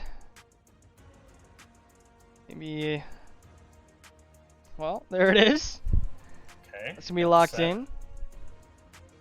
Set pretty solid here. Oh, especially with the Alistar pick. I mean, oh, Malphite or Amumu? Okay, I like the Amumu pick. Keeping everyone together. You know, you have your carries in the back. It doesn't really matter. You know, if they're gonna ult a Rock and a Mummy. We're not getting a whole lot there, but decides to go with the Yuumi. Okay, well, there's not that kind of individual hyper carry on the team of Southeast Coast here. You know, they don't have the Wukong anymore. They have Poppy, who's not like the super life stealer AoE grinder that Wukong is. Not really sure if this was exactly the best pick with the circumstances given, but it's another Yeah, comfort pick, and I'm sure either way, find a way in this comp here. I mean, it's not too bad with the Tristana having that Yumi on top of her, so whenever she gets those resets, you can just keep sustaining her up in the fights, and so much damage. Pretty reliable stun too, because she's can just hop in and then the Yumi pops the ultimate. But I mean, do you even want to be jumping in that team? I don't know. I feel like you could have gone with a different hyper carry champion to pair with the Yumi, if that's what you wanted to go with. She doesn't really have any other champs on the team that she wants to be on. Maybe the Syndra. Poppy, it's like not too bad, but it's obviously not a Wukong. So, I mean, I think the Yumi pick's fine, but into a Kai'Sa Nautilus, I don't know. Right, I was much more on board with the Amumu pick, keeping Same the here. Yasuo lockdown. You know, if you do it at the same time that Diana's trying to ult, or just playing this massive negation circle that they cannot play inside of, on top of the Malphite, I think would have been a much better facilitator of this kind of meat squad team they have with the Malphite, Poppy, Syndra going on. Well, it's kind of funny. We have like two comps that want to go in with the hard engage and follow up with it, right? So we have the Malphite ultimate wanting to go in and get that knockup. We have the Triss being able to jump in, the Poppy wanting to run in. And then meanwhile on the blue side here, we have the Diana Yasuo, the bread and butter. They just go in, Diana ults, you got the reliable Yasuo ult to follow up with it. And then, I mean, Kai'Sa can obviously jump in too to help up the team. Nas with all the CC, Set being able to jump in. Blue side is very short range, so they have to basically walk into the Syndra, which might be difficult. Getting to the Tristana might also be an issue, so they're going to have to look for some sort of flanks, maybe play around vision. If Diana can reliably get to the backline or get some really good knockups, that's their win con. Yeah, and of course, I mean, Set gonna have a much better time dealing with the Malphite lane than Gnar. With the passive health regeneration, you know, he can go Dorn Shield, manage all that damage, and also in these team fights, picking up the Malphite and slamming him into the enemy team, gonna be much more effective, I think, than Gnar was last game. But I think overall, I think Northeast Coast would like to have that last game back. For sure, for sure. I do like the drafts from both sides. If I had to give an edge to one of them, I don't know. I think I would lean more towards the red comp. I think they have a really good mix of damage. I think they have a pretty good amount of CC to pair with it as well. And I don't know. I think the blue side comp, it's not bad. I mean, you have the Diana, you have the Yasuo. I think the Kai'Sa fits in a bit strangely with the Nautilus. I don't know if that was the best choice in terms of what could have been a bot lane pick, but if it is a comfort, I'm not going to complain. And then obviously Holly Donuts on his set. I mean, that is a comfort pick. It might do better into the Malphite. I just don't know if it fits well with the team comp.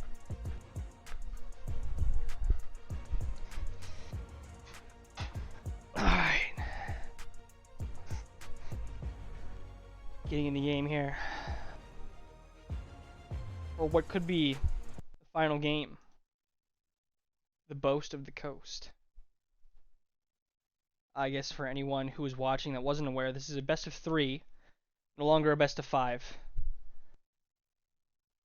So Yes. if Southeast Coast wins this, they've won the tournament. From the losers bracket, set their round 1, crawling their way back in an insane series. Yeah, we're about to get into this game too, so there it is potential. I mean, if Southeast Coast clutches this out, it will be GG. But I mean, if Northeast Coast manages to pull off their win con here, Could take us It's to the Silver dub. Scrapes. we'll get our series on our hands, and who knows what could happen in Game 3.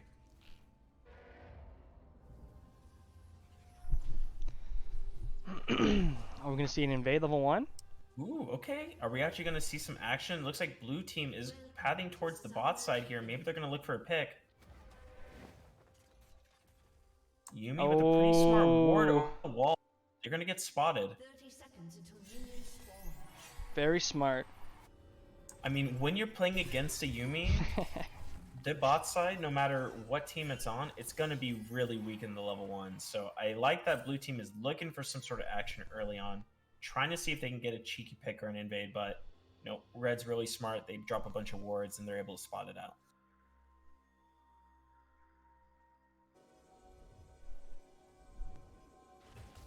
Minions have spawned. Share that gold, they share that XP. A team that kills wards together wins together. That's synergy.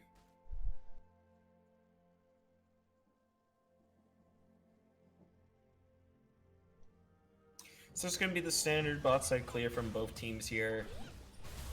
We do talk about that early action. If we're going to see any early action, I'm expecting it's going to be played around, I mean, I would say the top side. I feel like bot, there could be some fights, but Tristan is relatively safe with the hop.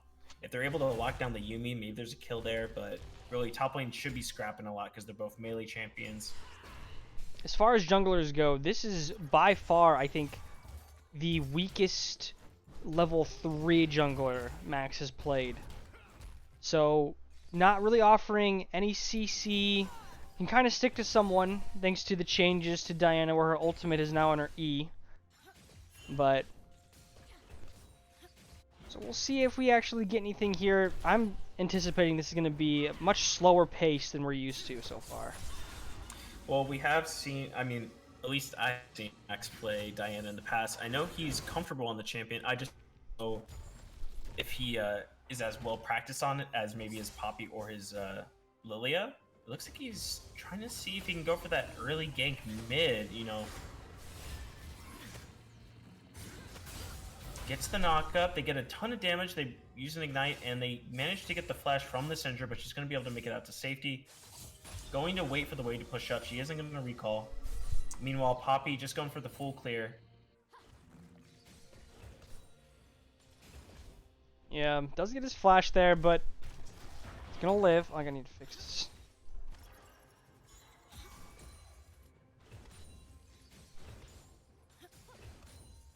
But he'll live the gank, and he's content just farming, just sitting back. Pretty hard for Yasuo to solo kill him here, so. But Flan's actually coming here as well to return the favor, so we'll see if he's actually able to get anything off here. I think Yasuo's kind of sniffing this out, but he's walking towards the wall and gets himself stunned. He's stunned, he's gonna have to flash. He has to flash, wow. Bit of a mistake taking that direction, but we got it killed in bottom lane. First blood going over to Zich. What? Didn't see how that happened. Should we go back and see that? Oh my, okay. Kill top lane. We still got stuff going on. Max is caught. Now, Flan is already on top of him. He's ready to go. Conqueror stacked, but he's got flash. He's going to chase him down. Diana Maybe does not. flash away, gets under the turret, is safe. Not quite, but that's a flash burn for nothing. And he gets that scuttle. So I went back to the replay here just to see what happened in the bot lane. It looks like they went for a jump, and the Nautilus kind of just... I mean, he was there for the front line, but Kai'Sa overstepped, got hit by the exhaust, hit by the ignite from the Yumi, and it was just so much damage paired up with the bomb from Tristana. Wow.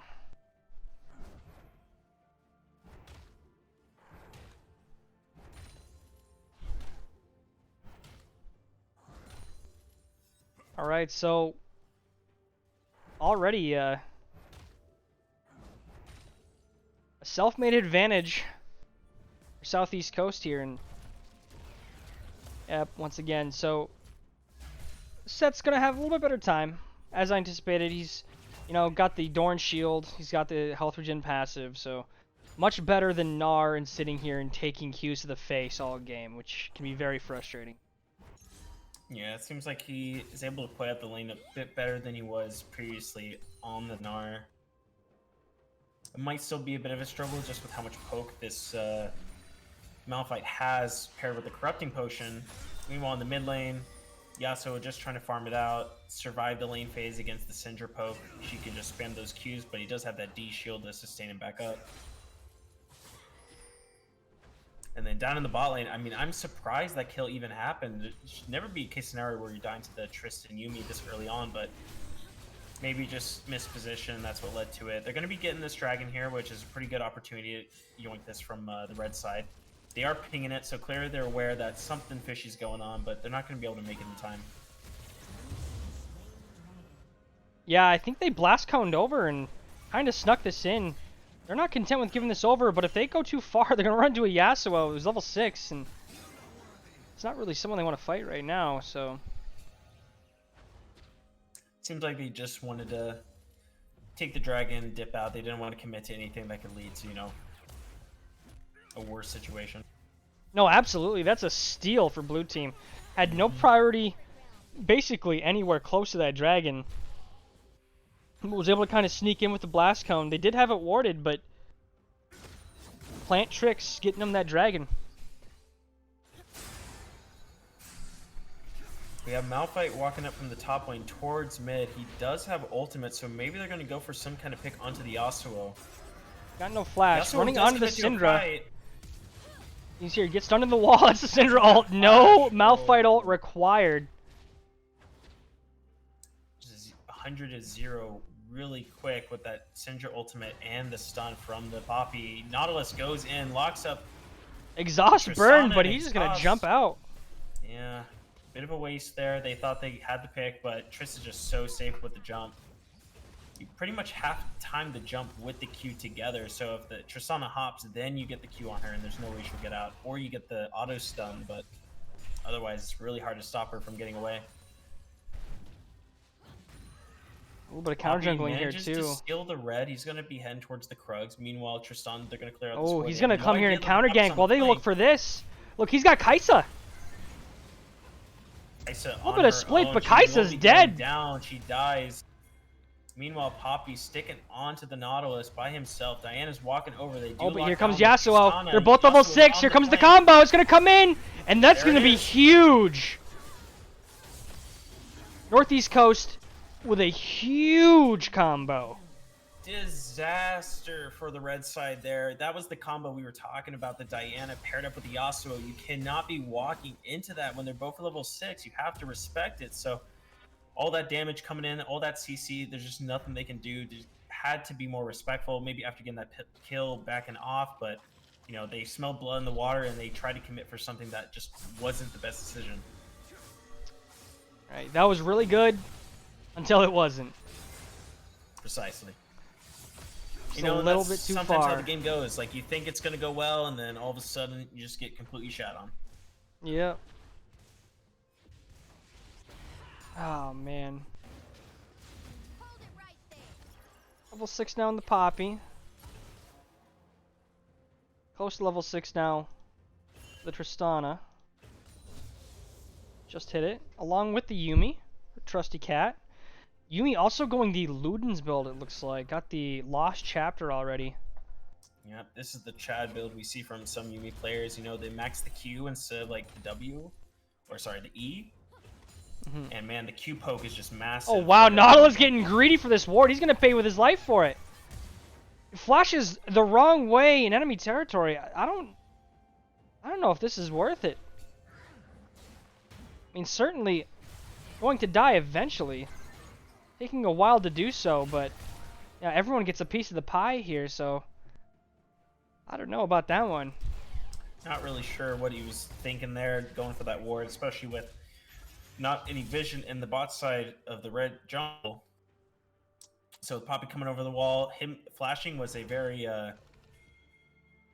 brave attempt, thinking he could maybe live there. Oh, flash for flash here. Malphite's still holding on to that cooldown of his ultimate. Again, just pelting him with Qs, but a little bit more resilient to the damage, healing it back up. Also going to be going the Heartsteel build. on the side of Set. Taking a little bit of trade back. A gank here in the mid lane. Oh, right into the wind wall. Gonna flash out. He might just get one back. He's got no health, but... Oh, and here comes the cavalry. Gonna get locked up with Yuumi ult. And he's just gonna go down to the bomb, so... Malphite here as well. Wonder if he can get some backup. He's gonna have to ult out if he can. Diana uses the ultimate. He has no flash and will be going down to the Diana. Big kill for them. Held on to the ultimate.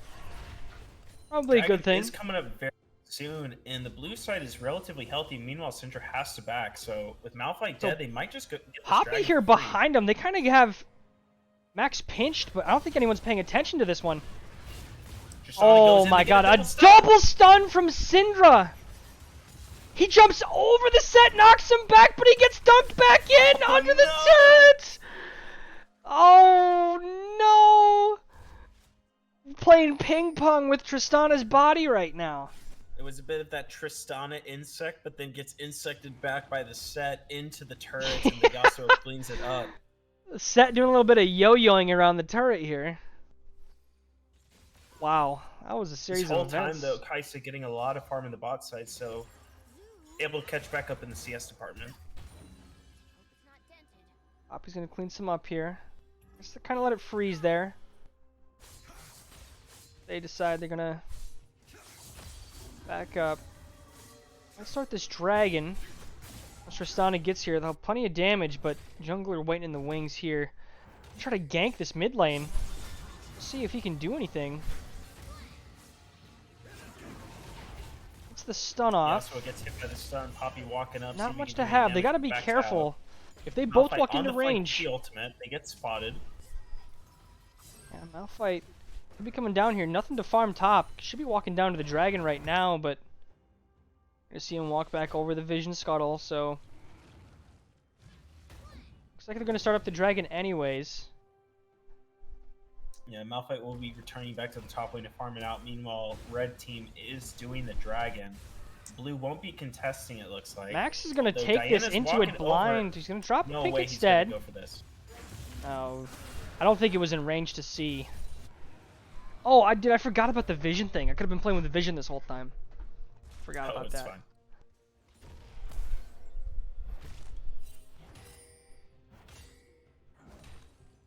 So both teams will go back to farming it out for a bit. Probably won't see anything break out until the next objective spawns. Maybe in the top lane, there's a bit of a trade going on between Holy Donuts and the Malphite. And then meanwhile, mid lane, Diana and Yasuo hanging together. I mean, if they can look for a play... Oh, wait, look at the bot side here. Poppy going in with the flash. They both flash. Knockup goes onto the Nautilus. He gets Yumi's gonna chains, keep he's him rooted. speed. He's gonna go down. That's another one to Tristana. And Kai'Sa has to sit there, watch his teammate get killed, but Cheryl drops, so place return. But there is an ult. Flash over the wall. I looked away for 1 second. That's He's all dead. it The took was combo. 1 second. There's the combo. They use it. They understand, hey, Tristana has a lot of the kills. If we kill her, we should be good in these fights. So Diana hits the ultimate. Nothing they can do. Yasuo hits the ultimate. Even if she jumps out, Diana has that second jump that you can just follow up with. So they managed to get the Tristana, even though they killed the Nautilus in the bot side. Yeah, Kai'Sa being able to ult off of that too, kind of like a third piece of the puzzle that wasn't even there. Able to show up on top of all of these combos, so... Some pinks coming out. Looks like they spotted the Kai'Sa on the back. Maybe they'll be able to catch him. Oh! She has no ultimate, no flash. This is going to be a dead Kai'Sa for sure.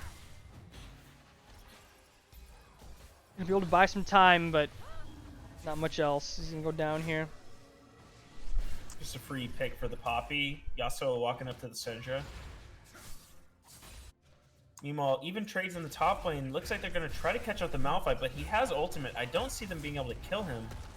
Yeah. Well, it's very close. Just get the ult out of him. Save it for the Malphite able to ult to ignite. safety.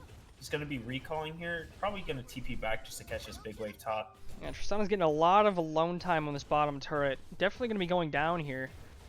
That's a lot of gold given over.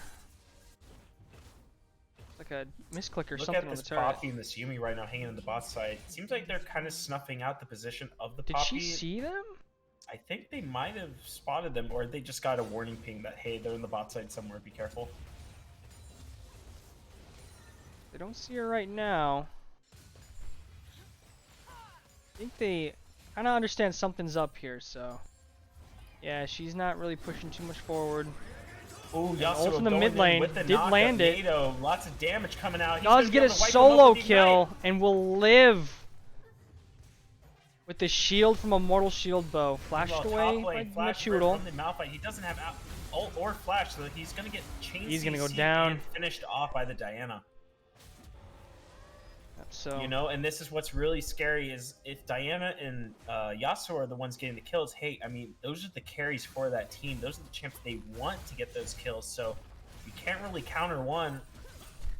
I mean, if you just build armor, hey, I mean, Diana's still going to slap you. If you just build MR, I mean, Yasuo's going to fucking slap you, so... Yep. it's Matched really up tough to stat counter either of line them. for the two carries. About the same farm, the same kills, same deaths, same assists, same level. Both hitting level 11. 8 to 8. Up 2,000 gold. Yeah. Almost 3,000, so... It was looking pretty doom and gloom early on for the blue side. I mean, with how many kills this Tristana was getting early on, but now, I mean, we just see the power of the Diana Yasuo. It's literally just clutching it out for the blue team. So when we transition into these fights around this dragon coming up, I really wonder who's going to win.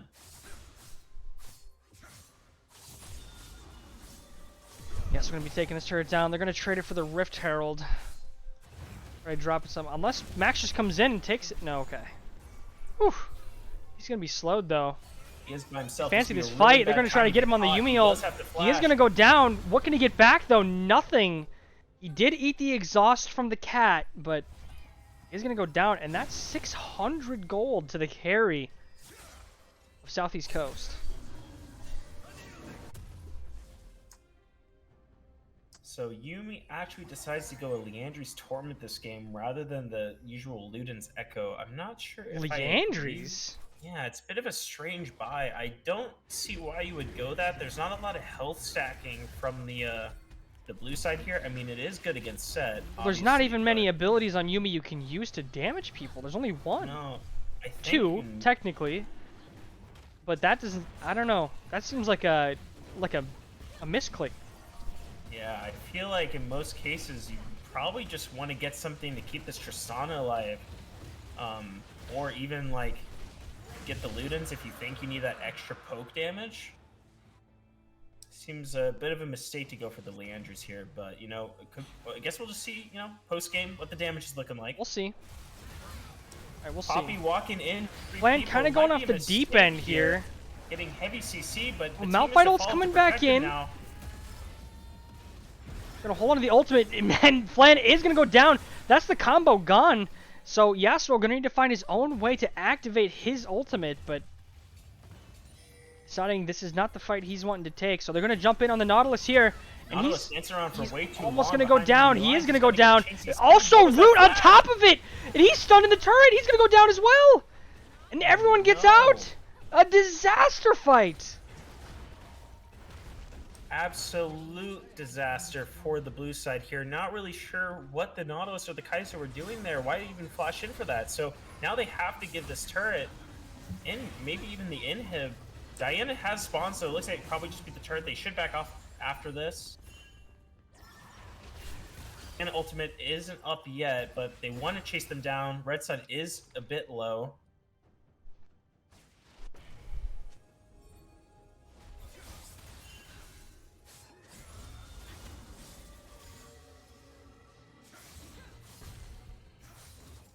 Seems like they will be getting out. Set Blink here with the team. Oh, they're The just playing with Diana fire. ultimate is up. There's any time to fight, it would be now. Oh, this would be a big ultimate if he can get inside there. That's 3. He got it, That's he a got it. huge ultimate coming down. And that is a wipe. Oh, they're gonna transition this to the Baron. Gigantic ultimate combo. What a And that's massive comeback right into the for Baron. blue team. Wow, you saw the combo there. You found the opportunity. It looked like they might have blundered that as well, but then finally you got the 3 stun from the Diana ultimate into the Yasuo ult. the team fight is just too strong from this blue side. Absurd combo turns that fight from looking so dire for Northeast Coast into an absolute win with a Baron on top of it. Oof. Now, I don't want to call it too early. I don't but want to we call have it, a but series. if we're listening to Silver Scrapes, I'm not thinking we're gonna see Diana again this evening. Oh no. Something's gonna change in this next draft, assuming the blue team manages to get this dub. But I mean, we still see some throws going back and forth from both sides.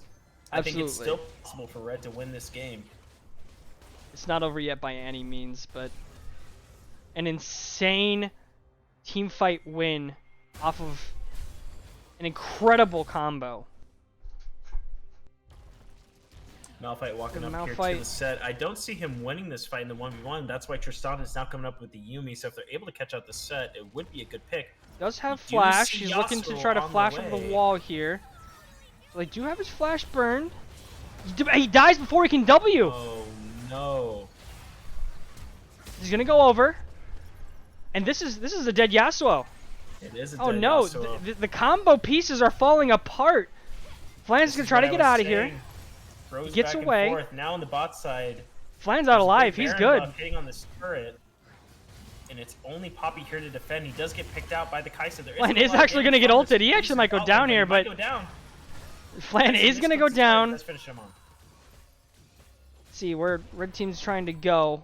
Malphite's gonna be slapping on that inhibitor here. Alright, he's gonna Does be not slapping do for a very while. much. Besides, you know what? I don't think I'm gonna be able to get this in time. I'm just gonna dip out.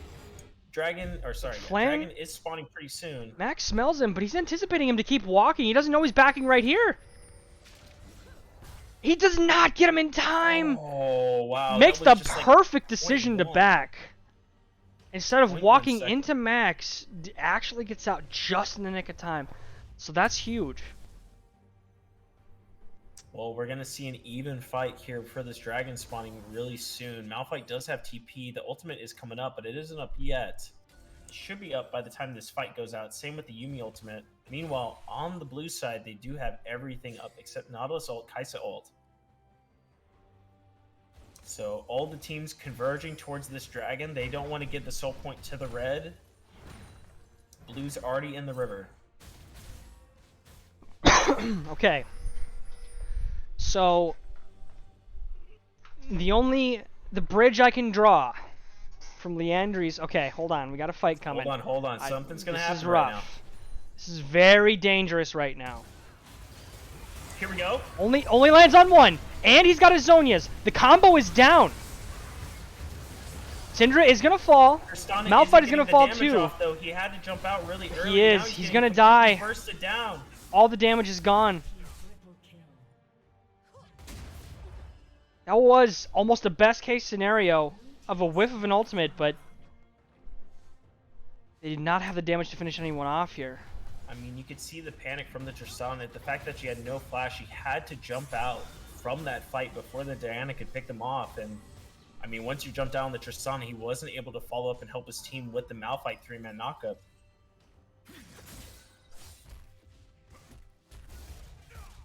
Yeah, and now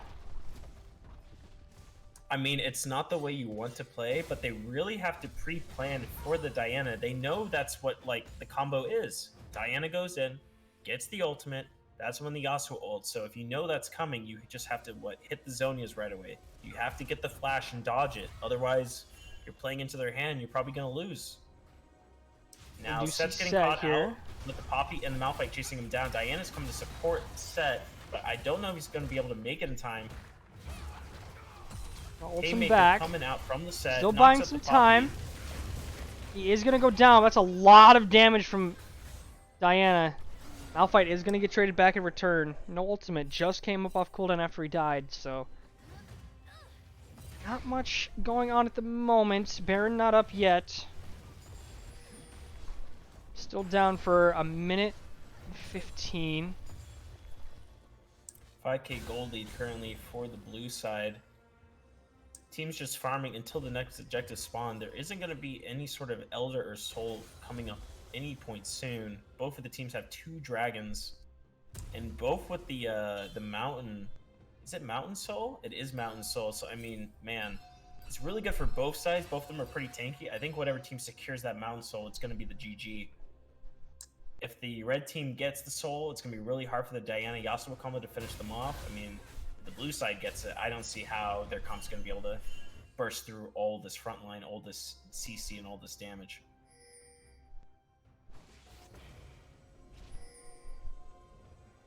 Pink's coming out for the Baron. Looks like red team is going to secure the vision on the top side, try to get some wards down, and clear the vision from the blue team. Just playing a little Marco Polo right now. Everyone knows pretty much where everyone is. Try to get some vision down. Oh, they do have a catch here. But you gotta watch out for the turn. They did get the double knockup. Oh, the back line's getting jumped on. Syndra's gonna get killed. That's a big snare.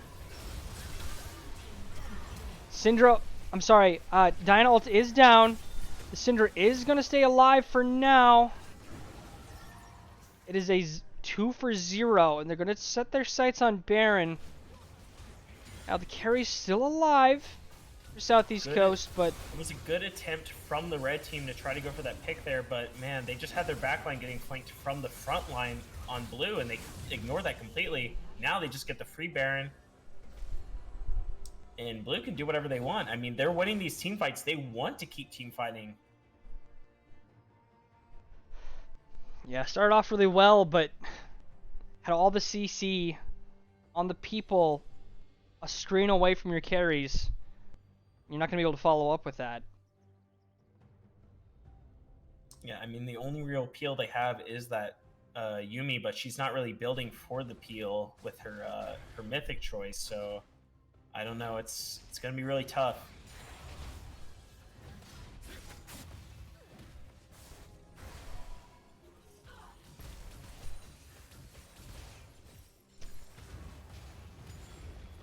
Baron number 2 for Northeast Coast. See what they can do with it here.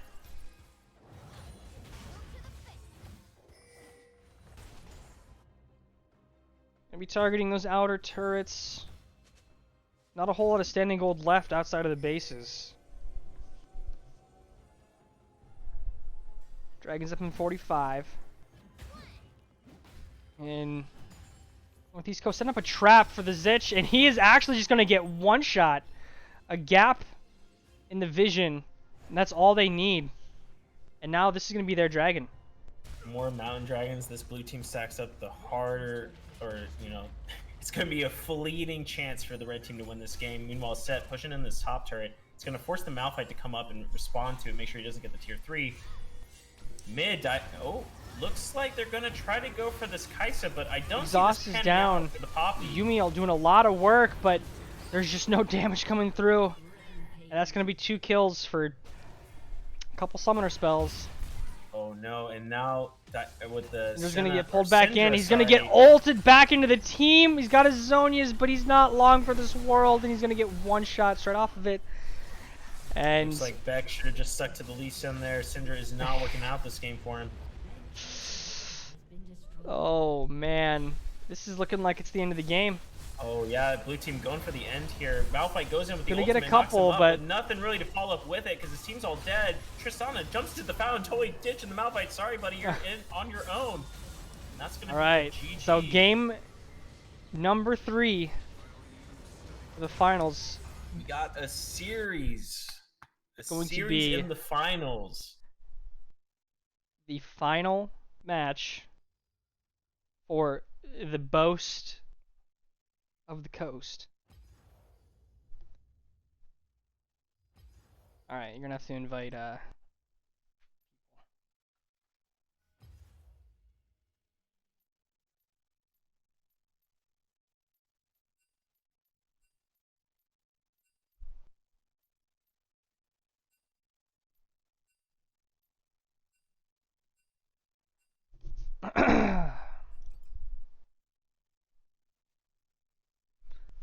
swap it up. Blue and red teams are gonna swap, but holy shit, dude. It's a game.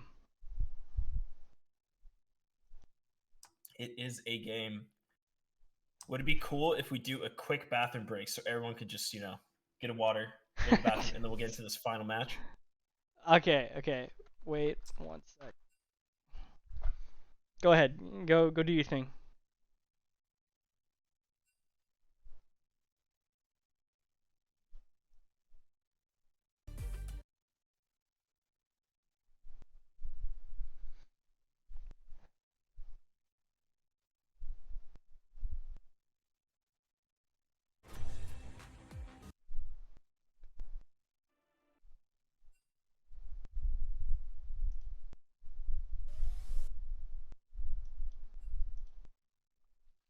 Piss in a bottle.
Oh man, I am very tired. Alrighty. Did I miss anything? Nope. We are R. Dude, I can't wait to get into this next game, man. I want to see how the draft is going to pan out. Because, man, we saw a lot of changes with, like, the draft in the second game here that just happened. But obviously, Gargalon's team, they didn't switch up their pick bands. They were thinking, like, okay, we could mostly pick the similar stuff. We just have to switch out this Wukong with something else because it got banned out. But man, now that they have the threat of this Diana Yasuo, they have to respond to that in some way or come up with some kind of strategy to counter it. Yeah, Wukong gonna be gone. I anticipate Diana will probably be banned as the third. Well, I mean, they do have the first pick, so you never know. They could just steal like a part of that combo away from the red side.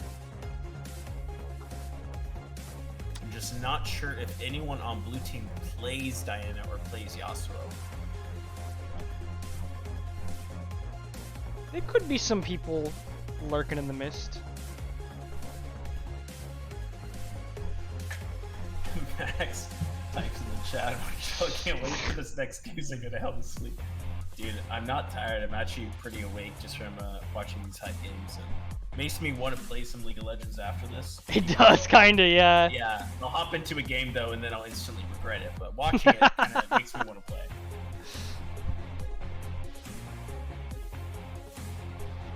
See what the first pick is, the final match.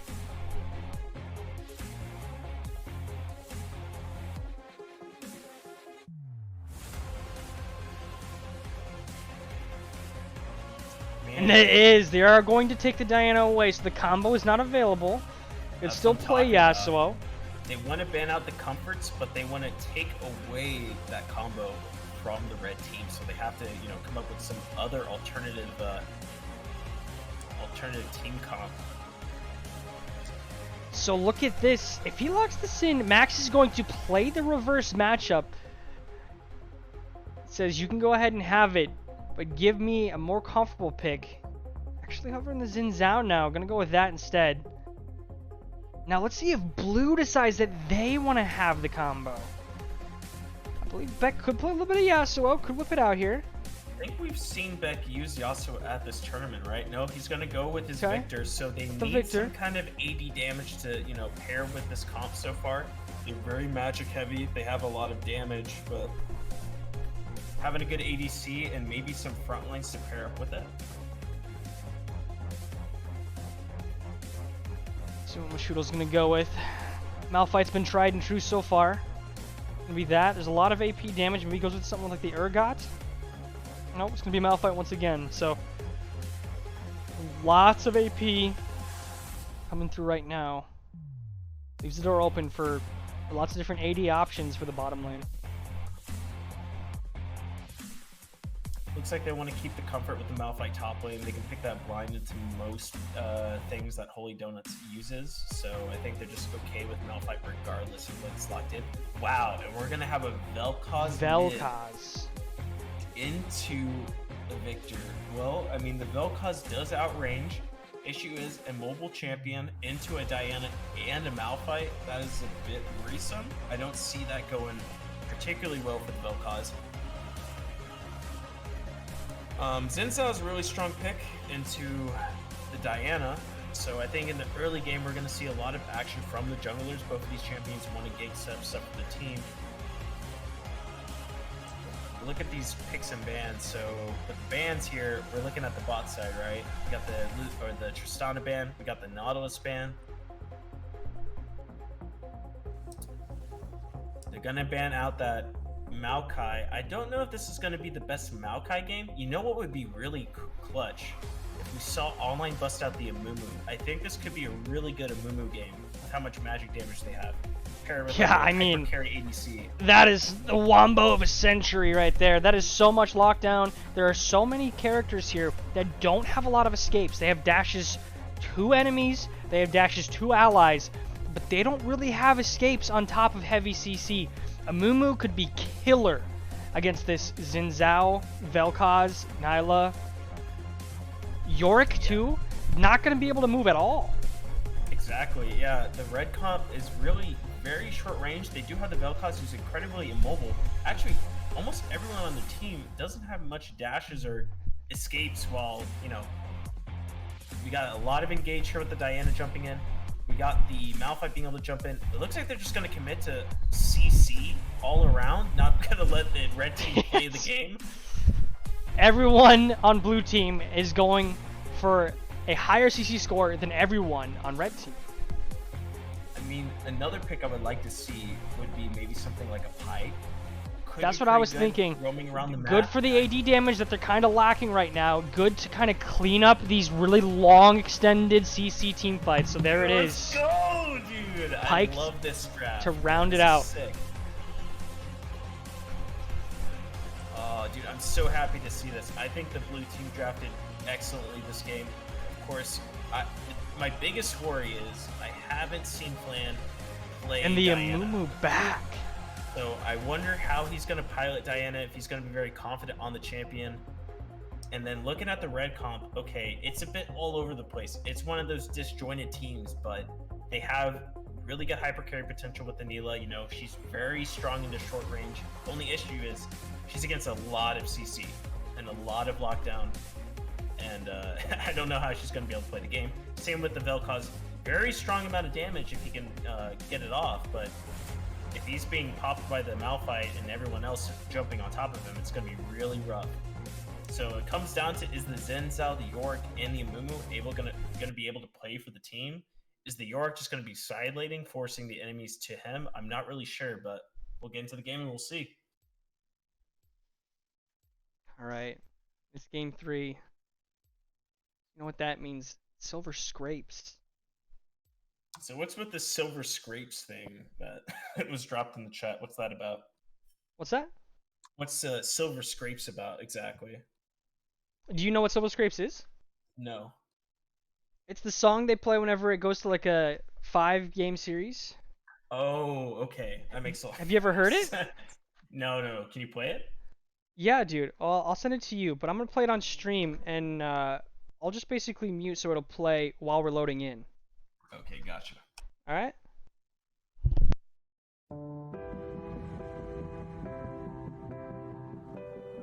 Oh, this song. Okay, okay. Yes, I know this song. I just didn't know what the name of it was.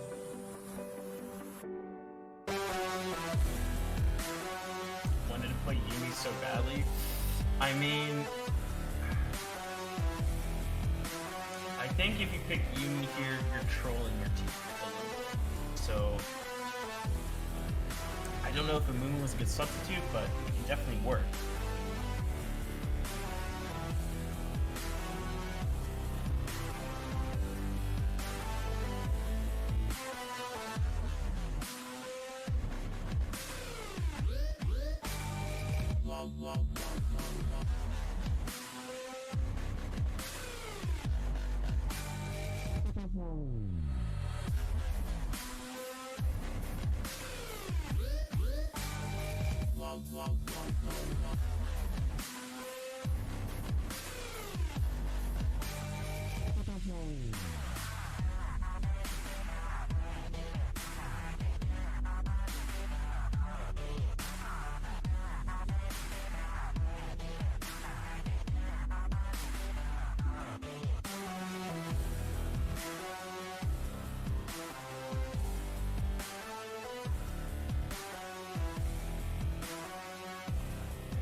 Okay, hello. Game number 3. We The finally final made game. it. There will be no more after this. It's the final game of the final series of the finals. Oh, it's been 9 hours. We're finally here, bro. 10 hours since I woke up. Doing a full workday worth of streaming here. Dude, we're on overtime right now. Yeah. Alright. Pop this up. The Summoner's Rift. Make sure to zoom out a bit. We get a bit of the action. Red team all converging here to the bot side. Maybe for a counter invade. Or going for a little cheeky invade of their own. They're going to be walking into the blue jungle here. Maybe to get some vision down. Blue will spot them.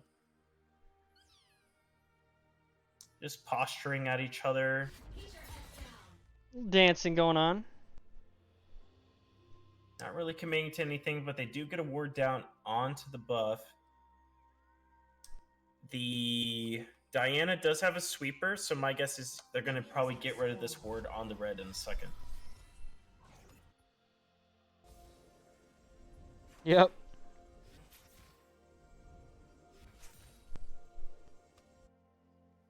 Little advantages.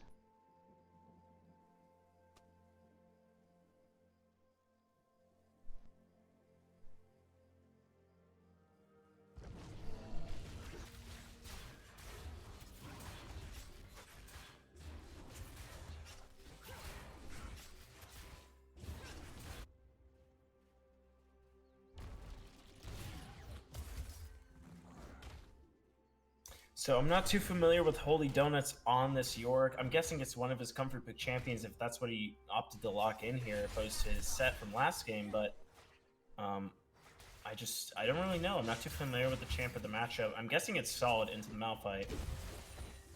Amumu taking a binding toss onto the Pike doesn't really do much.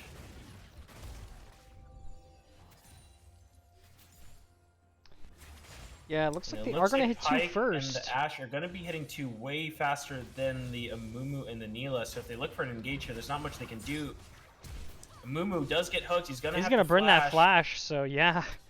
So much damage in CC. This is a really tough matchup for the Neela. Ashe is probably one of the worst champs you can play against Neela. No way you can really walk up to her. Lots of CC. She has the poke with those arrows. Zen hanging on the bot side here. Pike will spot him out if he does go for some sort of invade, but it looks like the Zen is being patient, hanging off to the side. Ooh, and he will actually get this sneaky gank off here. Really smart positioning, hiding in the pit. Now he's going to go in, dodges the stun, goes onto the Ashe, gets hooked.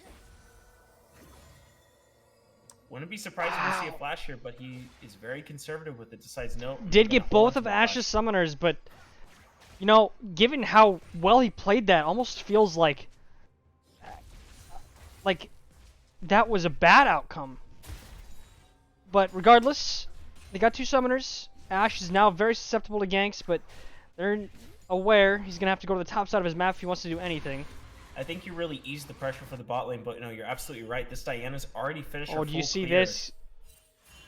Oh, I thought he was gonna walk up to his Raptors, but gonna take this scuttle. And, you know, decides what he wants to do. If he wants to go straight top, he's going to walk into a ward. So, he knows he could try to fight Xin Zhao over here. He's going to sweep out this ward. Anticipating this, so. Where this is happening. Vision in the river here. Going to walk forward. Zin's Actually clearing going to get on jungle. top She of him. gets jumped on. Almost gets the stun, but. A little bit of chip damage. Doing alright. A little chip damage again. To force him to use a Holy potion shit. here, but Look at this CS difference in the top right now. It's 20-10. This York is absolutely smashing in the lane at the moment. he's got a wave. He's got a wave. It'll shrink out for sure. But yeah, pretty decent farming coming out of Yorick, but catch up a little bit on the Malphite. He's taking a lot of poke right now from these ghouls. You see Flan kind of waiting around, maybe anticipating a gank or hoping that Vel'Koz is going to walk into him here, but... I mean, I respect right the attempt, now. but honestly, I think this Diana should just be power farming the entire time. He already has a big CS lead on the Zen just from getting that full clear off. Meanwhile, Zen's just having to go back in the jungle and catch up. So if Diana was just still full clearing, getting that level 6 power spike, that's when he can really be looking for these ganks and making plays. But right now, he's wasting a lot of time mid, just canceling his back.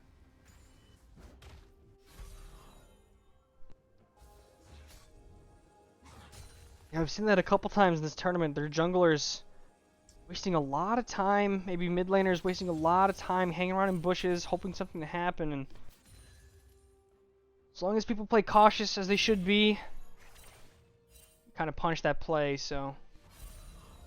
Bottom Well, lane. it really comes to recognizing, you know, your lane states, like what your champs in those lanes can do. Victor doesn't have a lot of setup for those ganks. I mean, if someone jumps on top of him, he can throw down that, you know, stun, but it's not like he can really pull them in, help out that Diana until she's 6. Meanwhile, Zen's hanging on the bot side. Looks like he will be spotted on the vision. Pretty good hawk shot's gonna show him, so nothing's gonna happen here, but they have backup, kind of trying to see if they can force a fight here. Might not be great depending on how the Amumu Qs go, but Lion is here. He's level 5. Smacking on the top side. I think bot, nothing's really going to happen. Bot's looking back here. I think they're aware that something's fishy.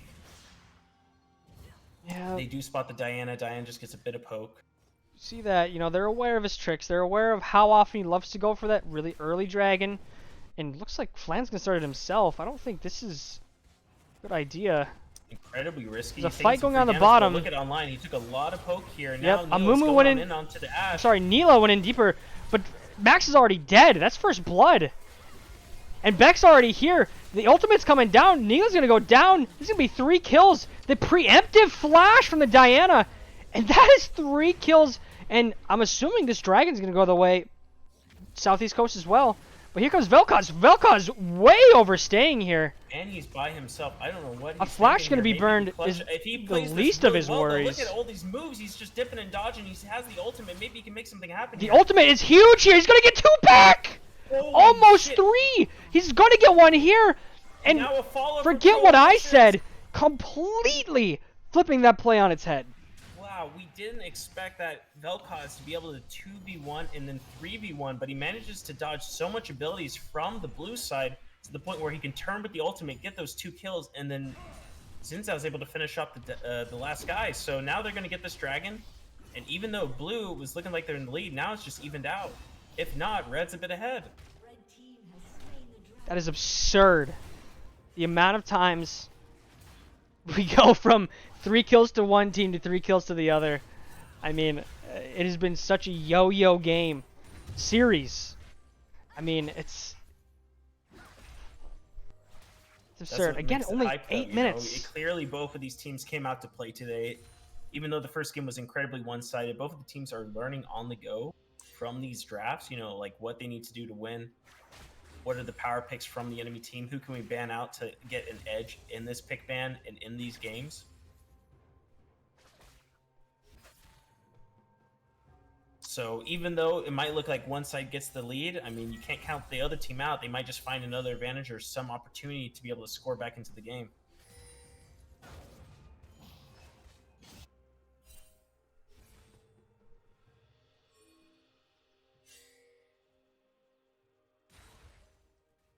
Now back to full clearing for the junglers. They need to get their camps, their objectives, get farmed up. Nothing really on the map right now to contest except for the Rift Herald. So both of the junglers are paddling towards their top side, clearing their camps. Meanwhile, mid's very overextended and pushed in. Might be potential for a gank there if the Diana sees it, although Xin Zhao is hanging around. Might hover just to make sure that the Vel'Koz is safe from the Diana. Diana going for the scuttle. Xin will find him. Ooh, this is a fight here. Then goes He's in, out. has a level disadvantage, but look at all this damage coming out from the Zen. All these Wow, auto-attacks. 1 for 1 here. Both mid laners picking up the enemy junglers. But an additional summoner burned on the side of Southeast Coast. All in all, even trades here. Mumu and Nila level 6. Meanwhile, only level 6 for the Ashe, so need to be a bit careful on this bot till the Pike is 6. If they go for a fight, it might be a wrong time. Meanwhile, mid Oh, lane, he's only Vel'Koz 1 minion getting away. Very close to this this Victor, getting good damage off on him. Pike's level 6. They didn't see him level up. Oh, but he missed the binding. Now if he gets a hook, They didn't see him level up. They don't know he's 6. If they land an Ash Arrow on that Amumu, he could die instantly. Nila does have a lot of damage, but there's no heal. There's only a heal coming up very soon from this Amumu.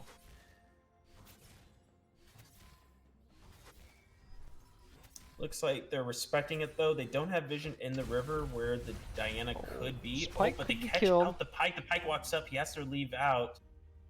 Manages to get out A-OK. Let me give you a Bit of a dangerous game. Face checking into something like the Amumu. Q and ult up. Still a large gold differential here on the top side. I don't know if I would have gone for the Rod of Ages build. I know he's been doing this every single game, but this might be the one game where you do not want to go Rod of Ages. You probably want to just be a tanky frontline for your team full of damage. Obviously, Rod of Ages does scale, give you health, give you mana, which are both things that... Oh, here we go in the top mid lane lane. needs, but hold on, we're having a fight in the mid lane.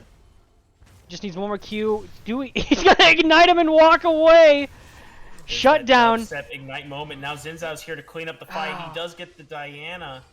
Oh, Astral Now coming there's in. an Asher coming down Wonder if mid. they're gonna Well, hitting land one. It does this. hit the Zen. Do we? The stun is gonna break. What the fuck? I've never seen that. Holy I have shit. never seen that interaction.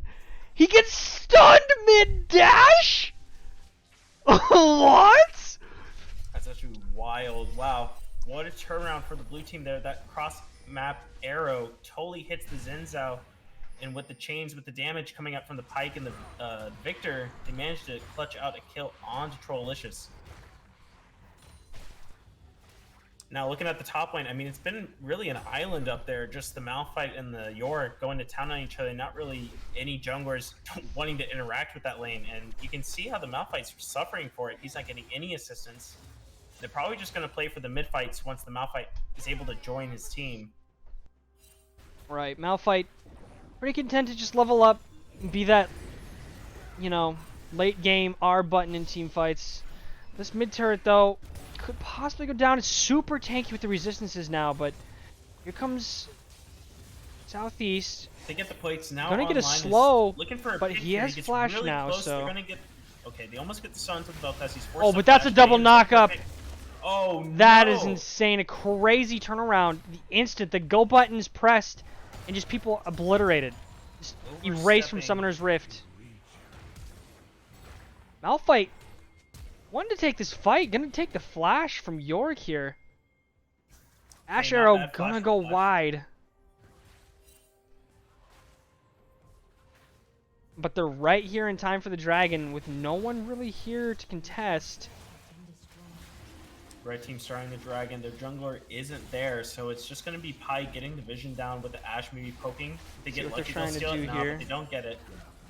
Ooh, Xin Zhao does get the W off. He's gonna commit to a fight. He does get the knockup, but Online's able to walk out to turret safety. Does get the knockup. That's a flash for nothing out of Xin Zhao, so kind of a bad. Here's a Gets the combo. two-man but ult. No one's really there to follow up, but Oh, but here comes Pyke. There's one execution, but the Amumu comes through. He's gonna get away. No resets there to be had. Almost a 2-for-1, but ends up being a 1-for-1. Not awful, but I'd say red side favor because now look at this York. He's going to be able to get this turret with the well, that damage. Yeah, tempo definitely in the favor of red team right now. He's taking that turret. Maiden, he's already got Stride Breaker completed, so he's going to be looking to do that the entire game. Walking through, looking at all the delicious entrees of the jungle. Oh my Waiting to be goodness served up on his menu. gracious. He's going to take that blue buff, but dive in the bottom lane. Goes 1-for-1. Exhaust comes through. Diana's coming. Neo just has to commit. Gonna Hopefully try to get a 1-for-1. 1-for-1 here. Does not get it and uses the flash, so.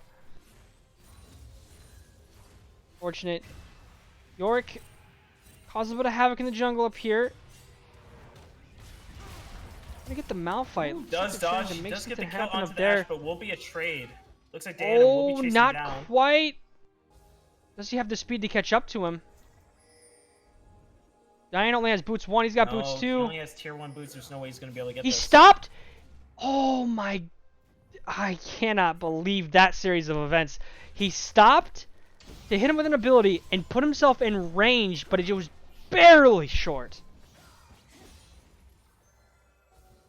So here's the thing. Obviously, red team, you would say, does have the advantage right now, but I mean, as soon as Malphite joins his team, I mean, if they lock down the carry, such as the Vel'Koz, who's been unleashing his ultimate onto this blue Oh, team. this is a bad spot for. Oh.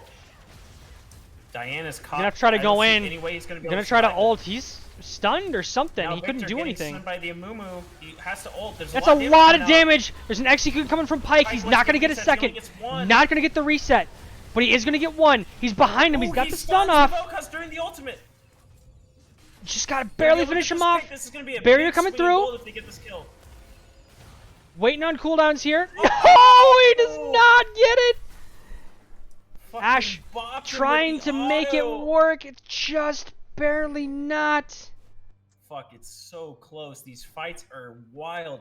If they managed to get that shutdown, that would have been a big amount of gold going to the blue side. Unfortunately, Pyke does end up going down. Now here in the top lane, Diana doing a bit of poke, trying to stop this push from the York, but man, he is a monster in levels in terms of his base stats and his items. I don't think there's any way they're going to be able to deal with this guy in the side lane. He has the Hull Breaker. Malphite wants to join his team, but if no one matches the York, he's just going to be run down the base. Yeah, and that's the game plan. You can see first item Hullbreaker. I mean, that's all he's gonna be doing. Try to ult him here with Diana. You know, not very tanky in terms of MR, but gonna be able to walk away nonetheless.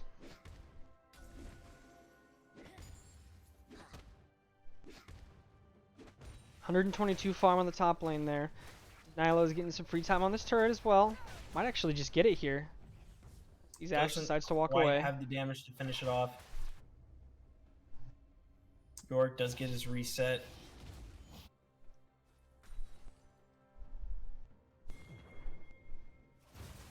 Now they're pinging down the bot side, but we can see that Victor and Pyke are starting to roam down. They will walk over wards, so as soon as they see that, Neela and Amumu will most likely just back off to safety. Don't want to get picked out. Meanwhile, top side, Xin and Vel'Koz are getting the Rift Herald. My guess is they'll be taking this and looking to transition it to one of the solo lanes, maybe press their advantage. Maybe they're going to go just straight to... Oh, no, they're looking for a fight onto this Malphite. Oh, I have to man. ult to get out. Looks like they're gonna take that cooldown. Not Ash going to forced get use the walled in. ult, even though they got the Mumu ult, now there's a big fight going on, and there is a number disadvantage. Diana's wrapping around trying to help his team, but they might be here too late. Doesn't manage to get... He goes on in. Does not have his Still ultimate holding yet, the but there is ult, gonna be an he doesn't execute. have it. Almost a cooldown. A reset right there. He's gonna get one more. Now can he land it? He did land it, but it did not pull him back. He was in terrain. Really well played from the Pyke there, managing to get those resets. That's a great amount of gold that he's going to be able to share with his team. Dragon is coming up, but looks like the blue side wants to play it safe, not get totally knocked out. Oh, they're going to stick around. Maybe they're going to be able to catch up this Vel'Koz. Ooh, they're gonna be hunting some squid. Got a little bit too far away though. I think they lost their opportunity to actually trap him. Or does he not? Oh no, Diana's getting massively poked, forced to use the ultimate, Oh. and the flash comes out from the Vel'Koz. It's disaster for the blue team. Now they have to back off from this dragon. And this is going to put the red team on the soul point. They might try to go for the steal. Maybe they can get the damage just like if he misses the smite, but I really don't see how red team ever fucks this up. Yep. Let's see Victor coming. Mumu's on top of both of them. No ultimate yet. They have Got to the walk through the double Victor binding stun. toss onto the Victor. He will They be will going trade down, one does back, get a but that's trade. Now they get two. another kill. They're going to be chasing down Northeast the Pyke, coast. but he can just hop out. He's gonna get out of there. Save the bounty for another day. Winter's Approach purchased by Amumu. First item.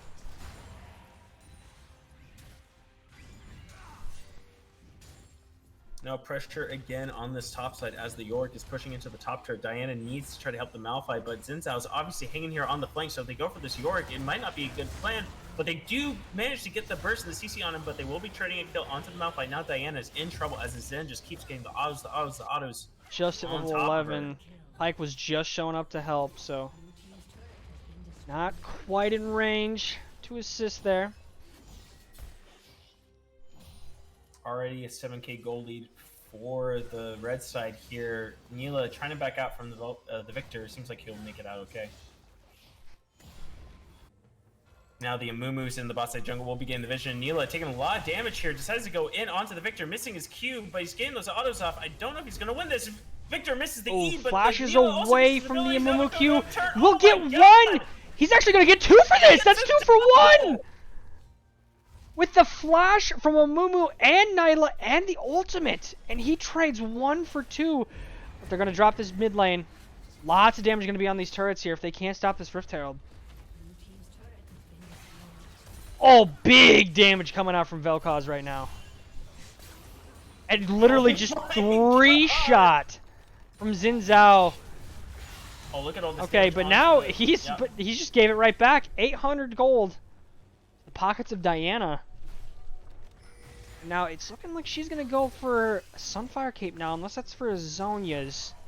I mean, look at this though. There's absolutely no MR on the side of blue except for this this Pyke. So I mean, he might survive the poke from the Vel'Koz, but he's definitely going to get one shot if he walks to anyone like the Xin Zhao or the Neela. So he has to be very careful how he navigates these fights. Vel'Koz is probably going to Oh, one-shot walking this. right into it. Oh man.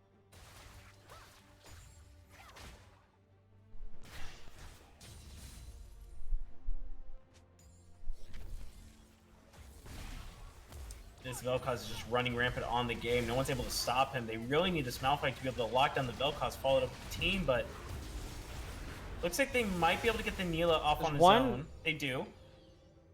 Do you have the reset? Not looking like anything else is gonna happen with the ultimate. Unless they do Globetrotter, try to get this, this Yorick, but looking like he's just content with clearing some wards here.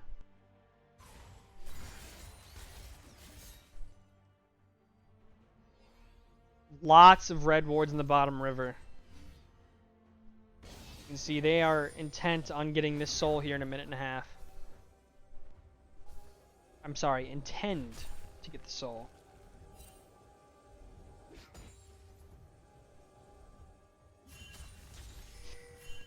Not a lot of vision in the top side of the map here. Baron is up, but it looks like the teams are just kind of posturing around this dragon. Now Diana's gonna get locked This down. is looking like a CC, one-shot on lots of damage. Diana. Tries to Follow-up get out, with does Mumu. get out, but walks right into another Vel'Koz ability. See if these guys can get out for now. Try to salvage what they can of this fight.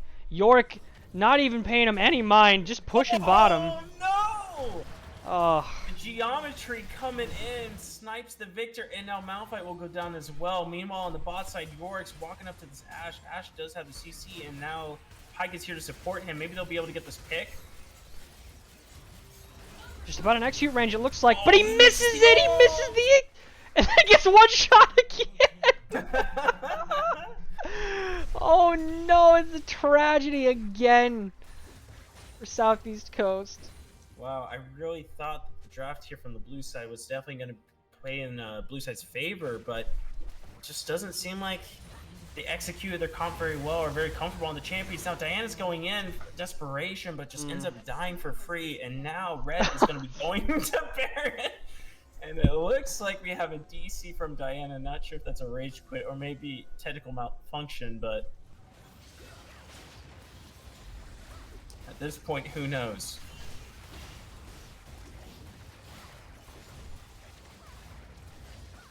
That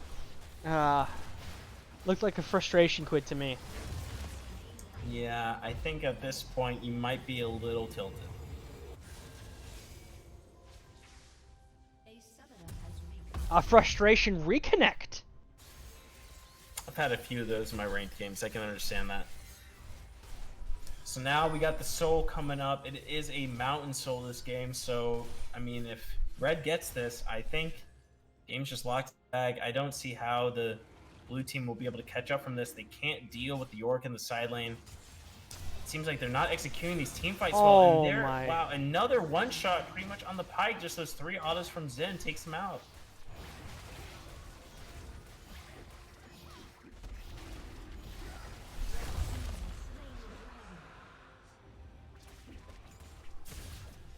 Soul, they have Baron.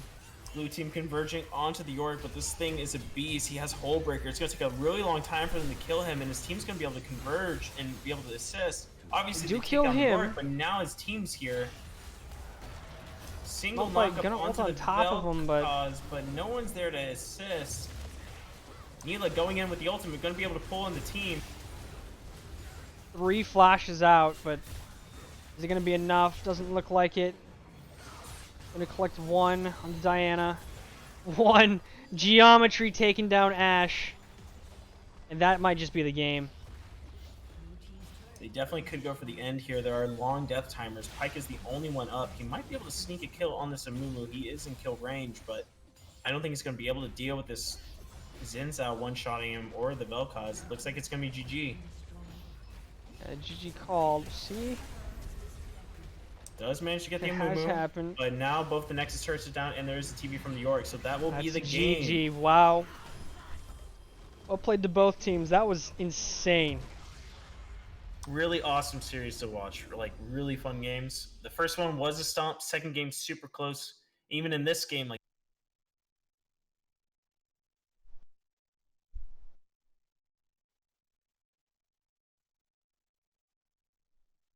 Oh, are you still there? yeah, can you hear me? Yeah, I can hear you. Okay. Should we go interview the winners? Yeah, let's bring in. Let's do it. should Let's bring them let's all go in? down there. Here we go. Together. Hello, gentlemen. Yo, Congratulations. yo, big. Hey. Oh, going in for an interview. Going in for an interview. We're gonna drag us in there. Dude, those No, guys no, gave us I'm fun. here. They're all here. Oh, you guys are here. I was We're really here with fond you. of how you said Ash getting taken out of the fucking by the geometry. I was like, oh yeah, absolutely, bro. I was fucking calculating that shit. Victor was trying to juke that shit on Dragon. He's like, oh, I can't get killed by another angle. And I was like, saw hmm, that. I was calculating. like, oh no.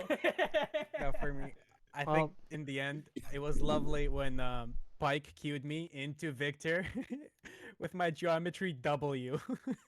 So let me ask you Toward the end guys, you there. know, as the series progressed, like we saw a lot of different things happening with the draft. So I guess tell me what you guys had the game plan for the first draft, and then for the second and third, what were you guys thinking? All right, so So for okay, yeah, go the first take it draft, away. we kind of was still trying to figure out exactly what their strategy was. Mm-hmm. Because when we fought them in the preliminaries, that didn't give us enough information based on the first round. So once we got into the final rounds, once we got beaten on the first round, we figured out that they just love to stick together for the whole duration of the fight. They just wanted to win in numbers. Yeah, so we banished That's what- Austin to the sidelines. They were always glued together, no matter what. So we figured out for the last round that we should just get we had Donut decide to go Yorick, Hullbreaker, just to split push them and see what kind of mistakes they would make. No, that seemed really effective, especially in that last game. I mean, he could just sit in the side lane against 5 people, and then by the time he dies, like even if he goes down, the rest of you are there to show up and can just clean it up. Yeah, in the first game too, it did look like a test of the waters. A bit questionable with the draft, but in the second game, you know, you guys had the power pick Diana Yasuo combo, so even in the team fights, you guys just had a much better wombo. For the third game, I was surprised to see the Vel'Koz. Obviously, it was super good that game. What made you decide to play that? Well, I knew that Azir wasn't going to do nearly as much damage anyways, just judging on how both of the Azir games I'd played so far have already gone, and the fact that the comp they were picking was not compatible with Azir, plus Syndra zones out Azir very hard. I found that out the hard way, and I figured whether she plays Vel'Koz or Azir, or sorry, Vel'Koz or Victor or Syndra, Azir wouldn't have been the pick. But we needed AP, so I said, alright, fuck it, I'll play Vel'Koz, and it worked really well. Awesome. Lots of these fights in both ways, you know, one team would get 3 kills, and it feels like the other one would overextend, try to chase the other one, and they would end up getting 3 kills back. And that happened like every game. It was really fun to watch. Or morale, I would say for that game definitely improved once we saw that level 6 Vel'Koz into flashing away. Yeah. And then as they were retreating, ulting them into that narrow little hallway where they all just got blown That was up, and extremely close. Yeah, they did really good. Not gonna lie. I just they had a transformed score party for into the first 3 game. kills into Dragon into map awareness. Yeah, And after that, Herald happened, and just after that, it just kind of roller coastered from there. I would say for their second round, I think they made the mistake of choosing Yumi for their comp, which didn't really make any sense because they didn't really have someone that would do a lot of damage besides Tristana. Yeah, I agree with you there. I think the Yumi pick, it made a lot of sense in the first game with champions like Echo and Wukong, stuff like that. But, you know, picking it with the Tristana, obviously it's good with Triss, but when you have champs like Poppy, Malphite, and Syndra, there's not a lot of synergy there for the Yumi. So I agree with you. It was to their detriment, actually. They got cocky because they had Yumi, and they got Yeah, caught for out sure. at the very end. Poppy died, and it cost them the last team fight. Yeah, right at the end for the second round, I was Kaisa mid, and then that Poppy with Yumi trying to come in, trying to single kill me, and then They didn't have vision. If long death timers that caused them to lose the game. So now that you guys have won this prestigious tournament, are you guys thinking about joining the LCS for the upcoming season? Yes, You're I hilarious. think that's going to be the next step. Obviously, after Our winning people a will be small in touch with your tournament, people. against Okay. friends that we're able to face challenger and master tier players. Like Faker should probably be no problem for William Faker here. should just uninstall it. Like he'll just pick Vel'Koz, and what the Faker gonna do? Absolutely nothing. Yeah, I don't think T1 or Faker are going to be able to do the calculations that this geometry genius pulled out in that last game. That's true. Call me a fucking Texas Instrument, bro, because I'm about to level Faker with these goddamn calculations. That's what I'm talking about. Your teacher would be proud. My geometry teacher would be proud. I kept saying that every time I landed a fucking angle. I was like, oh, Miss Leopold in 8th grade. Well, thank you guys for that group interview. Nick, is there anything else you want to say or add before we close out here? I think that's it, dude. Well played. I appreciate everyone for playing and watching. and participating, talking in chat, helping me put this thing together. Appreciate it. It was really fun. Proud Dude, of it you, was man.